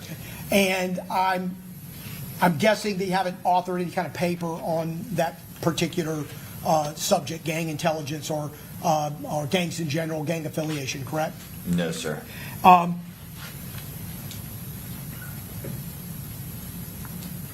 And essentially, what training you have, other than what you just told us, is pretty much on the street, on the job training, discussing things from prior gang investigators, their files, looking over files yourself. I just told you a lot of things. Yes, sir. But in general, those types of activities is what and how you gain what experience you have. Yes, sir, on the job training. And to the extent of your testimony, you have testified in the past based on cases that you have handled, that you were a detective for that particular case, correct? Yes, sir. Yes, sir. And you're not a detective handling this investigation and this murder, correct? Correct. So would it be fair to say that this is the first time that you have testified in this capacity? No, sir. I've testified in this capacity before. And that would be, as I understand it, at a prior sentencing? As sentencing or just as a witness in general, though I'm not the one that's actually investigating a case. But they would be one of your Jacksonville investigations, correct? I think I'm getting your question confused. Yeah. So you are here in Tampa testifying about a case that occurred in Tampa, Yes, right, sir. that you did not investigate, correct? Yes, sir. Okay. And you've been asked to come and testify because you know some of the parties that are involved because they come from Jacksonville, correct? Yes, sir. And as it relates to the testimony you are giving here, compared to the testimony you've given in Jacksonville, that would be more related to somebody gets killed or somebody is injured and there is some suspicion that there's gang activity, you would come in and you would do an investigation into that particular incident, correct? I would work alongside, it depends on the level of the crime. If it was a homicide, I'd work alongside our homicide team. Our sheriff's office is very big, so we have different units that investigate stuff. 3 more likes. The gang unit alone. Run the likes we do up. 3 more get us to crimes, 50. But the type, like this type of crime would be investigated Run the by our likes up. homicide Let's unit, go. and we would provide assistance to them. Yeah, they would call you and say, hey, look, we think there might be some gang involvement, or you may call them and say, we think there might be some gang involvement. Yes, sir. And then you would kind of parallel your investigations. Yes, sir. We'd provide more of intelligence than any type of investigative. And then what you would do subsequent to that, when we're talking about your testimony, then you would testify about what you learned as it relates to that particular case. That is what would entail your testimony in court for that case. Yeah. I'm still not understanding that question. So when you say you've testified in the past, Yes, sir. you've done so as it relates to the incident, the murder, the shooting that occurred in Jacksonville that you were brought into in order to do a parallel investigation as to what occurred. Yes, sir. I know you said that you've utilized 874 in documenting gang members, correct? Yes, sir. Do you know how many criteria there are exactly? I believe right now there's 11, and the statute is being updated. I don't think that is hit yet. But And we know adding that's more. going to, I'm sorry, cut you off. It's going to be adding more criterias. Don't know when that's going to happen just yet, correct? Yes, sir. I mean, I am correct about that? I believe, yes, sir. I've learned about it, but I do not believe it's in effect. No further questions. Do you know Rashad Murphy? Do you know Robert Howard? No further questions.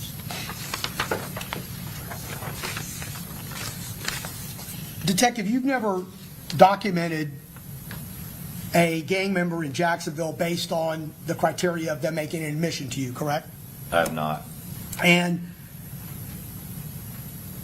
you have in the past used a criteria where you utilize a documented reliable informant, correct? Yes, sir.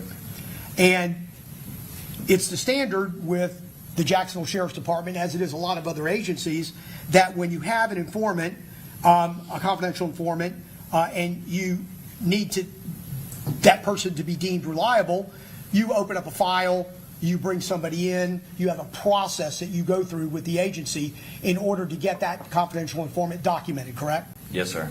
And That nigga on the stand got one of them. If you smell with the rock nose at, god damn. Yes, sir. If you smell the rocks that's cooking, this nigga look like a drug cop that does all the evidence. you utilized in your documentation in Jacksonville gang members If you smell informants that are done Look and at that. utilized and formulated The that crack way. cook. That's not what you do, is it? The informant that I used was documented. We do have informants that they're called sources that are not documented, but they're not. I utilize the documented informant. So you're saying you do both? Correct.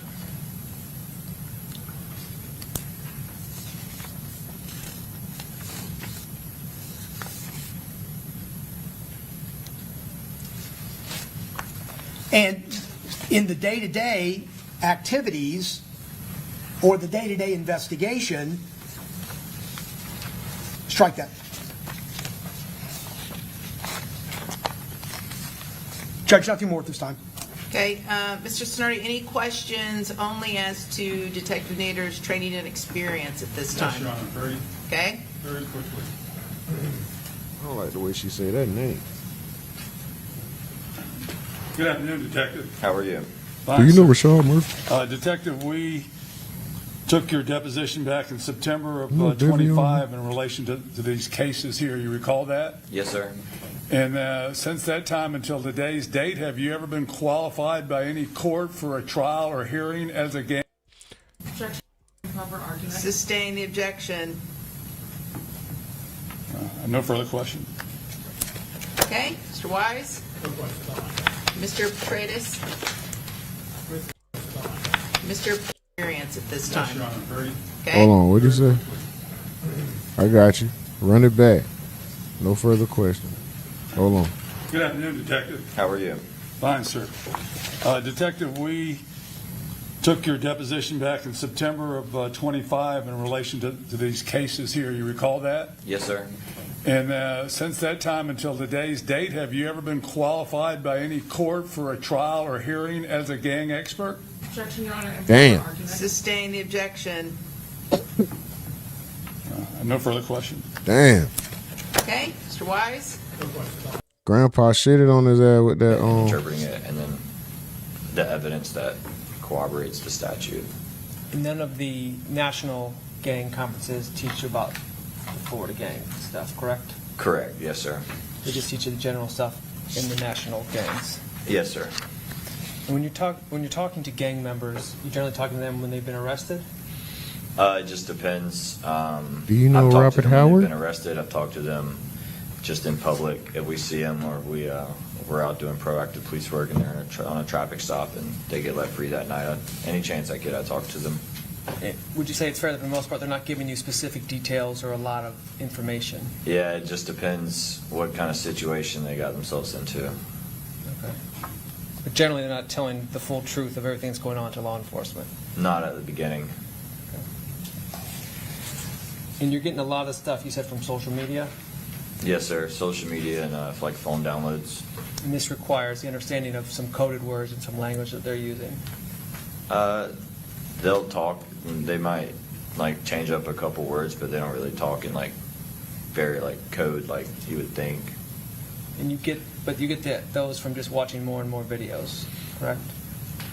What, like the videos? The coded words that they do use, you understand those by just watching more and more videos? That's basically how you... Yeah, you kind of just, I generally just figure out what they're talking about and then kind of piece it together, what they're trying to say. That's all I have, Aaron. Thank you. Okay, thank you. Okay, you may proceed. I'm in the house and I don't walk the mile. Nigga. I'm in the tent. Either interagency or nationwide. Orange, you glad you wore that orange shirt today? Look at DMX. Focus of DMX, or the sole person at the Jacksonville Sheriff's Office that those inquiries are directed to. Yes, ma'am. We spoke a little bit about having reviewed music videos specifically related to this case. At this time, the state would seek Man, to get y'all admit ass up and these move around, self-authenticating business records, State's Exhibit 111 for the YouTube videos, Your Honor. Okay, is that just the certification? Yes, it's the certification and the return, essentially. It has the data and the dates for the YouTube videos. Okay, any objection? Previous objections are on. Okay. We know our previous. Okay. Okay, same ruling from the court, it's admitted. Sir, this particular case, speaking first about the 3 YouTube videos that were identified, were they documented as being in chronological order from Who I Smoke being first? Yes. Okay. Man, come Your Honor, on. At this time, the state would seek to admit and publish States 1. What time y'all think they gonna end this A shit? and B, 113 A and B, and 130 A and B. Okay, and you all renew all previously made objections, correct? Yes, sir. All previous objections. Okay, with all previous objections being renewed, same ruling from the court, they'll be admitted. Can you see the screen before you, sir? Yes, ma'am. Showing you State's Exhibit 112. Do you recognize this still image? Yes, ma'am. That's the opening credits of the music video Who I Smoke. This is probably one of the most successful videos from out of ATK and 1200, a joint venture between the two. Yes. Are you able to identify the rappers that are featured in That's this Kesey. video? Yes. And who are those rappers? The dude on the bottom left holding the golf club is that's going to be Wappa with the Choppa. His name's Reginald Williams. The guy to the right of him sitting down behind the steering wheel is Spinabins. His government name's Noah Williams. The guy standing up with the cigar is Malquise Worthen. And the guy in the back in the neon yellow shirt is Young and Ace, whose government name is Kenyatta Bullard.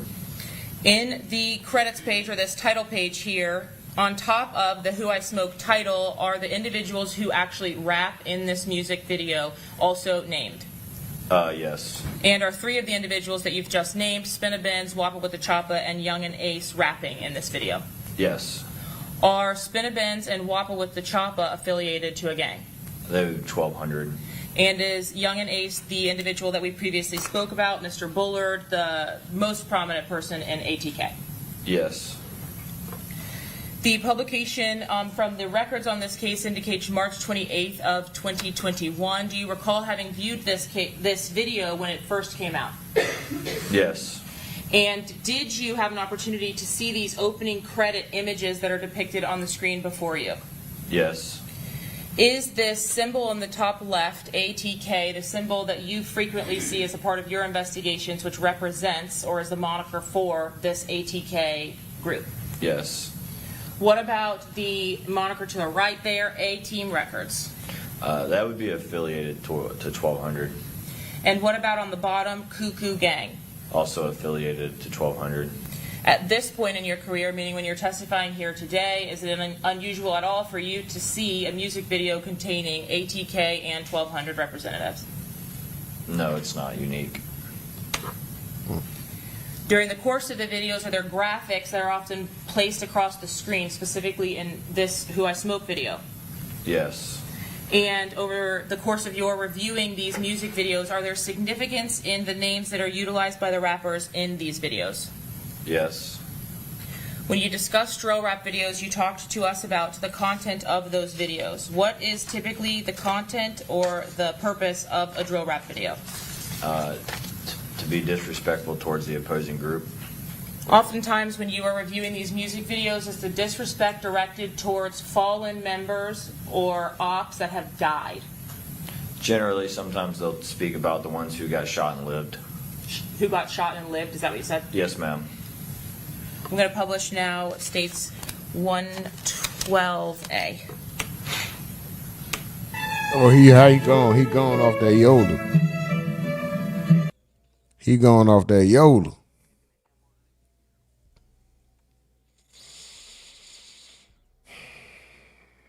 I wonder why they stopped it.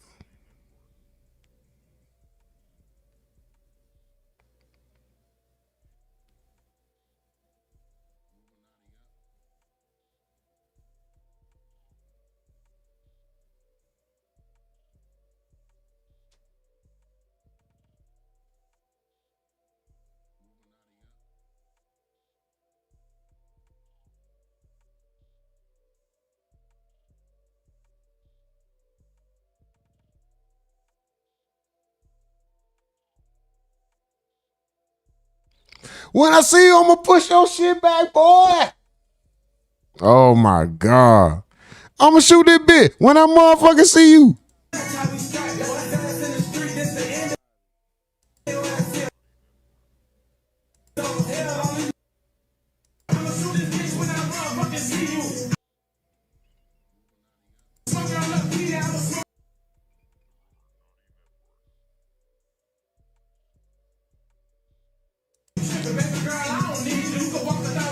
And I still, oh.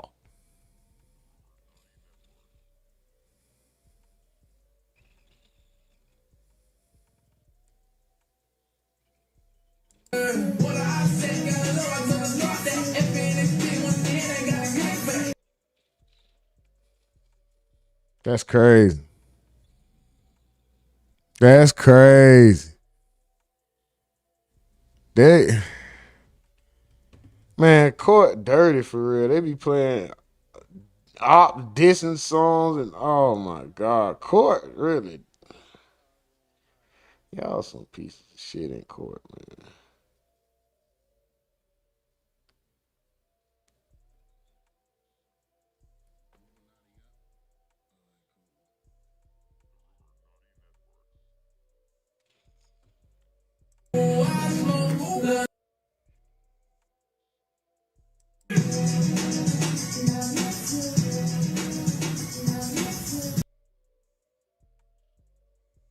Your duties and responsibilities include reviewing these videos and deciphering the lyrics. Is that correct? Yes, ma'am.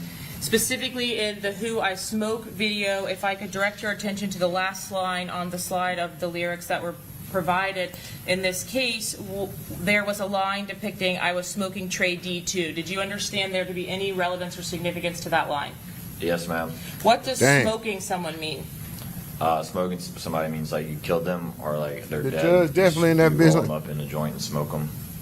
And is Trey D someone who is affiliated to a specific gang in Jacksonville? Yes, 6 block. And is Trey D someone who was killed in the rivalry? Yes. When we see reference to choppas, what is that? Gun, like a firearm.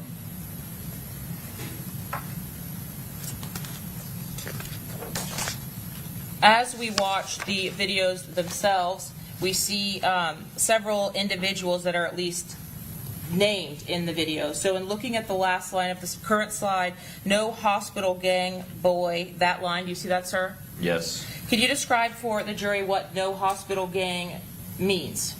That's the name of their group. Whose group?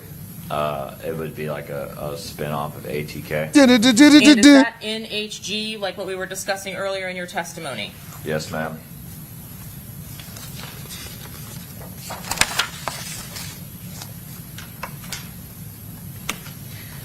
More specifically, in this song, there is a line referring to Houston. Is that the actual city or an individual? That's the city.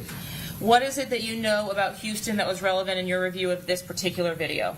So he says he was lurking on his page, which means he was watching his page, his social media page. He called him lacking in Houston, let off shots. He got shot and went live. They're speaking about the attempted murder on Charles Jones that happened in Houston. He went live from a hospital bed, basically trolling them, saying they didn't get the job done. Okay, so there was an attempted murder on Mr. Jones. Was he injured? I believe he was. And he went to the hospital and then went live. Is that like on social media? On his Instagram. And that's a video of some kind on Instagram? Yes. Did you also have an opportunity to observe specific hand signs that were utilized in the video by Whopper with the Choppa and Spin a Benz depicted on the images in front of you? Yes. Is this a common hand sign that you see depicted by members of a specific Jacksonville gang? I believe that is 1200's hand sign, but like referred to earlier, Detective Griffin would probably be the know-all for that criminal gang and their hand signs and what they do. So in your review of a music video like this, you would document what we're seeing on the screen and then speak to specifically Detective Griffin to confirm the meaning behind the hand sign? Yes, ma'am. I would show him the picture, send him a picture, and confirm that is them doing the hand sign. That would be part of the criteria to document them as gang members.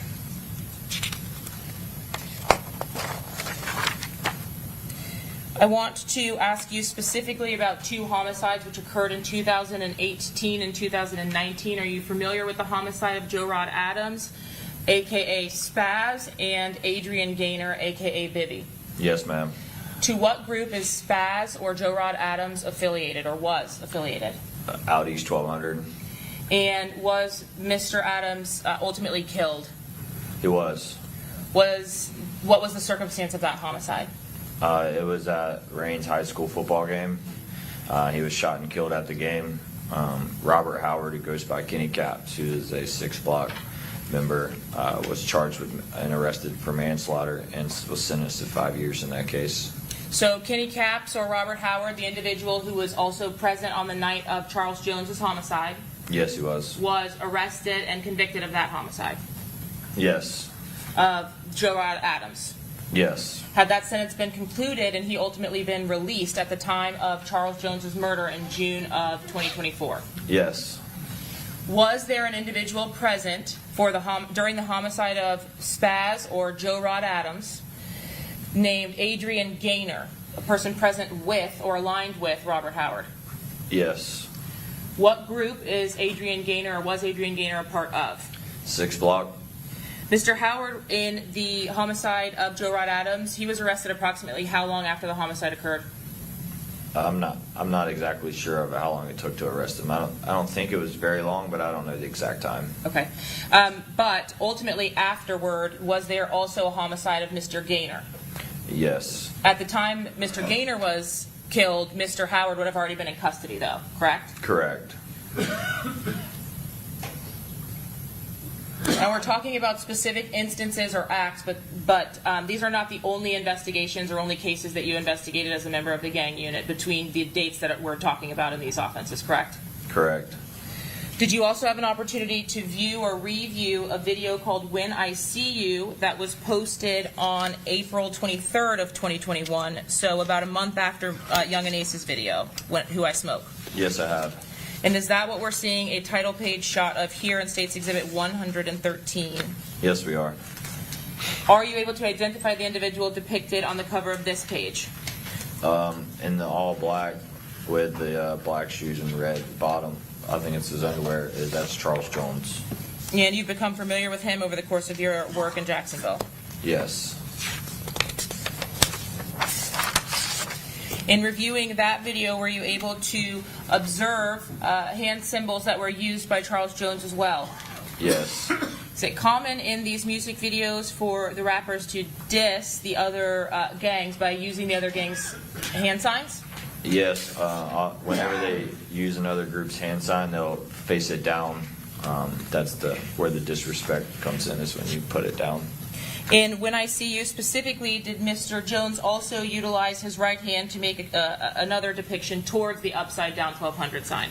Yeah, he's making like a finger gun, like he's shooting 1200. Is this common or uncommon to see in these drill rap videos? It's pretty common. And is this understood to be a diss, just based on your training and experience? Yes. Lastly, during the course of the When I See You video, did you document Mr. Jones making reference to a shug and an incident on a bike? Yes, in this music video, yes. Had you had an opportunity to review the entirety of the lyrics for this music video? Yes. And at the conclusion of the music video, does someone depicted in that video also pour what appears to be alcohol on top of the poster that was utilized as a demonstrative in the video? Yes. Publishing states 113. Oh, shit. Right on time. Nope. You won't do that. Catch the boy outside. Outside.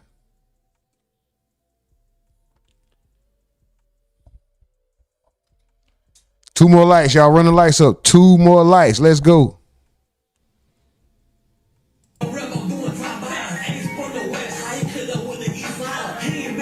I could have with the east side. Two more lights. Nigga, let's get right.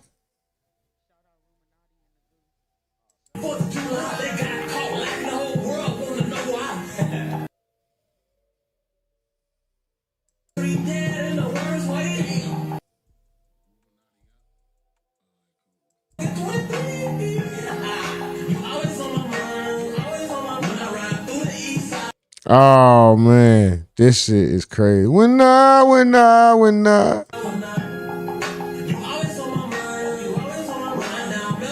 Oh my God, 50 lights. Let's go. Oh, that was the wrong. No. 50 lights, let's go. Super duper salute to y'all, man. Thank y'all. Always, let's go. I broke the glass, man. 50 lights, let's motherfucking go. Keep this motherfucker rolling.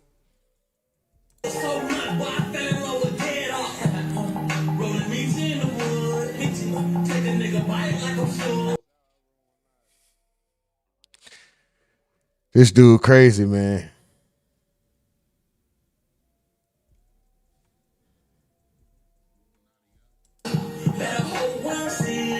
When I.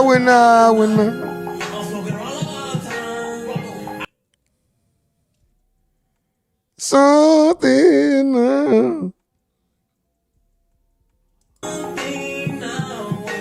taking over me. Oh, I ain't saying all that part, nigga.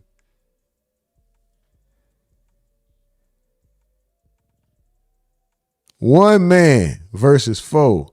1 verse minute.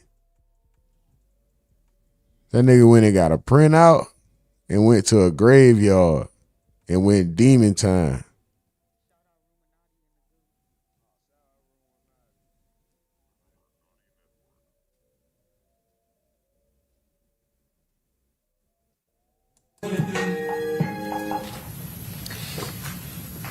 And speaking specifically about the references made by Mr. Jones, is there a case that's commonly referred to as the Town Center shooting that Jacksonville Sheriff's Office investigated?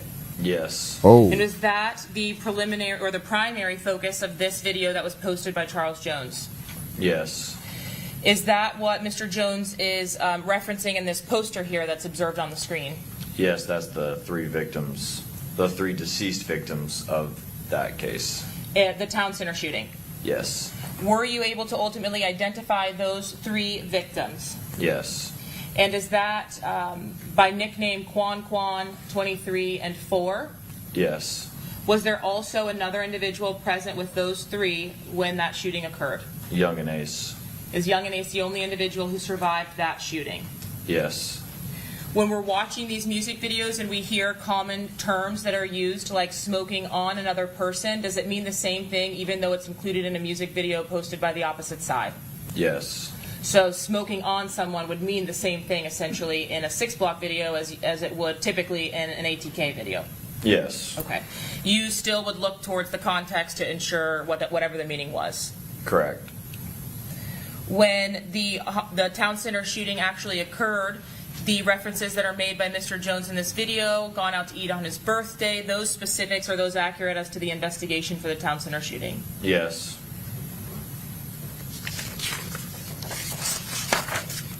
Come on, man. And then were there several Give me the references shit. to an That's all it is. individual named Suge in this When I See You video? Yes. And are you able to identify Suge by legal name? Avery McKnight. Is Avery McKnight another individual that was killed in this back and forth? Yes. And what gang was he affiliated to or associated with? 1200. Have you seen depictions or images of Avery McKnight before? Such as? Like a tattoo of Avery or Suge or something like that? Yes, I have. Okay. And there was some significance to Suge and his bike being taken. Is that relevant to some kind of investigation in the death of Suge? Yes. We talked already about Town Center, but in speaking about one of the victims of that case, 23, is that a nickname for one of the victims? It is. And do you recall the legal name of that individual? Royale Smith. During the course of your work with ATK and investigating gang members, has 23, the actual number itself, become a documented reflection of gang criteria? Yes, ma'am, it has. It's even said in interviews that it is. Representative of a dead gang member? Yes. And utilized to depict or represent ATK? Correct. After these videos are posted, do you continue investigating an uptick of offenses back and forth between 1200 and ATK and members of 6 Block? Yes. Specifically as it relates to August 16th and 17th of 2023, was there a shooting offense that occurred in Jacksonville which involved a victim by the name of Jaquan Pickens? Yes, ma'am. And did Mr. Pickens go by the name Jake Jitt? Yes. Can you tell me about the circumstances of that murder?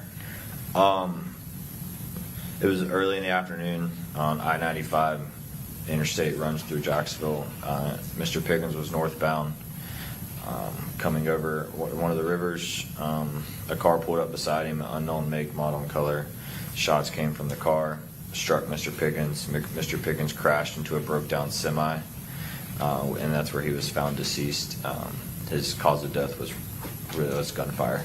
And you responded to that offense location at the time of the homicide, or shortly thereafter, excuse me? Yes, we would respond once the scene was secured. And you specifically were also able to confirm the identity of the victim as Jaquan Pickens? Yes. When the next day then arrives is a 1,200 member shot. Yeah, Jacoby Bills, who goes by Lacoby. Did Lacoby survive that shooting? He did. And where did that shooting occur? It occurred at a park, I think it was a Pop Warner or some sort of youth football league practice. But he survived that shooting itself. Yes, he did. When you say you document or monitor social media, do you do so after these offenses have occurred? Yes. And is it common, at least now, really in 2020 and beyond, I guess, to see the rival gangs take responsibility for offenses that have occurred? Yeah, they will take responsibility, and they will also like troll. They might not say like they did it, but they'll like make fun of his death, call him names. They'll post like a song or something like that that insinuates violence. Okay, so you said troll, so you don't log into Facebook and say, I killed John Smith today at noon. No. You post other images or phrases or something along those lines. Yeah, just it's I don't know. I remember briefly about Jaquan Piggins. They were posting like chicken nuggets, like making fun of him, calling him chicken nugget. Ultimately, a few months after, They was doing that? there are two offenses related to each other and involving ATK and 6 Block members. Yes. On October 6th of 2023, was there a homicide of an individual by the name of Antonio Tilley? Yes, Did you also respond to that scene?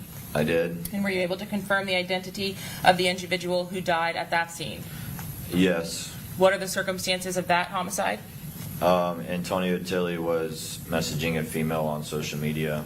They agreed to meet up. As Antonio Tilley pulls into the residence where they were alleged to meet up, he was ambushed by 2 individuals where he was shot, and the Uber driver was shot and killed. Was What happened to the girl? so Mr. Tilley did What not happened to the survive girl? that shooting, He did not. and the shooting occurs in the late night hours of October 6th. Is that right? Yes. Were there posts on social media from members of 6 Block that you observed taking essentially, quote, credit for that offense? Yeah, they did the same as credit, trolling, making fun of his death. And when you were on the scene of Mr. Tilley's homicide or investigating that, did you receive a call to respond to an attempted murder of an individual by the name of Charles Jones? Yes. Did you have an opportunity to respond to that scene and ultimately a hospital? Yes. And was Mr. Jones the surviving individual from that shooting? He was. What were the circumstances of that shooting several hours after Antonio Tilley was killed? It was early in the morning. A car backs in on an abandoned residence near Mr. Jones, where he was at that night or that morning.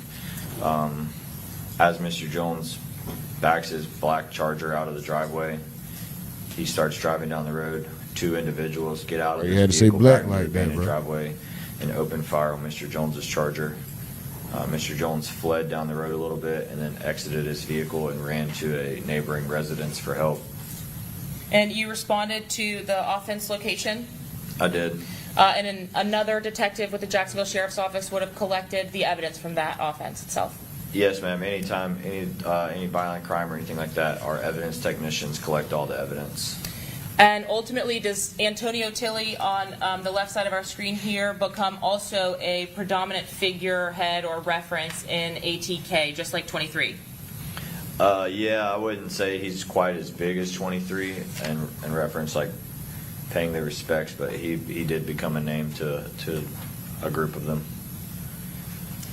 Ultimately, on the date of the homicide, the murder of Charles Jones here in Tampa, Florida, was there a video released by Young and Ace?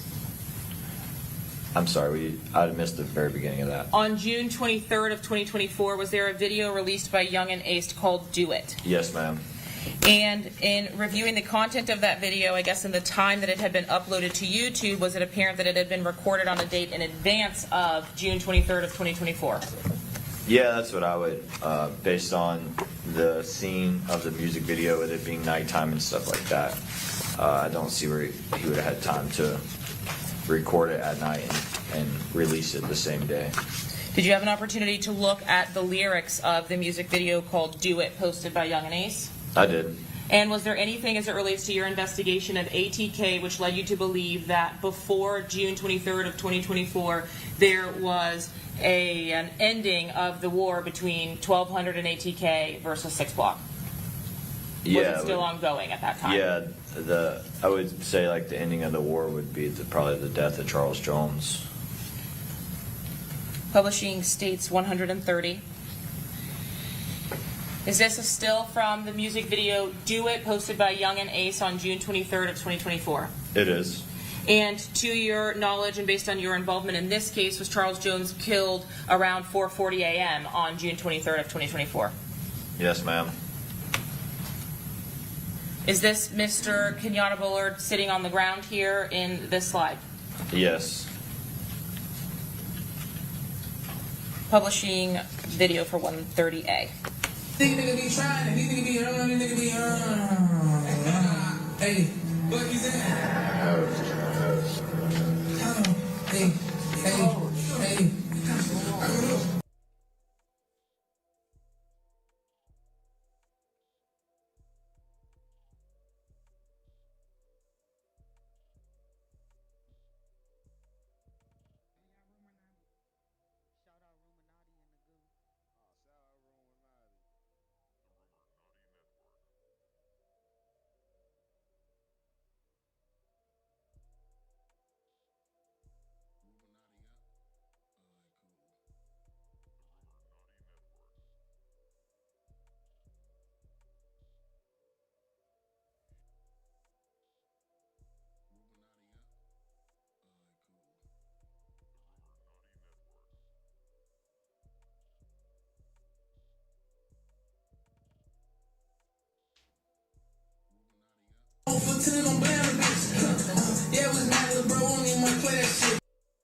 He with his mama, do it. He with his little baby, do it. He with a little kid, do it.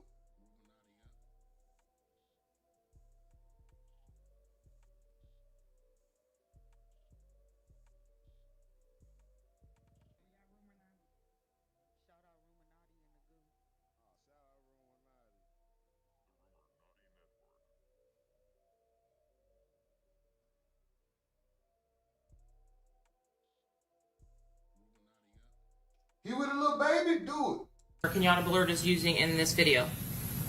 It looks like a thumbs down. It's hard to tell with the gloves. Have you seen this thumbs down used before? Yeah, when you like a thumbs down, I've seen it. Bully Gang is associated with 6 Block, is that correct? Yeah, there would be a subset. And have you heard Bully Down utilized by ATK and or 1200 members? Yes, Did you analyze specifically the lyrics of this Do It video? I did. And in the line that's highlighted on top, go onto the park, take a picture. Do you see that line there? I do. Was there a significant incident that occurred in Jacksonville in which Charles Jones was in Melvin Park? Yeah, they went. So Melvin Park is on our city's west side of Jacksonville. It's often where ATK claims their territory. Young and Ace was originally from Clay County, which is like a neighboring county to ours, but Melvin Park was the general area they hung out. Charles Jones went there and took a picture with the park sign. They wrote on it, and they did a music video inside of Melvin Park.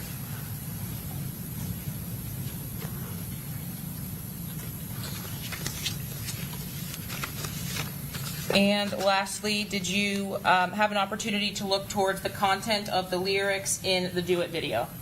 Yes. As we previously discussed, although the prominent rappers that actually make money on YouTube, for example, may have funding from views, do they also discuss the use of money to pay other members? Yeah. Can you describe for us what little do-its are? It'd be like a crash dummy, or like somebody like you just give them some money and they'll do whatever you want them to do. Okay, is crash dummy a term that you have heard used in your training and experience in law enforcement? Yeah, sorry. Yes, ma'am. It's often terms that the neighborhoods use for like a younger individual who's trying to make a name for themselves, and they tend to just do crazy or crazy acts to try to make the name.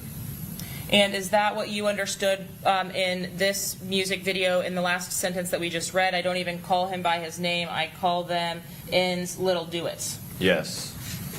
Now, when you're talking about reading the lyrics in context, does the next line depict for you the context about location of the opposing targets? Yes. And how's that? He said they called my phone. They say they got the low. I told him to do it. Low means like location, like when you say you have the low or the drop on somebody, you know where they're at.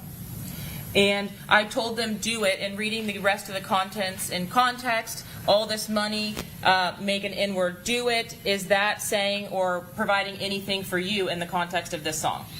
Yeah, he's saying that all of the money he's got will make him do it. So he names the price, it makes him do it. What? Nigga. Under the witness, Your Honor. Duh. Okay. Mr. Gonzalez?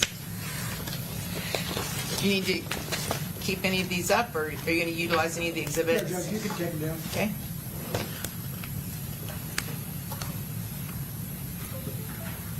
I'm going to unplug it. Does anyone need any of the exhibits? I'm going to unplug it so it's not on the monitor. No.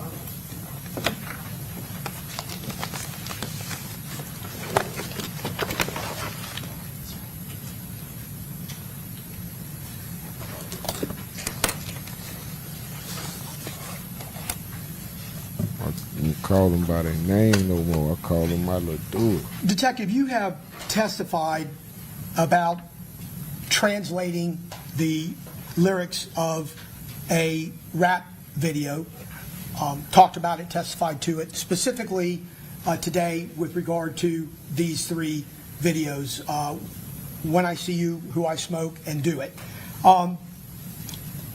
In fact, these translations are a product of your own opinion as to what is being said, correct? Yes, sir. And by listening to it, you utilize what you believe are other investigations or other information you have received by talking to someone on the street or reading a social media post in order to formulate that opinion, correct? Along with my training and experience and the experience of the other detectives in the unit. Yes, sir. Well, the training is not going to assist you interpreting lyrics, correct? That's going to be based simply on what you've gathered on a day-to-day basis and what your eyes and your mind says you see and hear. I mean, during the training, we network with other detectives who have also dissected lyrics, and if we don't know what the meaning is, they might throughout Florida. Well, you're not telling me that you're relying on other detectives to interpret a lyric in your city, in your county, in a particular case, because we're not talking about coded language here. That's not what's happening. This is not coded language. This is an interpretation of a word, a series of words, or a sentence. Objection, Your Honor. Compound. Okay. Just go ahead, finish your question. You're not discussing or telling me that you're utilizing other detectives to assist you in interpreting these lyrics, are you? I interpreted it myself, but if I don't know the meaning of one of the words, Nigga in that the they back use, going I will to sleep. ask for help. Yes, sir. Look at bro right And here. you're talking about detectives from other Bro in the white jurisdictions. shirt. He about to. We're not You talking about to about tap. something Watch. that would be termed coded language. Don't get That's too not- comfortable, that's not boy, what you we're gonna tap. utilizing here, is it? I wouldn't say it's coded language. Okay, so you're asking someone else to interpret for you what you think something means. No, sir. So you think something means what you interpret it to be. If you're not sure about some part of it, you would ask another detective, potentially from another jurisdiction, to assist you. I would ask them like the meaning of a word, not what the whole section, not the whole lyrics mean. Okay? And when you do this, you utilize posts that you've seen on social media, correct? Yes, sir. You use Instagram. Yes, sir. Whoever might be talking on Instagram anywhere about anything, correct? Yes, sir. Reddit, which is another social media platform where people talk about what's going going on out on the street, right? Yes, sir. And you talk to people on the street Yes, who sir. tell you what they think it means to, correct? Yes, sir. And these posts can come from anybody. You don't know who they're coming from, correct? The majority of the time. Yes, sir. Like, I'm sorry. What posts? Well, when you're utilizing social media posts, it could be posts that are being made by lots of different people that may not even have a direct association with what's happening. That's correct. And then when you talk to people on the street, most of the time they're unnamed. You don't put them in a report, right? I do not. And you don't know what validity their information has for you. You're just going to take what they say, digest it, and decide whether or not you're going to utilize it in your interpretation, that information. I would take what they say, and I would discover facts or evidence that goes with what they say before I use it. And part of doing that would be to talk to other people to see whether they say what he says. Correct. And that would be a large part of your day-to-day intelligence that you gather. That's some of the intelligence we gather. Ain't that how niggas investigate? Ain't that how police investigate, When you talk fool? about these drill rap videos, in most cases, the majority, if not all of the songs, are disrespecting another person or another group, correct? Yes, sir. When you don't have video, you got to go from what he said, line the stories up, and Gangs, deduce. all rappers. What is he talking about? Because every rapper's not in a gang, correct? That's correct. And drill rap has to do with, at the highest level, disrespect for other people, correct? Yes, sir. That would be disrespect for someone who's died, putting it out there for everybody to see, correct? Yes, sir. In order to get clicks, in order to make money, in order to get notoriety, all of those things, you would agree with me? I would agree that comes with drill rap. Yes, sir. And essentially, they may even display happiness over what occurred, correct? Yes, sir. Pleasure over somebody dying in a group they don't like, correct? Yes, sir. This nigga talking aggressive, but not really cooking. Is he Allowing cooking? the I'm talking rest about the of defense. world to know what happened, right? Yes, sir. And when we say the rest of the world, we're talking about millions and millions of views everywhere. Yeah, Correct? Lots of views. The more you talk, the more angry you are, the more violent your lyrics, the more pointed they are with disrespect, the more notoriety you get, don't you? Yeah. And the more notoriety you get, the more money you make, correct? Yes, sir. In fact, it's led people like Julio Foolio, Charles Jones, Young and Ace to actually get record deals with legitimate record companies that distribute worldwide, correct? I'm not sure about that. Okay. Do you know whether or not Young and Ace was signed by Geffen Records? He says he is, but I can't confirm or deny. Okay.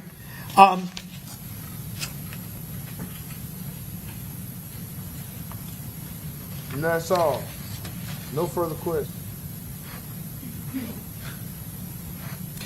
This disrespect that's shown in these rap videos, they talk about incidents in general, but they oftentimes talk about either groups or individuals. It could be both. Yes, sir.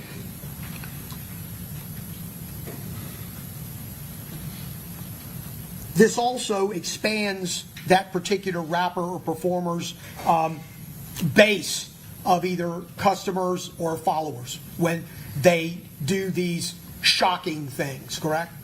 As such as music videos and Yes. drill rap. Yes, sir.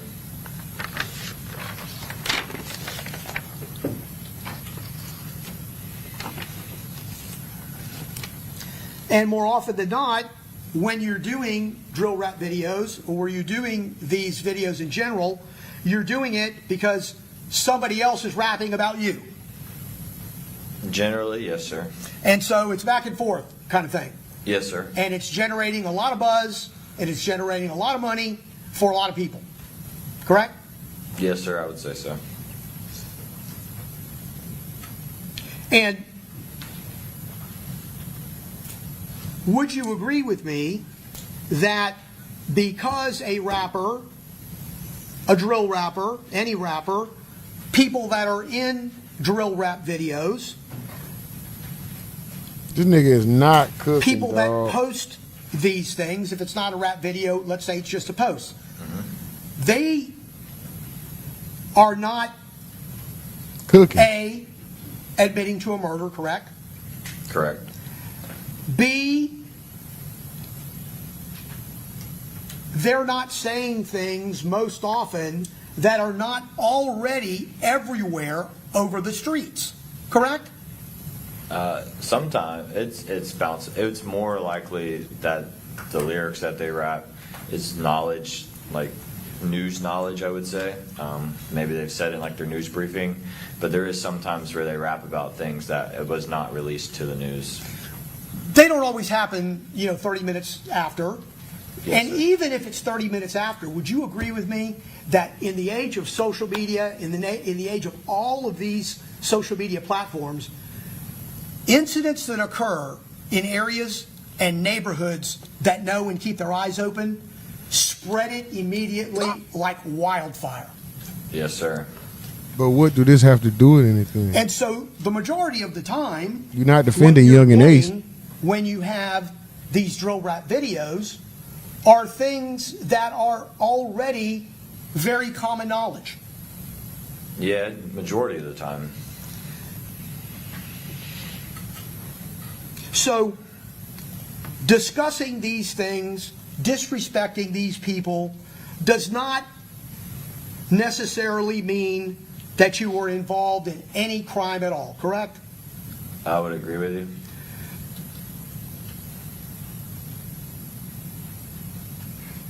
Because we would probably think that when you were in the midst of doing investigations of the actual incidents that took place, having evidence that is provable against someone would in fact lead to that person's arrest, correct? Yes, sir. And even if you took what is being said as truth, as you have when you interpret these lyrics, you would think it would springboard you to get to a point in an investigation where an arrest is made, correct? Not necessarily. I think the music is more along the lines of, like you said, the views and the money, but it also represents the group and the gang itself. It's just like it's a way of disrespect. That's how these guys use it to be disrespectful. Well, then, being disrespectful is not a crime, correct? Yes, sir. You're right. And in fact, in opposite of being not a crime, it's also very financially lucrative. Yes, sir. And I guess what I was trying to get at is that you are doing day-to-day investigations in order to solve crimes. That's what this is all about, correct? Yes, sir. And if you're interpreting these lyrics, you are doing it purposefully in order to solve crimes, correct? Yes, sir, to an extent. And if any of this is true in these lyrics, in these rap videos, then you would have hoped that it would lead you to something else that might provide enough evidence to arrest someone, correct? Yeah, but I'm not trying to understand your question of like the lyrics are true. I heard you said something along if the lyrics are true, it would lead to arrest. The lyrics are true. Those are real life events that have occurred. Just because a lyric doesn't allow us probable cause to arrest somebody. Understood. And very rarely would it ever in anybody's world. And I didn't want to mislead you in saying that. But in this tool of investigation that you guys spend so much time doing, Yes, sir. okay, that would normally, you would hope, springboard to something that would allow a case to be solved or additional evidence to be uncovered or generated, correct? That's the goal. Oh, yes, sir. It would hopefully allow us to generate an arrest or prevent the next violent crime by knowing where maybe the next incident will happen by the act of violence is. And when you say that a rapper post or in a video took credit, I thought I remember hearing you say that when you were testifying on direct. What you're really meaning, and you use this word too, they're trolling the other side, correct? Yes, sir. Okay, you're using that synonymous with taking credit. They're trolling. Yes, sir. Okay, and we don't want to mislead anybody to suggest that when you're taking credit, you're telling us that they're taking credit for a murder. Yeah, that would, I see where you're at. It would be more of like your group, like you're representing the group in the gang. You speak about it because there's a known feud and a known war going on. So you speak about it to gain the views and to gain the likes and to gain the profits off of it. It wouldn't necessarily be like you're the guy who pulled the trigger.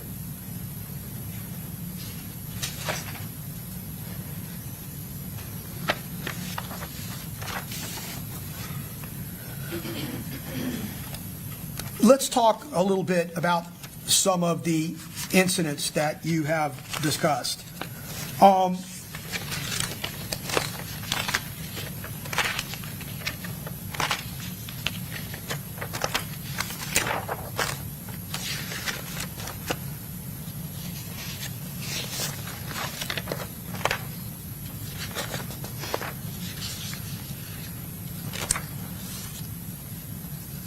You talked about the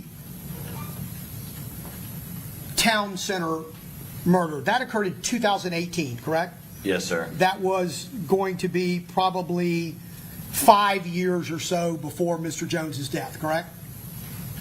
June of 18 versus his death being June of 24, correct? I'm terrible at math. Yeah. Six. That's 6 years. More than 5. That murder is unsolved to this day, correct? Yes, sir.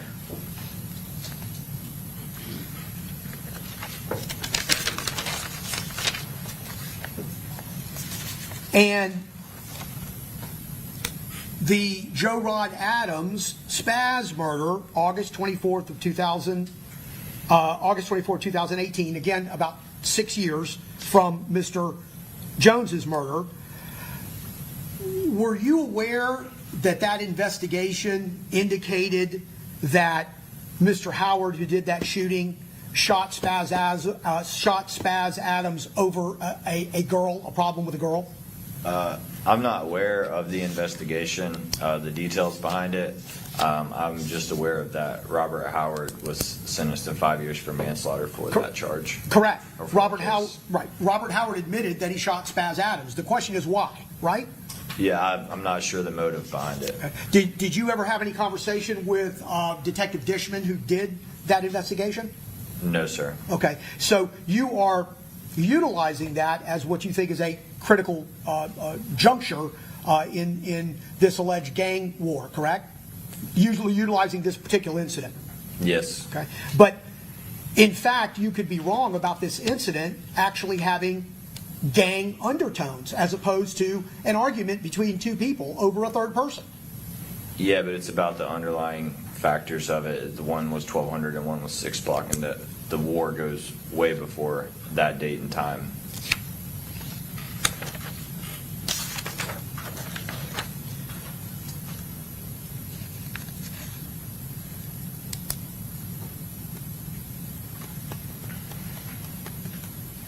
Was Bibby Gaynor a documented member? I'm not sure if he was a member or an associate. That would probably be a better question for Detective McCullough, but he was associated to 6 block. And that was because he was very close with Julio Foolio, correct? Yes, sir. Okay. So in order to know whether or not he was a documented gang member, we would need to ask Detective McCullough? Yes, sir. He's the 6 block detective. I don't keep up with the members and the associate statuses of those guys. Even on this particular one that you know is so vitally important to this timeline? Yep. How much longer do you anticipate on cross? Judge, a while? Okay, you all step on out. All rise.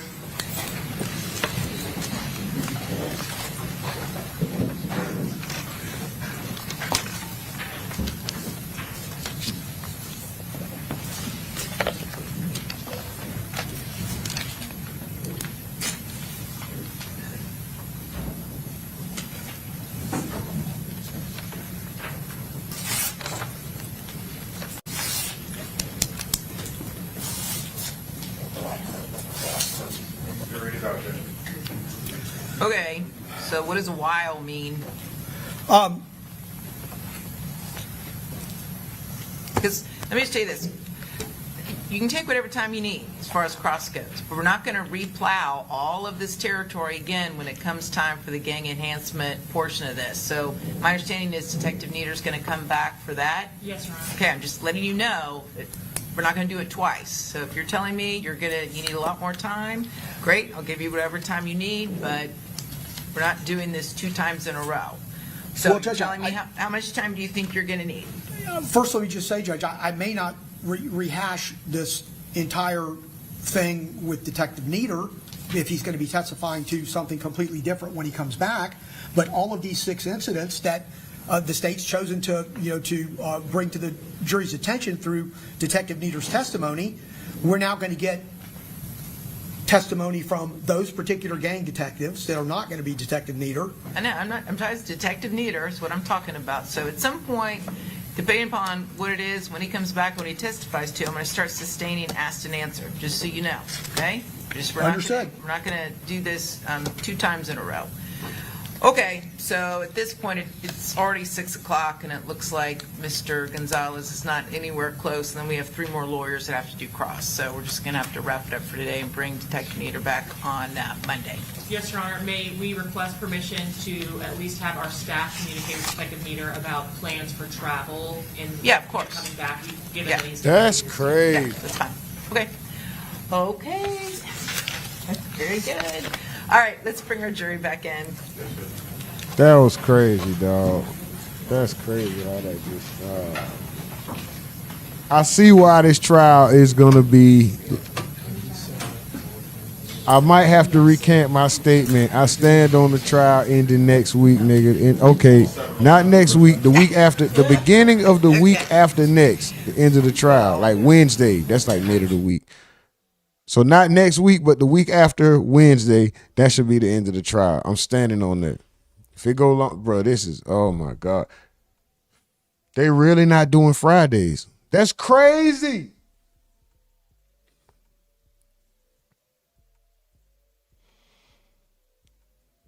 Go ahead, hurry up so we can get up out of here, man. Go ahead. Shit. I'm done, man. Shout out to y'all. I'm finna say this shit now. I appreciate y'all. Most aggravated chat in the game. Most appreciated chat in the world. I'm talking about as soon as they ending, nigga, we ending. Shit. I love y'all, but I gotta go. But I gotta go right now. I gotta go. Hey. Shit. Gotta catch some of this daylight, some of this sun. I gotta catch somewhere before they close at the next hour, PM, hey. Wrap it up, B. What they doing? That way I don't have to go and do it on a Friday. So, like my bro said, I reserve the right to be wrong. That's only room for human error. We'll never set you out on purpose. Also, I identify as a multi-millionaire. They got to give us a cash register if they got a bathroom. Other than that, it's Rumournati Network. Soon as they finish saying what they got to say and say they peace outs and do all their duties, and she gives the updates, we out of here. But right now, we're going to chill, see what the fuck going on. But soon as they up, we out. We ain't playing today. We treating this one like a Friday, ain't it? Bob Marley say, me and Cisco be getting busy on Friday. This is why. Come on, cuz. Remember, each witness on the stand has to be grilled 4 times, and there's no telling how long each lawyer may take. Wow.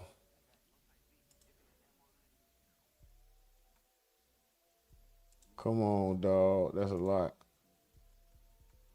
How? Hold on.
Damn, first one I seen was 3 weeks. She got to bring them all back and explain everything, so it's not done yet.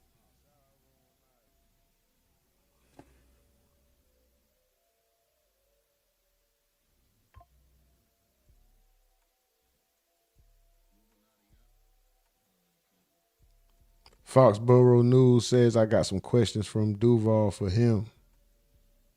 Bob Marley says, yeah, they're getting the gang enhancements. Bob Marley says, I love you, Cisco. Mike from the Ville says, LOL, 3 weeks, bro. Mr. G. Fetty says, these guys have an actual defense, though, something to make the jury to believe or make a lesser charge. I'm just being honest because Queso had 2 people testify on him, the driver and his pops. Foxborough News says, I seen it. I was asking for another one. Another what? Do a recap with Blue. Oh, recap with Blue. Oh, for sure. Salute, Foxborough. Mike from the Ville says, his defense better than this defense, all I'm saying. And that ain't saying much. These niggas is cooked. Oh, my God. He talking about Queso. He said Queso actually had a decent defense. I just saw it.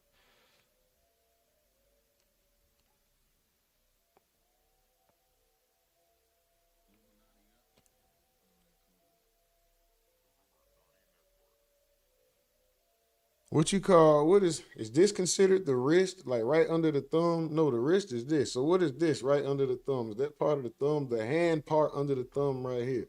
That motherfucker hurt. Ah. I told you it wasn't done. All right, let's go. Hurry up, wrap it.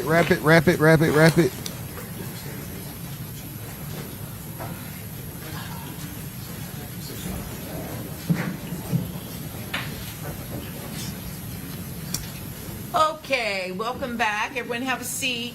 I was hoping we would finish this detective today, but we're not going to be able to do it in a reasonable amount of time. So I've already made y'all stay an hour past when I normally would, and I don't wish to abuse you too early in the process. So I'm not saying I won't down the road. I'm just saying too early in the process. So we're going to be in our recess. We have 3 days off, right? Friday, Saturday, Sunday. It's critically important this weekend that you do anything except anything related to this case, okay? Don't talk to anybody about this case. Don't read, watch, listen to any news accounts or social media posts. Don't do any independent research. And we will begin Monday morning at 9 a.m. and with the resumption of the testimony of Detective Nieder, okay? You all enjoy your weekend, all right? Very good. All right.